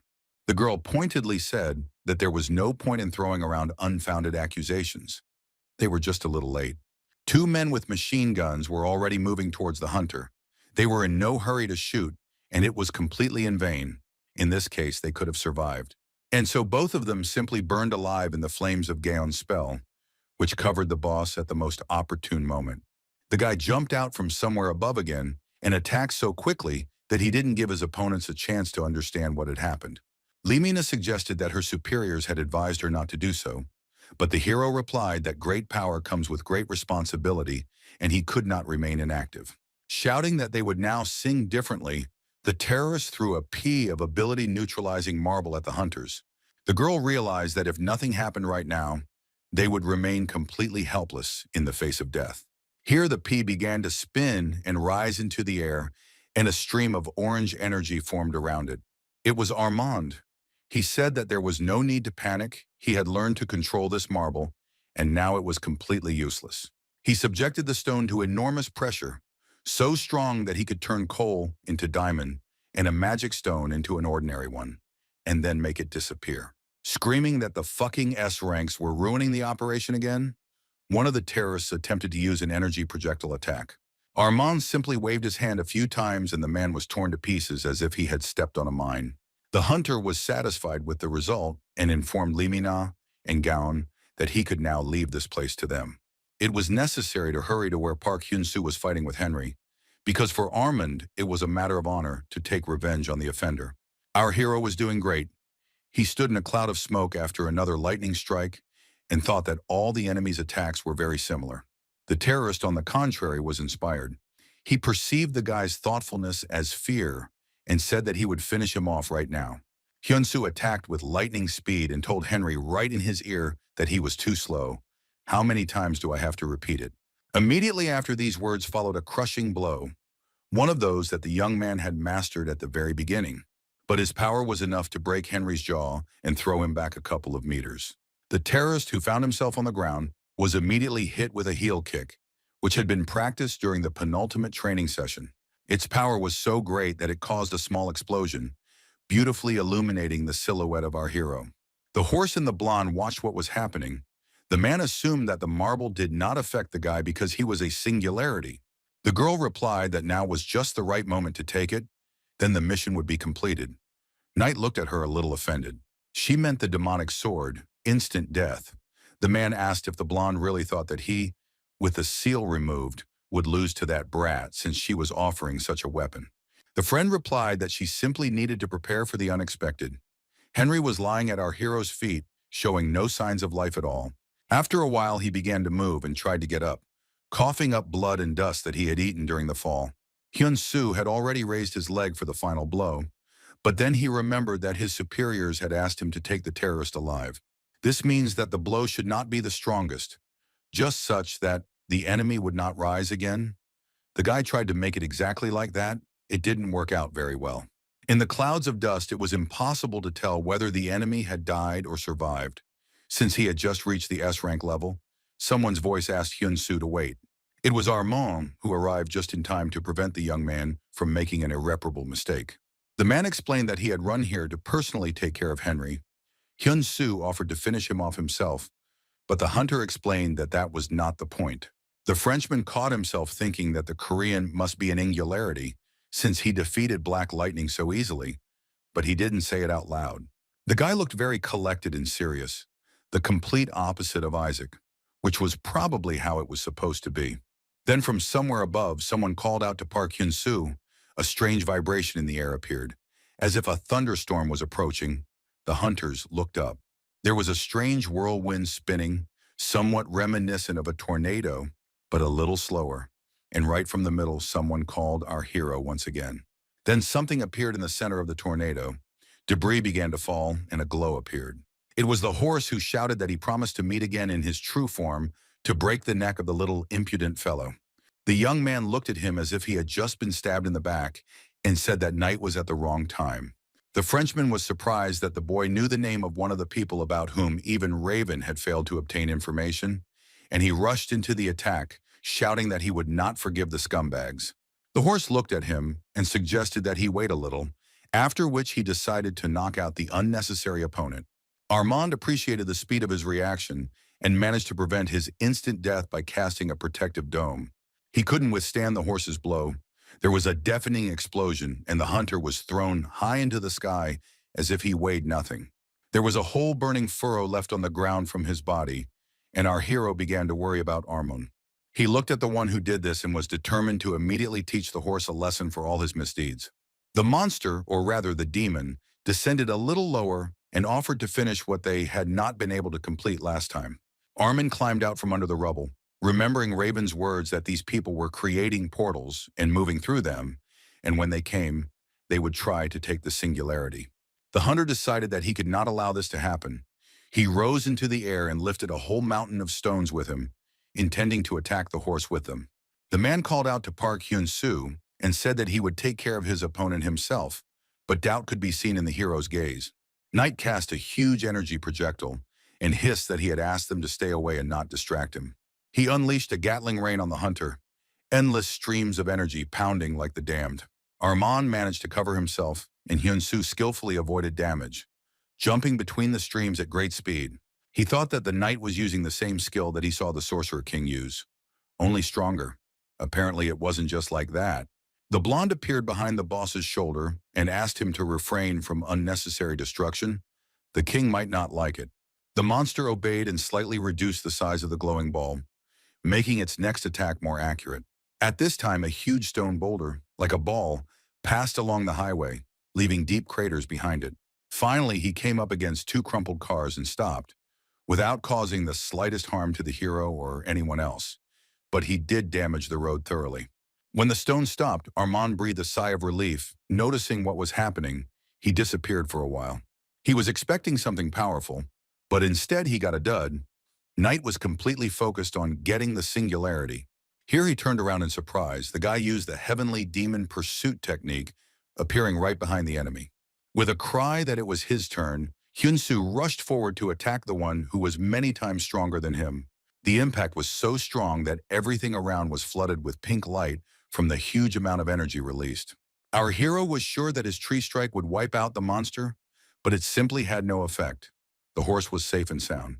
Hyun Su raised his fist for another attack, this time hitting Zern, saying that he wasn't afraid at all to face such an opponent. Their fists met and a wave of energy flew out in all directions. It was far from easy to understand what exactly was happening and how it would all end. The enemies hovered over the city. Their combined energy would be enough to wipe most of it off the face of the earth. Houses shook. Shards of glass began to fall from the surrounding skyscrapers. Something incredible was happening. Our hero realized that their blows were destroying the city, and he had no intention of doing so. He needed to either rise higher or change his battle tactics. The horse froze with a raised fist. The young man was able to take his blow. Moreover, he felt quite well after it. The monster rose higher after Hyun Su and prepared to perform another series of punches. But instead he got hit himself and crashed into the house. After which, together with the rubble, he began his rapid fall downwards. It was Armand who came to the boy's aid, launching the stones he had collected beforehand at night. They did not cause serious damage, but gave Hyun Su the opportunity to recover. Soon another huge stone ball, assembled from various debris under enormous pressure, flew at the enemy. Armand called out to our hero from the ground. He had an excellent plan on how to win this fight with joint efforts.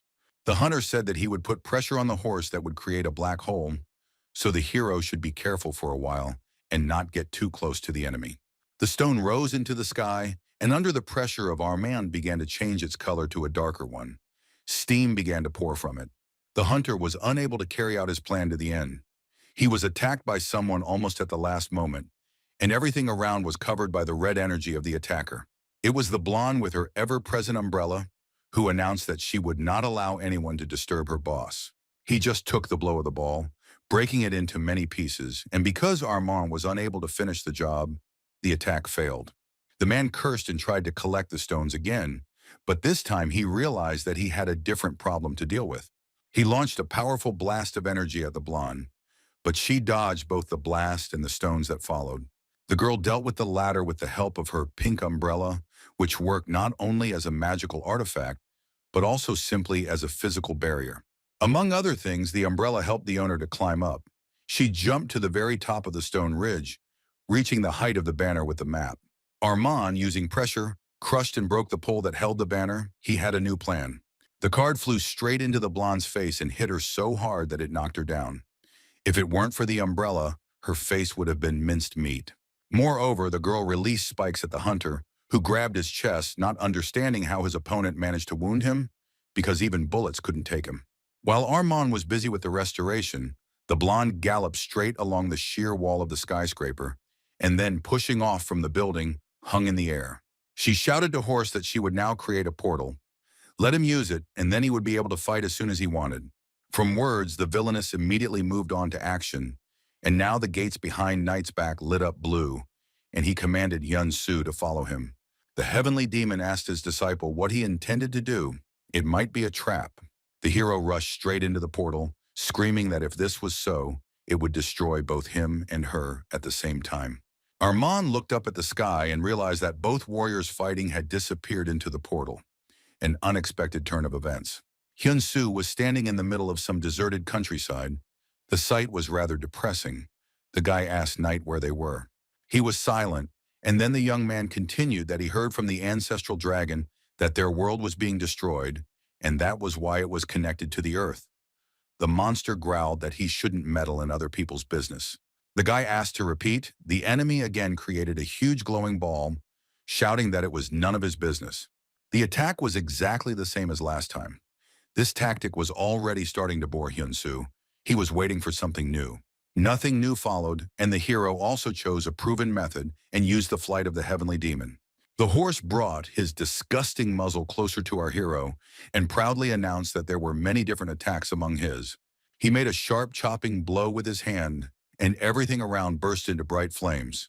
There was no explosion, but the power of the fire was comparable to napalm. In the association building, they continued to monitor all events in the city.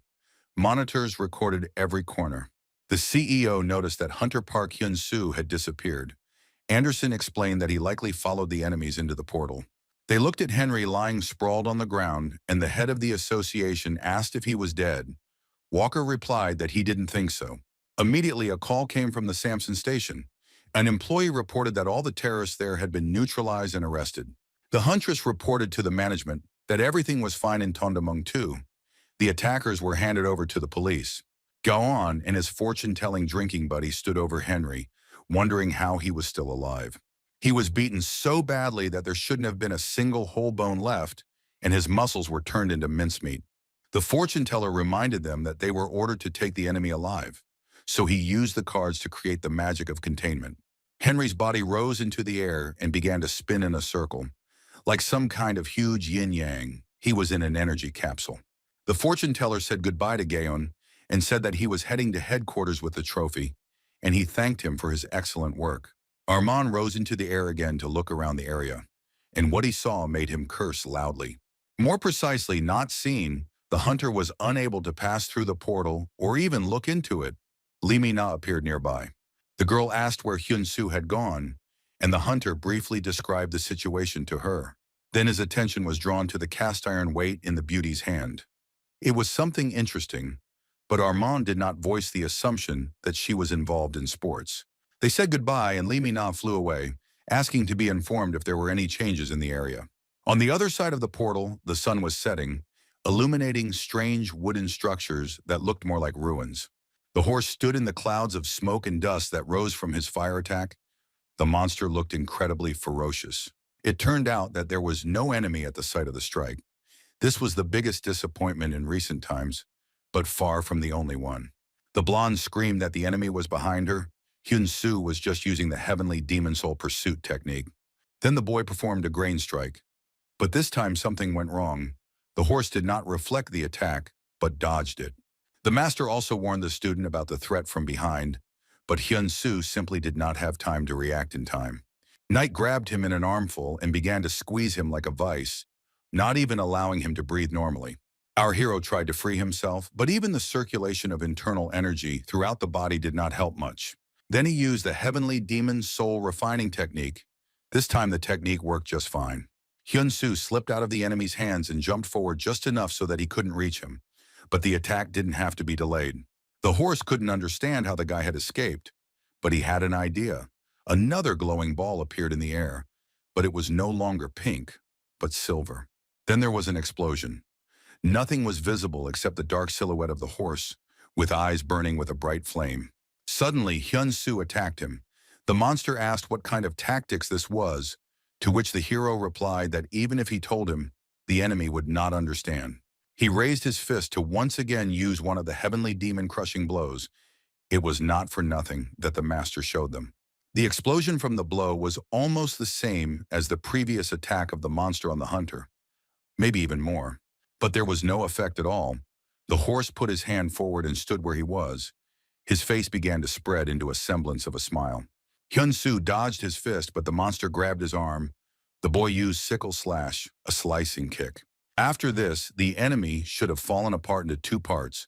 The energy trace indicated that the attack was successful, but nothing happened. The horse quickly jumped up somewhere.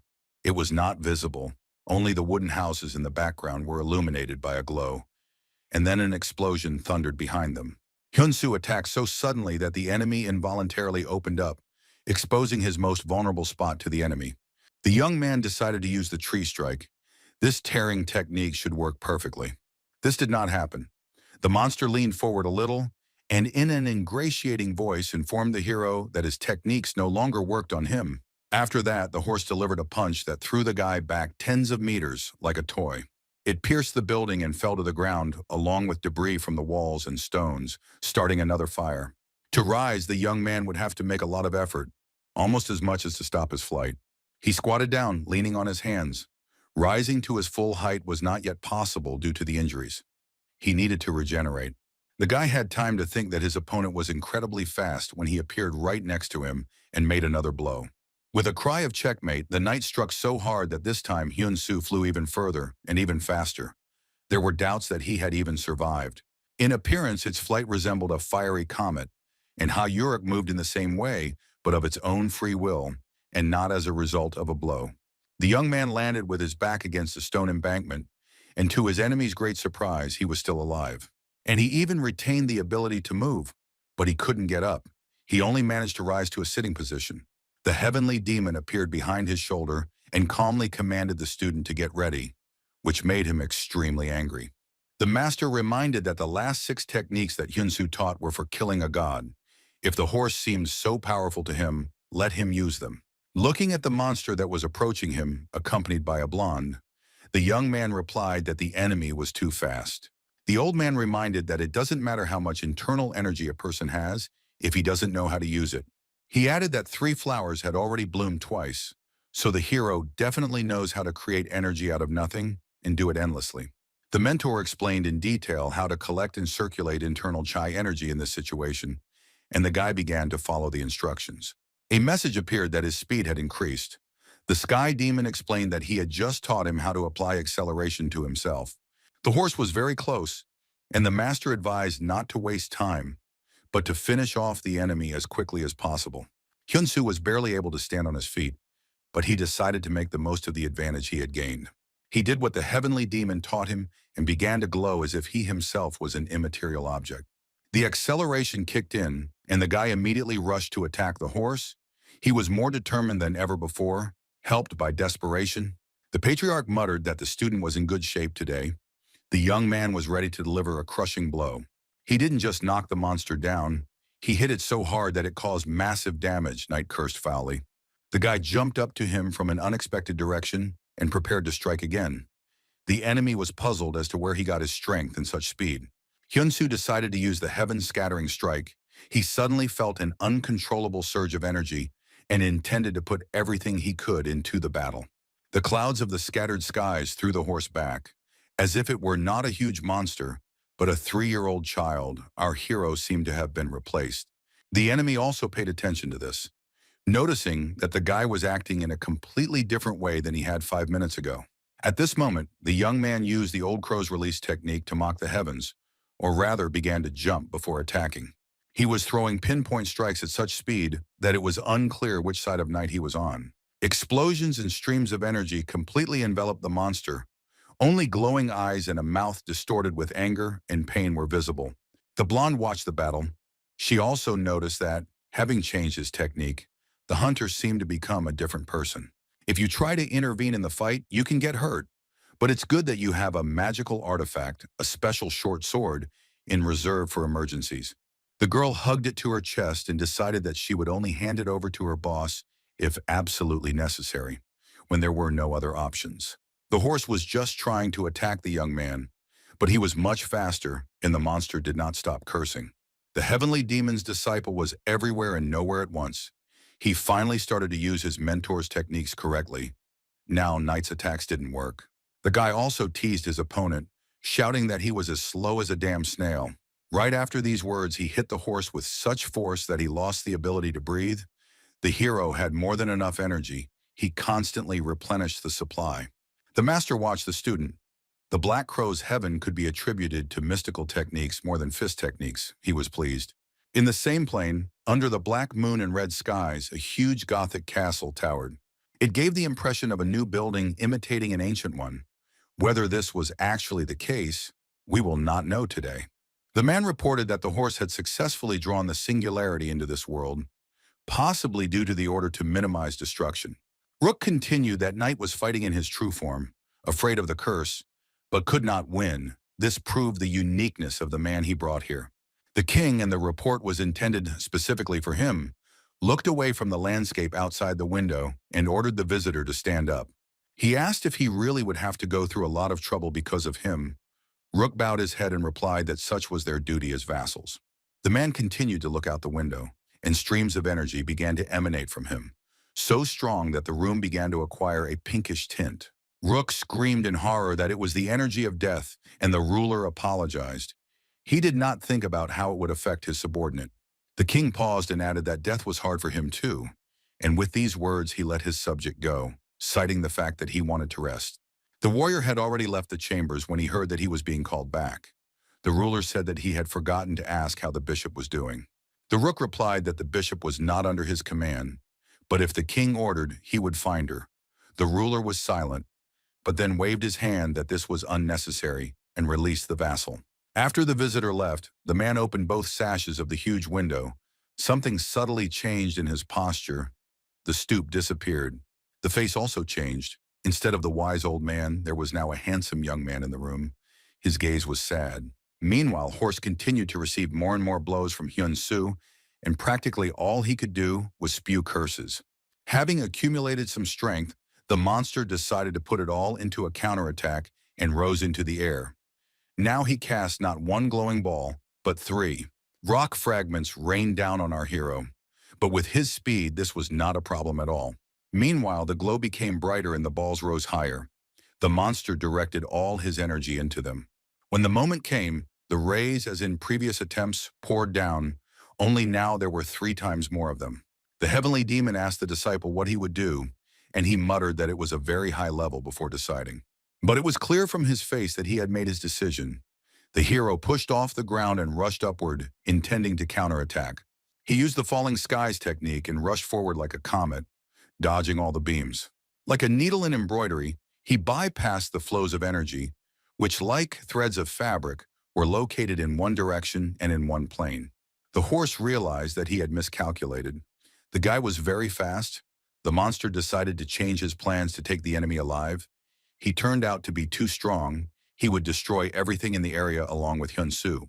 The heavenly demon warned the student that the enemy intended to blow everything up, but he shouted that he would be faster than the horse. He attacked Night from above using the stormy skies technique, which was one of the moves he showed during the last training session. The young man used so much energy that he began to glow himself. His hair rose up and his appearance became absolutely demonic. The blue flow of his internal ki energy entangled the horse like a rope, and the monster itself began to glow like a Christmas tree. Now that the enemy was immobilized, Hyun Su decided to use the 5th technique of the demonic fist to finish off the enemy. He made his strike, and for a moment it seemed to the horse that the sky and the earth had changed places. His consciousness began to fail him. The exploding heavens seemed to have broken the beast's skull, and now the same flames were burning above its head as in its eyes. With the thought that his opponent had just nearly killed him, Knight stood up to finish off the bastard once and for all. The hero had no intention of turning into a corpse, so he used the last, 6th technique of the demonic fist that explode the heavens. Just a second before the boy was about to deliver the finishing blow, Horse extended his hand forward and asked him to wait. This was a signal for the blonde. The boss was hinting that it was time to use the short sword of absolute death. The girl understood everything correctly and threw it in Knight's direction, as if all she had done all her life was throw daggers. The sky demon caught himself on some new sensation. It was very strange and ominous. The horse and the blonde stood opposite each other. They had just done something they intended to use only when threatened with their own destruction. A huge black sphere formed around the young man, created by a magical artifact, and death was everywhere. The tip of the sword was right in front of our hero's face, as if it mentally pinned him, immobilizing him. Hyun Su couldn't understand why everything around him had turned black, and he couldn't even blink. The situation was becoming more and more dramatic. The young man's consciousness began to leave him. At first his thoughts became cloudy, and then his body relaxed. It no longer belonged to the hero. For a moment Hyun Su's mind returned to him, and he thought that he simply couldn't lose like this, since he was the successor of the heavenly demon.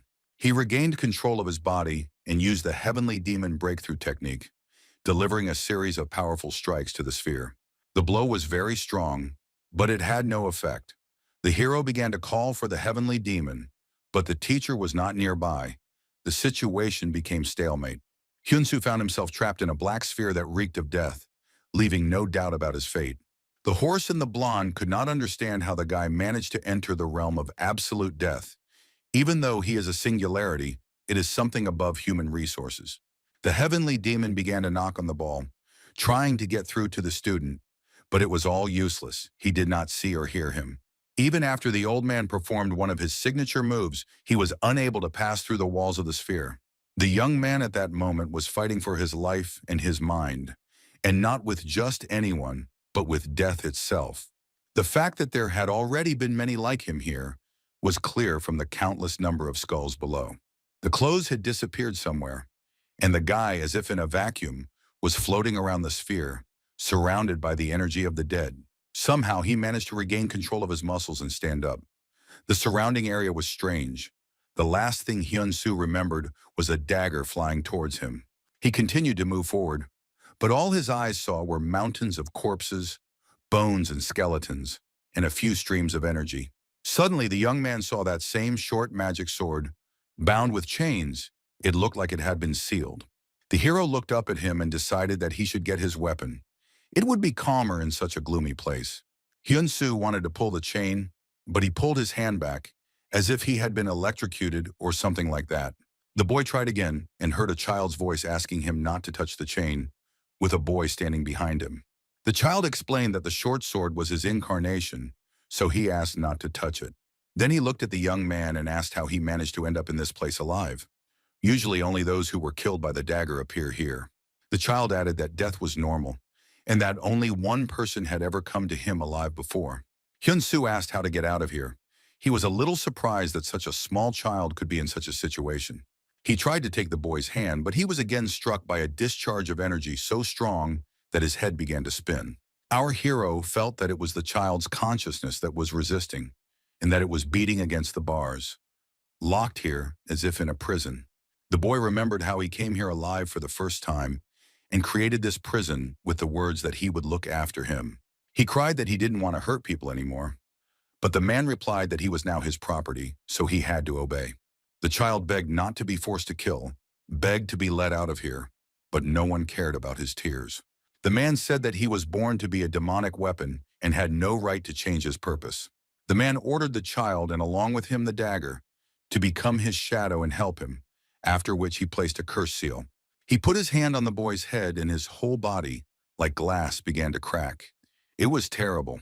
The next moment the child shattered into pieces, and there was just a sea of despair and pain in his eyes. This is how that very magical artifact appeared, a deadly short sword or dagger. It was impossible to determine exactly. The sorcerer declared that everything had gone perfectly, that great power was hidden in great opportunity and would serve him. Then he conjured up chains and said that now the weapon could not escape from him. Let him accept this fact as a given. The first thing the boy tried to do was to free himself. The blade glowed, the chain swung, but nothing changed. Hyun Su listened to this story.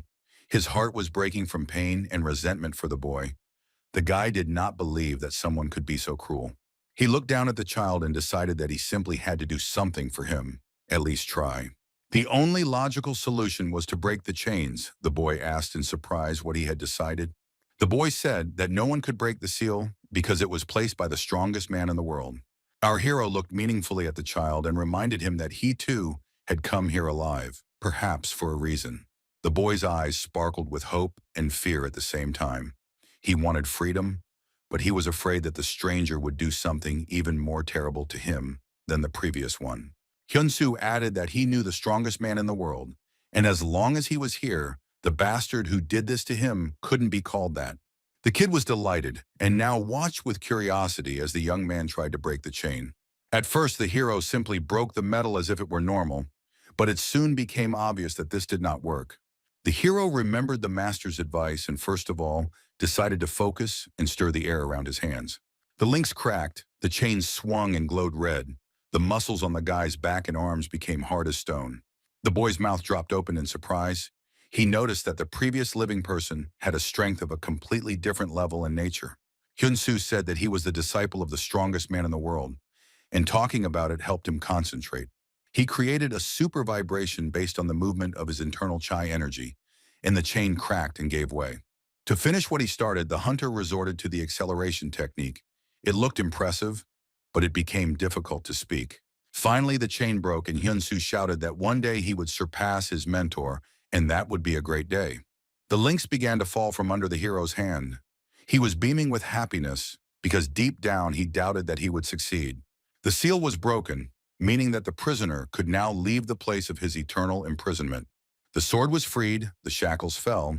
The seal of the curse placed on the boy by the king was broken. Now the child was free. Hyun Su extended his hand to the child, saying that it was time to get out of here. But the child did not yet realize that he had such an opportunity. Our hero promised to punish those who kept the boy in captivity for so long and forced him to kill, he offered to join forces. At first the child doubted whether he could, but then with a joyful and confident face he shook the hand extended to him. Someone evil, apparently a demon, received mortal wounds and bared his teeth in a grimace of furious anger. Meanwhile, the heavenly demon continued to attack the sphere. He managed to get hold of the material body of that demon, but even this did not help to destroy the shell. The old man repeated his attempts to get inside over and over again, deciding that he could not lose his students so stupidly. The horse and the blonde watched our hero with the thought that he had managed to hold out for a surprisingly long time. This had never happened before. Suddenly, the master tragically shouted Hyun Su's name, his face looking shocked and full of grief. The ball exploded with a terrible sound, and a powerful and dense stream of pinkish-red energy burst out of it. The blonde clenched her teeth, as if she was not ready for such an ending. The horse solemnly announced that it was all over. Suddenly, a round ball of a bluish hue, the same as our hero's internal chi energy, appeared in the whirlpool of glow. He emerged from the clouds of smoke, proudly carrying on his hand a new ring, which the short sword of death had transformed into. The young man said that he had made it just in time. If he had hesitated even for a couple of seconds, he would have certainly died. The mentor immediately forgot how sincerely he wanted to save his student, attacking him with reproach for making him so worried. Hyun Su apologized to the teacher with a smile and said that he was indeed fine and had no serious injuries. The sky demon shouted that in that case, he deserved a good spanking. He could somehow give a sign that everything was okay a little earlier. In fact, both understood that he could not. The horse and the blonde watched in surprise as Hyun Su apologized and bowed to someone invisible. They decided that the guy had gone crazy in the sphere. The degree of shock from what they saw was so high that they even forgot about their main goal, to obtain the singularity at any cost. Our hero looked in their direction and informed his mentor that there were a couple of scores to settle and he intended to punish the bastards. The horse rushed into the attack, saying that the young man would be muttering under his breath and talking to himself in the next world. The young man didn't think so. He had already mastered the acceleration technique perfectly and understood in which situations it works best. In addition, there was a surprising amount of mana in the air, which could also be used for one's own purposes. A message appeared that the hero had inhaled it. The next step was the tree strike attack. This time it was effective. The enemy flew back. So strong was Hyun Su's strike. The horse screamed in horror that our hero had become even stronger. He had absolutely no idea how to perceive the guy's constant self-improvement, but there was no time for these thoughts. With a terrifying explosion, the villain flew into the air, his figure dwarfed by the flames. It was the explosive power of mana that created the tree's explosive strike, a technique that Hyun Su had invented on his own. Now it was the blonde's turn. Shouting at him not to get cocky, she began casting her spell. Most likely the thorns would appear again. That's what happened, but the hero already knew her capabilities, so he flew into the air before the girl had time to attack. He jumped over obstacles as if playfully, heading towards the witch, looking completely relaxed and carefree. A moment later, he was already tête-à-tête with the blonde, informing her that this wish was mutual and that she shouldn't get too cocky. Hyun Su delivered a punch so powerful that his opponent flew high on her umbrella, like Mary Poppins, only the landing was not so soft. Our hero's next blow was no less crushing. He was seething with anger for what these people had done to the child trapped in the dagger. The girl found the strength to rise to her feet. Now she watched the young man, realizing with horror that he was even faster than the horse. Just at that moment, the guy appeared behind her, asking if he was moving too slowly. The blonde looked back. She didn't notice at all how he ended up there. Fear was visible in her gaze. Hyun Su showed the villainess the ring on his index finger and asked if she could recognize the item. The girl looked again at our hero's hand. Quite strong streams of energy were coming from the ring. She thought that the thing looked vaguely familiar. The guy explained that the ring came from a child they had tortured, and now it was time to answer for all their sins. The hero used the tree's ripping strike again. The blonde flew back again, but now the force of the attack was such that her heart almost stopped. The horse came to his senses and was now trying to get up to come to the aid of his girlfriend, but these attempts were not crowned with success. Then he remembered that he had not used another remedy. It was a red pea, similar to marble, that the terrorists used. In fact, it was an elixir. The potion was called Immortal Supreme and increased strength by 3 times. The horse decided that this was his chance to win back, But the post-effect of the elixir was a year without movement. Deciding that it was worth it, the monster swallowed the pill as if he had already emerged victorious from the battle. The villain jumped to his feet. He felt incredibly powerful and even increased significantly in size. He was determined to see it through to the end, because the price the monster had paid for this power was very high. The monster screamed deafeningly, challenging Park Hyun Su to a fight. The hero was in no hurry to respond to this call. He was busy with something else. The horse flew into a rage and once again loudly shouted the hero's name, accusing him of cowardice. This was the last straw. Before the enemy could finish speaking, he received a blow to the face with such force that the words got stuck right in his throat. The young man did not keep himself waiting long. The horse flew helplessly somewhere far away, knocked down by the force of the blow. He thought that even after the elixir, he was not fast enough to compare with Park Hyun Su. The next technique used by the hero was called Heaven's Fall, the blow once again causing a powerful explosion. The young man, like a shining meteor, caught up with his opponent, who did not even try to get up. An elbow strike finished the job. Now no elixir in the world could help the horse. The job was practically finished. The monster howled in pain, raising its head upwards. Something strange was happening to it, but what exactly he did not yet understand. The hero's hand was suddenly covered in metal armor, saying that it belonged to the one he tortured. Hyun Su struck, after which Knight could no longer do anything.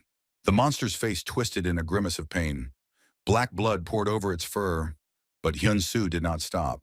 He struck again and again, as if his hand was controlled not by himself, but by the ring which had turned into an armored gauntlet. The horse was knocked down and now lay on the ground in a shapeless mass, not making a sound, although he was still alive. The boy sat down, leaning on his knee with the glove that the ring had turned into. He heard the boy thank him. A message appeared about the ego ring named Hallie. The saved soul seeks to atone for the lives taken. The ring can take the form of any object or weapon, depending on the needs. The heavenly demon respectfully noted that the artifact was very powerful, and the student asked if martial artists didn't use things like that. Looking at the horse, whose face was frozen in an angry grimace, the mentor asked why the guy didn't kill him, and he replied that there were still many questions for this man. We need to find out why the portals were created, why they were connected to Earth, and what the ultimate goal of the attackers was. The old man offered to teach him a couple of torture techniques, but the hero replied that it would be better if he met someone and called out to Hallie. Streams of energy began to flow from the ring, and then a boy appeared. He looked a little wary. The master came right up to him and began to examine him carefully, his eyes turning white from the strain. The child jumped back and hid behind Hyun Su's leg, screaming that this old man was really scary. The guy calmly stroked his head and said that there was nothing to worry about, but it wouldn't hurt to introduce himself. The boy nodded obediently and bowed to the heavenly demon, saying that his name was Hallie. The master muttered that he was a very polite child. Hyun Su calmly explained that this little one was the very same short sword of death, a magical artifact. The look his mentor gave him after these words was impossible to describe. It was a mixture of extreme surprise and disbelief. The old man said that the short sword was the embodiment of death, which the young man only thought about. Hyun Su replied that this boy was the true form of that sword. Hallie had killed against his will while sealed by a curse, and now that he was free, the master objected that they knew nothing of his true intentions. The young man put his arm around the boy's shoulders and repeated that he was just an unfortunate child who had been used by other people for their own purposes all his life. The patriarch closed his eyes, trying to accept the fact that the student had developed his own opinion that would have to be taken into account. Finally, the old man raised his eyelids and smiled, then waved at Hallie, beckoning him to come closer to him. Hyun Su encouraged the boy, telling him that everything was fine. His teacher wasn't that scary, but the hero himself thought that sometimes the master was just scary. The child walked towards the heavenly demon, slouching and stumbling, yet he had boundless trust in the one who had freed him. The master placed his hand on the child's head, and everything around was painted in different colors from the energy flows that the old man used. Then there was an explosion, leaving behind a deep crater and clouds of smoke. The heavenly demon was finishing his spell. Hyun Su looked worried. Finally, the patriarch's hand rose from the back of the boy's head, a whirlwind of the old man's remaining chi still swirling around his head. What our hero and his new friend saw amazed both of them. The boy joyfully exclaimed that the teacher was a real magician, all the writings on his body disappeared. The mentor quietly whispered to his student that he had erased only a small part, and he raised his eyebrows in bewilderment. The master reported that this little body had destroyed as many lives as there are grains of sand in the desert. He had merely wiped the dirt from its skin, nothing more. Remembering the mountains of skulls he had seen in the black sphere of death, the young man understood what his teacher was talking about. Hyun Su confidently stated that since this was just the beginning, he would help Hallie free herself completely. The heavenly demon replied that he had matured greatly in his judgment. Then the guy looked at the little boy and asked if he knew how they could all get out of this world. The child turned out to be smart and observant. He reminded her of the pink umbrella with which the blonde created portals. Armand continued to hover above the city streets, watching the portal. All countless attempts to pass through it failed. The hero was in mixed feelings. He didn't think that he would ever have to feel so pathetic and helpless. Meanwhile, Lee Mi-na returned to the association office and reported that everything was calm at the scene, but Hunter Park Hyun Su had not returned yet. The CEO suggested waiting and not calling Armand away from the portal for now. Let him observe for a while longer. The decision turned out to be correct, as the hunter noticed that the gates began to vibrate and someone's bare feet appeared from them. What he saw next was shocking. A completely naked Hyun Su was carrying the body of some man in his arms, smiling radiantly. He had an umbrella in his hand. Armand shuddered. When the boy landed on the ground, the hunter ran to meet him and joyfully greeted the hero, saying that they all believed that he would be able to escape. He laid the body he was carrying on the ground, saying that it was that strange guy nicknamed Horse. Armand looked at Hyun Su with new eyes. Now he felt deep respect for him, because to defeat such a monster and return unharmed was a miracle. The young man suggested that the best solution now would be to send Knight to the committee managing the affairs of the gate in Sydney. The hunter agreed that it wouldn't hurt to investigate the situation and volunteered to carry out this assignment personally. As a bonus, he gave Armand an umbrella, explaining that this magical artifact controlled portals, so it should also be thoroughly studied. If Anderson's research is successful, they will have a new way to instantly travel through space and between worlds. Armand didn't listen. He pointed with his gaze somewhere below the hero's waist and muttered that, judging by the lack of clothes, the fight was not easy. Only then did Hyun Su notice that he was naked. But the guy quickly pulled himself together and laughed cheerfully, appreciating the comic nature of the situation. He explained that the battle really was not easy. The hunter began to take off his shirt, explaining that people and possibly the press would soon appear here. He helped Hyun Su cover his nakedness, adding that it was not appropriate for the hero to appear in public like that, and the guy thanked him for his help. Armand arrived just in time. The young man heard many voices calling his name and looked ahead. Journalists were already rushing towards him, shouting that Hunter Park Hyun Su simply had to comment on the latest events. The microphones were aimed at our hero. The questions overlapped one another. He was completely confused. Unlike the Frenchman, the hunter had no such experience. At home, the young man hoped that he would be able to rest and enjoy the silence. He was very tired. But he couldn't do it in the apartment either. The master turned on the news. The press was making a noise that the hero saved the country. But where were his clothes? The teacher was unhappy with the increased interest in his students' nudity, and Hallie didn't understand what was wrong with Armand's shirt. Hyun Su fell onto his bed and slept for almost a day. At noon the next day, he opened his eyes and thought that he had had a great rest.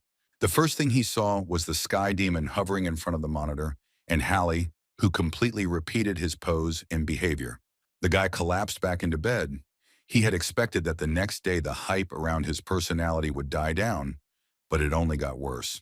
The boy flew up to him and apologized for making so much noise. The hero replied that everything was fine and he was not offended. The mentor kept making jokes about what was under the shirt, and it was more than Hyun Su could bear. Shouting that it was enough to make fun of him, the boy threw a pillow at his mentor, which caused a new wave of merriment. The sky demon and the boy began floating through the air, pretending to be targets for a pillow fight. It was simply impossible to stay angry at them for long. After a while, our hero calmed down and lay down to scroll through the newsfeed himself. The teacher sat down on the bed with a serious look. He told the young man that he wanted to talk to him, or rather tell him something, so he should take a minute. From the tone, the guy understood that the matter was serious, so he sat down on his knees and bowed his head, saying that he was ready to listen to the master. After a long pause, the old man laughingly declared that he really wanted ramen and let the young man cook it for him. The young man fell face down on the bed in anger and laughter. The young man was extremely indignant that he had been so deceived, and Hallie pestered the patriarch with questions about what ramen was, shouting that since their family was growing, he would reveal to them the great secret of home food delivery. Hyun Su began choosing dishes for dinner. They ordered so much of everything that the ramen was modestly hidden in a corner against this backdrop. It seemed like a feast for the whole world was brewing. The spicy fried chicken was the biggest hit, and both the heavenly demon and the boy were delighted. Smacking his lips, the old man thanked the student for the pleasure he had given him. The boy was glad that he had managed to please him and did not have to stand behind the stove himself. Next came the turn of the special noodles, bibimbapsu, which turned out to be so spicy and delicious that the master closed his eyes. Then he opened them so wide that the student was again afraid that he had screwed up the food order or something. But it turned out that everything was just the opposite. The heavenly demon shouted that the combination of products and spices was simply perfect. Let him immediately give him more. Hallie hadn't eaten human food for a long time. He sat sadly next to the box of chicken and didn't know where to start. Saying that there was no point in sitting there, he would feed him now. The master lifted the chicken leg into the air and sent it towards the boy. The child looked at the food and said that he could not eat it the same way as the teacher. The old man laughed and the little boy almost cried. He was offended, so he had to complain to Hyun Su. The heavenly demon immediately apologized for not thinking about it. A smiling student immediately leaned towards him, wondering if the patriarch had really just used telekinesis. The boy was delighted that the master could move objects without touching them, just like Armand did. The teacher said that the hero asked some basic things. He does it with the help of telekinesis chai and intends to teach Hyun Su in the near future. He explained that you need to imagine an imaginary hand and direct energy into it, and then use it as if it were a real one. With the current level of the hero, this should be easy as pie for him. But this version of telekinesis is only suitable for small objects. Armand's abilities have nothing to do with it. Chaos reigned in the house. Everyone began to try out the new technique. Then the young man began to clean up, and the old man and the child began to fool around, both extremely pleased with the dinner. The sky demon remembered with surprise that when they first met, Hallie had called him scary and said that he looked like his grandfather. Looking at how the little boy was now having such a carefree time, the patriarch thought that now was a truly happy time for him. The young man remembered their recent training in the forest, when the mentor ordered him to find his way home on his own, without using his superpowers. At that time, this caused the guy genuine bewilderment. But then he realized that physical and mental qualities need to be practiced just as special abilities do. So Hyun Su suddenly spontaneously approached the teacher and bowed to him, thanking him for everything he had done for him. Meanwhile, the atmosphere in the king's castle was far from as joyful and friendly as in our hero's apartment. The ruler was sitting in a deep armchair opposite the window, and a red-haired young man in uniform came to him with a report. The king leaned back, his face old and haggard, a thick black shadow falling over his eyes. The visitor, on the contrary, looked cheerful and full of life. His posture was relaxed and his gaze was sharp. He asked if the owner of the house had had a good nap, and he immediately jumped to his feet and asked why he had come. Now the king's face became young and carefree. The man said that he came here because the ruler was all alone. He needed company. The man told the guest that he was surprised that someone could think of him in such a way. Something like this had never happened before. The redhead smiled and explained that Holly, after all, was being stolen for the first time. It seemed that the singularity that was found had a mystical talent. The child was not supposed to even think about getting rid of the shackles and going free, and yet the boy ran away.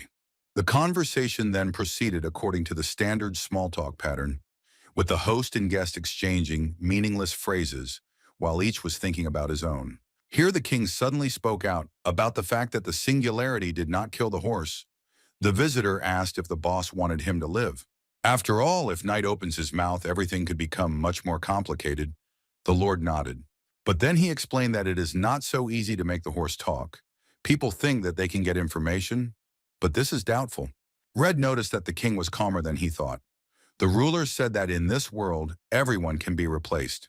The visitor said that the owner of the house was kind of boring. He replied that he would not show him the door. The hint was understood correctly and the guy hurried away.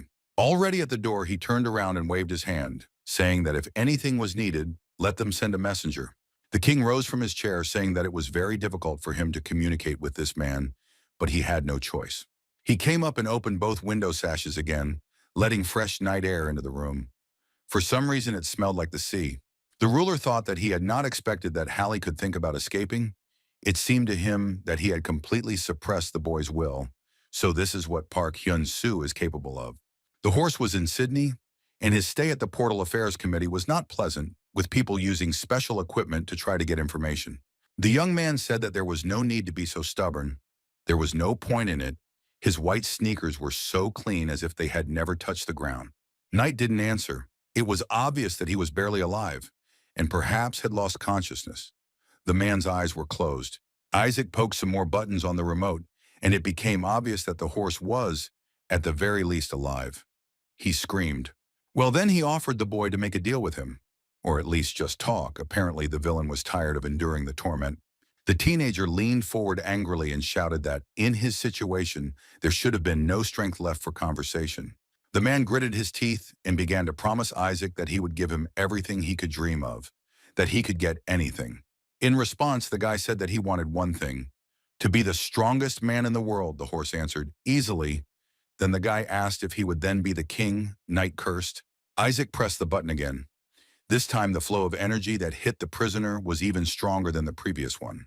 The special device was designed to cause unbearable suffering to the nervous system, but not to kill. The horse screamed. He no longer had the moral strength to endure this execution in silence. The torture continued for several hours. The guy explained that he wanted to become the strongest person in the world because he was unique. Knight asked if this impudent teenager was a singularity. The thought that people already had two singularities made the villain suddenly start laughing uncontrollably. It looked like hysteria. Isaac looked at him puzzled and asked if the prisoner had gone crazy and why he was having so much fun. The young man was ready to throw himself at the man with his fists, asking why he was laughing. The horse tried hard to pretend that he found it very funny, but then explained that he was amused by the idea that the brat had called himself a singularity. He added that in this case, Isaac should at least be on the same level as Park Hyun Su. The teenager made an offended face. The guy clenched his fists and shouted menacingly that one day he would definitely surpass the Korean in every sense. The horse gleefully reported that the problem was that Hyun Su's strength was constantly growing. It was growing even now. Even during his battle with the horse, it was growing. The villain's eyes blazed with fire. He declared that Isaac was no match even for the hunters who helped in the fight against the terrorists. It was a blow to the heart. The teenager froze and then rushed to the control panel, saying that the bastard would die right now. He had already raised his hand over the red button, intending to make his terrible threat a reality. At the last moment, someone grabbed Isaac by the wrist, preventing him from making an irreparable mistake. It was Raven, and his face made it clear that someone was in deep trouble. The teenager was seriously scared. The teacher asked sternly how many times he had forbidden the boy to come here. How dare he enter the testing room of the research center? Raven ordered the boy to get out, and he headed down the corridor, muttering under his breath about how he was being pushed around here like a powerless slave, and that it was unfair. The horse asked why the man stopped Isaac. Hadn't they realized yet that he didn't care about torture? The hunter addressed the villain by name, calling him Diachungan. The prisoner ignored the phrase and began to insist that his colleagues would come to free him. So wouldn't it be better to avoid unnecessary casualties and just let him go? Raven asked skeptically whether the fool really expected anyone to save him. The horse asked him in amazement what he meant, to which he received the answer that he had been abandoned, doomed to death, and that no one needed him. The natural reaction was anger, and the man began to yell that humans could not know anything about their relationship. Raven pressed the red button. A bolt of energy shot through the prisoner's body, silencing him mid-sentence. The torture was more severe than those carried out by Isaac. Knight endured the pain and said that the tormentor had no right to say such things. The king would not abandon him. It was simply ridiculous. Raven suddenly changed his appearance. His hair turned black and a shadow fell on his face. He said that he could see different versions of the interweaving of time and events. Then he became himself again and arrogantly announced that in none of these options did the king come and save him. The horse had no words to answer. He began to think over what he had heard with a surprised face. An understanding gradually appeared on his face. Suddenly he said the name Neiman. Raven's face did not change, but he froze tensely, as if rooted to the spot. The prisoner was confirmed in his guess and began to laugh loudly, saying that in front of him was Neiman, who would have thought. The man was hysterical, his fingers drumming on the armrests of the chair and his legs shaking. And the horse continued to laugh. The horse leaned forward and said that since Neiman was in front of him, the king really would not come. He continued to laugh, but it was the bitter laughter of the doomed. Raven asked who Neiman was, and then loudly, as if working on camera, said that the prisoner had apparently lost his mind. The hunter asked why the horse called him that, and he, laughing, said, turning to the king, that he would do whatever his majesty wished. Raven cried out indignantly, and the prisoner laughingly asked Neiman to try harder. Otherwise, the result was not so great. With a cry that he had had enough, Raven extended his hand forward. He had completely lost his composure, and it was obvious to the naked eye. There was an explosion. The hunter covered his face. He did not expect that something like this could happen and tried to understand what was wrong with the horse. But if you look closely, you could see that the man's hands were not in a defensive position. They were casting a spell. The explosion was still going on, but Raven had already turned his back on it and headed towards the exit of the room. He walked out into the corridor with a gloomy look, as if he had just learned that humanity was doomed, or something like that. The hunter then went to the storage room and took a huge sword from there. Its hilt was decorated with a blue magic crystal. As we remember, Raven had the ability to move forward and backward in time, tracking various possible developments. Now he was moving back to the moment of the explosion to understand what exactly had happened in the test room. He saw that the horse's eyes flashed with light, and it was he who twirled a fiery whirlpool right on his chest, apparently to disguise his escape. Then the man returned to the moment when the prisoner laughingly asked him, Neiman, to try harder. Yes, this was the most opportune time to change the course of events. Raven raised his sword to strike. The horse's head flew off his shoulders with a silent question frozen in his eyes. He still didn't understand how this could have happened and where the weapon came from. With a farewell horse, Raven kicked her straight down from the parapet as if she were ordinary trash. The hunter clutched his head and thought that he had never seen a future with a suicide bombing. How could he allow something like that to happen right under his nose? This was a sign of the creation of an unpredictable future, which meant that the others might also be in a completely different position than expected. Raven thought that if the others found out about this, they would definitely turn the whole world upside down. There was no doubt about it. He was angry and scared. At this time, the heavenly demon somehow returned 50 years ago to the place where the battle with evil took place, and he lost his previous disciple. The Murim factions then fell into a trap and retreated. Suddenly, the student appeared right in front of him, alive and well. The patriarch asked Kang So-il how he managed to survive, but the man only bowed respectfully. Chungmakung So-il was the most valuable and talented of the 6 students. He grimly replied that he was already dead. But he came here to tell the teacher that they need to get out of here as soon as possible. There is little time. The heavenly demon, only 50 years younger, said that he would avenge the deaths of all his disciples, his eyes blazing with the fire of self-sacrifice. The heavenly demon, in the form of an old man, told the disciple that he had kept his word by tearing his killer apart with his bare hands. He bowed gratefully and said that they had absolutely no time now, so let him listen carefully and do what he asked. Kang So-il said that when that day comes, let the teacher have no doubts. The master shouted that he did not understand what he was talking about, but the student did not answer. He only said goodbye and went into the clouds from which he emerged to warn his mentor. The old man looked at the swirling clouds and thought about what exactly his student was trying to say. He would be trying to solve this riddle for the next few days. Suddenly, he found himself in Hyun Su's room. Everything that happened was like a dream or a vision. The master was stunned. He rose into the air and began to meditate, thinking that he had never slept or dreamed since the moment he separated from his body. He went over in his mind once more the words of the disciple that when that day came, he should never doubt what it meant. Watching Hyun Su and Hallie fooling around, the old man wondered what Kang So-il was trying to tell him. In China, the government dealt with portal-related issues directly, without intermediaries. In the building where state meetings were held, a meeting was taking place between a number of trusted persons and the president. One of his subordinates tried to explain to him that leaving the Black Dragon Society in the state it was in now was the right thing to do. The president asked what else they could do if neither the military nor the public safety structures had been able to cope. The vice president reminded that the world order is based on the balance of yin and yang, And it is in this matter that the Black Dragon can succeed. The secretary came in and said that a call had come in. The vice president waved his hand, saying that they should call back later. The president had a meeting. The girl said that it was Chinran from the Black Dragon Society, and the phone immediately ended up in the hands of the head of government. The man exclaimed where the information came from that the portal would soon be broken through. Everyone present fell silent and looked in his direction. The female voice on the phone continued that this would happen in Tibet, she called, because she considered this information important. The girl in national dress added that she informed the president first, but asked to keep this information secret for now. Almost immediately after making this call, the hunter went to the Beijing airport.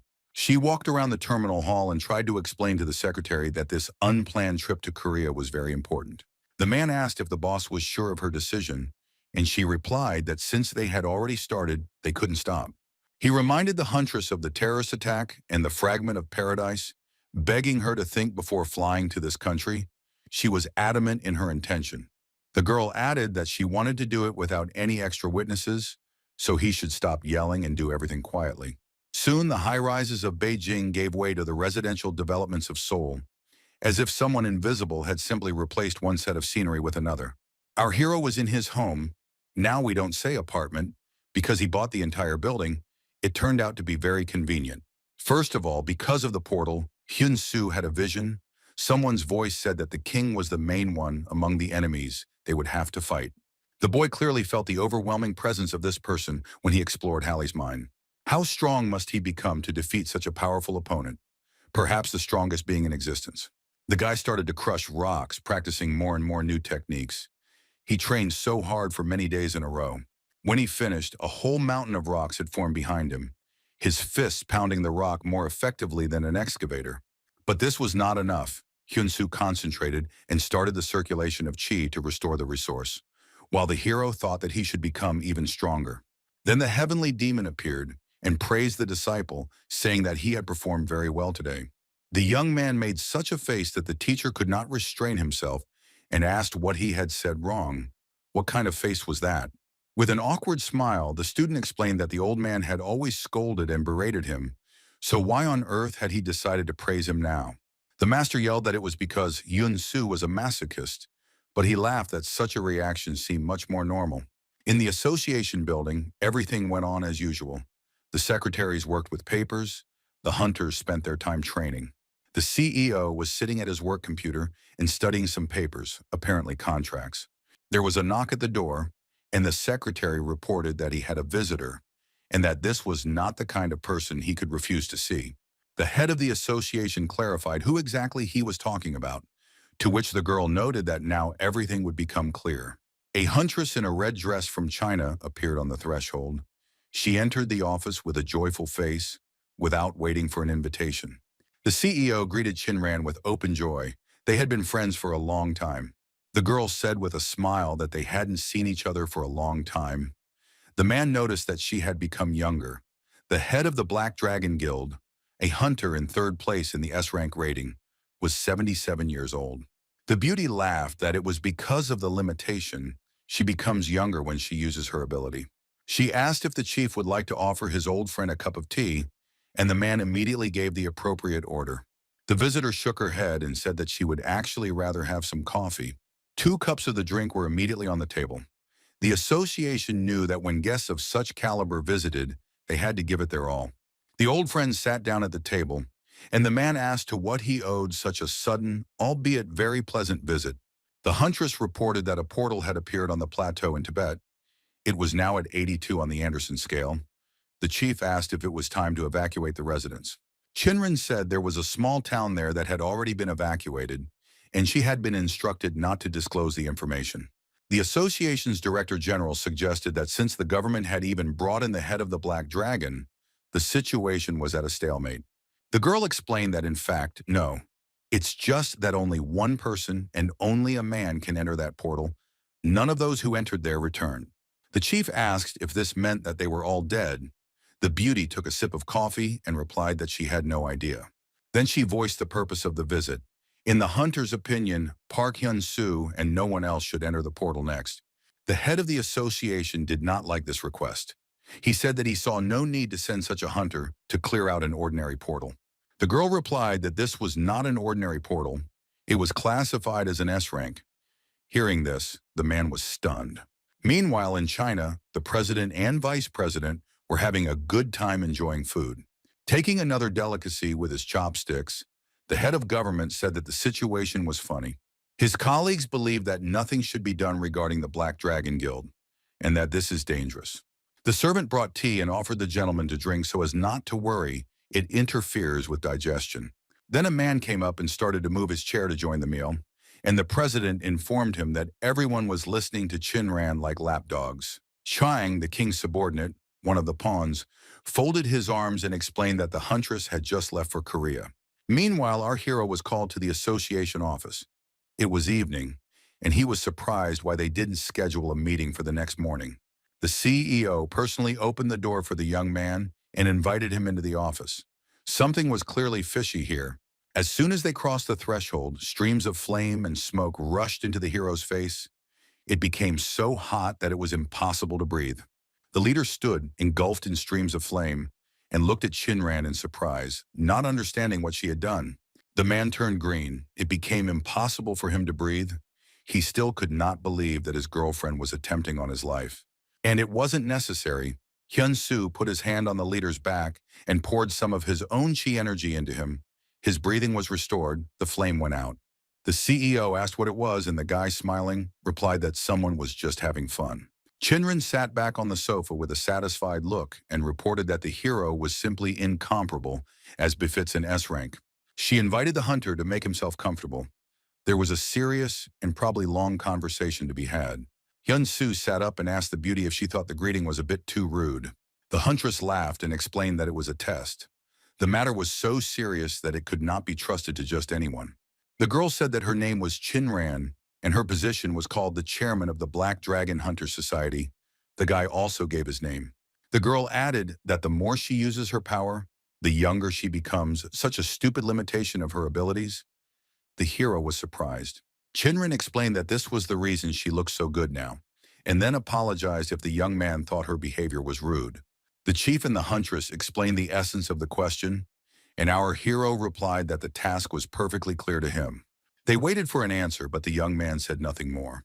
He was thinking about what he had just heard. Finally, with a slightly indignant look, Hyun Su asked why they wanted to send him into the portal. At first, Chinran wanted to cheat by saying that the hero was currently the most popular hunter. Realizing that he had not fallen for the manipulation, the Black Dragon chief gave in and said that the reason was that the guy was a singularity. Humanity's last chance to fight the Dragon of Destruction? Hyun Su liked this explanation more. The beauty finished by saying that she wanted to see him in action and see with her own eyes that the singularity could save them. This is an S-rank dungeon, and only he can enter it. If he survives, he can count on her help and support in any matters. The young man agreed with the words that a portal of this level is a threat to all of humanity, so he will go. Besides, it was simply impossible to refuse Chinran. They shook hands, sealing their agreement. When the company left the meeting room, the guy asked the beauty what her schedule was, to which he received the answer that the girl was flying out that very day. When saying goodbye, she suggested that the hero visit his loved ones. Who knows if he will return here alive? Hyun Su sighed. For some reason, he hadn't thought about this. The leader said goodbye and wished the guest a successful flight. The heavenly demon decided to cheer up the student and said that as long as he was with him, there was no need to worry about such nonsense. The hero replied that he knew this, and besides, he was now much stronger than he had been just a couple of weeks ago. The palace in the world where the ancestral dragon lived, and where the king's minions now settled, was as beautiful as before. Only the knight was no longer there, and some chess pieces had gathered at the table to discuss it. Rook explained to those gathered that their comrade had chosen death over the possibility of revealing secret information under torture. Salden, one of the pawns, laughed that he didn't expect that idiot to make such a sensible decision. Chan, who we already knew, asked him to watch his language. One of their comrades had just died, so why such a tone? Rook stopped their bickering by shouting that now was not the time for strife. He was clearly not in the mood. He asked the elephant to temporarily take the place of the horse. Bishop replied that she would be happy to do so. At this time, whispers began at the table that this would not last long, and it would be interesting to see who would be the next knight. Saladin asked to take him. Katerina, another of the pawns, was indignant that this was pure rudeness on his part. The squabbling began again until Bordeaux, a pawn like the others but considerably older, commanded everyone to be quiet. Silence reigned and Rook stood up. He had news that needed to be voiced in the appropriate setting. Looking around at those present, the man said that none of them would take the position of horse. The king had already made the appropriate decision. He then asked Chan how things were going in China, and Chan replied that he was relying mainly on the greed and benevolence of the Chinese government. Rook announced that the meeting was over and everyone except Bishop could go. The girl went to the window and said that they hadn't been together for a long time. Both were busy all the time. The man nodded and asked if the rumors about Park Hyun Su agreeing to the raid on the portal were true, and Slan answered in the affirmative. The plane on which our hero went to China was huge. The hero had never flown on anything like it before. At the airport, the young man looked around in bewilderment, thinking that someone had to pick him up from here. Just then, a man in a white shirt called out to him, after which he bowed in greeting, saying that his name was Khan, and it was an honor to accompany the hunter. 3 days before, a meeting of the three alliances, one of the country's largest firms, was held in Beijing. Chang Fu Wei, the head of the greed organization, dressed in a red suit, invited all the greeters to the negotiating table. The purpose of their meeting is very important. He said their association had dominated the global market for generations, and that could not be allowed to change now. The main threat to their well-being is Chinran and her Black Dragon Society. They are trying to destroy their organization. He raised his hand up and shouted that they were now called Greed because they would achieve their goal, regardless of anyone or anything, and would get what they wanted. Those present raised their fists and shouted that they were ready to wish and strive as much as it took.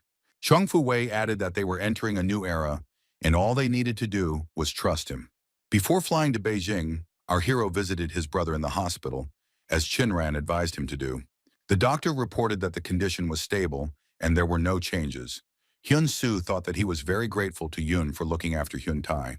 He voiced these thoughts to his mentor, who confirmed that the guy was very lucky to have such a reliable friend.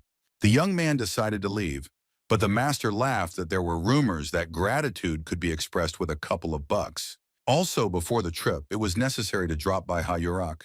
The heavenly demon couldn't wait to meet the fiery woman. The huntress was no longer in the hospital. She went to work at the office of the Red Lions Guild and waited for the hero in her office. Her hair began to take on a fiery hue again, which meant that her abilities were gradually being restored.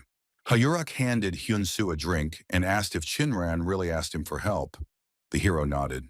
The beauty advised to prepare properly before going in, and then added that she was sure that her Chinese friend would take care of the proper equipment. The young man was surprised that they were so close, to which the girl replied that despite the age difference, they became friends because there are more women among S-ranks. Hayurak looked at the boy intently and said that he had to return alive. He nodded that there could be no other options. With that, they said goodbye. Heading towards the door, Hyun Su added that he hoped to see them soon. He smiled. Left alone, the girl lit a flame in her hand and looked sadly at how uncertainly it burned. There was still a lot to restore. After this, the plane took off into the air. As we remember, our hero was met at the airport by Mr. Khan. The man pointed Hyun Su to the car that had been sent for him. This means of transportation was the safest right now. On the way to the car, Khan praised the young man's Chinese, to which he replied that in fact the language was unfamiliar to him. He showed Lordman's intercom and laughed when the sky demon remarked that a real man wouldn't reveal all his secrets right away. The car that was waiting for Hyun Su was so luxurious that he felt embarrassed to even approach it. They drove onto the highway. The guy asked how far the final destination was. Khan replied that the journey would take about 4 hours. The young man did not like moving this way. He thought that it would be much faster if he just flew. Suddenly, he heard screams outside the window. A flame broke out.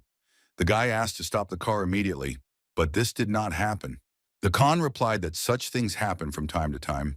His task today is to deliver the hunter to his destination, and he will do it. Hyun Su tried to insist, but the man assured him with a smile that someone else would definitely take care of this incident. Finally, the car passed under the beautiful arched gate of the Chinran estate, with a well-kept park visible ahead. Khan explained that this territory is also used as the main headquarters of the Black Dragon Society. Ahead, a huge palace was visible, somewhat similar to a temple. Since it was in the form of a pagoda, the guy thought that in real life it looked simply gorgeous. Hun noted that the chairman had asked to bring the hero here. She wanted nothing to mar Hyun Su's stay in the country. The huntress ran out to meet the guest almost with open arms. She was extremely happy about his arrival. The girl, in her usual manner, said that she had dressed up nicely today on purpose. Otherwise, who knows how long she would have to stay at this age. She treated the guy to tea, and he noticed that on the way here he saw an explosion. Chinran explained that it was the work of the Greed Association. The hero was surprised that there were terrorists in China too. The huntress explained that the action was against the Black Dragon, as they destroyed the black market, casinos, and cartel. Hyun Su regretted not intervening. She climbed into some black box and said that he shouldn't interfere in China's internal affairs. Since he came for the portal, we'll concentrate on it. Saying that she should use this gift before leaving, Chinran placed the elixir in a box on the table. The young man looked at its contents with disbelief, but his heavenly mentor was very impressed. The huntress explained that they had obtained this unique A-rank item from a raid on an A-rank portal, but the effects had not been properly researched. Hyun Su couldn't believe they were giving the elixir to him, but Chinran explained that she wanted to increase his chances of success as much as possible. The guy doubted, but the girl insisted that he accept the gift. Now he is the only one who can save humanity. She added that nothing is a pity for the savior. Our hero did not expect to hear anything like that. Now he looked at what was happening from a slightly different angle. The master also emphasized his new status and position. But then with a sly smile, he reminded him that he couldn't reject the gift of a grateful heart. Let him take the elixir, finally. When they left the estate, Shinran ordered the Khan to take the guest to the chambers prepared for him. Here the girl's face changed. She looked a little stunned. It soon became clear that she was looking at a box with a gift. The hero preferred to use telekinesis. The young man explained that he thought it would be safer, with fewer jolts and less risk of falling. The heavenly demon was furious that the brat was showing off in front of a beauty, who by the way was old enough to be his grandmother. Chinran was pleasantly impressed that he had already mastered such skills. It took the boys' arrogance down a bit. Before they said goodnight, the Black Dragon leader reminded them that they could contact her with any questions and at any time. Once they arrived at the apartment where they were offered to spend the night, Hyun Su stopped in front of the door. The mentor demanded that they open the box immediately. He explained that an emergency situation had arisen and someone had decided to activate the gift without permission. The elixir has the property of thinking. The master explained that he felt it as soon as it was activated. The guy replied that it felt like he now had two brains. The heavenly demon explained that this meant that his mental abilities were not that good. If he used thinking correctly, he would be able to reach a whole new level. Hyun Su looked at the item and asked if his level of thinking would increase if he ate the elixir. The teacher replied that no, but it would become easier to maintain. The teacher said to eat faster. Thinking quickly absorbs internal energy, so you need to increase it as soon as possible. The boy put the object in his mouth and began to chew, his eyes widening as if atropine had been dropped into them. Then streams of energy poured out of the corner of his mouth, and sweat appeared on his forehead from the tension. It seemed that swallowing the elixir was not so easy. The sky demon cast a support spell, placing his hands on the hero's back, encouraging him as best he could. A message appeared that the yin and yang hero's body was reacting to the new yang energy. Hyun Su grimaced. It was unpleasant. The imbalance caused considerable pain, and the mentor had to make efforts to alleviate the student's condition. The next message said that the celestial body was beginning to reject the new energy. The hero cowered. Hallie was very worried about his savior. All attempts to accept the new energy ended in failure. The body of the heavenly demon rejected it. The boy shouted to the old man to help Hyun Su. The young man's eyes began to glow. He screamed in pain so much that the glass shook and objects fell from the shelves. After some time, Khan knocked on the door and said that he had brought the guy some food and that he should open it and have dinner. No one responded. The hunter listened and then tried to check the hero's energetic presence. Feeling nothing, he took out his weapon. The man threw open the doors and rushed inside, ready to shoot any enemy he found in the room. Seeing that it was in pieces, Khan reflexively fired twice, breaking through the window, then froze, hearing footsteps. Hyun Su appeared and calmly greeted him, and the man asked in shock what had happened here. Without the slightest bit of embarrassment, the young man scratched the back of his head and simply reported that he had consumed the elixir that the chairwoman had given him. adding that it had been a bit tense. With the words that the stats needed to be checked, Hyun Su read with satisfaction that the heavenly demon's internal energy had successfully absorbed the powerful young energy.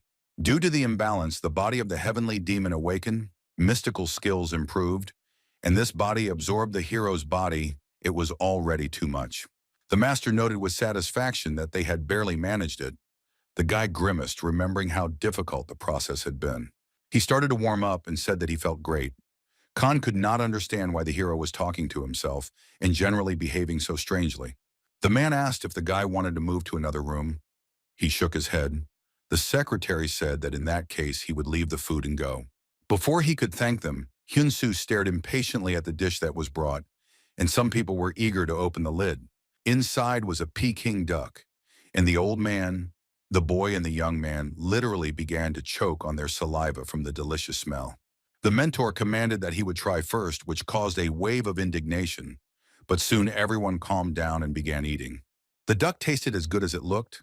The hero's mood immediately improved, and life took on new colors. In the morning they met with Chinran. She noticed that the hero had become a completely different person. Even if he had eaten the elixir, it would not have changed him so much. The guy said that he came with a request, and soon he and the owner of the house went down to a special room.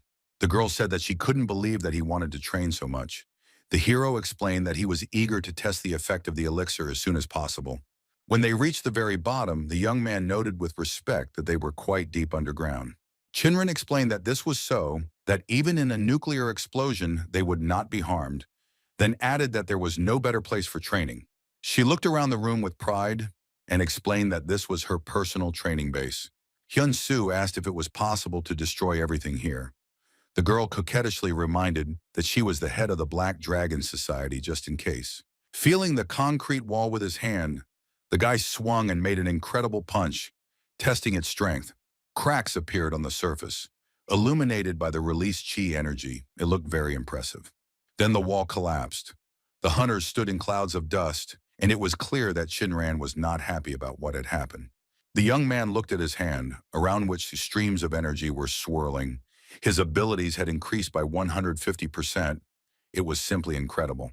The hero decided to try to control his internal energy and make a neat hole, rather than smashing everything mindlessly.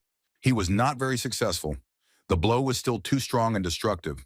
Another wall crumbled into pieces with a roar. Chinran began to panic a little. She didn't want to lose the base. Hyun Su didn't pay any attention to her reaction. He was only upset that he had failed to complete the task. The master appeared and explained that the heavenly demon's body had not yet recognized him, and then asked what the disciple was going to do. There was no answer, and the patriarch explained that the body of the heavenly demon contained all the knowledge, techniques, and memories of the heavenly demons that came before it. The demon's body doesn't consider the hero good enough. Let him decide for himself what to do about it, but the logical answer is to become worthy. The guy decided to dive into the memories of the heavenly demons and find his way to solve this problem. Shinran watched his actions. She realized that something was wrong, but she couldn't know what exactly. The first heavenly demon's memories were closed to Hyun Su due to his low level. The second one, too, it was unpleasant. The young man decided that it was because the events took place too long ago. He decided to try more recent ones. When he reached the sixth heavenly demon, nothing changed, but a message appeared that it was because the guy was at level 0. Only on the 10th heavenly demon did memories open up. They were dedicated to martial arts, primarily the mystical component. The 11th heavenly demon was a scholar whose main interests were medicine, and Hyun Su was grateful for this knowledge. So the young man looked through almost everyone. He was especially struck by the demon number 21.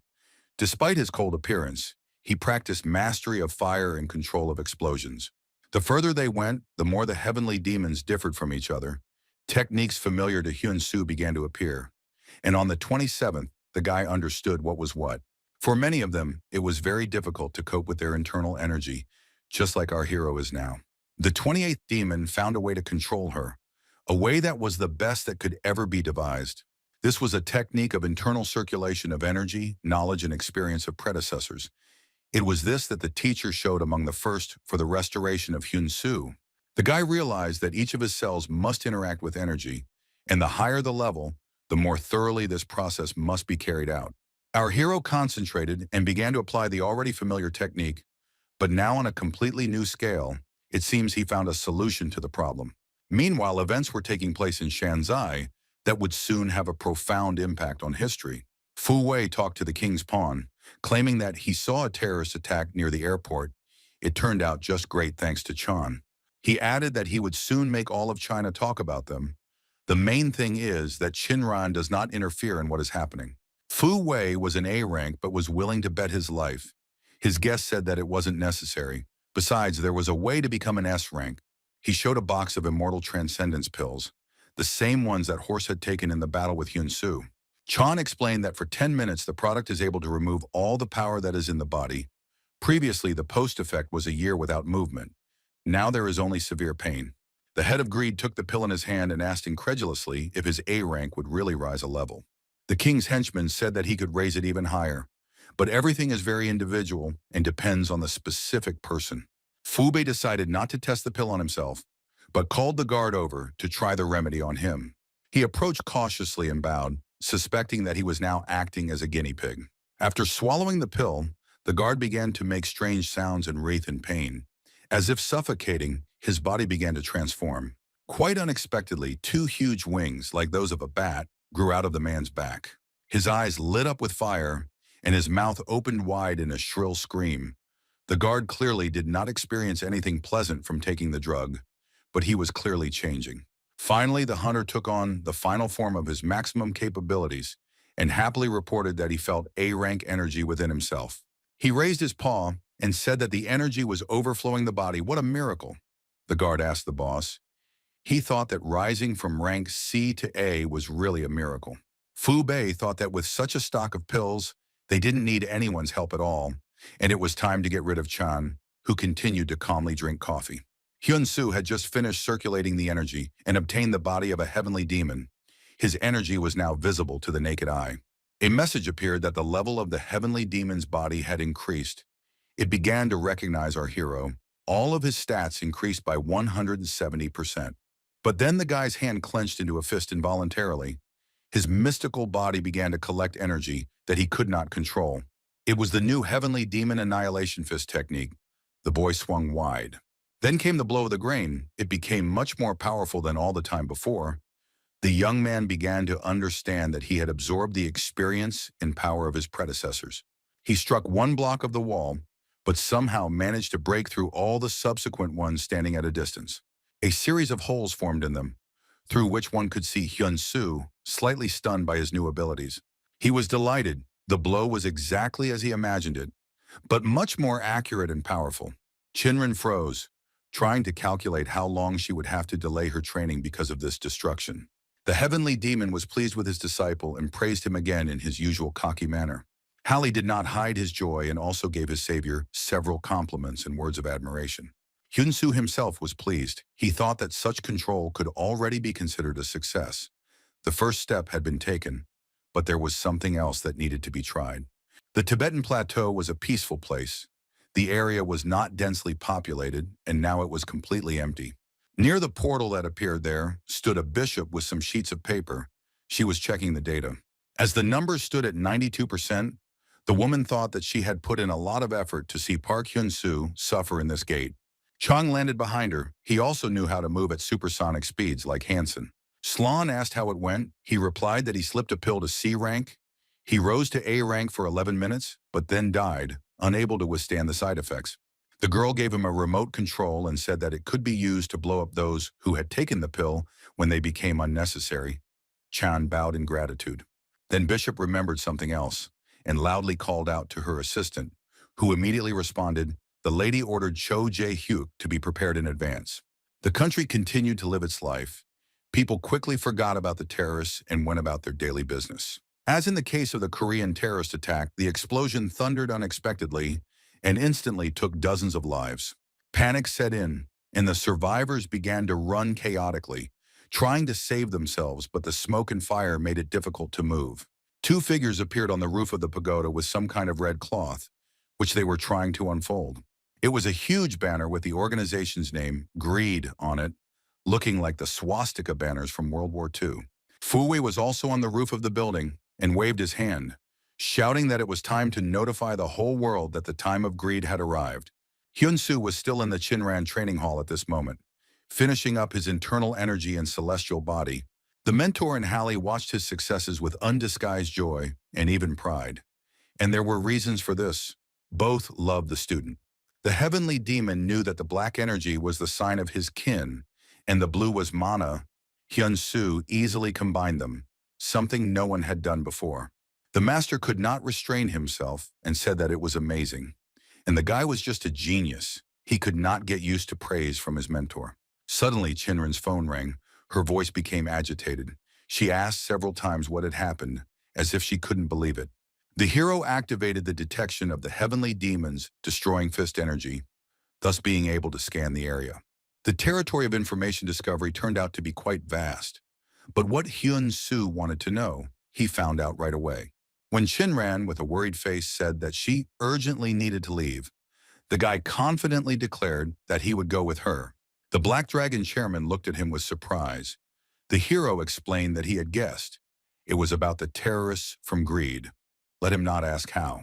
The young man said that he had to stop the enemies immediately before the number of civilian casualties increased even more. Saying that he simply couldn't stay away because he was a hunter, Hyun Su warned that he would go first and abruptly took off at supersonic speed.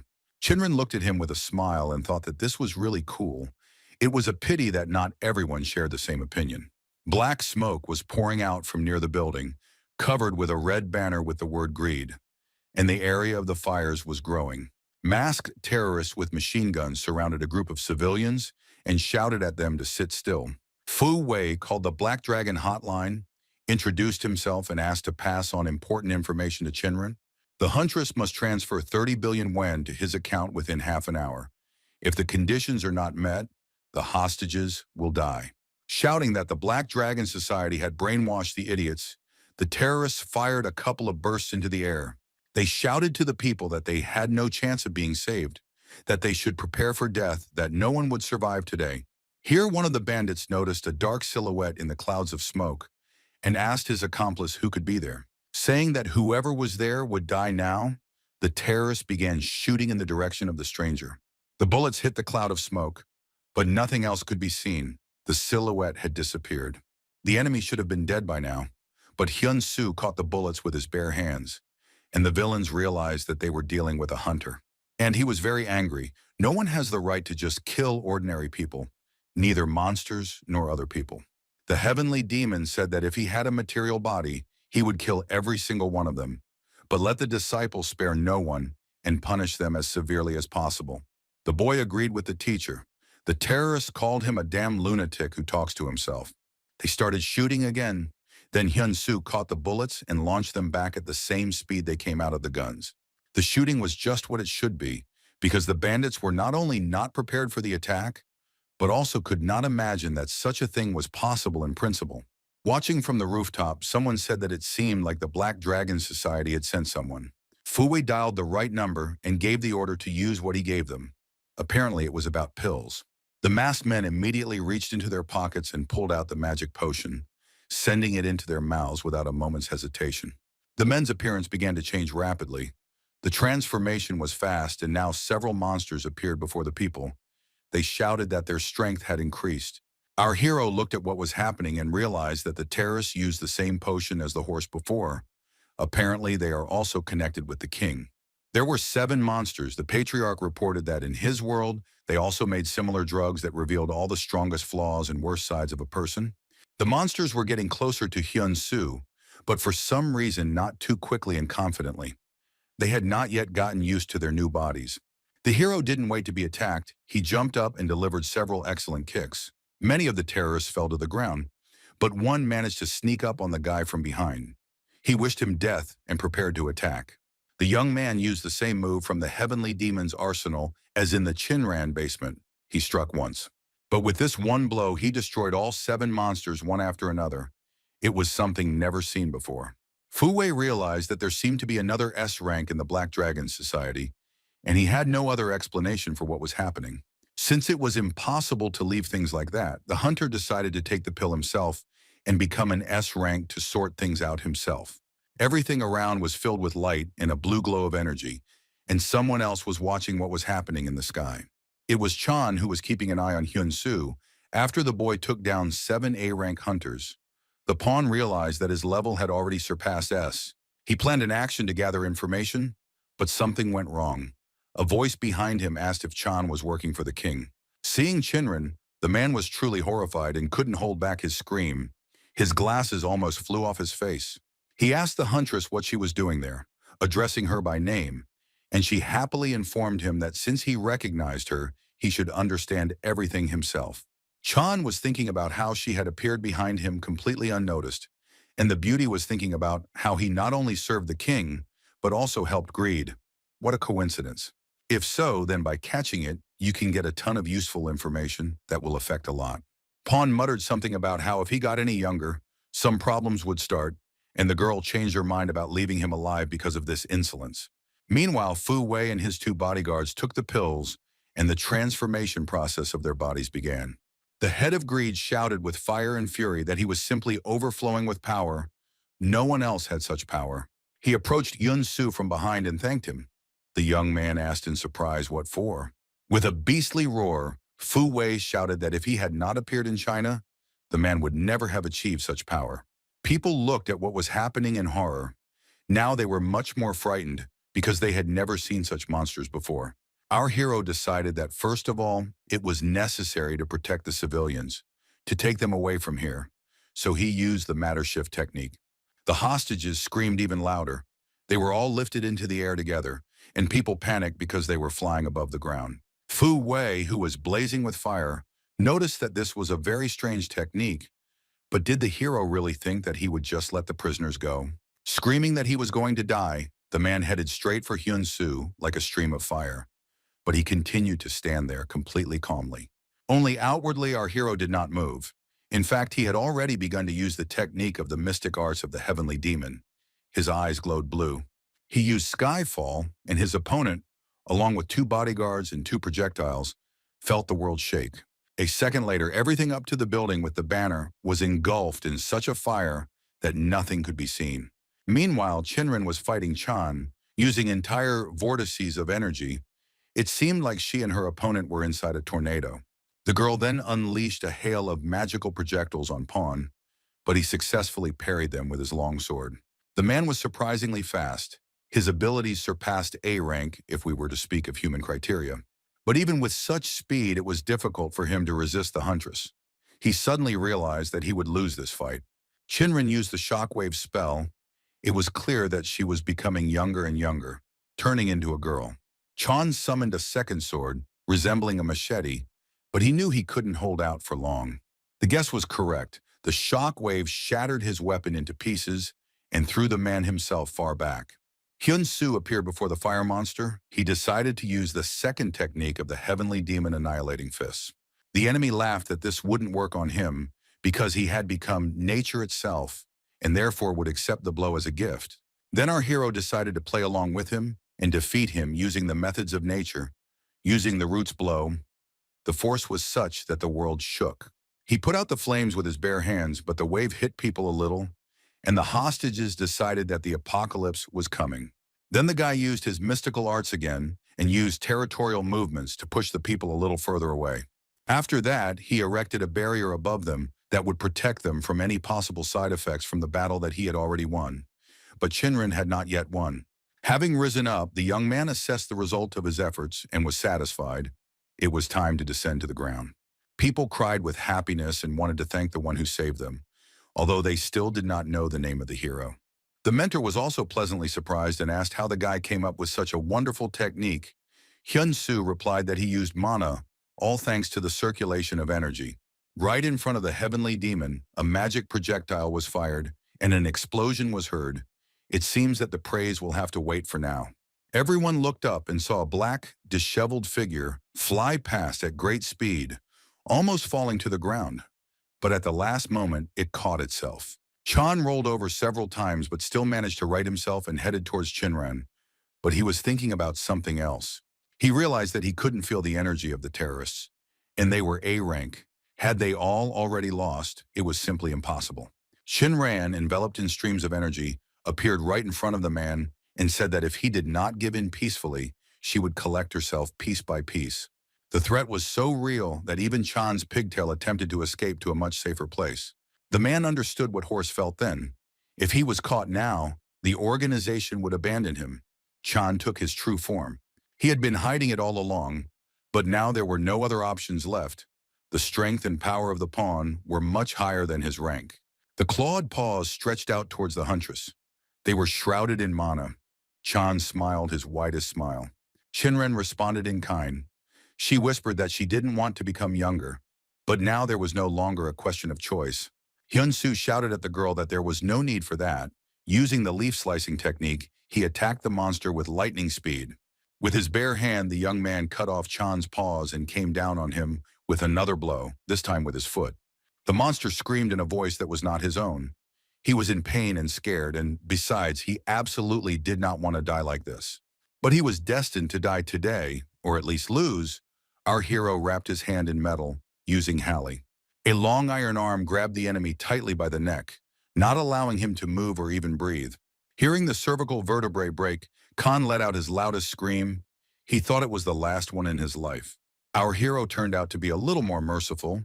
He didn't kill, but immobilized the monster, and he even managed to ask what the hell the guy was doing. Hyun Su lightly hit the man on the back of the head and he flinched in fear. Such games were more like torture. Hyun Su tightened his fingers and prepared his hand to strike, saying that it would be over soon, but someone asked him to wait. It was Shinran who shouted that the bastard couldn't be killed now. He had valuable information and could be useful. The girl explained that Chan was a pawn, a subordinate of the king, and the young man stopped, his hand raised to attack. The Chinese government building was in chaos, the likes of which had never been seen before. People were running along the corridor. Some employees were running across others. Everyone wanted to share information as quickly as possible, but most importantly, the police burst into the building. The door to the Deputy Prime Minister's office swung open, and it seemed as if the lock had simply been knocked out of it. The security service burst into the office and reported that Fu Wei's assistant had confessed to everything. They were too late. The man was holding a gun in his hand, but was dead. Peace and quiet reigned on the plateau of Tibet, but this idyllic picture was soon to change. Rook informed the elephant that Chan was also captured alive. This was not part of their plans. The girl noted that at least they tested the pills again. Bishop couldn't even imagine that the horse had saved such a valuable product for himself alone. If she had it, it would have been put to use long ago. The man in knight's armor said that if they were to catch Park Hyun Su in the portal this time, there were a few more things they should try. Rook was worried about something else. He nervously asked if Albiza could make Chan talk. There was anxiety in his voice. Slan asked if he meant Anderson's invention, because in order to use Anderson's Albizu, one must have his abilities. Rook put his hand on the table and asked if she was afraid. Bishop replied that it was not scary, but funny that both Neiman and Albiza were now somewhere out there. The war that took place on the planet of Arya and the mighty warriors of Arya with whom they fought forced them to move to Earth. But the funniest thing is that now, here on Earth, they must fulfill the will of the Aryans, even though they defeated them then. Rook realized that her friend was really scared. Slan thoughtfully said that a singularity had appeared, which is why everything had become more complicated.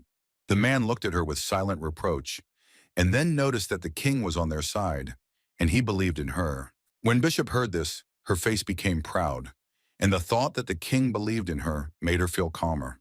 Chan's interrogation process took place in Sydney, but this time torture was not used, and Anderson decided to take a different approach. The staff reported that a gene sample had been taken from the subject, and all preparatory work had been completed. The scientist administered anesthesia to the man and noted that he would most likely be in shock upon waking up and seeing his clone. Raven and Shinran watched the events. The hunter noted that Hyun Su had contributed to their future. The girl added that from the outside it seemed like it was a warm-up for him. She added that if it weren't for the guy, she would have had to work hard. He was already stronger than Hoxton. Raven thought that Isaac had fallen behind, was spinning in one place, not growing. The hunter suddenly remembered something and asked Anderson if he had finished studying the umbrella and the immortal transcendence pills obtained from the fragment. Walker replied that the pills were complicated and that the umbrella worked on the same principle as their portal generator. Chinran happily exclaimed that technology was developing very quickly. The girl said that she had to go and ask to say hello to Armin. Raven noticed that he would be upset that he didn't see his friend. Shinran noted that she had many things to take care of, and the man remained silent, his expression rather gloomy.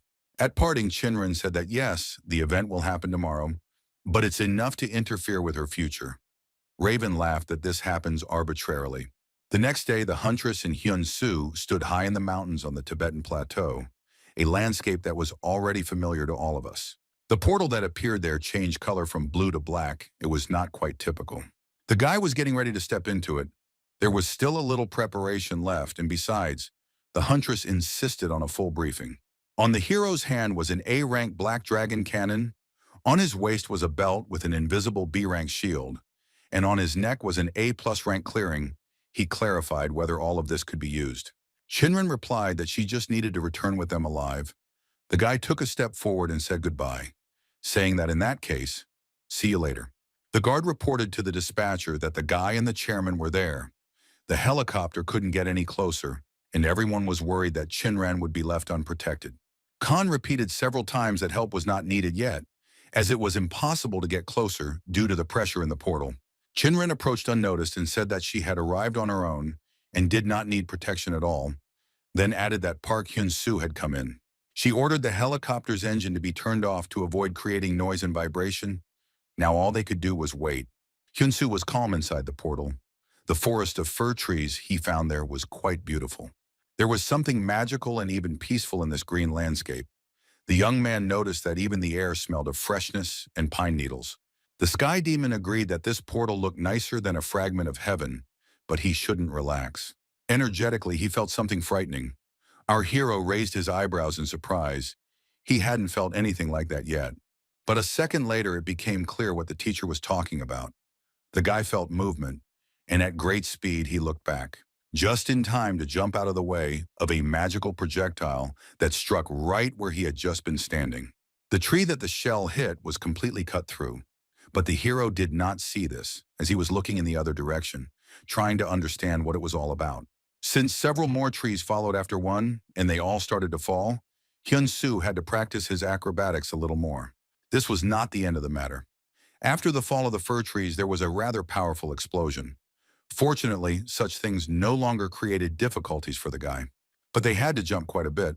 The Sky Demon reported that their invisible enemy was using enhanced energy. Ahead, two more beams of light flashed, crossing right in front of the nose of the load, and behind them, the glowing eyes of the enemy appeared. Just in case, the young man decided to activate the invisible shield, and a transparent force ball instantly appeared around him. Hyun Su dodged the next attack by jumping up, the sphere rising up with him just as quickly. The enemy's blow was so strong that it split the nearest rock into 4 pieces, and the attack came from 2 directions at once. The shot at the guy broke through his protective barrier, and if it weren't for the acceleration, the hero would already be dead. What kind of opponent is this that breaks through a B-rank shield with one blow? Hyun Su stood up to his full height and shouted loudly that it was enough to hide. He didn't come here to play games. The guy looked at the beautiful spruce forest below and suddenly noticed where the subtle streams of energy were coming from. Shouting that he would no longer allow sneak attacks, the hero declared that he would make the enemy appear to be strong. He activated the black dragon cannon and fired. The recoil was so strong that the young man was thrown back. The attack was successful and was so powerful that it would have destroyed any monster, but not this one. The shot turned out to be long range and whistled through the spruce grove like blue lightning for a couple of 100 meters. There was an explosion. Nothing was visible for some time, and there was no way to understand the situation with the enemy. Hyun Su's face was sweating from the tension. Heavenly Demon respectfully stated that it was very powerful. Apparently, the power of the cannon depended on the level of the user. The young man sensed that the monster he was fighting was alive, so he began preparing a new shot and said that he would destroy the entire forest if it did not come out. After these words, the fox girl appeared and screamed that this would not happen. No one dared to harm her forest. The hero froze right in the air. He looked at the creature in surprise. He had never seen anything like it before. The master was also surprised. After a pause to look at the multi-tailed fox hovering in the air, the heavenly demon announced that they were dealing with a mystical creature. She screamed in a piercing voice that the forest must not be destroyed. Her clenched fists indicated extreme anger, and an attack followed. Hyun Su barely kept his feet. The flow of energy mixed with sound was incredibly powerful. The fox continued to scream for them to leave her forest alone. Her eyes began to glow, and the pressure of the flow increased even more. At the very end of the phrase, an explosion occurred, such that no protective barrier could save the young man. Only his outstanding physical abilities prevented him from dying. Hyun Su stood up with difficulty and wondered how it was even possible to exert such a strong pressure with just his voice. He rose into the air to the same level as the fox, wondering how strong and powerful she was. The girl did not wait for him to attack first, so she immediately rushed to attack the young man herself. When she was within striking distance, the hero tried to counterattack, but nothing worked. The fox was faster. She was right next to him and was already preparing to pierce Hyun Su's stomach with her clawed paw. In order to save himself, the guy had to use acceleration. Literally, a couple of millimeters saved him from decorating the Christmas trees below with his insides. But then the fox swung its tail and threw the hunter back a good 50 meters, and it didn't do it on purpose. She didn't give the young man the chance to simply fall to the ground, but rushed after him, preparing her clawed paw for a close combat strike. The girl swung and a fiery arc flared up following the movement. She was preparing a powerful energy strike. Our hero decided to respond in kind and prepared to use the cloud of destruction tactic. There was another explosion, and it was impossible to tell whose attack had worked, as the fire had completely covered everything up, just like last time. The fox was safe and sound, and as she descended a little closer to the ground, she thought that this opponent was really strong. Hyun Su was simply stunned. He was losing to the fox even in speed, and this was simply unheard of. While the opponent was thinking that it was highly unlikely that there was someone so strong among the people, the guy increased the distance. The fox laughed that it didn't change anything. But something did change.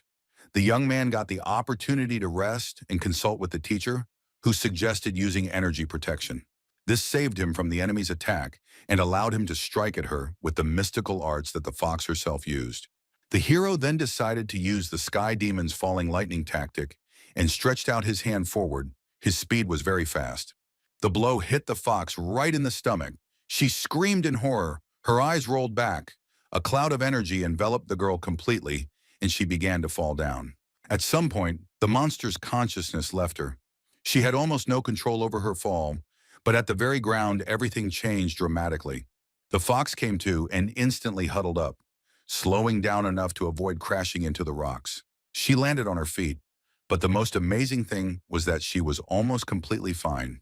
She not only survived, but also retained the ability to fight.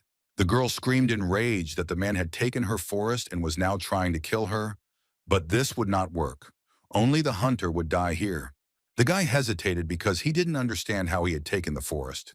The enemy attacked, taking advantage of the moment, and Hyun Su simply didn't have time to do anything.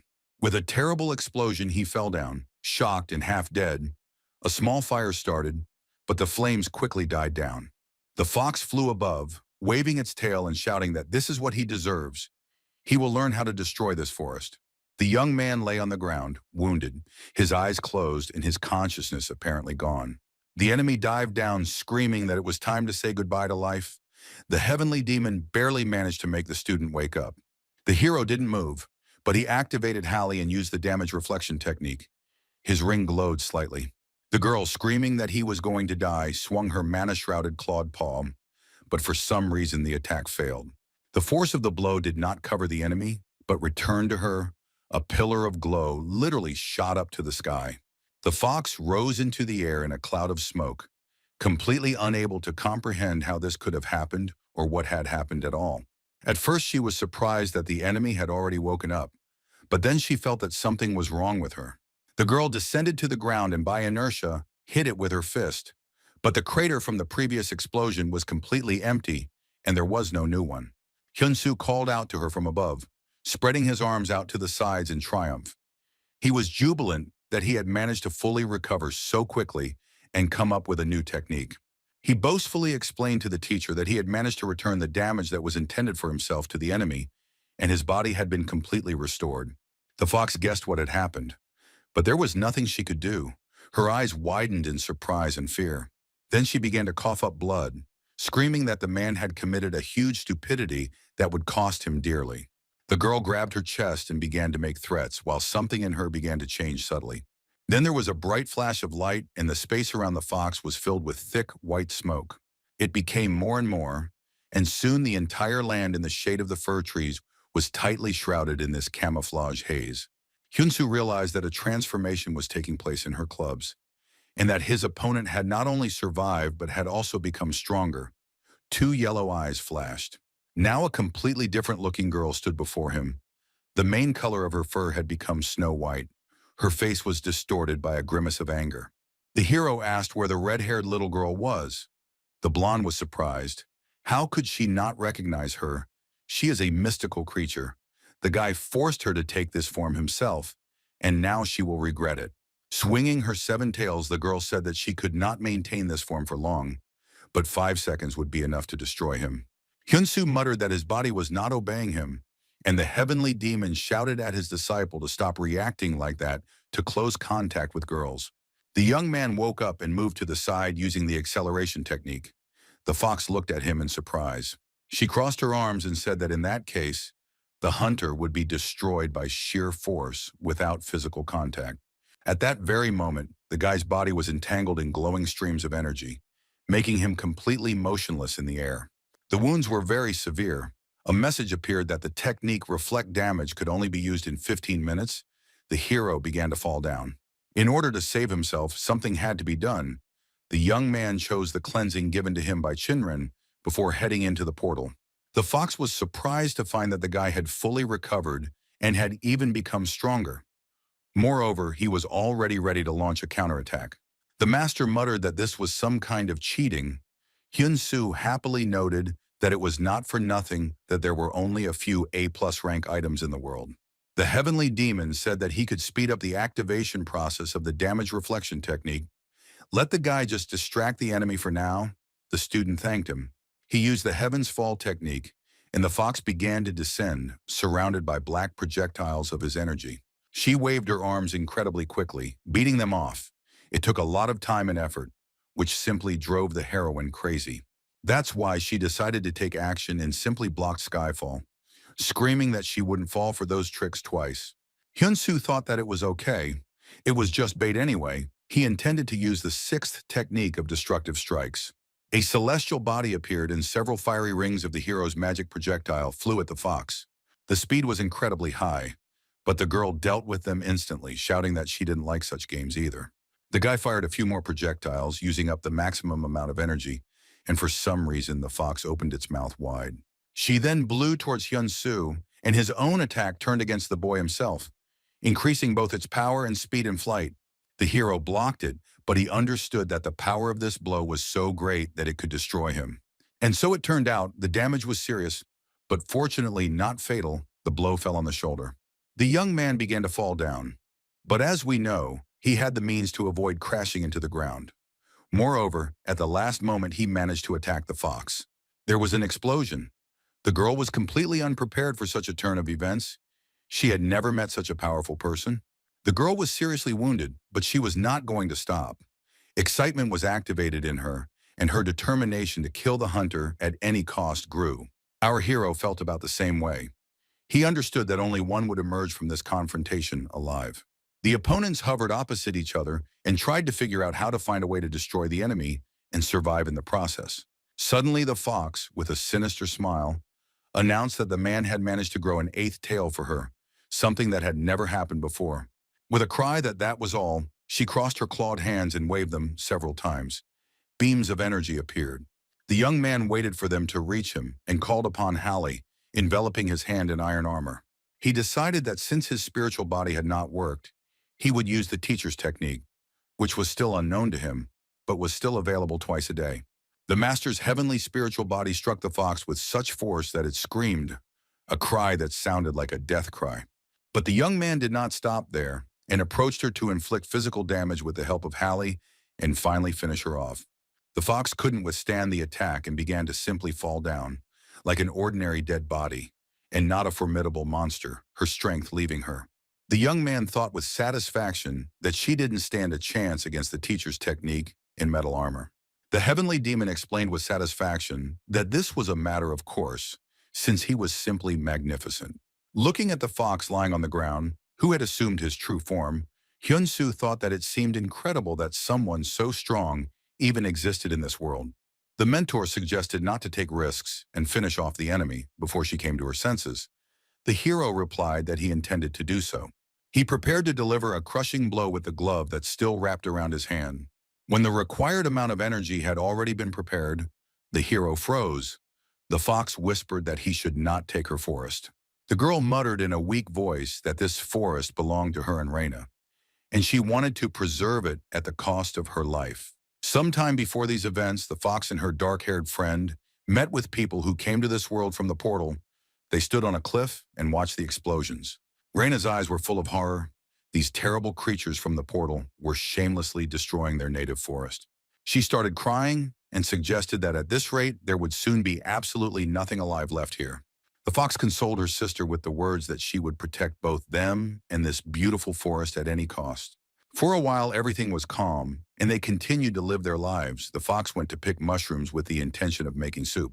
Then someone shouted that he had found a fox, and the heroine was surrounded by men in hoods armed with spears. The girl attacked them in the same way as Hyun Su had initially, screaming and saying that she was the mistress of this forest. The hunters were blown to pieces. Their level was quite low, and no one was prepared for an attack of this kind. The fox was indignant and finished off the survivors. Her rage was simply boundless, and her anger was so strong that everything turned black. When it was all over, the girl hissed through her teeth that the damn people were clearly looking for something here. A voice from behind said that they were looking for her. Reina, to whose throat Salon held a knife, asked her friend to run. Now we know that her name was Iris.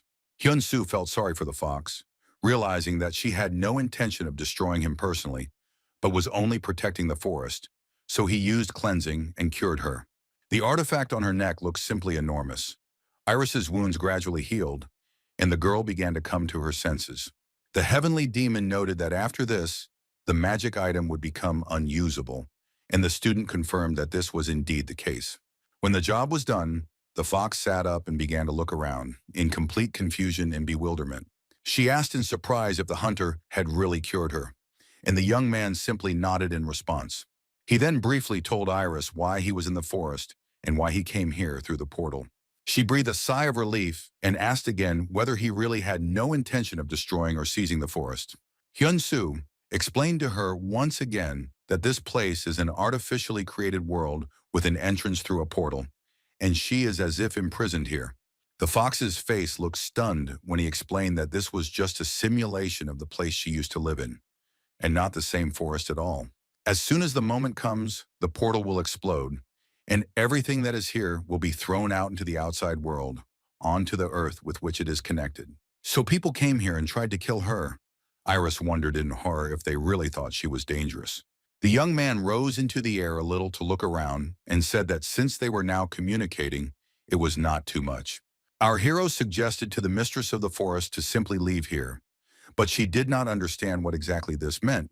Then Hyun Su used the mystical art of conceptualization. He used a scatter attack across the entire surrounding area to demonstrate that it was just a simulation. The fox began to panic and asked him to stop torturing her forest. She still doubted the hero's truthfulness.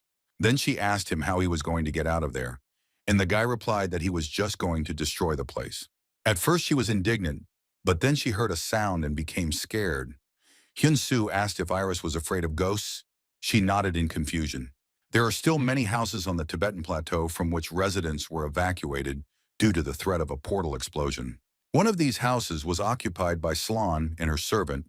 The man was surprised that Hyun Su still hadn't come out. She explained that when the hero loses, everything there will be destroyed. But then she thought that it had been 20 days since he came in. Something was definitely wrong. Of course, time flows differently inside the portal, and only 2 hours pass there. But the S-rank battle takes 20 minutes at most. The woman rose decisively from the table and announced that it was time for her to go there and check. The man asked if there could be more than one person there, and Bishop replied that they were the exception. She instantly released a stream of energy from her hand, and a flaming portal window appeared in the wall. It looked very impressive. The girl shouted that Cho Jae-hyuk was going with her, and the man in knight's armor stood up. It was him. All three stood before the gate, intending to enter it. Elephant was in a great mood. Meanwhile, Hyun Su asked Iris how long she could maintain the eight-tail state, and she replied that it was currently around 7 to 8 minutes. The heavenly demon explained that there were different measures of time here, but that this should be quite sufficient for their purposes. The young man explained that he was going to use all his internal energy and mana to destroy this world through conceptualization and energy circulation. The mentor suggested that in this case it would be wiser to concentrate on one point rather than the entire area. The young man decided to enhance the effect of the blow with the help of Hallie, and this was also the right choice. The young man concentrated all his chi and mana energy in his hand with the glove. It was not easy. It was so difficult that I had to help the process with my second hand to ensure that the circulation was successful. Hyun Su began to slide his feet along the ground, unable to withstand the power he had concentrated in his raised fist. Finally, the required concentration was achieved. The young man made every effort to release the charge into one single point in the sky.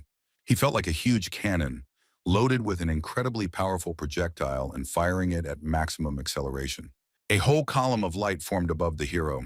Stones flew from under his feet, and from the recoil, everything around began to collapse. Finally, Hyun Su finished and lowered his hand, trying to figure out whether his plan had worked or not, whether a mistake had been made.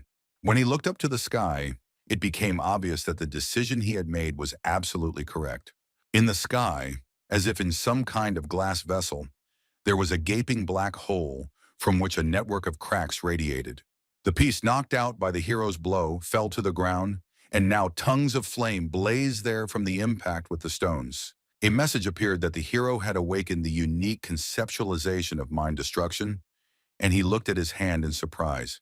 The heavenly demon thought that his disciple was sometimes simply incredible, and asked when he managed to create a unique conceptualization. He himself did not understand how it happened. The fox realized that this world was indeed a simulation. The guy said that he didn't know what was waiting for them outside, so let him transform into a stronger form. Iris looked at him indignantly, but still fulfilled the request. The transformation took place practically without special effects. The girl playfully clung to the hero, asking if he really liked it better this way. He muttered that it would be nice to move away from him a little. With a cry that they should hurry, the fox took off straight towards the cracked sky. The young man looked after her and wondered how she could be so impulsive. Apparently, this is a characteristic feature of all foxes.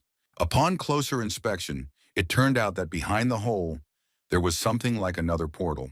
The heroes came as close as possible, but did not dare to go there. It was too risky.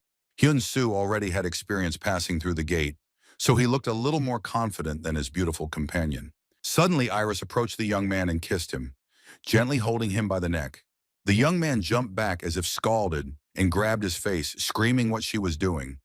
The girl explained that it was a gift. She happily pointed to a hole in the dome through which a portal was visible, announcing that she would go first. She didn't have time to do this. A chopped wound appeared on the fox's neck and chest, blood spurted out, and bewilderment was reflected on the heroine's face. It soon became clear what had happened, as the upper half of a knight emerged from the hole, holding a huge sword in his hands. Hyun Su screamed in fear. He was afraid that Iris had died. Someone's voice hissed from under the helmet, which served the arrogant demon right. The fox was alive, and she was not one to give up without a fight. Her eyes were shining, and her claws were striking one after another. The knight hid in the portal again. Our hero flew up to the girl and excitedly asked what happened, because only one person can use this portal. With a creepy laugh, the stranger in armor emerged from the glowing gates below. This was completely unexpected.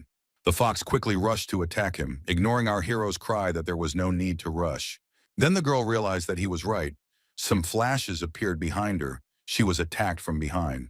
Many daggers were chasing the fox. They were moving much faster and would soon hit the target. And so it happened. Iris didn't have time to react and screamed in pain. Her body was pierced by countless blades. For the second time that day, the fox was defeated. Having assumed her true form, she again fell vertically down to the ground.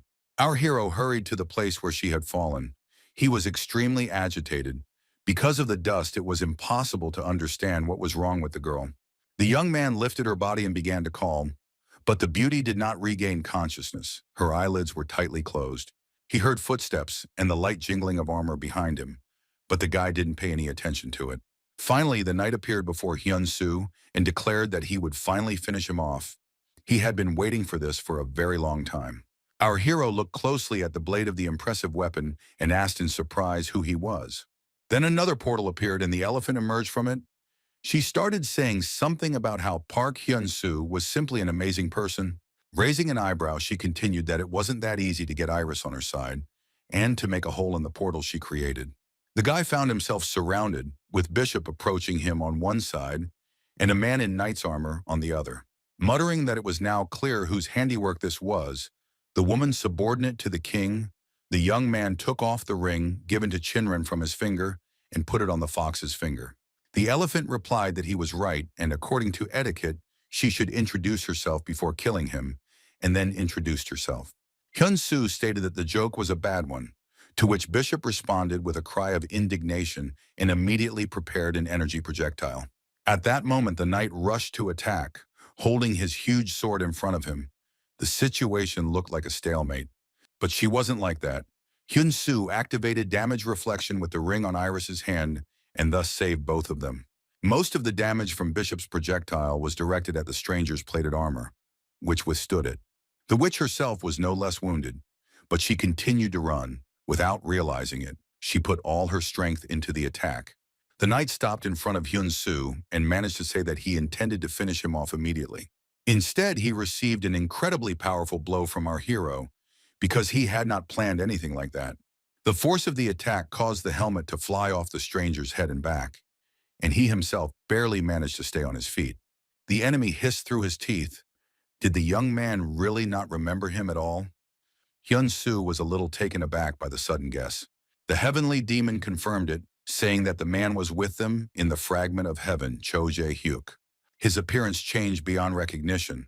Only his hair and voice remained the same, which continued to repeat that he was the strongest and would kill Park Hyun Su.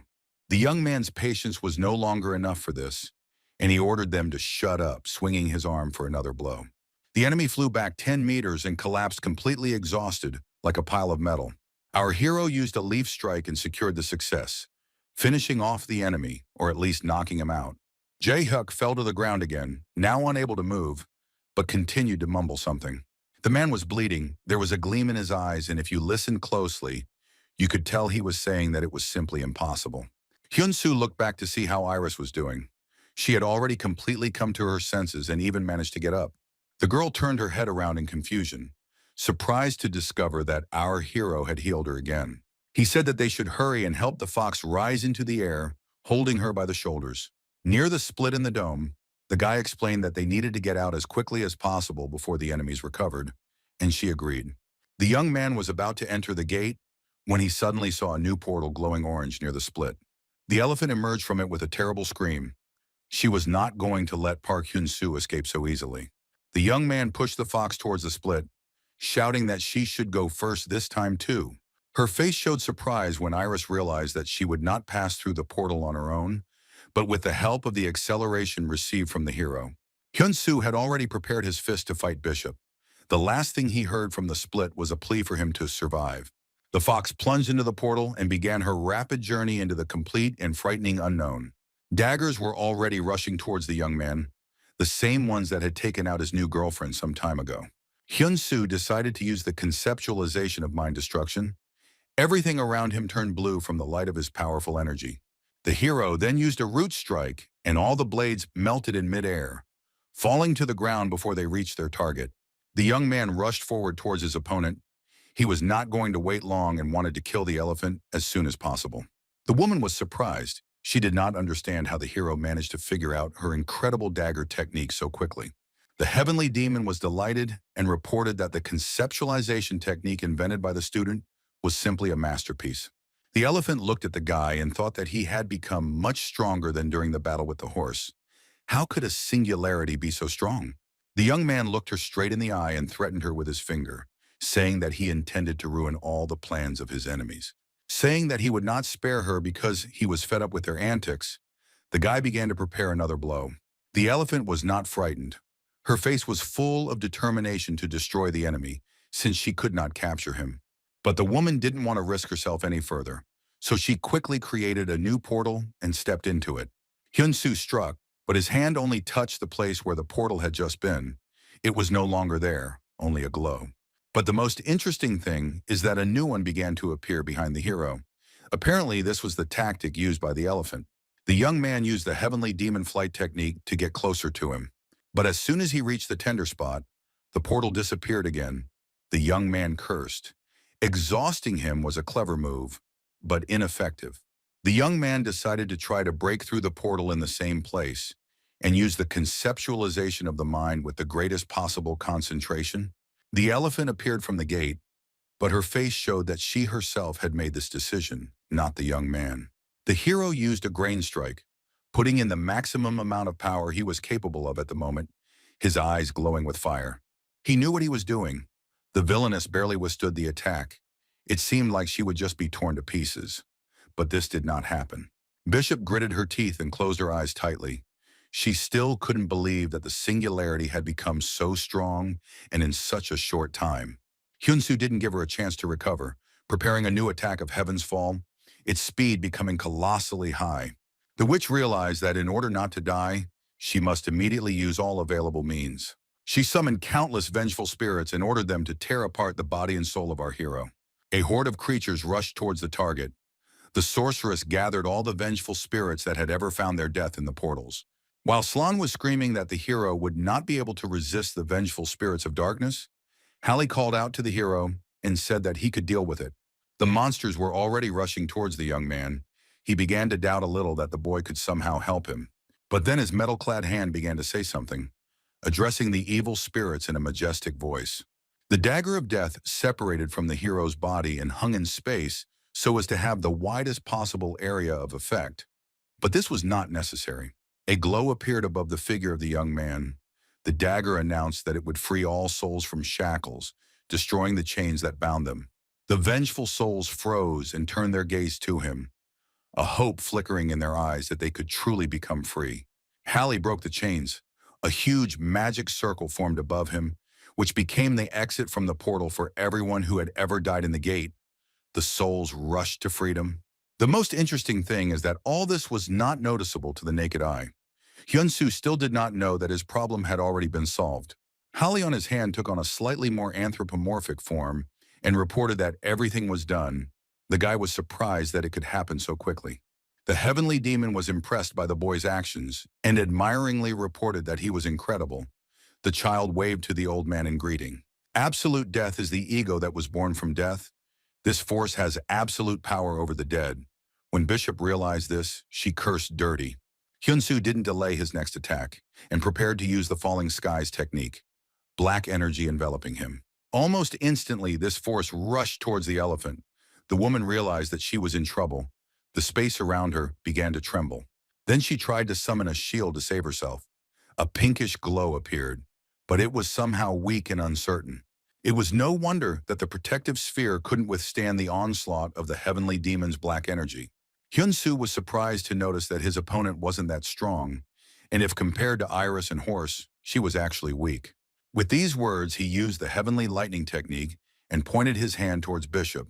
Against the backdrop of the brightest glow, the woman looked like a charred skeleton. Fortunately, she did not turn into a skeleton. The elephant lost consciousness and began to dive downwards, almost exactly like the fox after her attack. Almost halfway to the ground, she suddenly woke up and called for Ronbel, her assistant.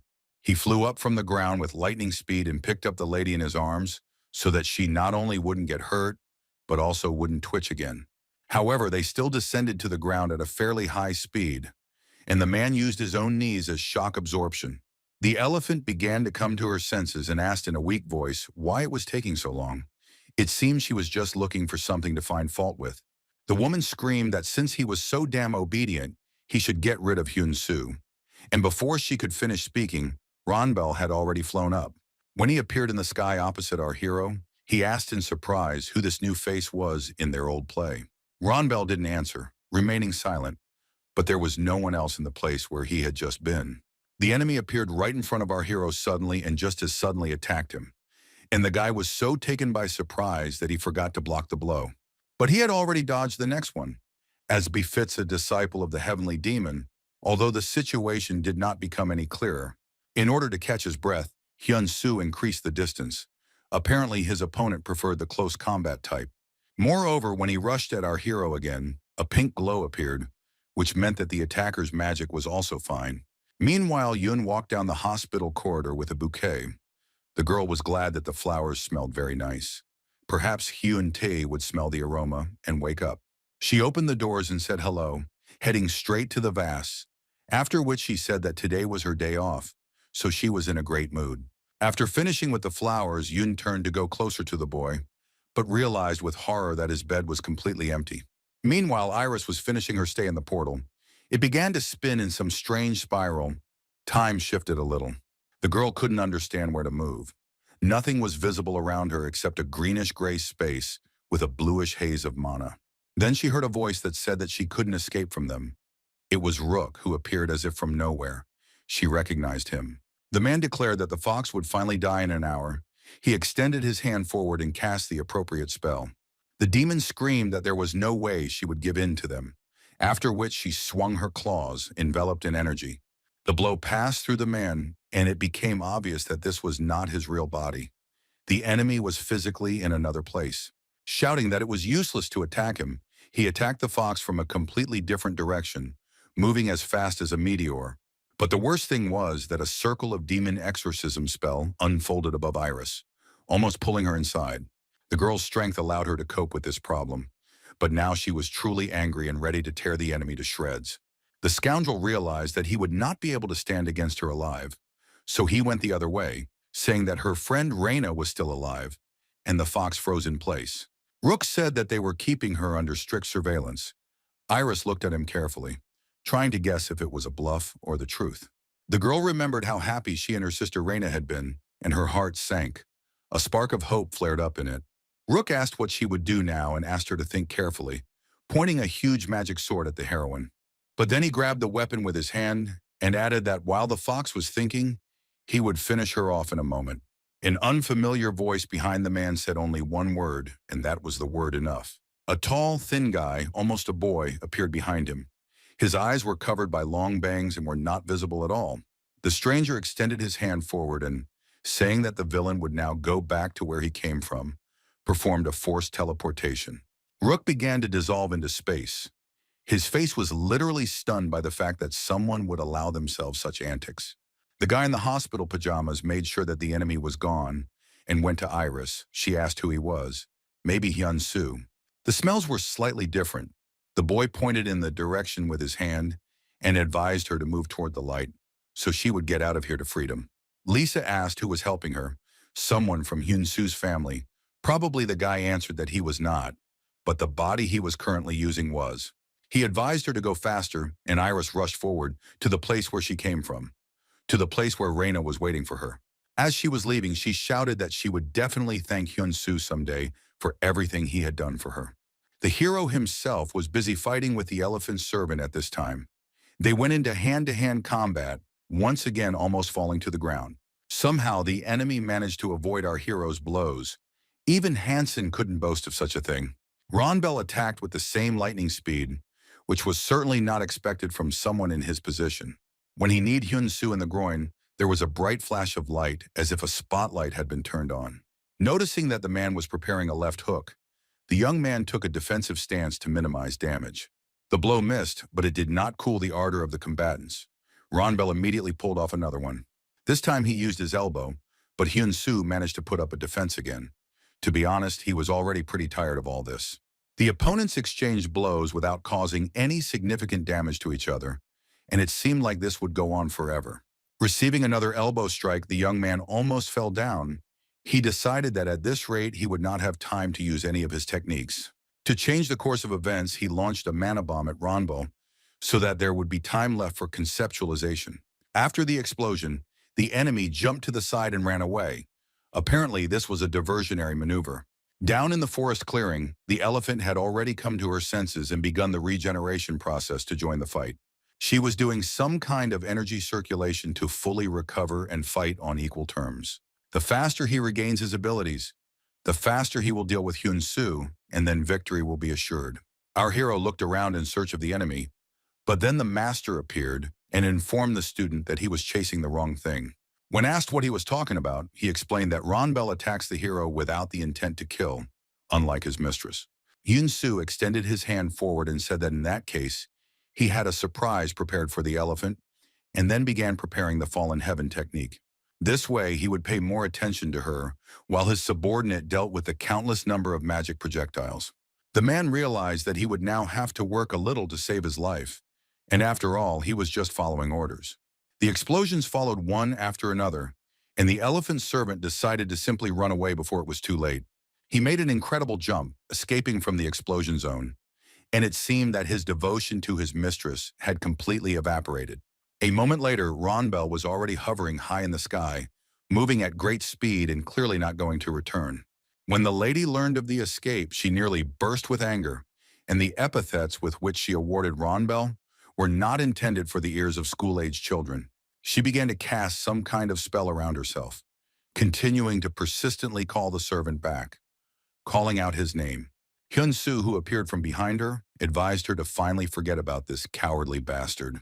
Instead, it would be much more enjoyable to receive a powerful punch to the stomach from his own fist, wouldn't it? The girl, like a tennis ball, flew high into the air, flying over the fir trees. She definitely wouldn't have been able to withstand a second attack like that. But don't forget that the elephant restored her abilities. She quickly regenerated and cast a magic projectile, promising the hero that she would destroy him. Why the projectile didn't cause any damage, and what those beautiful pink sparks were around the guy, she understood a second later. Elephant's face became frightened and deathly pale. She realized that it was not Hyun Su who would lose today. The young man did not disappoint her expectations and struck with such force that there was no longer any doubt. Something out of the ordinary was happening in Sydney that day. Perhaps the only time in the history of the corporation that something like this had happened. A beautiful and delicate strawberry cake, candles, and the signature congratulatory singing happened right in the research center. Isaac stood in the doorway, afraid to go inside, his face frozen in an expression of complete bewilderment and confusion. Raven, Anderson, and Sherry sang congratulations in chorus. The hunters even hit the right notes, which was especially nice. Then there was a suggestion to blow out the candles and make a wish. Once the treat was eaten and the birthday wishes were voiced, the boy thanked the teacher and admitted that he did not expect this from them. After taking a sip of tea, he asked Isaac if he believed in God. The guy replied that no, such things were alien to him. Raven replied that he too was like the boy. But until the moment he met God personally, the student replied that he did not believe. The man poked some buttons on the dashboard, and the huge flask of the safe they were standing next to began to move. The guy's mouth dropped open in surprise. He didn't even suspect that something like this was right under his nose. Raven showed him the magic sword and added that he had received orders to give it to Isaac when the right moment came. The man added that he believed the time had come, after which he took the weapon in his hand, pulling it out of the case. The boy looked at the sword that the teacher was holding out to him. He was confused and could not find the courage to accept the gift. In the portal, Hyun Su was just observing all the beauty of nature, and Bishop, who was in the middle of this landscape, his mentor, was nearby. He commented that Ronbel probably didn't want to interfere in this fight, so he wouldn't come to the lady's aid. The woman dropped a pill, the same one that the horse had taken, and now she was busy trying to catch it. She almost fell to her knees, but the damn potion bounced off the ground like a ball and wouldn't come into her hands. Hyun Su's patience snapped, and he told the woman that she looked absolutely disgusting and pathetic. He had already raised his hand, intending to use one of the techniques of mystical martial arts, when suddenly Slan asked the hero to wait. The young man did not do this and unleashed a heaven's blast on his enemy to finish her off once and for all. The explosion was so loud that the smoke rose to the sky. Bishop had minimal chances of surviving. Her subordinate disappeared into the portal with the phrase that the hero was really very strong. Hyun Su and his mentor waited until something became visible, curious to assess the elephant's abilities. The woman lay sprawled on the ground, half covered in earth, and the master advised him to kill her without a drop of sympathy. A message appeared that the ability to listen to instructions had increased in level. The hero was holding an item in his hands that the enemies used to create portals. The guy noticed that all his other skills, including physical and mystical ones, had also increased, and by 2 times at once, which he reported to the teacher, but he did not react. It turned out that the heavenly demon also leveled up. The world granted him the opportunity, the ability to master the target with all the skills, and then disappear from this world. Hyun Su asked what the master was thinking about. The old man thought that it was about taking over the student's body. Was this what Seo-il was talking about when he asked him not to doubt it? The young man looked up and noticed that the crack in the sky was beginning to heal. He asked out loud what was going on with Iris. The heavenly demon replied that the fox was alive and seemed quite happy, so there was nothing to worry about. The boy asked how he knew. The patriarch laughed that he must seem like a god to him. The hero intended to make a breach again. The teacher reminded him of the enemy artifact. Shinran and her guards rushed towards the portal as fast as they could when it became clear that its indicators had dropped sharply and were no longer critical. But when they all arrived, they realized that the main feature of this place was now different. Next to the first gate, another one appeared, this time in a much more pleasant blue color. The next second, Hyun Su emerged from there, saying that here he is, back as if nothing had happened. Scratching the back of his head, the young man told the huntress that if it weren't for the things she gave him, he would have certainly died. The girl could not contain her emotions and hugged the hero tightly, praising him for his work and adding that he was an incredible person. Then Shinran suddenly became serious and asked why he came out of the other gate. Hyun Su explained that he simply couldn't kill the creature inside the portal. The Black Dragon chairman's face became sad and worried. She thought that in this case the operation was bound to fail. At that moment, the guards screamed in fear that the portal was disappearing, which meant that the huntress's fears were completely unfounded. Shinran pointed in that direction and said with a smile that, in any case, our hero succeeded, and he nodded. The girl added with a smile that she didn't think it would take him a whole month, and he exclaimed in surprise that only 2 hours had passed. The huntress's face expressed extreme surprise, but then she realized what the matter might be. Apparently, time passed at different speeds outside the portal and inside it. So for Hyun Su, it was only a little while, but for them it was several weeks. Shinran added that it didn't matter. She had more important topics to talk about. Firstly, the young man's brother woke up. Hyun Su almost jumped for joy. The Black Dragon president looked at the beautiful scenery around her and added that the second piece of news was that Raven had died yesterday. Now his body is not in the morgue, but in the church so that everyone who wants to can come and say goodbye. Naturally, the coffin was closed, but for those who wanted to say their last words to the great hunter, they put up his portrait, an excellent photograph. It is not surprising that Isaac spent a lot of time near this image. For him, the loss of his teacher was a real blow. The young man shed so many tears in the church that a small puddle began to form under the bench. The day before, Raven had told him that he was going for a walk along the embankment, but the boy did not want to join his mentor. On the pier, the hunter saw a fisherman, an old man with long white hair and a hat. He asked what the young man was doing there at that time. Raven replied that he had come in search of peace, then asked if the old man often fished here, and he replied that it was his first time here and his first time fishing too. The hunter was very surprised by this, but he was even more surprised by the fisherman's question as to why he didn't ask his name. He thought it was really impolite and introduced himself, asking the old man to introduce himself too. Instead of an answer, his appearance began to change.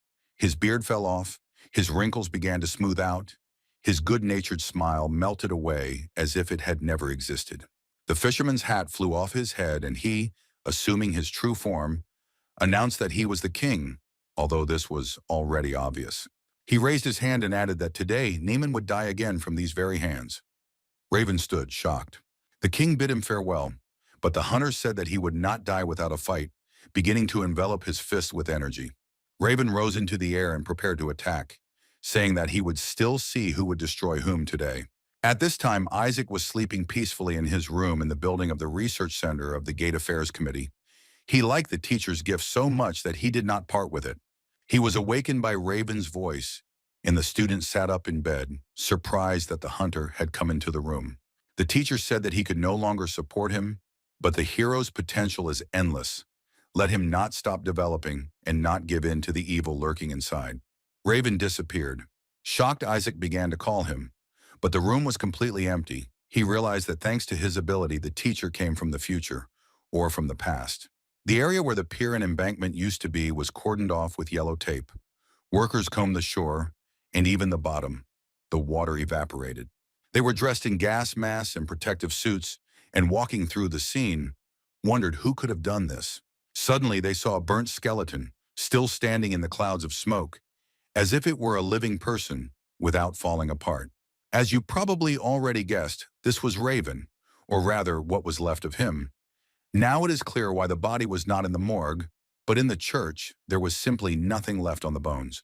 Returning to Seoul, our hero first went to the hospital to see his brother. He couldn't believe that he had actually come to his senses. Hyun Su burst into the room as if he couldn't wait for a second. He shouted a greeting while looking for Hyun Tae with his eyes. He sat on the bed, his hands meekly folded, his long bangs still covering his eyes. They were not visible at all. Our hero, absolutely happy, rushed to his brother and asked how he was, if he was really okay. He replied that he never thought that they would meet like this, and then added that he was not Hyun Tae. Our hero grabbed him by the edge of his pajamas and shook him several times, accompanying this with screams, the essence of which boiled down to who dared to seize his brother's body and what happened to him. The heavenly demon advised to be careful not to harm the body. The guy unclenched his hands. The creature spoke of darkness and death. It was something like a prophecy. The guy asked who did this to his brother. The voice answered that the king did it, causing the portal to explode, and he put a seal on Hyun Tae to preserve his chance to wake up someday. The hero was taken aback and asked who he was then. The voice answered that his name was Mir, and he was the god of the planet Ares. Hyun Su asked again about the name of the planet, to which the guest replied that it was located 700 million light-years from Earth. For some time, the young man silently looked at the body of his brother, into which a god from some distant planet had entered. All this simply did not fit in his head. Then the heavenly demon appeared and asked what Mir was doing here. The boy was surprised that a god could also see the teacher. God replied that this was self-evident, since it was he who had transferred the heavenly demon here to our hero's world, taking advantage of the fact that his soul had separated from his body. The master hissed through his teeth that he was lucky. If he were in his body, he would have torn Mir to pieces. The god admitted that this was indeed the case. He continued his story, saying that he had no choice, because by the will of the dead people of Ares, he was obliged to be here. Mir explained that he is something like a server for these people. If our hero wants, he can kill him after everything is over. Hyun Su asked to explain what he was talking about. With the words that it is easier to show than to tell, God created something like a huge ball, somewhat reminiscent of a portal. They found themselves in the midst of a battle between some strange creatures in a place that resembled a spaceship and a research center at the same time. The creatures were asking where Karnak was. The fourth line of defense had been breached and a disaster-level monster had appeared. Someone called out to Neiman, saying that the horse army had broken through and that time needed to be turned back. Hyun Su thought that this was Raven's ability. The creatures shouted that the elephant was in the sky. Karak was fighting with him, so he couldn't deal with the horse now. Our hero realized that the battle was taking place with his enemies. Nemen was busy reversing time. Even his hairstyle was exactly the same as that of a person with such an ability. Here everything froze, as if someone had paused a movie. Mir explained that he had done so to explain everything. Nemen is the one who became Raven in their world. He can work with time and many other things that correspond to the earthly S-rank. The guy clarified that he did not have the same ability, but the same ability that Raven had, and God confirmed that the earthling had inherited it from a creature from the planet Ares. Hyun Su asked if this meant that all the other awakened ones also inherited the abilities. The god replied that he would explain everything now. Ares' people had special powers and were at odds because of this, but Neiman managed to unite them by sitting them down at the negotiating table, and there were 11 of them in total. The guy immediately recognized who was who. Karak, the strongest, was incredibly similar to Haxan. He was the main one in the battles. The red-haired woman, Marin, had the powers of a fire dragon, which are now in the possession of Ha Yuruk. Although they all had a common enemy, the king, they never united together, but Neiman succeeded. And the one who helped him most in this most difficult task was Paul, a scientist and explorer, an excellent military leader who understood more than others. It was the main commander who led the hunters on Earth. Choi Sang-ho. Hyun Su remembered the photograph standing in the boss's office. Mir confirmed that it was the same Choi Sang-ho, Ha Yurak's boss and Cho Jae-hyuk's father, and this news impressed the hero. God in Hyun Tae's body continued that with the help of Paul, Neiman managed to unite the people of Ares in order to save the planet. They fought the king and his minions using all available means, and at first it worked out well. But later the enemy began to notice the shortcomings of individuals and come up with ways to destroy them. But the worst thing happened when the queen entered the battle. Our hero asked in surprise if it really existed. He suspected that since there was a knight, bishop, and king, there must also be a queen, but he did not dare to say so. Mir explained that the queen is the most powerful living weapon created from the cells of the four previous kings, and the one that lives now with the help of science and magic. The god added that the queen's power was far beyond the comprehension of ordinary strength, which is why Ares' men were defeated when she entered the battle. Her entire being was stronger than any of the attacks. She didn't need to do anything, just appear on the battlefield.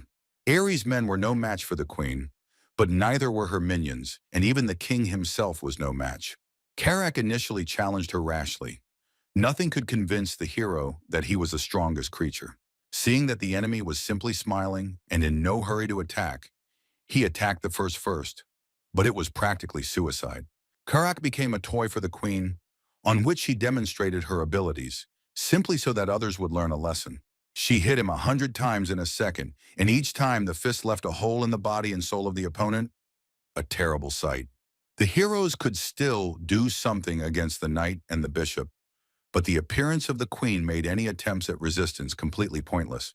Therefore, Neiman had no choice but to find God, Mir, and ask for help in saving the planet. The god appeared before Neiman in the form of a fiery creature living in one of the remote caves of Ares. The hunter asked if it was really the deity Ares in front of him, to which he received the answer that it was the god of his abilities. Neiman asked why he was not doing anything to save the people. Ares was in danger. He was threatened with complete destruction. The god explained that he could only support their abilities. He can't help them and save the planet. It means that in any case the inhabitants will die. Neiman began to scream and curse the king, calling him the last words. The hero asked if Ares could exist, and Mir replied that only if he transferred their abilities to people from another planet. Neiman asked to do so. God warned that this would doom their souls to eternal suffering, but the hero replied that if the king was destroyed in this way, then so be it. At this point, Mir finished his story. Hyun Su asked what about his teacher and who the singularities were. He explained that these were variables, a force the king did not know existed, and he asked if the young man knew that he was in this state because of them. God explained that he had traveled through countless dimensions to find his teacher, Cheonggen. First of all, in order to pass the sword to Isaac, and soon, this will probably happen, Hyun Su replied that he had one last question. The young man asked with hope in his voice if the prophecy about singularities saving the world was true. Mir replied that it was his wish. God explained that the hero had already killed the horse and the elephant, but on Ares this was impossible. They were too strong. He added that he felt sorry for the earthlings who had received abilities that they did not need initially. But as long as the king was alive, the power would not harm them. The hero looked at his hand. Then he asked why Raven did not see their conversation. Since he had the gift of looking into the future, Mir answered that he was invisible to Neiman and Raven. The ability to see into the future is incredible, but does not work in the case of gods. As long as he exists, he resists any manifestation of abilities in relation to himself. The boy asked who this powerful friend was who was helping the king. The god mentioned him in passing. The master suggested that it was the one who had summoned him after talking with the ancestral dragon. God replied that they had hope of victory because they all had his desires, the will of Ares and the singularity. The young man folded his arms across his chest, as if adopting his teacher's manner, and then said that Mir's wishes would come true, and he replied that he was glad to hear it. Hyun Su asked why God kept his brother in a coma from dying, to which Mir replied that he did it for his sake, otherwise he would have committed suicide. The boy asked if he had been chosen from the very beginning. His mentor snorted and said that if he had been born in Murim, he would have ruled the world with him. God ended by saying that Hyun Su, Isaac, and the third singularity were the hope for humanity. He had selected them and carefully nursed them back to health, while Isaac was practicing with his sword. Quite unexpectedly, the blade spoke and asked if the boy wanted strength. The hero almost dropped it from surprise. The sword repeated that he had asked a question. Let him answer whether he wanted strength. Isaac did not dare to answer. The guy asked why the sword talks, and he replied that it was the most demonic of all the demonic swords in the world. He is all-powerful. He can give the boy strength to make him the most powerful to avenge the death of his teacher. Isaac doubled over in rage and shouted that he simply had to finish off the bastard who killed Raven. The sword solemnly announced that in that case, the guy needed his strength, and he asked to give it to him at any cost. Blade asked if he could handle whatever came next, and Isaac replied that he could, whatever it was. A piece of parchment appeared, on which apparently it was written that in such a case one must give the sword one's blood. The boy pricked his finger with the tip of the blade and placed the bloody imprint on the sheet of paper of the contract, which was written in a language he did not even know. Strange things immediately began to happen. There was a lot of blood. It began to rise in some strange streams from Isaac's fingers to his shoulder and further. Soon it covered the whole guy, leaving only the area around his eyes free, and a second later it turned into black skin. Even his hair turned black. Isaac took the sword in his hand, and he laughed that the hero had finally become strong enough to wield it. Armand came to say goodbye to his boss and friend at church, but before that he decided to talk to the priest. He said that he was praying for the eternal peace of the deceased and would do so until tomorrow, the day of the funeral. The hunter thanked him and headed inside, but what he saw when he opened the door made the hunter furious. There was someone standing there in a black suit with a sword. He looked extremely suspicious, so the Frenchman angrily asked who was in front of him. In response, the creature said Isaac's name, and Armand became agitated, starting to shout that he should immediately explain where the boy was and what he had done to him. The teenager had to repeat several times that Isaac was him, and he became like that in order to avenge the teacher with his own hands. The hunter kept asking if it was really Isaac, and the guy even started to get a little angry that he was so suspicious.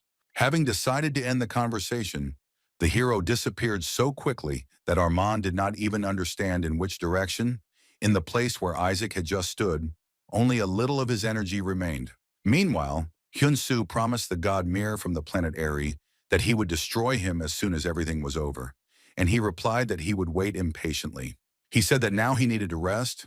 The young man was back in the room looking at his younger brother. The doctor reported that the patient had fully recovered. This news stunned Hyun Su. He couldn't believe that all he had to do was wait until Hyun T got some sleep and opened his eyes. The doctor said that at first the boy would not be able to walk due to muscle dystrophy, but he would recover later. Mir explained that he had placed the seal to protect the body from external influences. Let them now, when it was removed, restrict it and take care of it, keeping it calm.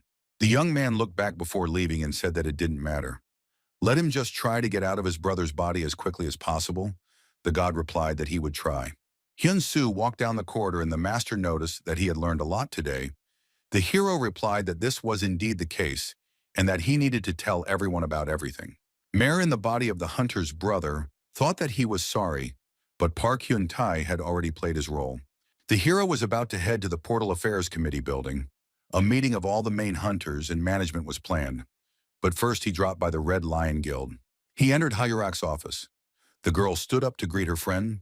Her hair was its usual color again, and her strength had returned. There was a portal in the middle of the office. The huntress reported that, on Anderson's orders, they were placed in all important points. She took the guy by the hand and said that everyone had been waiting for him. It was time to try out the new technologies. In one fell swoop, both of them found themselves in Sydney. Moving through the portal in the office was very convenient. All you had to do was name the coordinates. Sitting at the table were Haxon, Lordman, Armand, Shinran, Takeshi, Anderson, all waiting for Hyun Su and Hayurak to arrive. The young man entered the room saying that they hadn't seen each other for a long time. It was half a joke, half a truth, depending on how you take it. A bald man with a gray beard extended his hand in greeting, saying that he was pleased to meet him. His name was Maud Alexander. Shinran reported that the reason they were all gathered here before Raven's funeral was because Hunter Hyun Su had managed to kill one of the king's subordinates, Elephant. Hayurak added that he also received some information from a higher being, which he wants to share with everyone present. Armand and Haxon listened with disbelief, both unable to understand why the boy's powers were growing so rapidly. The young man said that he would try to keep it short. The king's gang was somewhat similar to space pirates. They land on the first planet they come across and completely capture it, using up its resources and killing the population. The easiest way to do this is to create portals and release monsters from them to do all the dirty work. The reason they do this is unknown to the higher being he was speaking to. Named Mir, everyone present repeated the name after the boy. The hero explained that Mir is the god of the planet Ares. He gave the people of the planet superpowers, but they lost the war with the king. Despite this, the abilities of people from Ares passed to Earth, and they awakened in each of those who are now in the hall, as well as in others who awakened. The hunters gnashed their teeth at this news. They considered themselves to be the only ones of their kind. There was immediate talk that it would be nice to meet the original owner of his gift and measure his strength, or something like that. Hyun Su waited for a while, and then said that it was time to say the most important thing. He knew the reason why the king came to Earth. Not only that, there's a reason why he didn't take over the planet using full force. That would have happened long ago. On Earth, from generation to generation, a legend is passed down about a war between the gods, or rather between God and the devil. The latter lost and went into captivity in the depths of the earth. And the king came to our planet to awaken him, the devil, better known as the dragon of destruction. Even before Ares' conquest, it was known that Earth would be next. Mir doesn't know why the king needs a dragon, but he's sure that he wants to resurrect it. Alexander Mobb said that they use it as a combat unit. Why else? And they don't conquer the Earth using their full strength. Because of the contract with the hunter Choi Sunho, better known as the commander, everyone was extremely surprised, especially Hayurak, who couldn't believe that her deceased boss could do something like that. The hunter had a special ability to seal seals, and he learned about the destruction dragon, starting to prepare a spell to strengthen the seal. The king learned of this and proposed negotiations, because if this happened, the seal would have been insurmountable for another 5 centuries.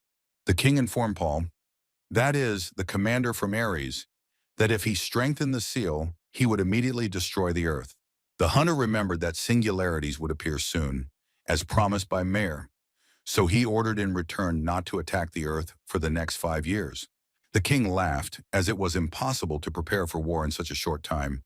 But Paul continued that if the king broke his promise, his life force would be reduced. It was a verbal oath, and whoever breaks it loses his soul. So it was not so easy to decide, but the king agreed. True, he voiced the condition that the hunter must sacrifice his life so as not to pull the same trick in 5 years, and that's what happened. The commander fulfilled the condition. Hyun Su explained that this is why Hunter Choi sacrificed his life for the earth, and why the king was forced to keep his oath. All the hunters began to discuss what they had heard. It seemed that the news would be a real headache for them. But then Shinrin stood up and said that she wanted to express her gratitude to Hunter Pak for everything he does to save humanity. The huntress added that she personally and the Black Dragon Society, of which she is the chairman, have decided to follow him. Hayurak expressed her point of view. Now that the enemy's goal has become known, there is no reason to act separately. Everyone supported the idea of uniting against a common enemy under the leadership of Park Hyun Su, except for Haksun, who refused to obey someone weaker than himself. The Sky Demon offered the student to show the hunter who was in charge here, and our hero rose from his seat. The young man asked Anderson if he still had the coordinates of his house, and Hyun Su had a wonderful idea. Soon everyone present in the Sydney conference room, one after another, went into the portal connected by the researcher. The hunters used the black portal in the hero's room. Inside it seemed endless. Anderson did not detect any signs of life, so no one was particularly worried. Hyun Su explained that this was his personal training base, and Haksun replied that there was enough space to shake the crap out of him. Our hero tried to explain something else about how Haksun was an important combat unit in their war, but he ordered him to shut up and start fighting. With a cry that he shouldn't even dare lecture him, the hunter swung, intending to strike the first blow. He was very fast. The place where he was going to hit instantly became empty. The young man shot into the sky with such speed that fire burst from under his feet. Now he looked down at his opponent and hoped that he might still change his mind about fighting. Haksun didn't change his mind. He rushed towards Hyun Su again to attack him as quickly as possible. The guy used the crush of the sky and the crushing fists. This combination always worked perfectly. The icing on the cake was Zern's strike, into which Park Hyun Su put all his energy. Let's not forget that he learned to restore its reserves very quickly. Haksun realized that he had been a bit stupid. There was no time to dodge, so he decided to put up a defensive block. It didn't help much. From the force of the blow, he literally flew back. If there had been buildings here, the hunter would have broken through several walls with the wall. Moreover, during the fall, Haksun noticed a hole in his hand, which his opponent had made with his fist. It looked like some kind of parallel reality. The man quickly recovered and cast the Silver Pulse spell, which we know from the previous battle between these hunters. Meanwhile, Hyun Su used the Heaven's Fall technique, and many energy projectiles appeared around Hoxon. After the explosion, the dark figure of the hunter remained in the air for some time, illuminated by the glow in the background. Before collapsing to the ground, the wounded Haxon noticed that this was a completely new technique that the hero did not possess last time. Hyun Su snapped his fingers, dramatically launching an attack called Heavenly Lightning, which was now one of his favorite moves. An electric discharge of such force struck Haxon that he didn't even have time to catch his breath after the previous attack. Takeshi and Anderson were surprised to note that now the White Wolf is not at all our hero's equal. They are on different levels, and this is astonishing. The guy dropped to the ground and calmly watched as his opponent crawled, trying to get to his feet. Haxon was furious and hissed through his teeth that this was simply impossible, because he was the strongest. Finally, he managed to stand up, and the hunter immediately enveloped his hand in energy, shouting that the enemy should not be so self-confident. Having prepared an energy projectile, he prepared to fire it straight into the young man's face, promising that now everything would be over. Hyun Su made no attempt to run, dodge, or use a shield, but solemnly raised his hand, intending to use Heaven's Burst. Our hero turned out to be much faster than his opponent. As expected, the explosion was very powerful. Haxon disappeared from sight. Looking at what had become of him, the young man sadly said that if the hunter wanted, they could continue.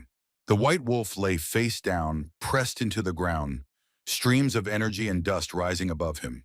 Alexander Maude reported that the hierarchy had apparently been established, and Shinran announced, not without pride, that Park Hyun Su was now their leader.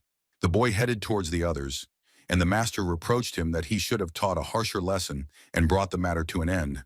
The student objected that then Haxon would have died. Here the hero heard his opponent call him by name and turned around. The White Wolf tried to say something and get to his feet at the same time, but neither worked. Then the young man simply extended his hand to help him. The White Wolf looked at her with distrust and anger. He lost for the first time.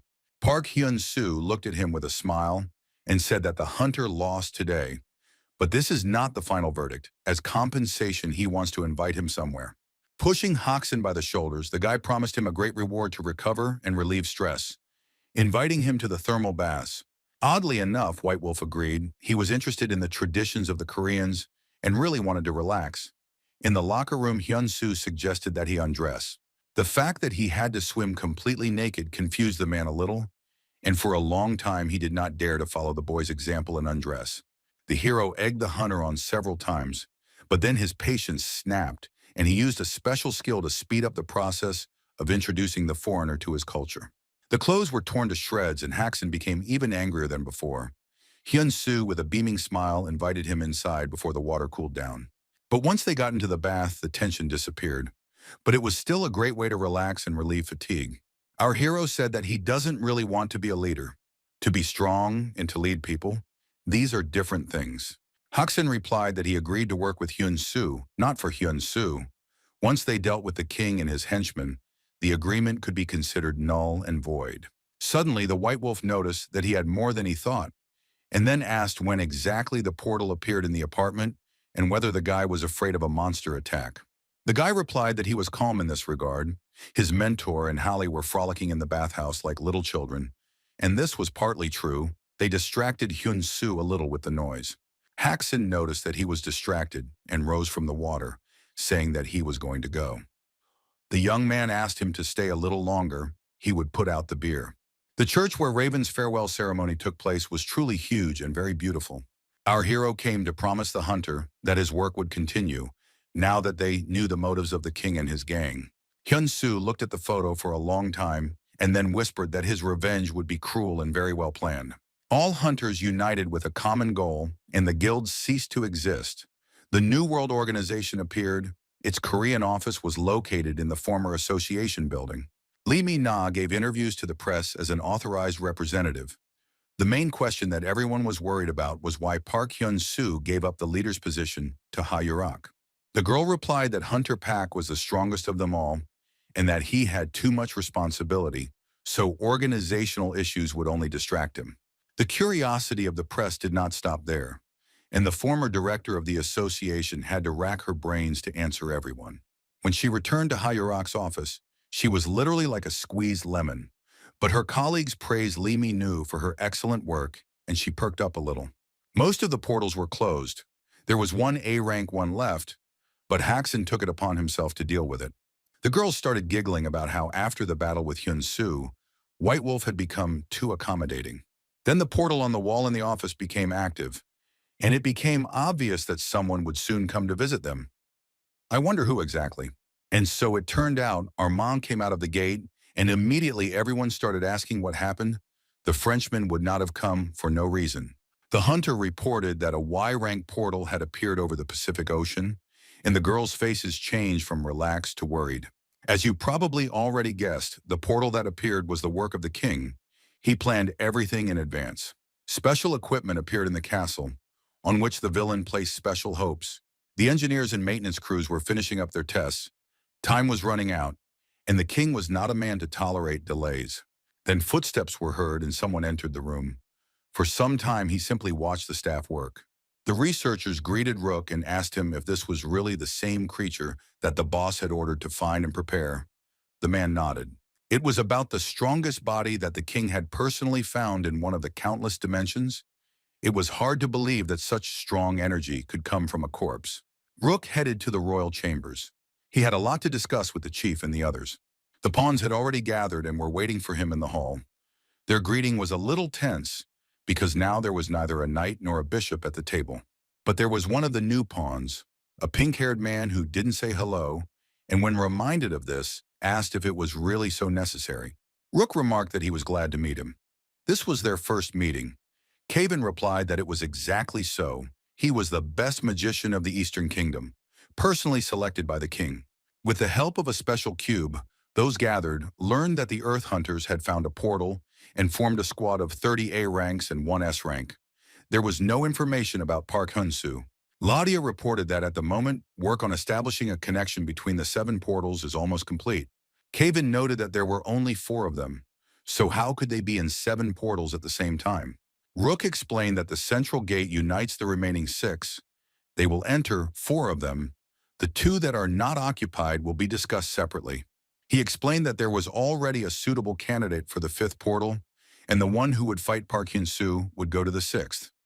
Everyone present looked at him silently. Rook added that permission was granted to fight in their true forms, and at full strength, Salden asked about the restriction due to Paul's contract. The man replied that he would take on all the restrictions using the causality clock. Katarina jumped up. Rook barked that they should fight without sparing themselves and bring Hyun Su's head.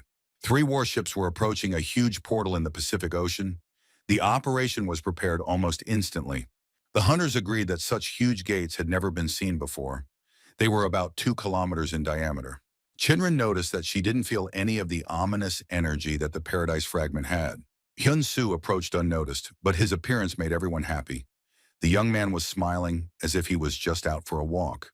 The girls noticed that the hero hadn't changed at all since their last meeting. Had he stopped training?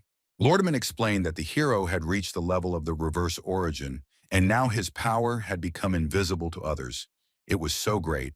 The young man noticed that the portal was surrounded by a barrier, so it was inaccessible. Ha Yurak replied that this was what they had been counting on. They have the world's most powerful nuclear weapons in stock to destroy the barrier and at the same time carry out tests that they have been waiting for years. The submarine was ready to fire a huge missile, and Anderson would take care of the radiation. Gil Lordman said that he would personally absorb the damage from the first missile, and the rest could just watch for now. The man used the Chaos Lake technique and prepared to carry out the task assigned to him. The hunters watched in awe as Lordman's energy completely covered the giant portal. Now radiation would be a problem in another dimension. The commander started the countdown, and now the missile has been launched towards the target. There is no turning back. When the projectile reached the portal, there was no powerful explosion. The missile seemed to pass through the barrier without an obstacle. Only a second later, everything shook from the shock wave and flames flared up. The ships rocked on the waves so much that they almost capsized. Lordman struggled to hold back the protective layer that was supposed to save the Earth from the effects of a nuclear explosion. The fact is that the rocket turned out to be much more powerful than the hunter expected. The explosion could destroy an entire continent. But Jill was not one to give up. He made every effort to do his job with honor. His powers turned out to be very great, And after a minute, there was no trace left of the explosion. Everyone thanked Lordman in admiration. The hunter nudged Hyun Su and asked if it was cool. The guy confirmed that it was great. Hayurak and Takeshi said that it was their turn now. The A-ranks went inside the portal. There were some abandoned ruins which scared the hunters a little. They quickly spotted many monsters and managed to prepare for battle just in time for the insects to attack. The hunters entered into a fight with huge bugs that resembled bedbugs. At first, everything went relatively normally. The monsters weren't particularly powerful, so they died with one hit. The only problem was their numbers. But a much bigger problem was the fly-like monsters that also flew into the sounds of the battle. Luckily, Hayurak entered the portal. She thought that compared to the monsters from the Paradise Fragment, these looked just cute. The girl screamed that she would fry them all to a crisp and immediately fulfilled her promise. Shinrin watched the monsters blaze and caught herself thinking that her colleague had become much stronger lately. She jumped into the air, thinking that she had to do her part of the job no worse than the firewoman. From Shinrin's blows, the monsters died without even having time to understand what happened and who destroyed them. She was so fast. Hyun Su rose into the air and began to study the structure of this world, or rather the simulation. When the analysis was completed, the young man reported that there were 6 smaller portals here, connected together by one large one, the 7th. The hero then decided to reduce the number of monsters in one fell swoop and use the conceptualization of mystic arts to release projectiles of mass destruction. The fall of heaven had befallen the beetles, and now they were happily and noisily exploding like firecrackers on New Year's Eve. The A-ranks looked at how quickly the guy dealt with all the monsters and couldn't believe that someone could be so strong. They also appreciated Hayurik's successes after all. When S-rank comes into play, everything goes smoothly. The girl stopped on a rock, and Hyun Su immediately flew to her to share information about the portal. The young man said that he was doing some reconnaissance, and the boss smiled, saying that was a good place to start. Upon hearing about the portal network, the huntress noted that the enemy's technology had become even better since working in the Paradise Fragment. They decided to take on the bosses and leave the normal monsters to the A-ranks. With these words, Hyun Su announced that he was going to tell the others. Hayurik asked him to be careful, and the impudent fellow suddenly decided to stroke her cheek. The beauty was amazed beyond measure. Feeling that her wrath was about to fall on him, Hyun Su instantly disappeared. Hayurik was taken aback at first, and then shouted after him that she would not let this insolence go unpunished. The guy was already so far away that he couldn't hear a sound. He was rushing towards his goal like a comet. Entering one of the small portals, the hero realized that he was in some kind of amusement park. This was unexpected. Not only were all the rides working properly, but there were also quite a lot of people riding them. The guy was confused. Some kid was asking his mother to buy him some cotton candy. The pawn, in his true form as a giant spider, was surprised that Park Hyun Su entered first. But it was even better this way. He would deal with the guy and earn the title of king. Meanwhile, our hero felt more stupid than he had ever felt in his life, and there were quite understandable reasons for this. Instead of fighting the monsters in the portal, he was riding a roller coaster downhill, with the sky demon screaming in delight next to him. The young man didn't even understand how he ended up there, and tried to explain to his mentor that now was not the time to relax, but he was simply enjoying the fun. The route was very difficult, and the difference in altitude was too dangerous to be reality and not a figment of the imagination. The heroes flew over one hill after another, and then the master noticed that the directions were somehow strange. He instantly became serious. Suddenly, they saw that the track was breaking. The carriages, one after another, flew off the rails and began to fall apart. It was a disaster. People started falling from a great height, and there was no way to save them all, even for such a strong hunter as Hyun Su. The guy dropped to the ground. For some reason, this seemed to him the only reasonable solution. He looked up and realized that the slides had exploded and the people on them had died.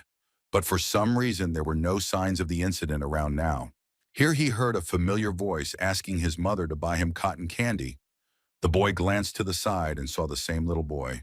The circle was complete. The roller coaster cars went out on the route, and everything was exactly the same as 5 minutes ago. Hyun Su felt sick. The Sky Demon reported that they had entered a cycle.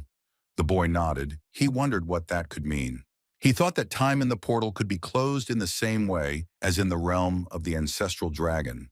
Or there was another explanation for this. Suddenly, a voice from the loudspeaker announced that Hyun Su had lost the first race. something the guy was definitely not prepared for. The young man yelled that there was no point in making such jokes. The voice explained that it did not like to fight, so it created spaces of different dimensions as soon as the hero entered here. The spider said that his name was Bordex, and that this was his ability, and that fighting Hyun Su was scary because he had defeated the horse and the elephant. The young man noticed that for a coward, his opponent was too talkative. Something didn't add up here.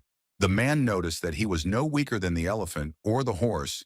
He just wasn't acting head-on. The hero would definitely lose to him and get stuck here forever.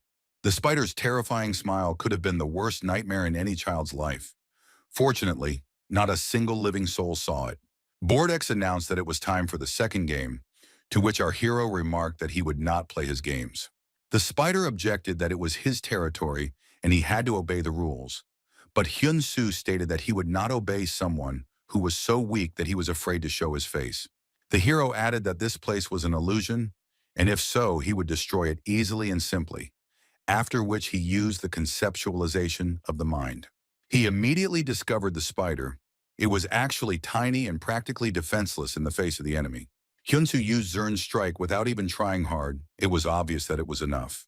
The explosion was for some reason very powerful, completely out of proportion to the force of the blow. But let's not forget that the hero was inside an illusion.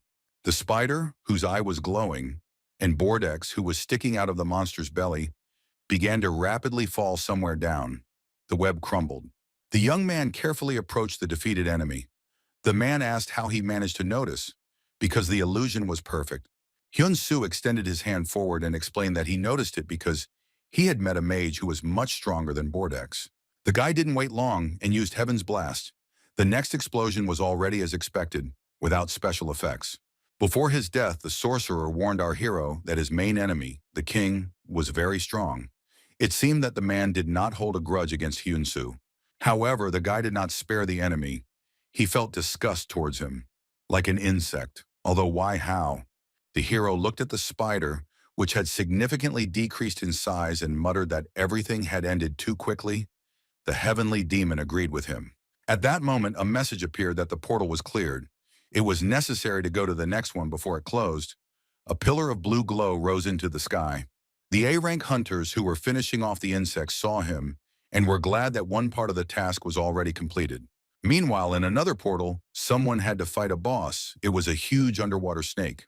And the lucky one who got the honor of defeating her was Takeshi, although the process did not go exactly smoothly. The hunter plunged his sword up to the hilt into the monster's head, but it had absolutely no effect.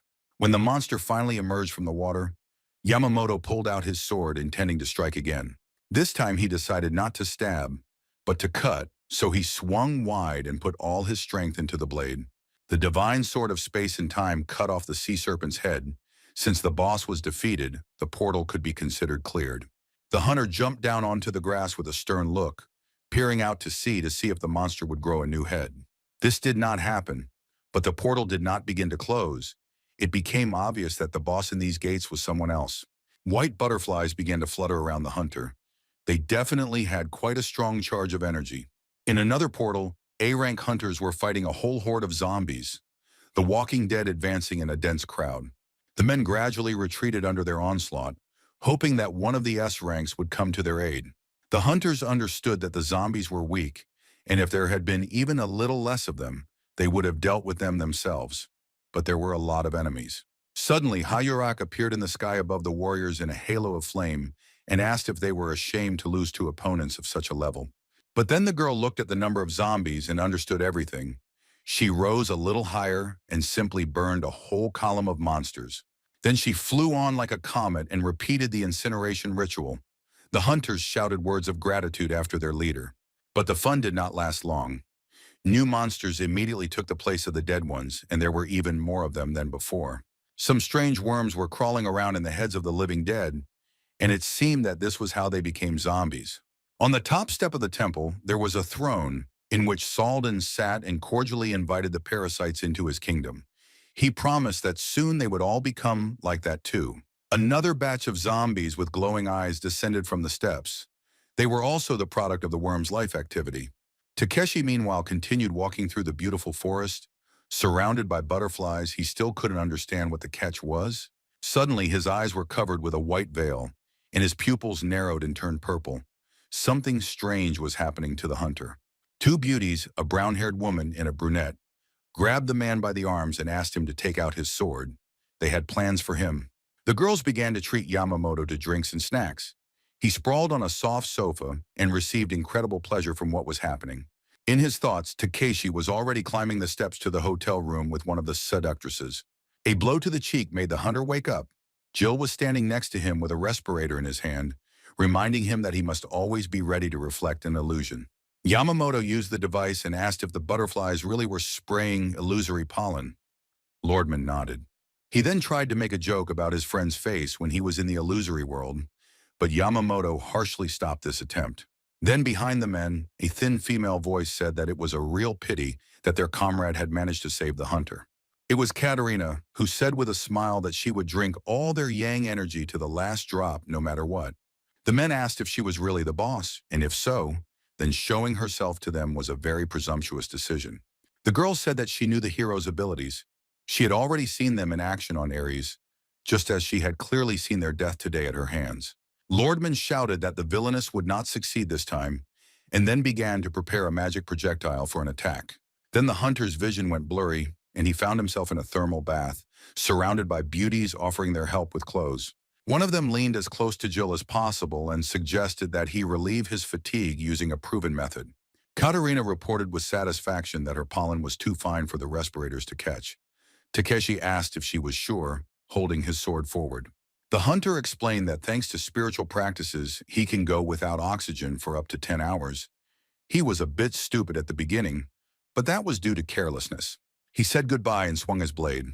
Katerina's head separated from her body, but she didn't realize it yet. A column of blue light rose into the sky. This time the portal was indeed cleared and closed shortly after the events described. Hayurak noticed this and decided that Jill and Takeshi had done a great job. It was time for her to speed up a little too. At the very top of the temple steps, like some kind of black cuttlefish, Salden continued to sit. There were zombies huddled below. Many of them were missing certain body parts, but this no longer bothered anyone. The villain decided to change tactics and, using magic, appointed the zombies as new parasites in the army of the parasite king Salden. They instantly fell to the ground and began to make some strange crawling movements. The A-rank hunters noticed that even the monsters had shrunk a little in size, but they couldn't figure out what exactly was going on. Suddenly, the zombies disappeared, and instead, hordes of some kind of worms with strange heads appeared around the people. They began to vigorously crawl up the armor toward the people's heads, while some simply sank their teeth into their clothes. Some of the hunters began to choke. Worms tried to crawl into their mouths, noses, ears, and even eyes. Hayurak realized that something urgently needed to be done. At first, the girl tried to find out from the A-ranks what was going on, but they could no longer speak and only moan. Then one of the hunters fired a projectile at Hayurak herself, and she realized that his brain had been taken over by a parasite. Another man immediately attacked the boss, and now she was in no mood for jokes. Hayurak tried to reach the people's consciousness by shouting, but it was useless, so she changed tactics. Since they were high-level A-ranks, they could very well survive the huntress's fire attack. The girl decided to simply burn all the worms at once. That was the only thing that came to her mind, and to carry the people out of the flames. The worms began to leave the bodies of their own mouths, unable to withstand the high temperature. It looked terrifying. But people began to regain consciousness faster than Hayurak expected, and they began to thank the boss. The girl explained what had happened to her colleagues and added that she had already found the spellcaster, so the issue would soon be resolved. Salden continued to sit on his throne, seemingly not even noticing that Hayurak had figured out his plans and was ready to counterattack. The huntress left the A-ranks in a safe place, asking them to just stand there and not interfere with anything, and she rushed towards the enemy. The man noticed her from afar and squinted because the fiery glow blinded his eyes. He was not afraid. Salden knew that the firewoman would be a difficult opponent for him, but in any case, a battle could not be avoided. He is, after all, the king of parasites, after which he again took on his true form, ugly to the point of impossibility. While the vile worm was making plans on how to control her body with the help of the worm, Hayurak used the Night of Fire technique. The explosion was so powerful that the smoke from it hung in the air for a good 5 minutes. The huntress waited to make sure that she had not made a mistake with her choice. The worm, much larger than before, emerged as if from underground and screamed that her tricks weren't working on him. The huntress didn't answer. She simply summoned her prism sword and intended to put it to use as quickly as possible. It took literally 2 movements of the hand for the monster's head to fly down. Salden was destroyed. But the severed head said that it would not die so easily. Hayurek could not understand how this was even possible.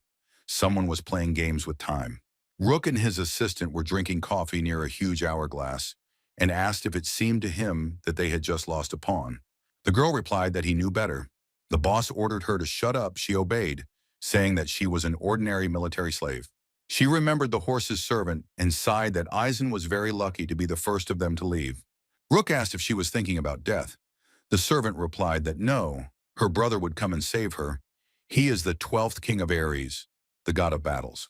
Rook asked if she was talking too much. The girl replied that if he was threatening her with death, then it would be a great gift. She looked at the gentleman and added that, given what was happening, they had all been stupidly abandoned here too. With words for her to shut her dirty mouth, the man extended his hand forward. It looked strange. At that very moment, a huge fist flew out of nowhere and crushed the servant before she even had time to squeak. Rook declared that there was no need for a dog to bite its owner. The girl whispered her brother's name, Ronbul, and then died. Hyun Su was floating in the air in front of his opponent, who said a meaningless phrase about them meeting again, but for him it meant a lot. Ronbel was wearing the same suit as the last time they met. The elephant was gone now, but the king's orders were not so easily shaken off. He explained that he was the 12th king of Ares, Max, but was forced to betray his planet because his sister was in the hands of the king's gang. Our hero was surprised. The guy asked why he needed this information. Ronbel's eyes lit up, and he replied that he would kill him and then go after his sister. The heavenly demon asked the disciple to be extremely careful. His opponent was very serious. Shouting that the boy had already killed one of his sisters, Ronbel charged at Hyun Su, determined to get revenge. The hunter thought that the second sister was probably the blonde who was with the horse, but he was not sure he would have received a strong blow to the jaw. But he put his elbow out. The opponent struck another 10 times, or rather tried to strike, because Hyun Su was still faster. The hero said that he was sorry that Ronbel's sister died, but he would kill her again if the situation repeated itself. The guy became furious. Shouting that he didn't care about the thoughts of someone who was about to die himself, the servant rushed into the attack. Our hero blocked her too, but it was clear that each time he was more and more surprised by the attacker's strength. To cool his ardor, the young man used the cloud dispersal technique, and Ronbel was literally blown away. He flew and turned over, then flew and turned over again, and it seemed like this fall would never end. Rising to his feet, the man thought that he had not received any damage. But what kind of enormous power was this? Hyun Su had been weaker before. The enemy shouted that he was putting his life on the line and would fight with full dedication, just like the last time. While the hunter was using the lost heavens, his enemy decided to split, or rather clone himself, creating an illusion. Hyun Su was surrounded by about 10 Ronbels, and he was a little confused, trying to figure out how much weaker the clones were than the original. Without thinking twice, they all rushed to attack and turned out to be good enough for a simple illusion. Apparently, there was some other magical trick involved, but the blows were no less powerful than those of the real Ronbel. The more of them there were, the more tired the guy became, so he simply didn't have time to block one of the attacks. 2 Ronbels grabbed him from behind and held him so tightly that there was no chance to even move. The third one started to hit Hyun Su in the stomach, putting in maximum effort. Apparently this opponent was the real one. Hyun Su noted that he was strong. The hero began to cough. It was hard for him to breathe. It seemed like it was time to stop messing around with close combat. While the Ronbels were enthusiastically beating out his entrails, the hunter thought about how unpredictable this life can be. The heavenly demon yelled at him that now was not the time for lyrical digressions. Let him use one of his techniques already, otherwise he would turn into a cutlet.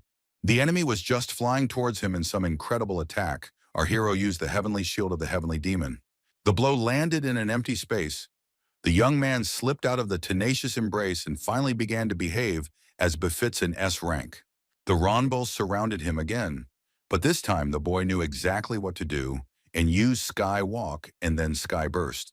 Every single clone was destroyed, and the enemy himself was badly battered, thrown high into the air. As he lowered himself, he shouted at Hyun Su that the boy shouldn't think that things would always be the way he wanted them to be.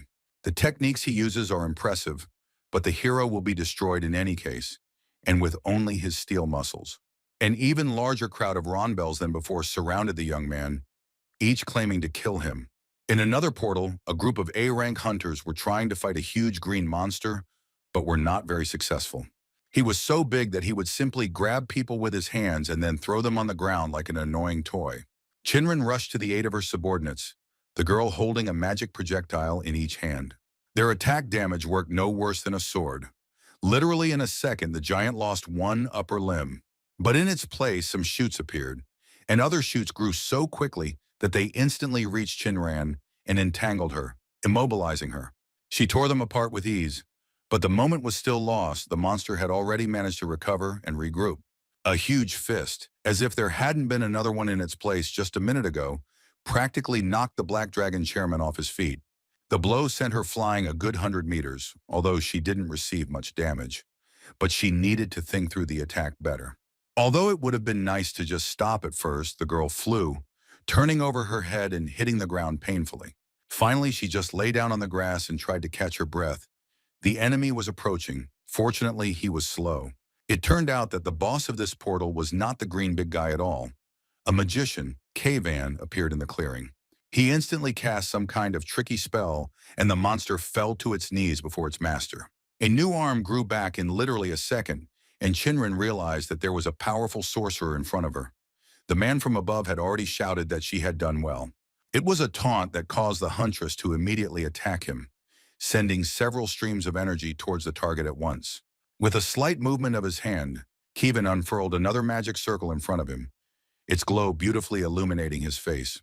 It wasn't hard to guess that it was a magical shield that neutralized the attack, but Chinren was surprised at how easily and beautifully it was done. The girl, like a dragon, breathed a stream of flame in the direction of the enemy, but the sorcerer continued to calmly stand on the monster's palm. At the very last moment, he simply put his hand forward and dispersed the fire with his shield, saying that her attack was somehow weak. Kavan decided to show how to carry out an attack, and with a sinister grin began to cast a spell. However, he was in no hurry to use it. Chinren suddenly began to laugh, which confused her opponent. After a few minutes, the girl calmed down and with a soft smile explained that she had not expected to become even younger here. At this point, the huntress's eyes flashed with fire and she prepared to attack, shouting that nothing could be done about it. The more force the girl put into her future attack, the more childish her facial features became. The power of the impending attack was such that the heroine literally destroyed the ground under her feet. So high was the concentration. Finally, she transformed. The streams of black energy made Chinran look like a devil, and her gaze was corresponding. She ordered the enemy to grit his teeth. Meanwhile, Hyun Su and Ronbel continued their competition in military skill. It was not for nothing that on Ares Max was the god of war. He was good. Moving quickly, he delivered pinpoint strikes with lightning speed. Our hero did not have time to block them or dodge them. After another push, the guy began to simply fall backwards under the pressure of the enemy's attack. It seemed like the final was near, and it wouldn't be pleasant for Hyun Su, who would have thought that he would lose to the elephant servant. The Ronbels advanced in a tight circle, and one of them happily noted that he had overestimated the hunter. It was a mistake. The Sky Demon remembered who he was. The very first attack in the Heavenly Walk technique completely changed the balance of power in the battle. Hyun Su increased the distance with one swing of his leg. The Ronbels flew back as a flock, disappearing into the clouds of dust raised by the young man's blow. The man and his clones tried to get up, but nothing worked. The hero used mind conceptualization. The icing on the cake was the Skyburst strike, which hit the real servant, who was not that difficult to figure out. He flew back as if he weighed a couple of kilograms, his hair flying, adding drama to the scene. Chinren looked up at the sky where her opponent was hovering high above, Kevin's robe fluttering, looking like a demon. The huntress lay on a pile of rubble after his attack, horrified to realize that even in her true state, she was no match for him, too weak. The mage approached and reported that she was not so hopeless. Having even managed to protect her A-rank colleagues while fighting him, Chinren screamed that she didn't care about the scoundrel's compliments, but he suddenly declared that he urgently had to leave and instantly disappeared. But the most interesting thing is that at that moment, a stream of blue glow shot up into the sky, signaling that the portal was cleared. Chinran's anger knew no bounds.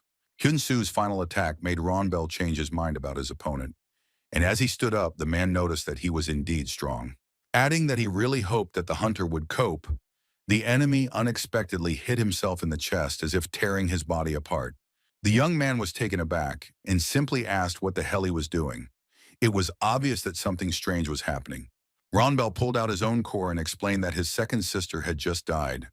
There was no point in carrying out the king's will now. He hoped that Hyun Su would destroy the villain. He handed the life vessel to the hero and asked him to try to ensure that his sacrifice would not be in vain. After this, the man wished Hyun Su good luck and began to dissolve into thin air, literally crumbling before our eyes. The heavenly demon informed the disciple that it was painful for his opponent to act as a slave to his enemy for the sake of the sisters' lives. The student looked at the gift he had received from his opponent and still could not believe that he had given him his life vessel. Then Hallie appeared, who had been sleeping for a long time. Exhausted, the boy asked to give the vessel to him. Saying that he was very hungry after such a long sleep, the child simply took and ate the energy core without even waiting for permission. Hyun Su was a little taken aback, but the ring on his finger suddenly sparkled and some processes began to occur on a spiritual level. Both of the hero's arms became covered with a new type of armor, acquiring both a higher type of protection and an additional power. A message appeared that the hero's level had increased and he could now use a new skill called Pull to pull any target towards him.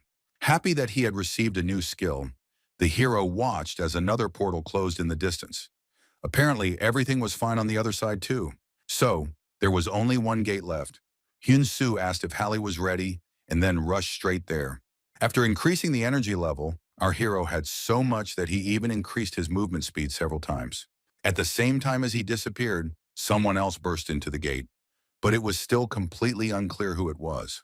We could guess that it was Kivan, but Hyun Su was not yet familiar with the magician, so he remained in the dark that he had just avoided an unpleasant encounter. Kivan looked around and realized that the hunter was not here. He looked a little disappointed because he was expecting to fight Park Hyun Su. The magician could not penetrate the last portal until the battle was over. All that was left was to watch how many forces of the singularity could be released. The hero was preparing to enter. He touched the pink barrier with his hand and thought that he couldn't just pass through. He had to do something.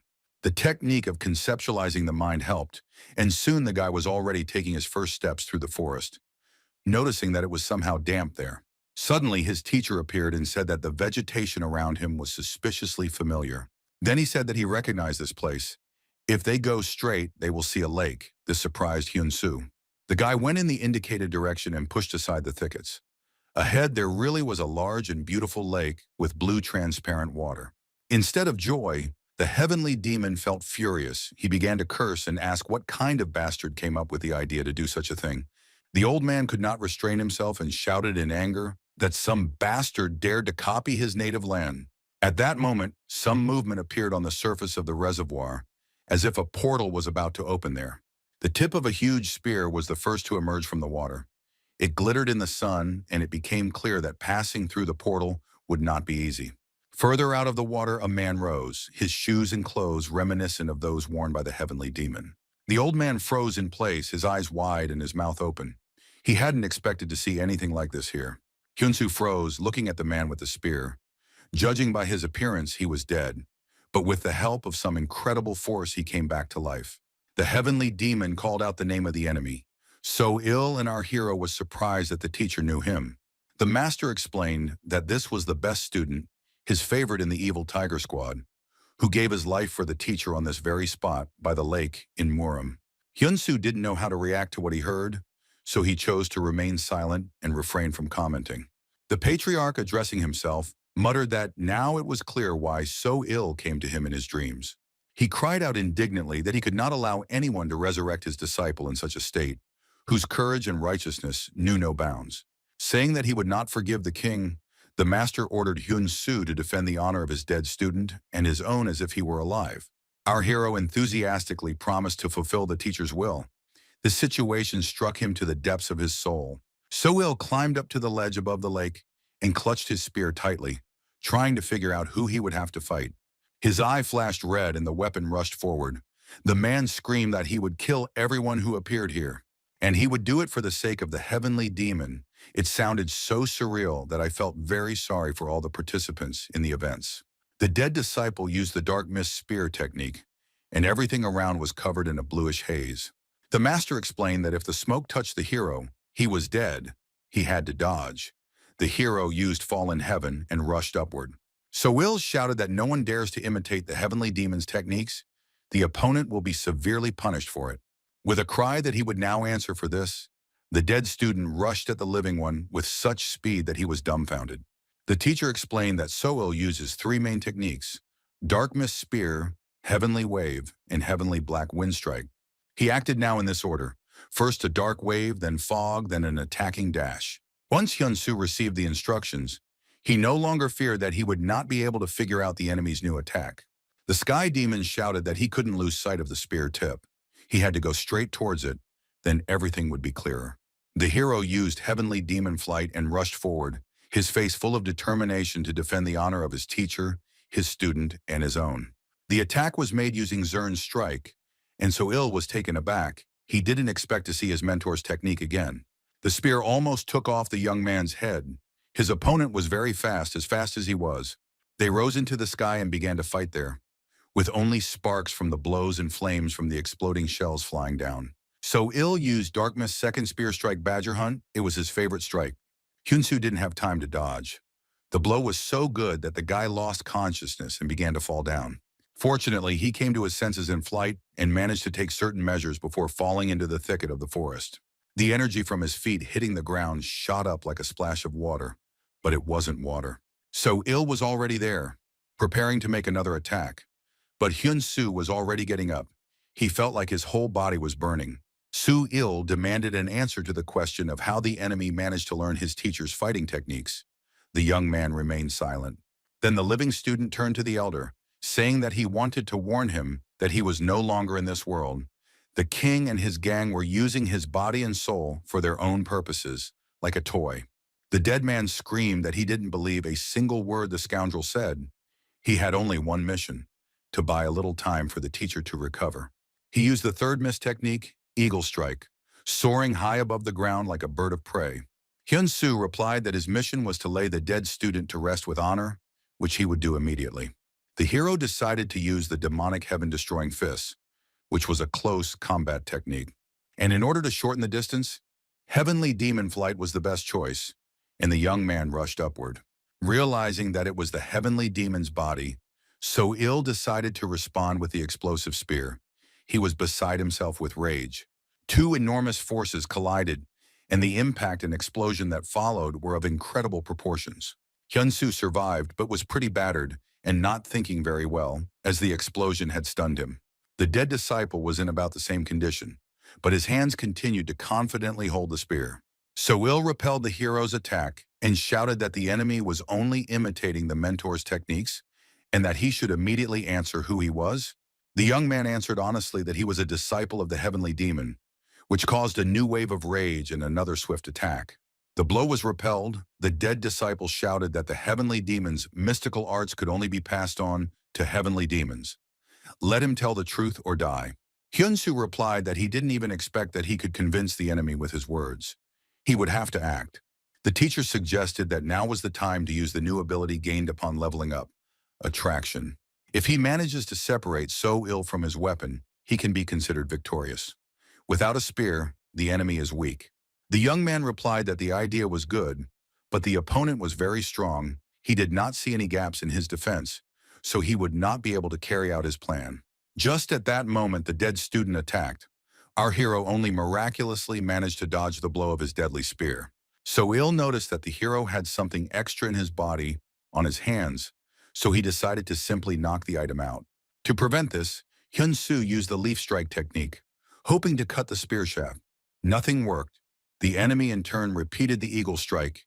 He put almost all his strength into it. His attack also failed. Our hero looked at the dead student and thought that their capabilities were almost equal. The usual techniques did not work. Apparently, Soul thought the same thing.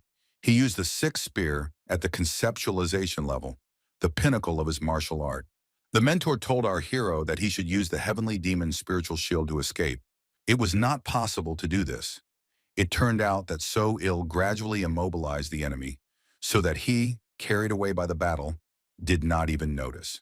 The patriarch's eyes turned white, and he clenched his fists with a terrible cry, watching as the student was pierced by magical spears. Hyun Su fell down quickly and now lay sprawled across the bottom of the crater created by his fall.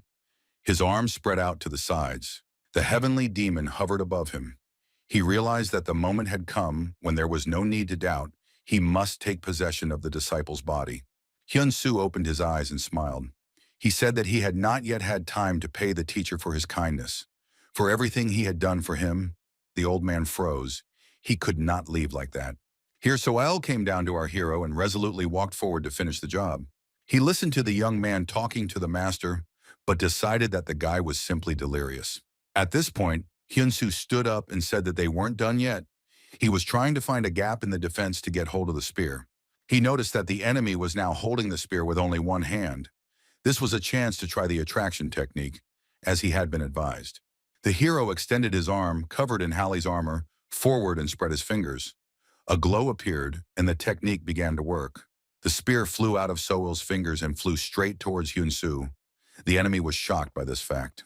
He looked at his empty fingers and cursed, his eyes beginning to cloud over with a black haze of uncontrollable anger. With a cry that the younger comrade would now teach the older one a lesson, Hyun Su pointed the weapon at its rightful owner. Meanwhile, Rook continued to sit near the huge hourglass. Now he was alone. The murdered servant, Ronbel's sister, had disappeared. He watched as the energy flowed from the top to the bottom and wondered if the king was really going to leave them in this portal. The clock of causality had already counted down, and now Rook had to accept the consequences of the past battle. There was an explosion. The man was thrown back, but he survived and somehow even managed to get to his feet. Then a bolt of lightning struck him, and the villain screamed as if he was being torn apart, which is probably what happened. Then, enveloped in a glow, he fell lifelessly to the ground, raising a wave of dust with his fall. Soil stood with his hands down and looked at his spear. It was now pointed at him. Hyun Su looked straight into his eyes and thought that if he didn't want to lose his teacher, he had to finish off his dead student with one blow. The hero thrust his spear into the ground and summoned a power that permeated nature, then used the mind destruction technique. So Il gritted his teeth and tried to understand how his opponent had managed to reach such heights in his teacher's martial art. Our hero was sure that in a little while the victory would be his, so he tried to concentrate as much as possible on the process and put all his strength into it. Out of habit, the dead disciple wanted to summon the dark mist, but it turned out that without the spear he couldn't do anything at all. The young man meanwhile began to perform the heavenly spiritual body technique, rising high up, after which he fell upon the enemy. An explosion occurred. So Il started to disappear. How could the spear demon lose his spear? He asked the name of the one who defeated him. The boy replied that his name was Park Hyun Su, and he was the 34th disciple of the heavenly demon Cheonjen. Tears rolled down So Il's eyes as he could now see the master and asked for forgiveness for it only happening now. The patriarch closed his eyes and with a light heart wished the dead disciple to rest in peace. He truly loved him. Hyun Su wanted to say something to his mentor about defending his elder's honor, but was suddenly attacked. The blow came from the sky. It was not very strong, but it happened at a completely inopportune moment. Now our hero was again lying in the crater formed in the ground by the impact, with his arms spread out to the sides. The young man's eyes were closed. He was trying to come to his senses, both from the surprise and from the blow itself. A pillar of bluish light rose up, meaning that the portal had been cleared. Who attacked Hyun Su was anyone's guess. Hyurik saw a glow in the sky and realized that the last of the remaining portals was closed, but she had not yet completed her task. Shinran sat on the ground and thought that it was probably over, but she never fought Kevin. The heavenly demon rushed towards the student lying on the ground with a scream and tried to heal him by placing his hand on the boy's chest. The master used all his efforts, but it was not enough. The internal organs were torn and burned, and suddenly a glow appeared. Where Hyun Su had just been lying, there was now nothing, only weak streams of energy dissipating in the air. Kaivan looked forward, putting his hand up to see better, and cursed it seemed both opponents were dead.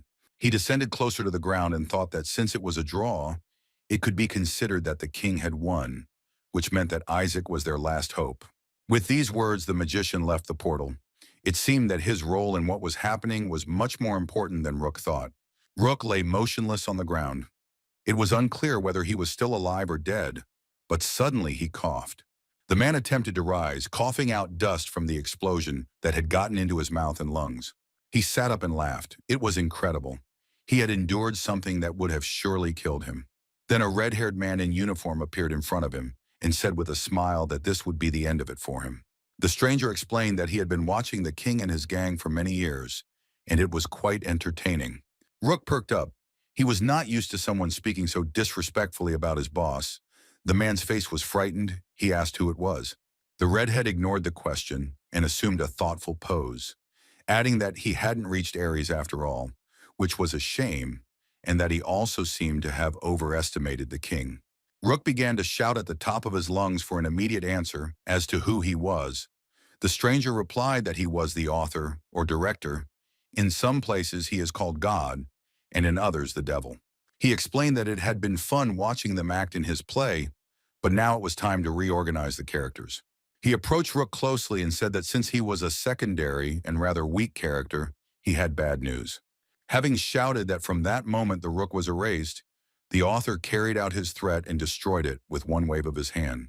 The red-haired man stood in front of the huge portal and muttered that the king should have tried harder. He folded his hands behind his back and thought that now it would be impossible to change the king as the main character, even though he really wanted to. The director pulled his cap down over his eyes and thought that it was a pity, of course, for Park Hyun Su, but he would take care of it himself from now on. Our hero was just in some kind of interdimensional space and was trying to understand where he was and whether he had died. Suddenly, a bright flash of warm, lamp-like light appeared ahead, and it grew larger and larger. The young man's dead parents appeared before him. They were neatly dressed and looked very good, and most importantly, they were smiling. Tears of happiness appeared on the hero's face. He couldn't believe that he was seeing his mom and dad again. Hyun Su approached his parents and hugged them tightly, saying that he missed them madly. The hug was very warm. The father patted him on the cheek and noticed with a smile that his son had matured greatly. The man also cried with happiness. They were both smiling, and it was clear that his parents were incredibly proud of Hyun Su. They said that they loved him so much that he simply had to always remember it. They began to slowly move away and said that the hero still had a lot to do for this world. They believed that he could handle it. The father added that his son's luck was as great as his talent. He had not yet reached his upper limit and would become much stronger, after which he disappeared, the boy crying like a child. In the place where his mom and dad had gone, a glow began to shine so brightly that it became obvious that the exit for our hero was there too. His body became powerless again and rose into the air, moving to another place where the heavenly demon was already waiting. The old man cursed and could not understand what was happening to his student's body and where they were at all. Suddenly, Hyun Su opened his eyes. They were such a clear blue color, as if the hero had just been born again. The master was amazed and cried out in delight that he could not believe that his student had survived after everything that had happened. A message appeared that the level of listening to instructions had increased, and the celestial body was pleased with its progress. The master asked what he had managed to do again, and the young man sighed loudly and then smiled. The heavenly demon noticed that it had apparently become a habit for him to make the teacher worry. The hero asked him not to shout. He almost died. The hero noticed that his level of listening to instructions now does not require a trusted person. There is no need to follow instructions. You can simply develop your own skills. The boy began to look around. He still could not understand where he was. The teacher explained that his body moved here when it was covered in light in the portal. The patriarch added that, apparently not of his own free will, someone from behind reported that the old man was quite smart. The same author, director, or god who had just destroyed the Rook was approaching them. When he stopped in front of the hero, a rather strong wind arose, fluttering the clothes of the red-haired stranger.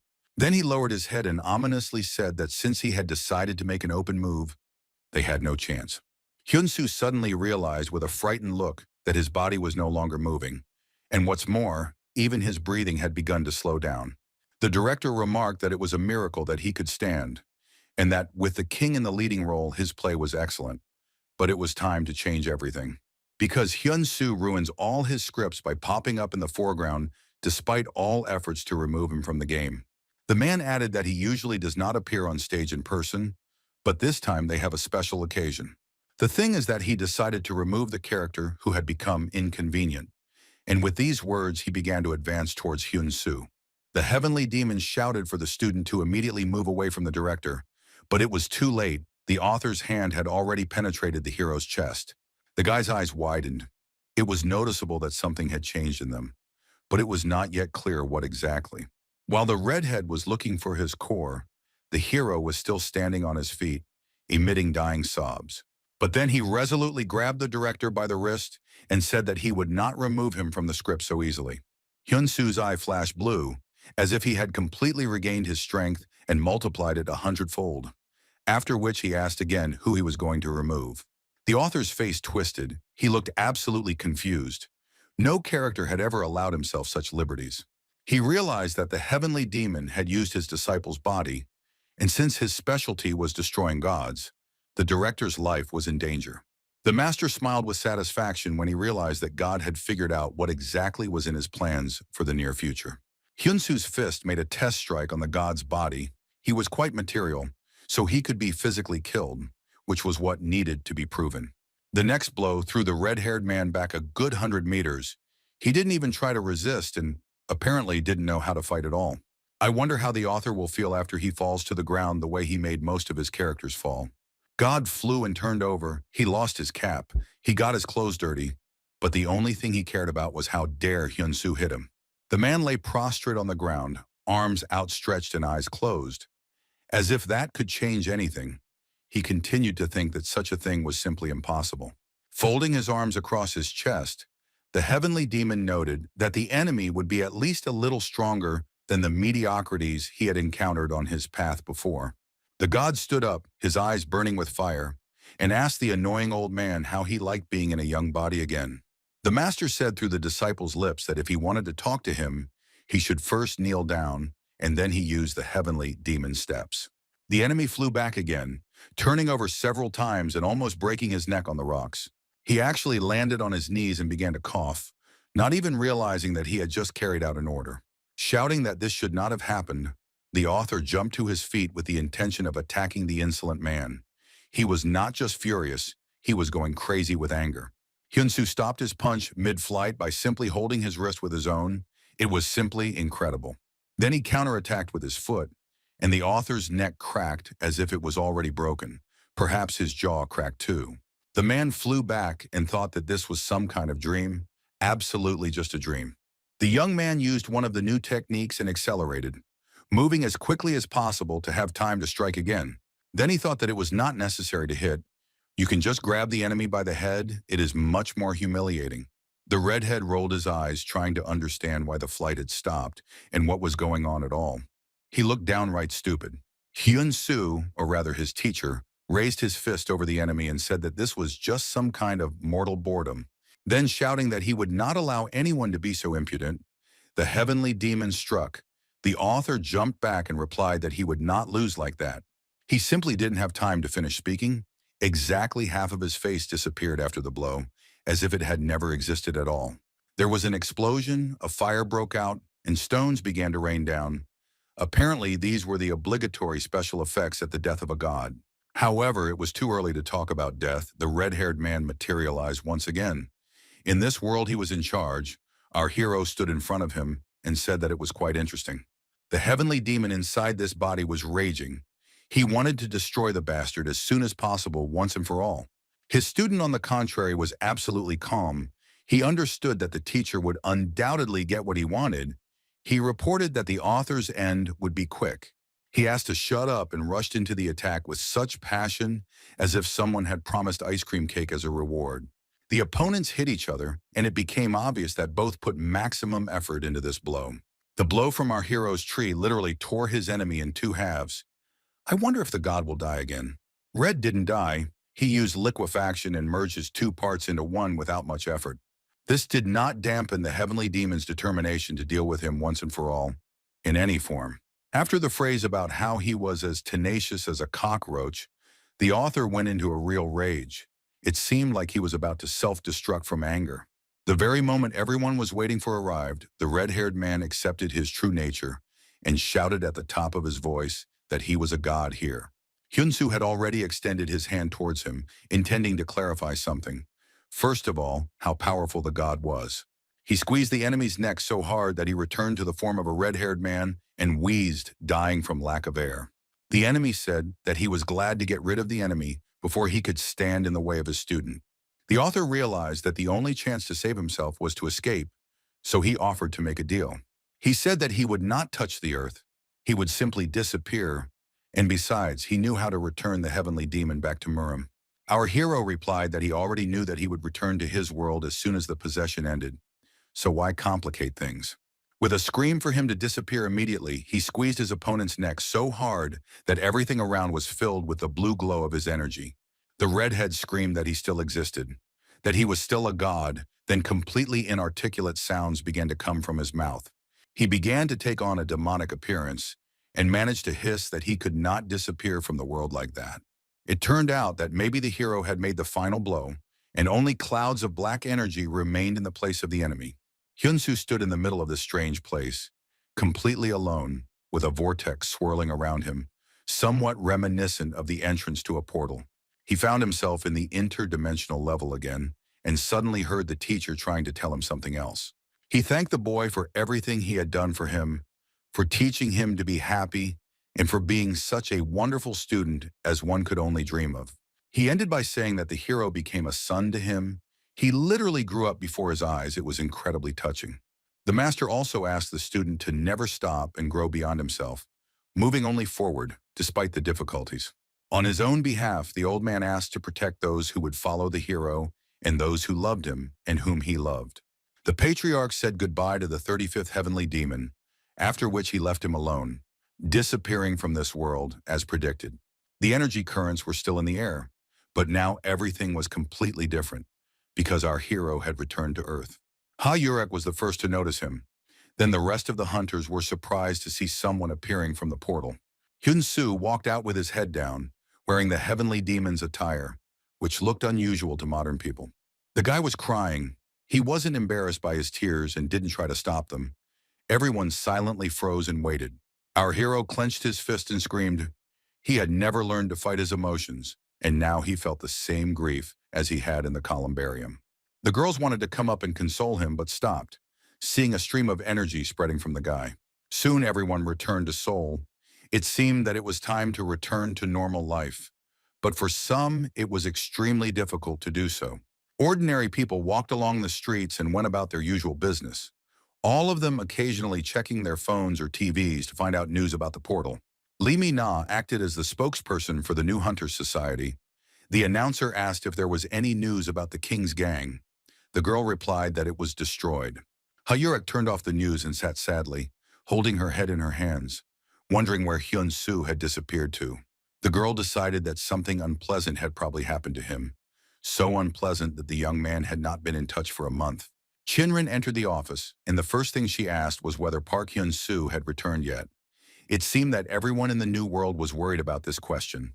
The answer was negative, and for some time both hunters sat in silence, not knowing what to say next, each thinking about her own.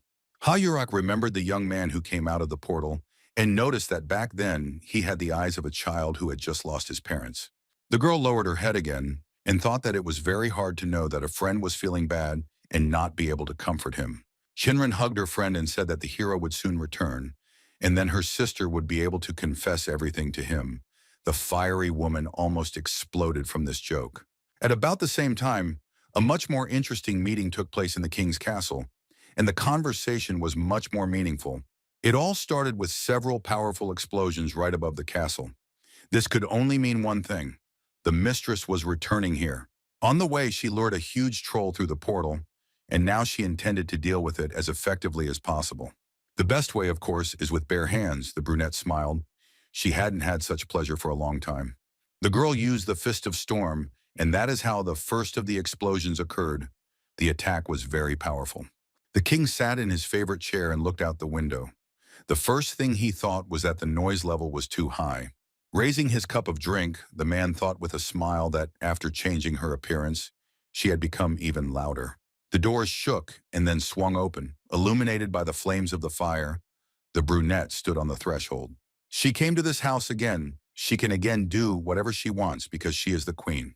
Sea travel and long cruises have long been considered very beneficial for the psyche, and for good reason.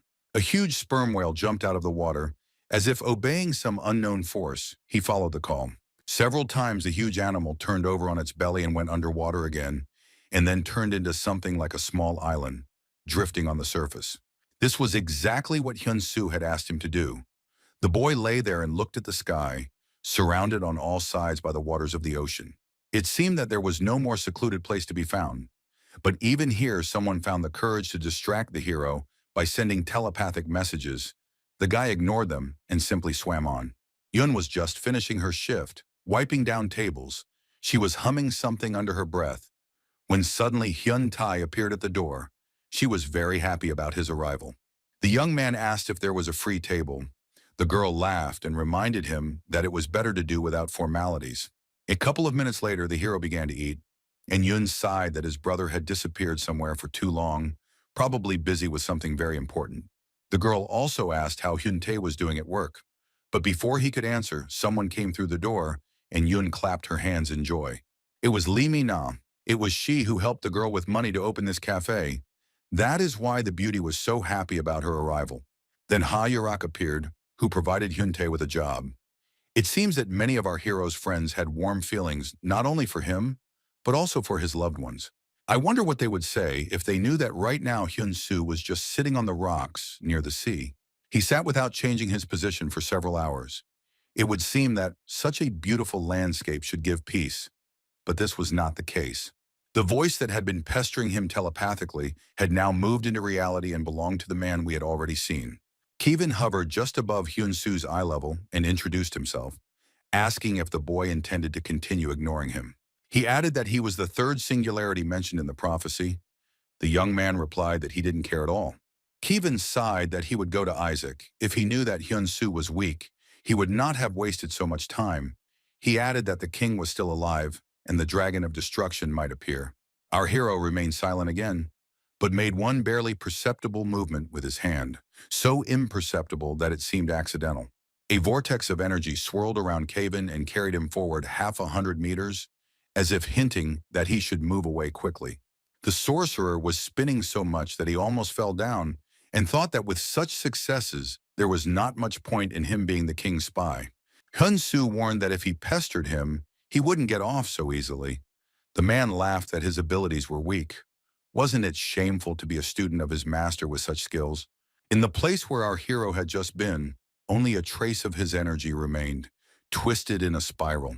He himself instantly found himself behind the magician and was preparing to immediately punish him for such an insult. Perrin looked Kevin straight in the eye and asked him to repeat what he had said. It was clear that no one was going to make jokes. The magician said once again that the young man was weak, and then flew like a limp sack of potatoes, flipping over his head from his powerful kick. Kevin was amazed at the amount of energy the hero possessed, but still hoped that he would be able to neutralize it. And he hoped not in vain. His shield was carried away together with the magician further and further. The speed was simply incredible, but it absorbed all the energy of the scattered clouds. After which he looked at Hyun Su with a triumphant expression, who was surprised that someone was able to cope with such an attack. Kevin noticed that the boy was impressed, but decided not to show that he admired his strength, so he simply said that he could show the student where his master was.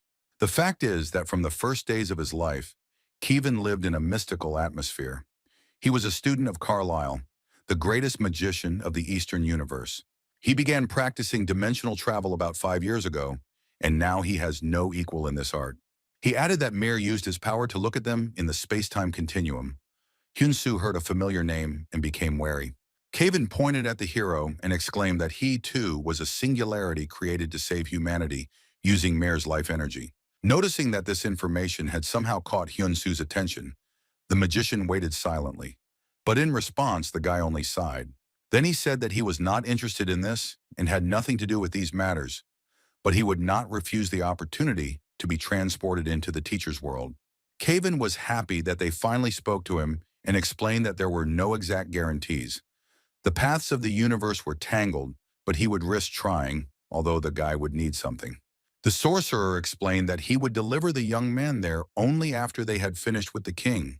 Hyun Su threatened that he had better keep his promise, and then asked what was needed from him, to which he received the answer that he needed to train.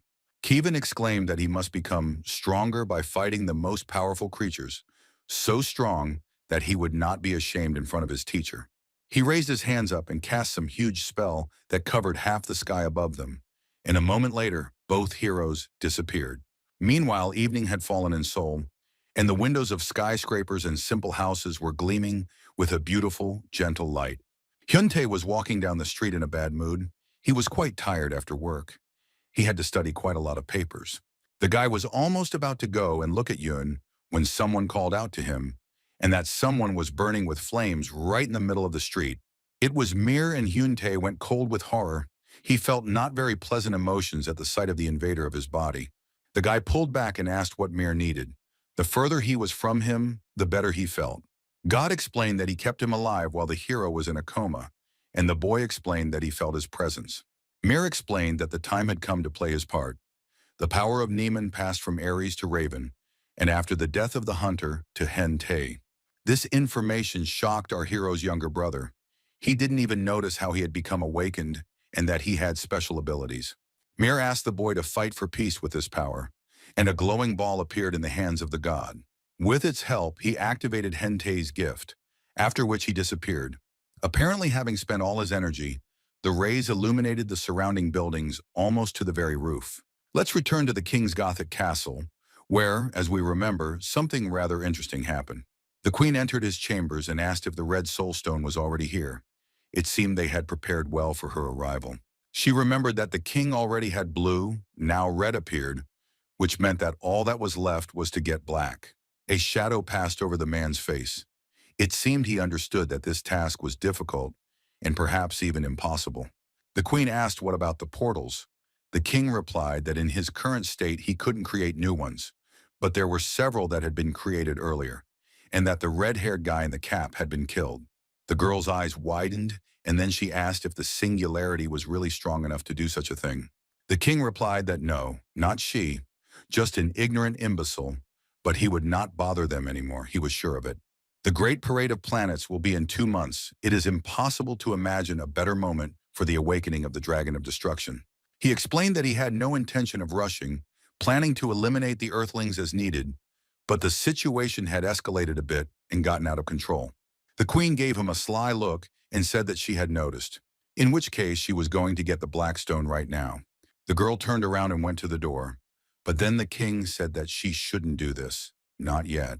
Let her just play and have fun for her own pleasure, and when the time comes, she will understand until the right moment has come. Some European city was ablaze. The cathedral was burning, which in itself did not bode well. People ran away screaming in all directions. It looked like the portal had exploded and monsters had appeared in the settlement. The first priority was to protect women and children, but in a state of shock, few people think about others, preferring to save themselves. The black blood of the monsters splashed onto the streets and houses. It seemed that someone had finally decided to protect the population. However, he was thinking first and foremost about himself. It was Isaac, and his sword endlessly demanded the blood of monsters. He had to work hard. Even in moments when the field of vision became clear, the blade greedily asked for more, and I had to scour around in search of a new victim. Well, then Isaac would attack quickly, like a whirlwind, and strike the monster down with one blow of his sword in order to move on to the next one. He cut them in half one by one so that the insatiable weapon would get its way. The guy did not even suspect that the purpose of the sword was to improve his military qualities. The guy improved endlessly, and now he could cut down several creatures at once in one attack. It was the same this time. 4 monsters turned into corpses in a couple of seconds. It was a virtuoso blow. But there were new monsters ahead. It looked like today's training was going to be a little longer, but that was for the best. The guy rose into the air to assess the situation. There were a lot of monsters, and they made a lot of noise. It was tiring. Isaac decided to use that same technique again. Demonoid slash, one more huge monster was left, but not in one blow. First the limbs were separated from the body, then several blows to the torso followed. The enemy was too huge. The hero had to jump on his shoulder to finish the job. Only when the creature's head split in two, right along the line of the sinister grin, did there appear to be time for a short break. The top half of the skull hadn't even hit the ground yet, and Isaac was already dreaming of a cup of coffee, or something like that. The monster's body fell right onto the parked cars, crushing a couple of them, along with their passengers. Isaac stopped on some piece of stone. It looked like his sword had been slightly overused. At least it made characteristic sounds. The guy glanced around the area and thought that there were no strong opponents left in the city, and let others deal with the small trash. It was time for him to look for another place. In the building of the former Gateway Committee in Sydney, new experiments and research were carried out, and Anderson did not stop there. Armin read the news on his phone, and then asked his friend why, in his opinion, the king was inactive. The relative calm was pleasing, but looked somehow suspicious. The scientist replied that anything could happen after everyone was sent to the New World. The research center became completely quiet. Just at that moment, Chan brought coffee. The man had just announced that he was ready to serve Anderson for the rest of his life, when the air began to shake and someone shouted that it was time for those pathetic bastards to shut up.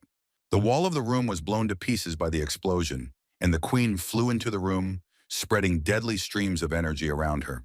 The hunters jumped up. They did not understand who was in front of them, but they felt a huge threat that literally hung in the air.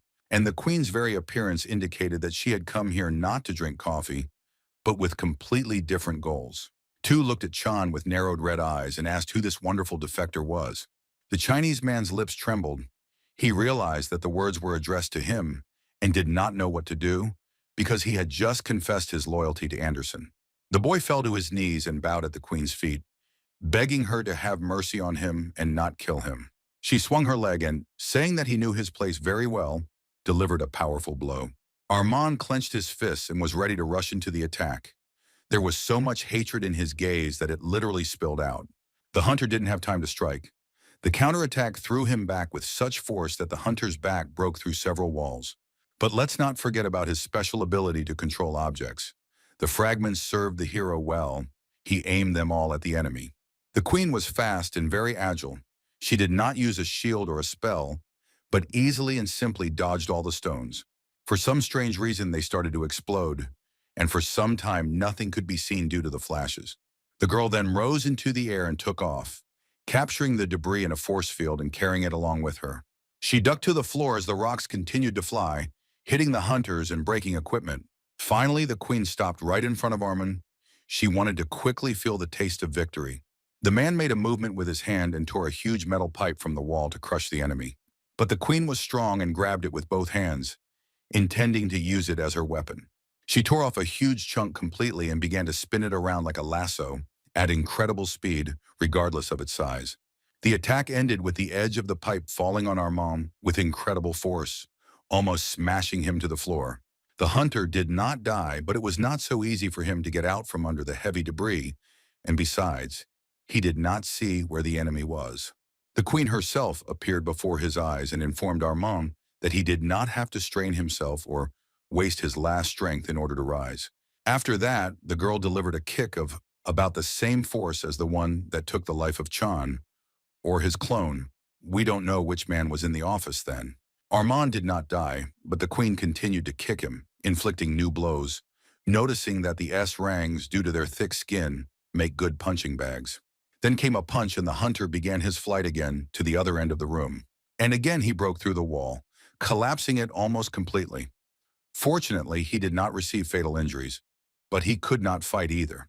The queen dropped to the ground and walked towards her opponent, intending to finish him off, or at least that was the impression she got. But Anderson was the first to reach his comrade. The scientist understood that fighting was pointless. It meant certain death. It was better to lie low. The man activated the portal. Miraculously, some of the equipment survived, and they had the opportunity to escape. The queen looked around the dilapidated laboratory, but the hunters were nowhere to be found. Well, that didn't mean she wouldn't kill them later. The girl's anger was rather restrained. She called her opponents cowards and thought that even getting her hands dirty with them was disgusting. But she still wanted to make sure that the traitor was really dead, so she focused on finding Chan. A red glow appeared around the queen. She walked down the corridor with the thought that sooner or later she would kill everyone here. Sometime later at the New World office in Seoul, Ha Yurak and Jinran were holding a video conversation with colleagues. On the screen, Anderson was enthusiastically telling something. He was in a hospital room with Armand lying in bed behind him. At the end of the conversation, the girl nodded and said that she understood everything. They would certainly prepare for the Queen's arrival in advance, after which she thanked him for the warning. She immediately contacted the other hunters who were in the New World and asked them to move in pairs just in case. Gil Lordeman spread his hands and replied that they were already doing so, as if they had sensed the threat of attack. Alexander Maud said with a smile that he would be happy to kill the Queen, so he was looking forward to her appearance. Everyone laughed, but then he heard footsteps behind him.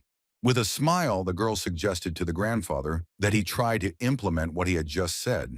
It would be interesting. Shouting that he would destroy her, Alexander, without a second thought, rushed to attack the enemy. At the last moment, the Queen managed to jump back. The man broke through the floor where she had just stood. Not stopping there, Alexander grabbed a huge boulder to throw at his opponent. She reported that even a turtle could break a stone into pieces with a kick faster and without any effort. They stood opposite each other, and the Queen replied that the hunter's fighting style was rather trivial, but overall not bad. After that, she rushed forward to attack the old man, not giving him time to think about what he had heard. The hunter activated his indestructible Alexander mode and shouted that she would not be able to harm him. The woman rushed towards him with passion in her eyes, and all that was answered was a request to be silent, followed by a blow. With one movement, the Queen knocked the man off his feet. She didn't just cause damage, she caused injuries incompatible with life. The final touch to this dramatic picture was a kick that went straight to Alexander's heart. The Queen stood over him, pleased with herself. She called her opponent a bug. She was surprised that he was so weak. Armand and Anderson looked at the screen in horror, where their common enemy had just destroyed his colleague. The Frenchman, forgetting about the pain, almost jumped out of bed when he realized that Rank was so inferior in strength to the Queen. Here in the chamber, some streams of black and red energy appeared, twisting into a spiral. The hunters were very scared. But then Isaac appeared in front of them and asked in a calm voice what was wrong with that. She was the Queen after all. Anderson had not yet seen the guy in his new guise, so he shouted that the stranger should immediately state his name, but Armand recognized the hero. Isaac showed his usual hunter face and slyly asked how the chief could forget about him so quickly. Both hunters exclaimed indignantly that they had not forgotten about the guy at all, but it was clear from their faces that he was absolutely right. They went to show the student the consequences of the enemy's attack. He stopped near the hole in the wall and asked if the Queen did it. Anderson answered that it literally took a second. Isaac asked if she was as strong as Park Hyun Su or not. Anderson replied that it was possible. The talking sword offered the hunter to fight her right now, and he literally dropped his jaw from such an offer from a weapon. The boy asked if he could use the gravity room and asked what settings the teacher used. Anderson replied 10 times. Isaac put on a special helmet and said that in this case he would start by increasing gravity by 20 times. Anderson looked at his student's progress and couldn't believe his eyes. He had become many times stronger than he had been a month ago. Meanwhile, in Seoul, almost all of the New World hunters gathered to discuss the current situation. Hyurek leaned against the back of Chinran's chair and asked Armand if he was okay. The man replied that he had almost recovered. The girl asked where Anderson was, and the Frenchman replied that Walker was busy training Isaac. Hyurek suggested interrupting their training and calling them here. Everyone would be needed to fight the Queen. Chinran supported the idea, but Armand objected that Anderson would not change his mind. He was too stubborn. Gil Lordeman couldn't understand where Haxon had disappeared to. He was the strongest of all those present. Someone objected that Park Hyun Su was stronger. I wonder where he had disappeared to. Then Lee Mi-na entered the room and everyone was very happy to see her. She explained that Hyun Su was on a completely different level, but that was not the main thing now. Hyurek jumped up from her seat and asked what happened. The girl replied that Monk Lim said that he had urgent news for the New World. The monk immediately entered the room and greeted those gathered, then declared that he was too scared for other formalities, so he would tell everything as it was. The man grabbed the beads and nervously said that he had just had a vision that could affect the fate of all mankind. In 2 full moons, the earth will come together in a rare dance with other celestial objects. There will be a parade of planets and the dragon of destruction will awaken. The power of the monster will eclipse the great dance. Let's move to a small village in one of the parallel dimensions where Haxon was at that moment. A small portal opened there, from which orcs rushed out. The hunter just destroyed a couple with fire. The hunter destroyed the next few using more traditional methods, using punches and kicks. After the leader was destroyed, Haxon wondered in surprise why the strongest demonoid was so weak. The man decided that he needed someone more serious and began to look around in search of a worthy opponent. Suddenly, the already familiar mare appeared behind him and said that the hunter was already strong enough. Haxon looked at him with disbelief and asked if he was as strong as Park Hyun Su. The god answered in the affirmative and reminded that it was time to return to Earth. There were 2 months left. And so that day came. The king sat in his castle and literally rubbed his hands with impatience. The man solemnly declared that the time had come, the flow of the universe was in their favor, and everything was working out for the best. The planets have lined up one after another, which means that the most favorable hour for the awakening of the Dragon of Destruction has arrived. People on Earth did not know about the villain's insidious plans. They continued to go about their daily business. The city was literally in full swing, and there was no sign of the catastrophe that was about to happen any minute. The beautiful and majestic space with its scale turned entire planets into imperceptible grains of sand. One more, one less. What difference does it make? But for the inhabitants of the planet, there was a difference. Even perished civilizations predicted the catastrophe, and the Egyptians, Mayans, and Aztecs warned of the coming disaster. The king's castle left its usual location and moved to Earth to deliver its owner to the pyramid. The king and queen stood on a dais, their magic missiles at the ready, the sun shining so brightly that only their silhouettes were visible. Finally, all the celestial bodies of the solar system lined up in a row, and the luminary took on the appearance of a cross. One bright beam from its lower edge hit straight at the top of the pyramid, which the villains were watching. From the outside, it seemed that a portal had opened or closed in the pyramid. At least that's how it looked. The top began to descend, revealing a secret passage, and the king and queen rushed down, straight into it. The last of the planets reached the line where it should stand, and they all lit up with the same bright light. The hour had come. The king knelt down in the middle of the open temple and addressed the Dragon of Destruction, saying that he had come here to summon him. The queen's eyes nearly popped out of her head when she realized that her comrade had knelt. The king declared that from that day on, she too would serve another master, becoming his help. The black stone needed for rebirth is himself, and he is ready to sacrifice his life for a great purpose. The queen could not understand what the man was talking about. She began to get angry when she heard about some new gentleman and so on. Suddenly, a tall pillar with a triple top appeared. 2 bowls were occupied by round stones, and the king stood on the third.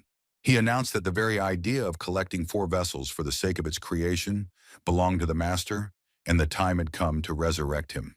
The villain explained that at first he wanted to use the Dragon of Destruction as a weapon, but then he realized how insignificant he was in front of its greatness. The planets were in parade, and suddenly some strange energy began to emanate from the sun. The king raised his hands to the sky and began to call upon the Dragon of Destruction, begging him to come into this world. He shouted that he humbly sacrificed himself for their revival. Everything around was filled with bright light. The man's eyes glowed very brightly. A ray from the sun itself passed through the king, and then through the entire pyramid to its base and into the depths. The queen was amazed at what she saw, but her plans did not include the death of the king, she called him. The man did not respond or react in any way to her excitement. On the contrary, he sacrificed his life with enthusiasm. The stones cracked one after another, and the villain with a blissful face said that his decision was truly correct. After these words, he crumbled and disappeared.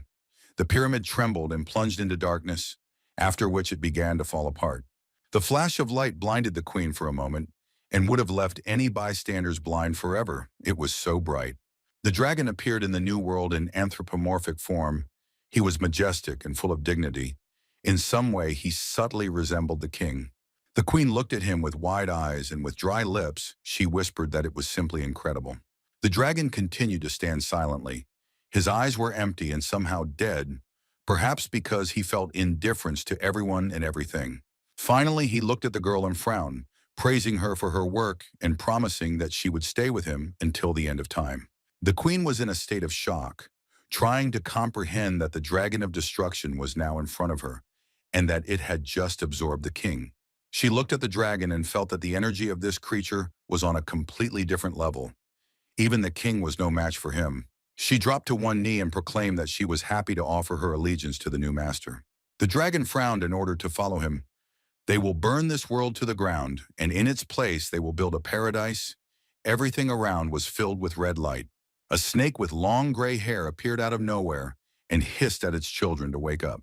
The bishop, knight, rook, and the other fallen minions of the king began to rise from hell one by one. They, like zombies, emerged from underground, screaming that they were ready to go into battle again for their master. Other monsters appeared, and the dragon's voice commanded them to devour everyone they encountered on their way. The city stood as if nothing had happened. No one even suspected that in a few minutes everything would change dramatically. The monsters attacked in hordes and began to kill everyone in a row. People scattered in all directions, but few managed to escape death. An alarm and emergency evacuation announcement sounded. The voice from the speaker insistently repeated that the situation was an emergency, and the alarm was not a drill. Monsters were flying over the city. All those awakened were called to the New World office to receive instructions. Those who were already prepared immediately went out into the streets to protect civilians. A huge snake with teeth as sharp as sabers towered over the street, and on its head stood someone who looked like Rook. In fact, it was Rook. He was smiling proudly and happily, thinking that he knew the king would not abandon them. The elephant walked down the street leading a crowd of zombies. She called on everyone to praise the devil. The dragon of destruction has returned. Insects were also here and walked along the street like tanks or armored personnel carriers. It looked terrible. The horse led them along with shouts that now everything would be according to the will of his new great master. Armand and Li Mina came out to meet him and asked why the horse was here again. Now they would have to kill him again. The monster laughed and said that it was still a question of who would kill whom. The girl asked him to stop mumbling and fired a lot of energy shots at him. Armand joined the attack but decided to act more globally, using one huge projectile. To increase damage, he used several cars, forming them into easy-to-throw balls. With a terrible cry, the hunter raised his hands to throw this improvised bomb at the one for whom it was intended.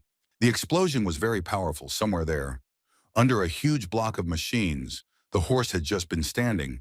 Now it was not visible. Limina thought that Armand had become even stronger, when suddenly another explosion followed, this time unplanned. This monster cleared its way to freedom. It had absolutely no damage after the hero's attack. Saying that this hassle was already quite annoying, the horse headed towards Armand. The first thing he needed to do was deal with the man. He struck him with such force that the hunter's life could have been cut short if not for his enormous power of regeneration. The horse's next target was Limina, who rushed to Armand's aid. The girl barely managed to jump back. Hyun Tai created two glowing balls and thought that the target was fixed. It was strange for him to catch himself in such thoughts. The guy pointed one of the spheres at the horse and the huntress and began to use time reverse. The horse realized with horror that Neiman, or his successor, was somewhere here.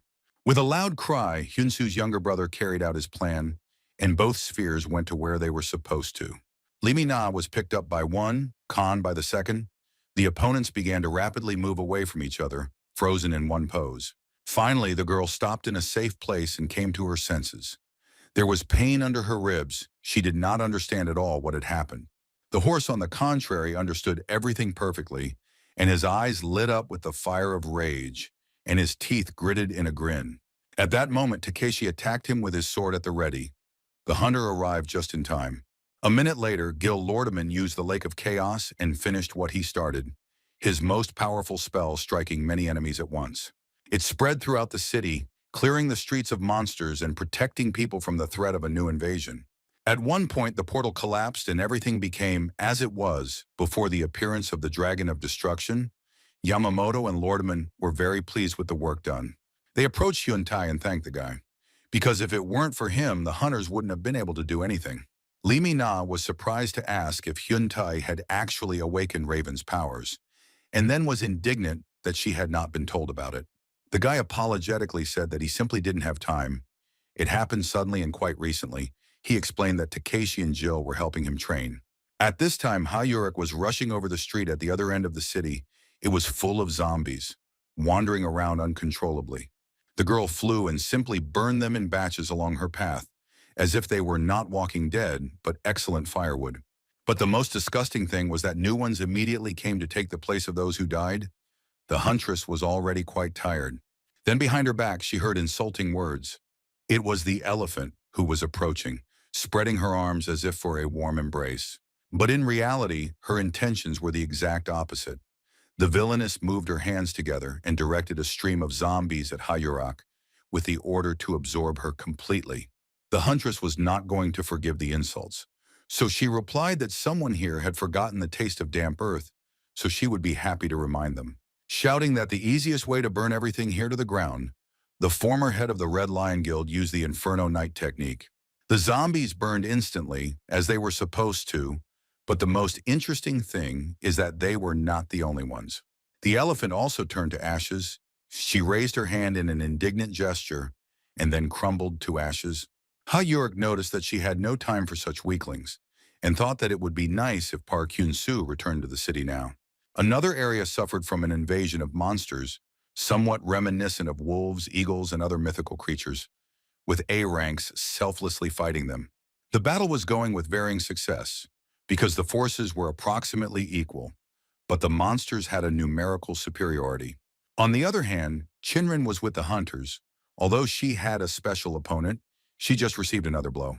Then the girl was lifted into the air and slammed against the wall, as if she had no special abilities at all. Rook was pleased with the way he mocked her, calling her a pathetic nobody from time to time. However, the huntress did not stop trying to show him where all the king's minions were supposed to be. She rushed into the attack again. Rook cut her off with the same hand movement as Ronbel's sister, and a huge fist came down on Shinran and pinned the girl to the ground. She had serious injuries, but the worst thing was that there was now absolutely no way to free herself.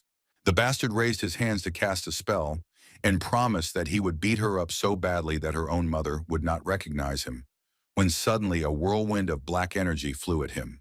A hand with a sword appeared out of thin air and slashed at Rook so hard that he almost split into two halves. If it weren't for his magical abilities, the enemy could have been considered defeated, but he was an excellent sorcerer. Isaac appeared with his sword right above the city in a victorious pose, his blade telling him that this blood was a delicacy and he needed more. Rook summoned a huge underground worm and hid behind it to heal himself as quickly as possible.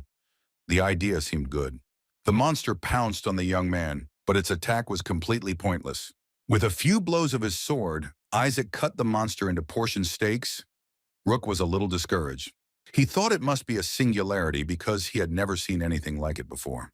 Deciding that it didn't matter much, the sorcerer summoned two huge fists to crush the hero. They hit each other with lightning speed. Streams of black energy splashed in all directions. It all looked very impressive. Then a voice behind him condescendingly asked why the man was smiling so happily. Rook tensed up. Then a death cry burst from his chest. The young man did not wait for an answer. He was simply not interested. The villain began to fall apart again, just like the time the author came, and simply erased him from the pages of his play. Chinrin had almost completely recovered and was now looking at Isaac, trying to understand who was in front of her.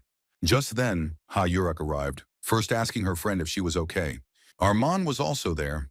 He greeted Isaac joyfully and said that it would be nice for him to show up a little earlier. Suddenly, a portal appeared and Anderson emerged from it. The researcher was also interested in whether everything was okay. Isaac, whose strength amazed everyone present, replied that only small henchmen remained, who would be cleaned out without their help. Then the sound of footsteps was heard and someone's voice said that they had played enough, and it was time to stop with the nonsense. It was the queen, who was already rubbing her hands in anticipation of getting rid of all the hunters at once. Hayurek's face filled with anger, and she screamed that she would take revenge for what the scoundrel did to Alexander. The fireball flew straight at the queen, but she suddenly found herself very far away from the huntress. The firewoman wasn't going to give up so easily and summoned her plasma sword. Her intentions were more than clear. Hayurek's blow was very strong, but was blurred as the queen dodged and struck back. The huntress realized that she was far behind her opponent in hand-to-hand combat in terms of speed, and that she was inferior in general.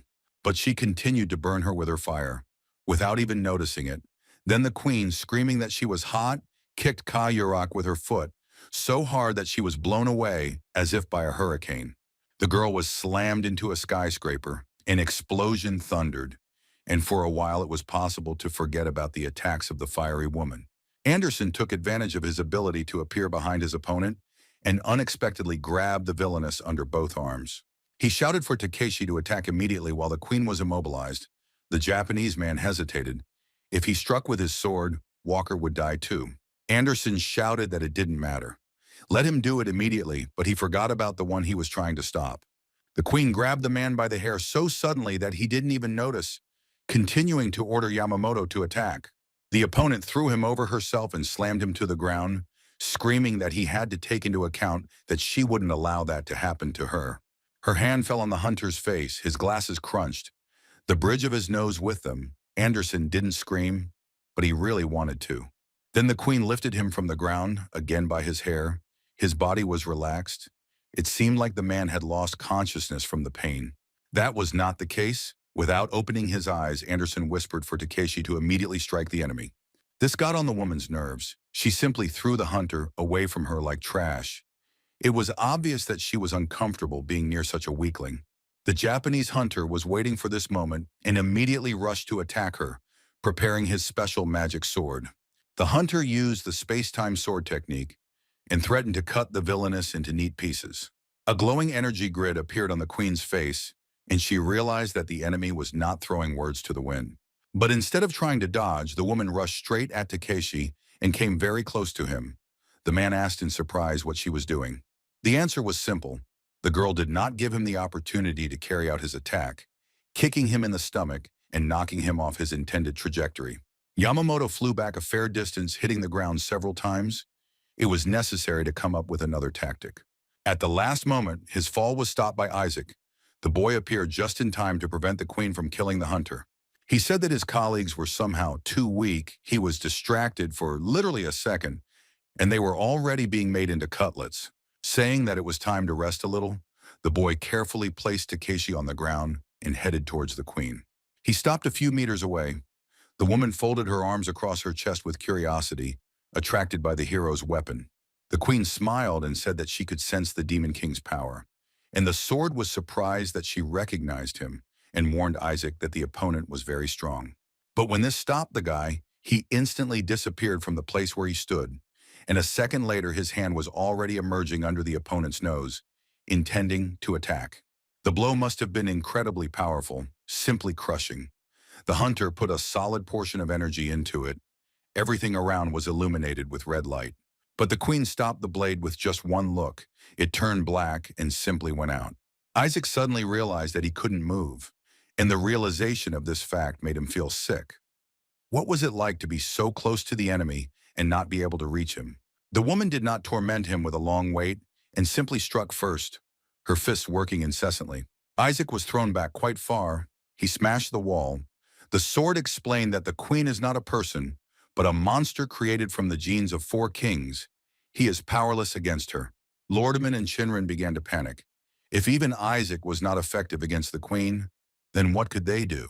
Limina shouted that she shouldn't lose heart. She was alone, and there were many of them. They needed to join forces. Yerk supported this idea because they simply have no right to lose. The existence of humanity is at stake. Takeshi took up his sword. Even though he had not yet fully recovered, he was ready to do his part. The man narrowed his eyes and began to think about a strategy. He needed to strike harder, and in such a way that the intentions would not be predicted before it happened. Armand and Li Mina volunteered to go first to distract the queen and give the others time to think about their actions. The queen walked towards them, destroying all the buildings she came across. She shouted that the vile animals should not mutter under their breath. Let them speak loudly. Armand realized that this was a great chance to hit her with the rocks that the villainess had just broken and used the tornado technique. Limi lifted all the debris into the air. It was not easy, but the girl coped with this task. It was necessary to select the heaviest boulders, weighing several hundred kilograms each. This was no longer just dragging a cast iron weight around with you. Now inside the tornado, like through a pipe, stones were flying at the enemy, creating something like a huge pneumatic gun. The queen fought off the attack with just her fists, shouting that all this was just childish babble in relation to her. But Armand and Limina didn't stop. Their combined attack grew stronger with each passing second. Then the Frenchman came up with an idea that he decided to immediately implement. He twisted his arms in the opposite direction and spun a reverse tornado. The whirlwind began to suck everything in and, like a huge vacuum cleaner, captured the queen in its pipe. Now it became much more difficult to block the blows of the stones because she herself was simply spinning in a spiral. This was starting to get tiresome. and the woman thought it was time to deal with these annoying idiots once and for all. But she didn't have time to do this, because Takeshi had been preparing his final blow for a long time, and finally gathered the determination to deliver it. The queen noticed the attack, but inside the tornado she had little opportunity to do anything to counter it. The woman felt an energy grid on herself and tried to put up a block. She was so scared that it seemed to everyone that the queen reflexively closed her eyes. In fact, she was simply accumulating energy, and when the right moment came, she released it all with a deafening scream. The stones flew in all directions, the tornado disappeared, Takeshi too, and the woman took a few steps forward with a smile. Suddenly, Yamamoto laughed, and lying on the ground, reported that the attack had gone as expected. The woman looked at him in bewilderment. And then she was hit with a blow of such force that no one else could have survived. But she was the queen and used acceleration to save herself. However, she was hit on the ground so hard that all her insides were torn to shreds, and the woman howled. To finish what she started, Chinran rose into the air. She had to make sure that the villainess did not escape. The huntress grew wings like a butterfly and screamed that she would stop the queen even at the cost of her own life. Hyurik also did not stand idle and rushed to attack from above. Like a huge fireball, the monster looked at her with fear. Instantly, the girl appeared right next to her, and saying that they could use some passionate embraces, began to burn the queen with her fire. To make the process more efficient, the huntress and her rival rose up, and the flames burned brighter. Hyurik put all her energy to the last drop, whispering that even if he dies, he will destroy the scum. The queen declared that this would not happen and hit her with all her might simply on the head. This was enough for the fiery woman's hands to unclench. The queen rejoiced that even with their combined forces, the hunters were no match for her. Hyurik began to lose consciousness and fall down. The opponent decided to give her some speed and delivered another crushing blow with her fist. She soared through the sky, her hand raised in triumph, and watched as the one who had just nearly destroyed her fell down. The huntress flew towards the ground, her fiery hair fluttering, but she made no attempt to break her fall. The girl landed in parked cars. The impact was so strong that it lifted the cars off the ground, turning one of them over. Screaming that she would destroy them all, the queen charged straight down at the New World hunters. She had to pause her flight as a new fiery orange portal appeared nearby.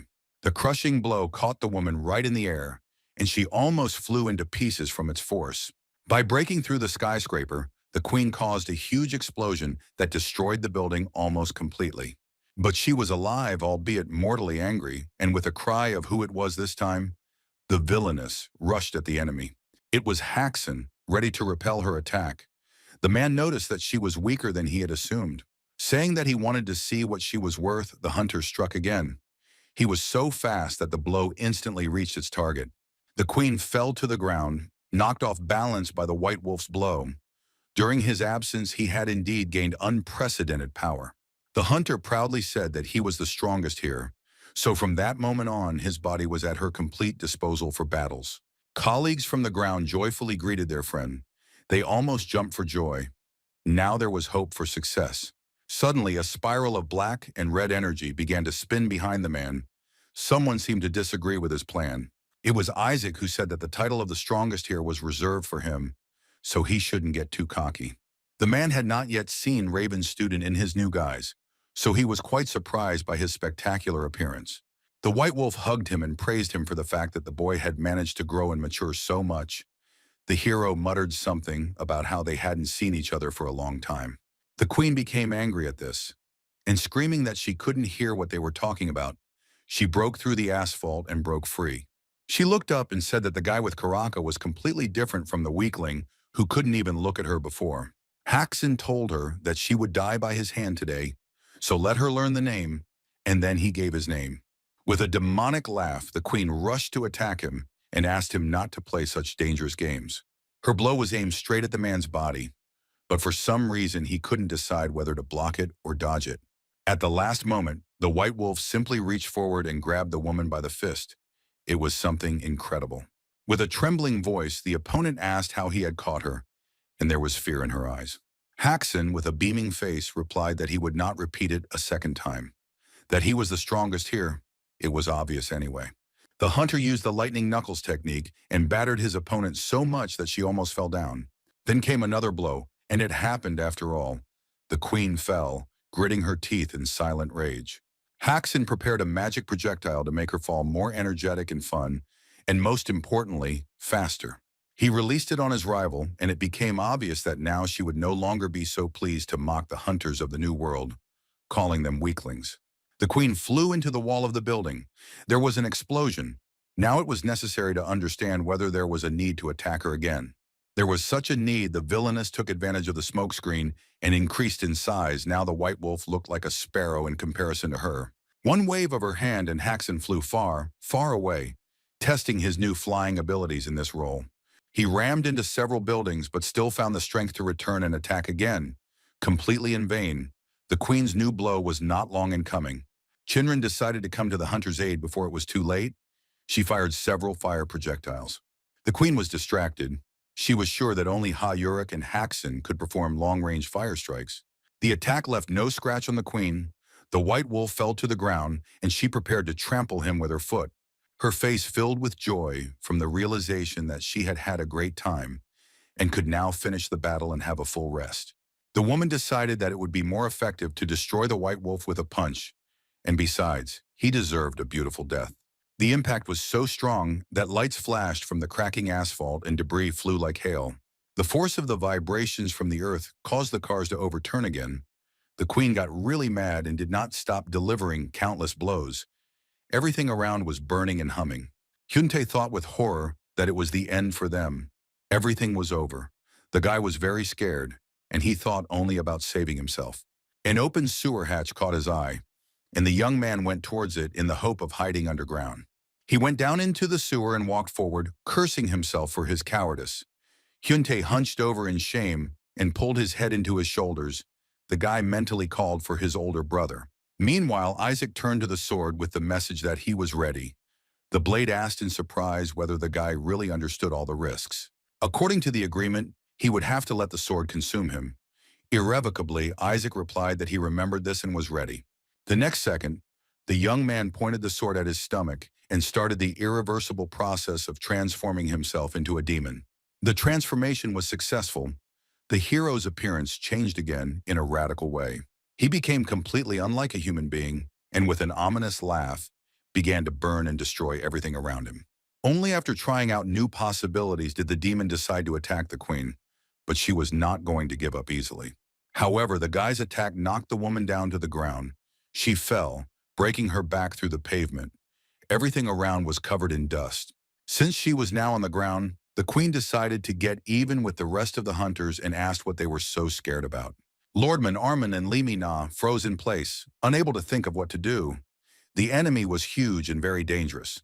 Hyun proved to be more decisive than her colleagues and rose into the air to be on the same level as the giantess. The hunters from the New World realized that she was trying to cover for them by sacrificing herself, and there was gratitude in their eyes. Hyun reminded them that if they lost, humanity would come to an end, since they would die anyway. So let them at least give it their all before that. The queen laughed that it was very sweet of him to gather all his last strength to entertain her one last time. The firewoman became enraged and rushed into the attack. There was no point in wasting time, and she understood it. As if the comet Ha-Yurak was approaching the villainess, she did not even think of doing anything to defend herself. Confident in her superiority, she clenched her fist and assumed an attacking stance, saying that it was time to stop being so selfless. It had never brought anyone any good. Suddenly, a ring of black and red energy cut off the monster's arm, and the counterattack on Ha-Yurak did not take place. The woman looked down in horror at where her limb had fallen.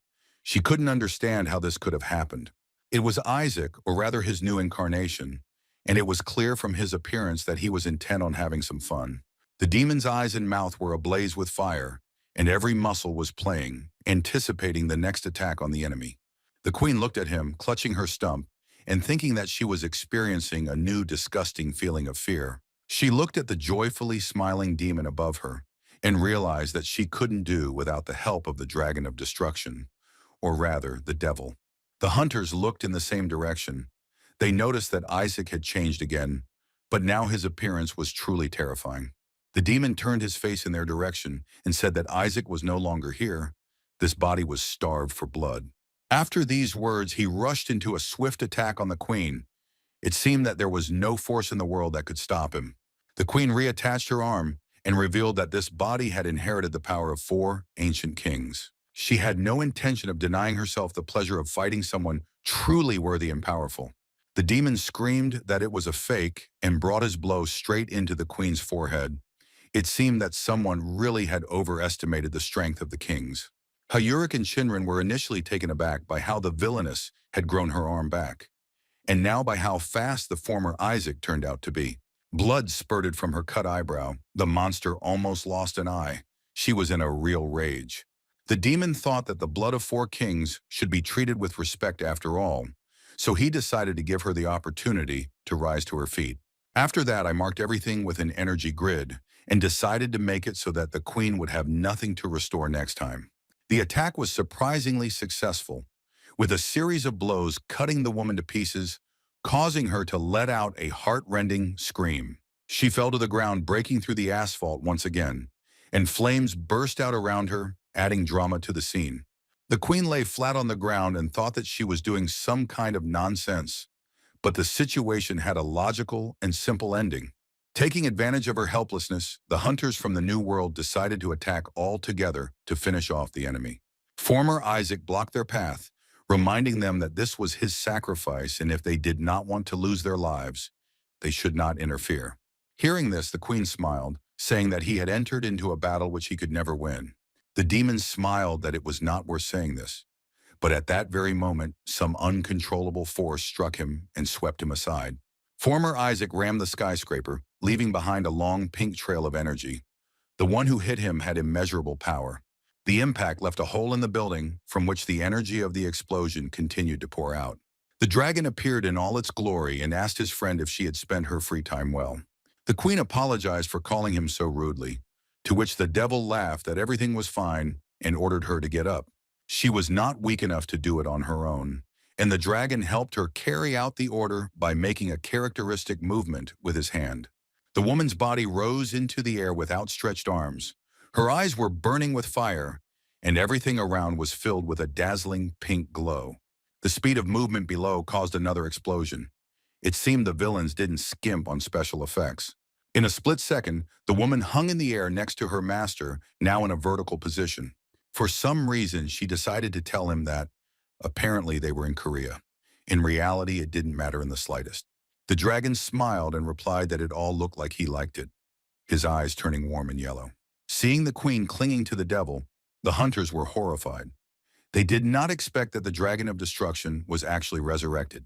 While they were discussing the possible course of events, the former Isaac had already called out to the enemy and rushed to attack him. With words for him to go away immediately, the devil simply snapped his fingers, which was quite enough. The demon received a blow of such force that he flew to the side with a lifeless body. Apparently, he was dead. The devil prepared a magic projectile and solemnly proclaimed that the time had come to cleanse this place. A beam flew into the sky, then it flared up, after which the entire city was covered in a dome of dangerous pink glow. The hunters tried to survive, using a shield, spells, all their strength, but they had absolutely no chance. A line of fire swept down one of the main streets, and then everything began to collapse before our eyes, as if the city was being wiped out by a blast wave. If you looked at the Earth from space, you could see this explosion and how its effects began to spread across the continent. In a matter of seconds, absolutely nothing remained on the Earth's surface. Only ash slowly fell downwards. The dragon of destruction reported with satisfaction that it was now clean and quiet. The queen reported that he was simply incredible. With a joyful smile, the devil announced that here he would create his new kingdom and rule the entire universe. This entire world would become his own, but naturally the dragon planned to start from the planet Earth, towards which the ship was rushing through space. This ship had already covered a huge distance, but was still late in arriving in time to save the planet. Inside was Hyun Su. Our hero was beside himself with excitement. He couldn't understand how the plan could have been screwed up so badly and why this ship was so slow. Someone approached him and said in an offended voice that this was the fastest ship of all that existed in her world. Hyun Su didn't answer, and Iris was outraged that the young man was ignoring her. Her indignation was very strong. The guy explained that he was very worried. The fox suggested having a good time if there was no one left on Earth by the time they arrived. The hero shouted at her not to dare joke like that. There really was nothing left on the surface of the Earth. Only charred debris testified that this was once Seoul. Hyun-tae climbed out of the sewers and went upstairs. He was terrified and didn't expect it to be that bad. The boy looked ahead, but the landscape was the same. It seemed like he was the only one who survived. He began to move forward, looking around and asking if anyone was there, but there was no answer. Hyun-tae began to tremble all over, and then he burst into tears, more than he had ever cried in his life. He, the only one who survived, the damn coward, began to ask for forgiveness from everyone he betrayed, from the hunters and from Yuna. At the thought of his friends, his hands trembled even more, and the guy suddenly decided to fix everything. He was so bitter and ashamed. Shouting that he would turn back time and prevent the disaster no matter what it took, Hyun-tae stood up.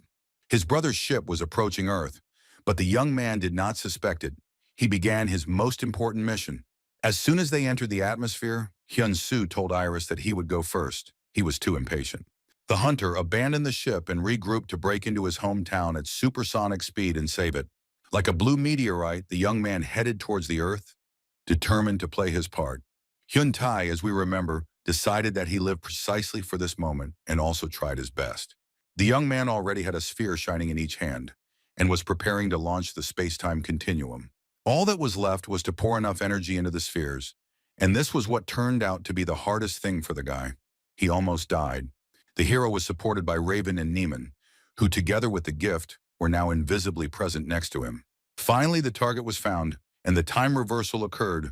All that remained was to activate the sphere properly. Hyun-tae succeeded. The destroyed cars and buildings, the dead people, everything gradually began to recover. The process looked very creepy, as if someone was rewinding a video recording backwards by pressing fast forward. Finally, the entire planet in general, and Seoul in particular, regained their normal appearance. It was something incredible. People also returned. Arman and Lee Mina couldn't believe that they were alive again. They realized that someone had used Raven's gift. Hyoric also understood this and hastened to join her comrades to discuss further actions together. Hyun-tae hovered at about the same level as her and finished the process. Raven whispered something to him like, "Keep it up." When everything was done, the young man looked at his hands, with the help of which he had managed to accomplish something incredible. Suddenly, his body was attacked, black and red sickles of energy causing a lot of damage. The guy fell to the ground. Armin rushed towards him screaming, but it was too late. The damage was very great. Hyun-tae lay unconscious in the hunter's arms, who tried to console him by telling him that he had surpassed Raven in skill. Then right above them, an ominous laugh was heard. Lee Mina, Jill, and Arman looked up. What they saw was not pleasing. The queen declared in a pompous voice that it was simply a miracle that such talent had appeared among the midges, and the hunters felt uneasy. The dragon added that the hero had to work hard to create a time loop. But here's the problem. It would take him less than a second to wipe them off the face of the Earth again. He began to gather energy, using the Earth's core as a source of resource, his hair rising up from the flow of power. Suddenly, everything became quiet and the devil stopped. He said that this time he decided to kill the hunters, one by one, to prolong the pleasure. Saying that now each of them would have to experience hellish torment, the dragon began to approach Hyun-tae. He was huge, bigger than the queen, so he simply lifted the boy into the air, holding him in his fist. The young man tried to use Raven's gift again, but when the enemy noticed, he simply grabbed his hands, destroying the magical time spheres. He promised to tear off the limbs and pulled sharply to the sides, after which he joyfully asked the hero how much pain it was. Instead of answering, Hyun-tae asked why his brother hadn't shown up for so long. Dragon turned around, and Hyun Su was behind him. The young man thought that he was very glad to see his brother, but the joy of the meeting was a little overshadowed by the presence of the devil. He unclenched his hands and released our hero's younger brother, who fell to the ground. Only later it became clear that the dragon did this to attack Hyun Su. The hunters rushed forward, shouting that they would take care of the boy and that the hero should pay a little attention to their main problem. Hyoric asked in a somewhat dissatisfied tone where the guy had been all this time. It was clear that she was worried. Hyun Su apologized and explained that he needed to become stronger. He was training with a new comrade, the third singularity. Lee Mina, who had just come over and hadn't heard the beginning, asked again if the hero had really found the third singularity. Armand suggested leaving the conversation for later and first dealing with whoever was watching them from behind. The young man replied that he understood and rushed forward, saying that as soon as he killed this bastard, he would tell him everything in more detail. Meanwhile, the queen fought furiously with the one who used to be Isaac. The forces were approximately equal. The woman surpassed her opponent in size, and the demon surpassed her in speed, and they had been fighting for quite a long time. Suddenly, the queen grew even larger and said that Isaac's attacks were now useless. The Lord had given her his power. Saying that she would now quickly and radically close this issue, the woman hit the demon on the head with all her might with her fist. Hyun Su rose into the air and stood in front of the enemy, declaring to him that the demonic heaven-smashing blows were created just for this occasion. The Dragon of Destruction laughed and suggested that the hero start having fun right now, without any long preludes. The young man did not allow himself to be asked twice, and began to prepare to use the grain strike tactic. The blow, since the last time he used it, the table is about 200 times more powerful, a great chance to test it. The dragon tried to fight off the attack. It was clear that the guy's strength pleasantly surprised him, but certainly did not frighten him. He didn't succeed, and the devil himself flew back, breaking through skyscrapers one after another. The breaking distance turned out to be quite long, about half a block. It seems the hunter's training was not in vain. The dragon stopped and rose above the city again, a round hole gaping in its side from our hero's fist. It would be strange if an opponent as powerful as the devil himself could not heal such a wound on himself. But the very necessity of such a procedure greatly angered the dragon, and he rose higher into the air to find the enemy and take revenge. He hit the spot where Hyun Su had just been, but the hero dodged. Then the enemy launched an energy projectile at him and missed again. In response, the young man prepared to use a blow from the tree, but his opponent was so angry that he did not even notice it. It was only when our hero began using the mind destruction technique that the dragon realized the need to defend himself and put up a shield. The attack failed, but Hyun Su had the Heavens Fall technique in reserve, allowing him to attack in multiple directions at once. The explosions followed one after another, and this time the devil had to take almost all the damage personally. He was so serious that the devil accepted his true nature. The hunters on Earth were puzzled as to how their colleague had managed to become so strong. The young man thought that he still lacked the energy to finally destroy the dragon, and the dragon thought that before him was the strongest opponent he had ever met. He told the guy that his skills were at least at the level of a demon. It was commendable that the hero was able to reach such a level while being an ordinary mortal. The devil swung his fist as if testing how powerful the blow could be, and then smiled. The smile turned into a sinister laugh, and he announced that it was his turn to attack, and it was clear that this inspired him. Hyun Su was folded in half by the blow. His whole body was flooded with the blinding fire of the explosion. It seemed that there was simply no chance of surviving something like that. The young man began to fall rapidly downwards. Somewhere there a school and even a stadium could be seen. The devil decided that during the fall he would have time to attack the boy a couple more times, so that he would be guaranteed to emerge victorious from this attack. Hyun Su was flying down, and the enemy was diving after him, which made the hero feel a little uneasy. The first time the dragon struck with his fist, putting maximum energy into the attack, his eyes lit up with a dangerous fire of excitement. Our hero fell to the ground, traditionally breaking through the asphalt and destroying a small building. When he fell, he hit several skyscrapers, and now they didn't collapse only because they were leaning on each other. The devil struck again right where the hero had fallen to put a bold end to the whole battle. To his surprise, there was no one under the fist. The Dragon of Destruction was unable to destroy the person and now looked around with a stupid look. A voice from behind said that this technique was invented specifically for such situations, and it was called the Heavenly Demon Walk. And then the appearance of the Heavenly Demon, our hero added and prepared to kick the enemy. The blow was not too strong, but the dragon rose and assumed a fighting stance. It looked like it would now come down to hand-to-hand combat. Suddenly, the devil relaxed his muscles a little and laughed. He said that he wanted to give the man a chance to stay alive. Looking straight into Hyun Su's eyes, the Dragon of Destruction offered him to come over to his side. It was a pity to kill such a force. He recognized him as a worthy subject. The young man responded with laughter, and he laughed so loudly and heartily that he didn't even want to stop. After laughing, the guy looked at the devil as if he were a complete idiot and sent him away. Such a proposal was simply ridiculous coming from the mouth of a worthless person. This predictably enraged the Dragon of Destruction, and he said that in such a case, he would try to make sure that the enemy died as quickly as possible. The fist, enveloped in flames, was ready to attack. The devil again increased in size and approached the guy closer and closer. The very first blow could have killed our hero, but somehow he miraculously remained alive, even though he flew on another flight against his will. The dragon caught up with him in midair and struck him again. Now the vector of Hyun Su's body movement changed slightly. He remembered about the circulation of chi energy and somehow managed to start it. Otherwise, he would have surely died. The dragon of destruction rejoiced and solemnly announced to those present that the show was just beginning. After that, he rushed into a new attack, announcing that now the vile little man was guaranteed not to live. The devil's elbow caught the guy almost at the very ground, which further accelerated his already rapid fall. Then a kick followed and Hyun Su broke through several windows of the skyscraper. The force of the blow made the building shake and the rest of the glass fell. Our hero lost consciousness and was now flying down again, this time surrounded by countless fragments. His opponent was not going to stop there. He became even more excited and prepared his fist again. The last blow was very strong, and the young man, raising his hands for the last time, fell down powerlessly. The devil looked at him and said that the man would greatly regret rejecting his offer. Now his fate was sealed. There was no point in struggling.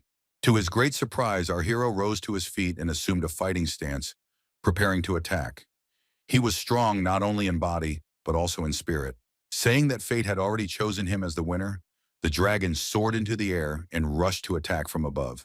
He had prepared several projectiles with enough power to blow away half the city, but now they were flying straight at Hyun Su's head. An explosion thundered and columns of flame reached 30 floors, leaving virtually no windows in nearby skyscrapers.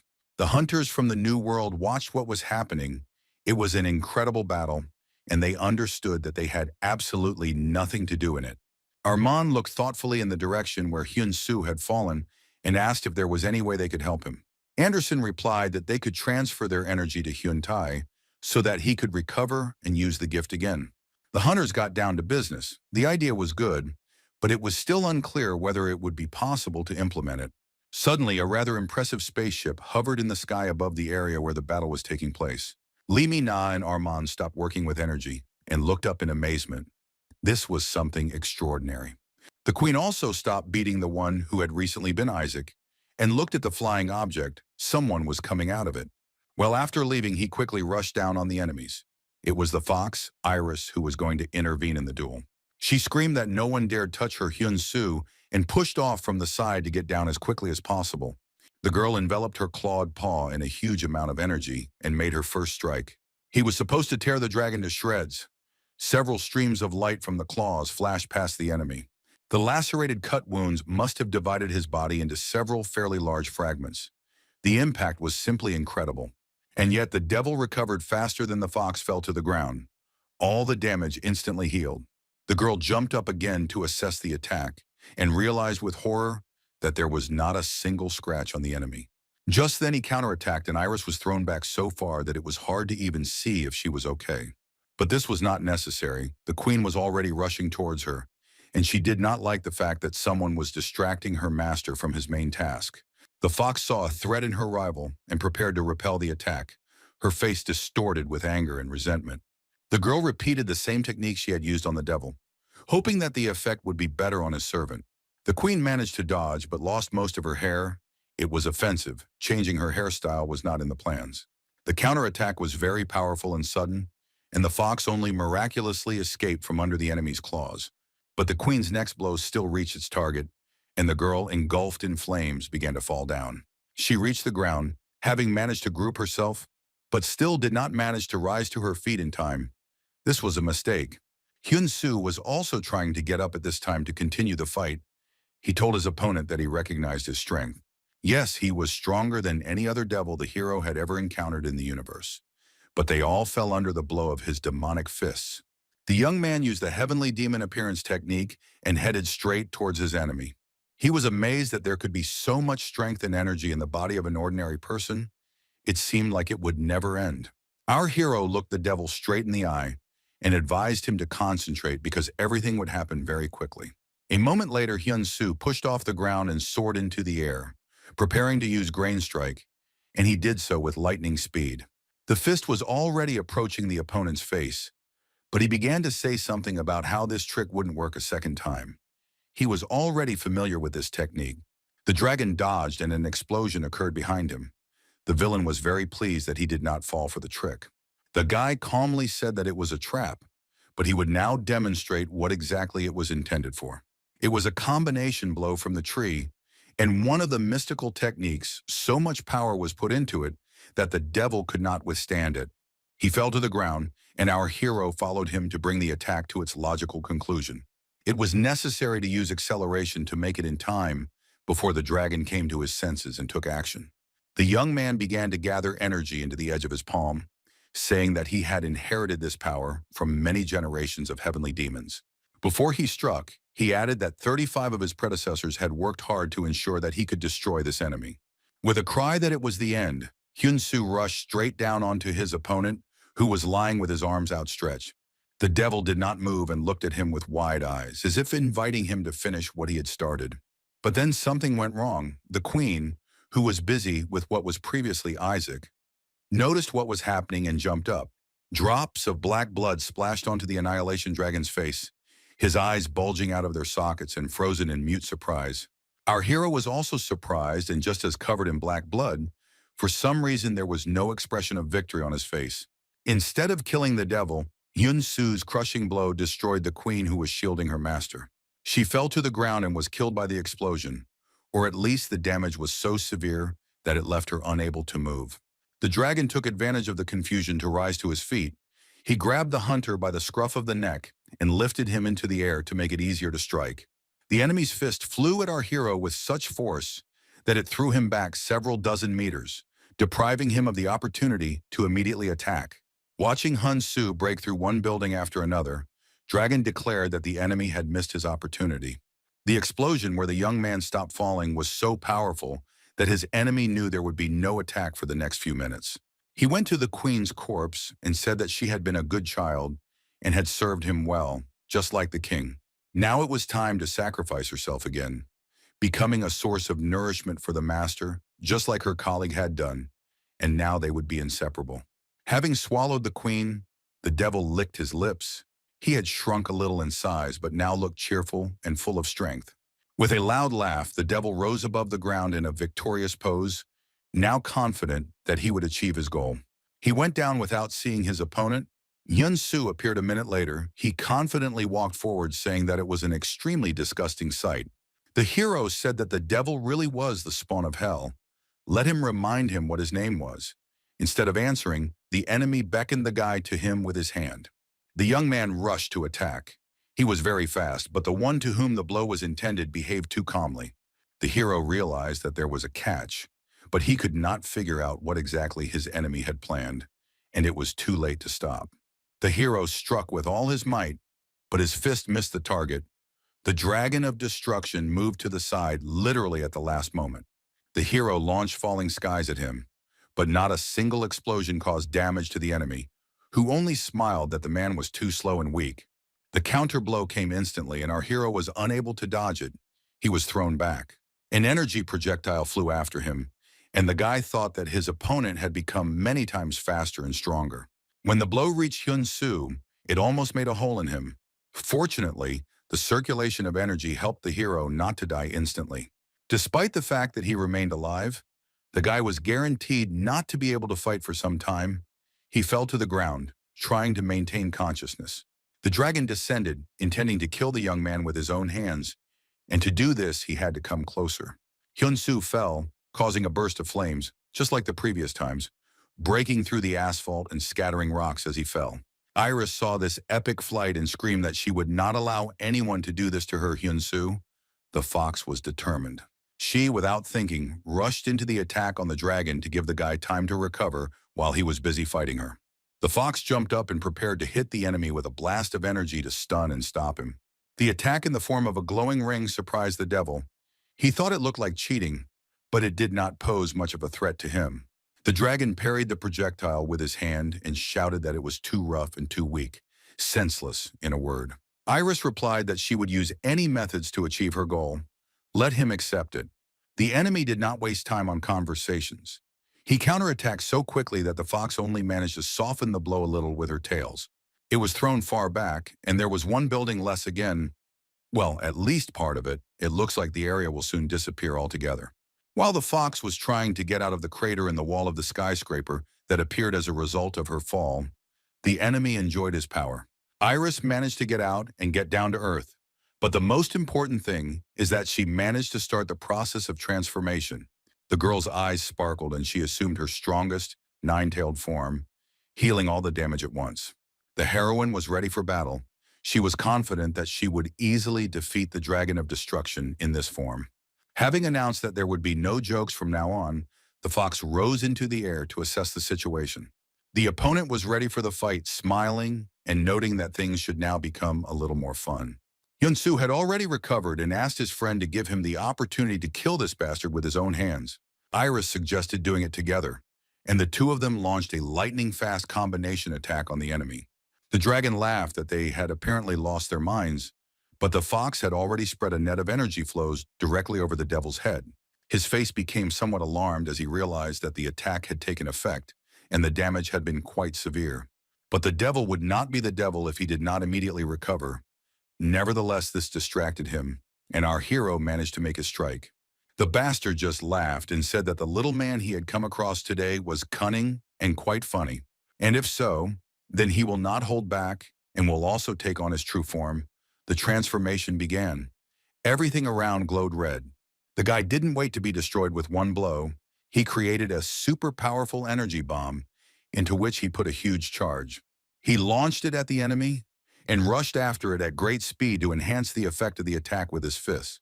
The throw was incredibly powerful. Such a combined technique should have given an excellent result. Everything would have been fine if the dragon had not managed to disappear from the place where the attack was directed, and the projectile also disappeared as if it had never been there. Appearing like a ghost behind Hyun Su, the devil swung his arm to strike back at the hero.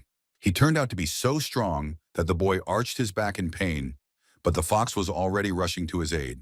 She grabbed the hero under the arms, preventing him from falling to the ground and breaking, since the hero lost consciousness.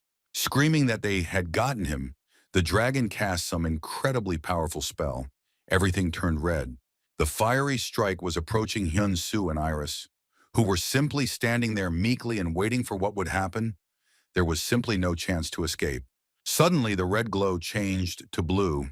It seemed as if some additional side had intervened in the battle. The young man and the fox survived. Some benefactor deployed a protective dome over them, and it was so powerful that it completely neutralized the blow. It was Kevin, who was now incredibly happy that he had arrived just in time. Very just in time. He laughingly shouted that the main character always arrives at the last moment, and Hyun Su smilingly called him a pretentious idiot. Moreover, Kevin did not arrive alone. Near the portal to Earth stood the one who was destined to end this battle. A moment later, he stepped into it and appeared on the other side. As we had already guessed, it was none other than the heavenly demon. The young man's face was so surprised that he couldn't even show how happy he was that the teacher had appeared. He came out saying that he even missed this monstrously dirty air a little. That's why Kevin stayed. He was looking for the old man. Hyun Su called out to the teacher several times, but he still couldn't believe that this wasn't an optical illusion, a mirage, or a dream. The master looked at his student with a calm and kind gaze, after which he thoughtfully said that he had become stronger.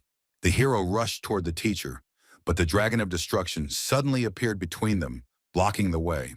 The heavenly demon asked how he dared to interrupt the reunion between the teacher and his disciple. The devil looked at him with malice and slight fear, asking if he really had taught that idiot. He swung his fist, enveloping it in force, and declared that in that case, he wanted to get rid of the old man as soon as possible. The sky demon was not one to let himself be hit, and the dragon soon found that out. But the patriarch's response was not long in coming and was much more effective and clever. The devil grew in size and tried to absorb the energy attack, but the type of energy turned out to be incompatible with his essence. Everything around flashed with a clear blue light. This was the heavenly demon beginning to demonstrate his greatness and power. The devil was still holding on, but was quite scared.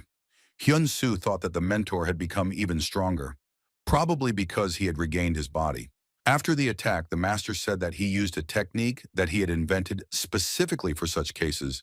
Since the enemy survived, it was not for nothing that he was called a monster. The devil grew in size many times. Turning into a huge black shadow with glowing eyes, he screamed that now no one could stop him. Just at that moment, Hyun Su's blow flew at him. The guy thought that it would be especially fun to beat up the enemy with 4 hands. The fist, like last time, left a round hole in the enemy's body. The teacher appreciated the technique of performing the move. Iris also did not want to stand aside and waved her clawed hand, sending several powerful streams of force at the dragon. And that was not all. Black and red spirals began to spin around the dragon of destruction. We already know whose energy trace looked like this. Almost instantly, the devil was cut apart by flashes of blows from the new enemy. It would be strange to expect that someone who was recently Isaac would not want to join in the general fun. The devil somehow managed to recover, but fell into a frenzy, his eyes blazing with fire, and curses poured out in a continuous stream, although a smile was frozen on his face. Kevin realized that it was time to carry out their original plan and turned to Hyun Tai for help. Meanwhile, the dragon was gathering all available energy around itself in order to cleanse the planet a second time with a new explosion. This meant only one thing, that he needed to be moved from Earth to some other place as soon as possible. The huge portal covered several continents at once. The dragon grew to colossal sizes, so the explosion had to be of incredible proportions. The globe fell apart into pieces, and the devil watched with satisfaction as they flew through space. Suddenly, he heard voices behind him. One was asking if everything was okay. The second answered that he had started the circulation of energy. So yes, Hyun Tai and Kiwon were on another planet altogether. The boy was at a loss, and the magician gave Hyun Su a telepathic message that everything was going according to plan.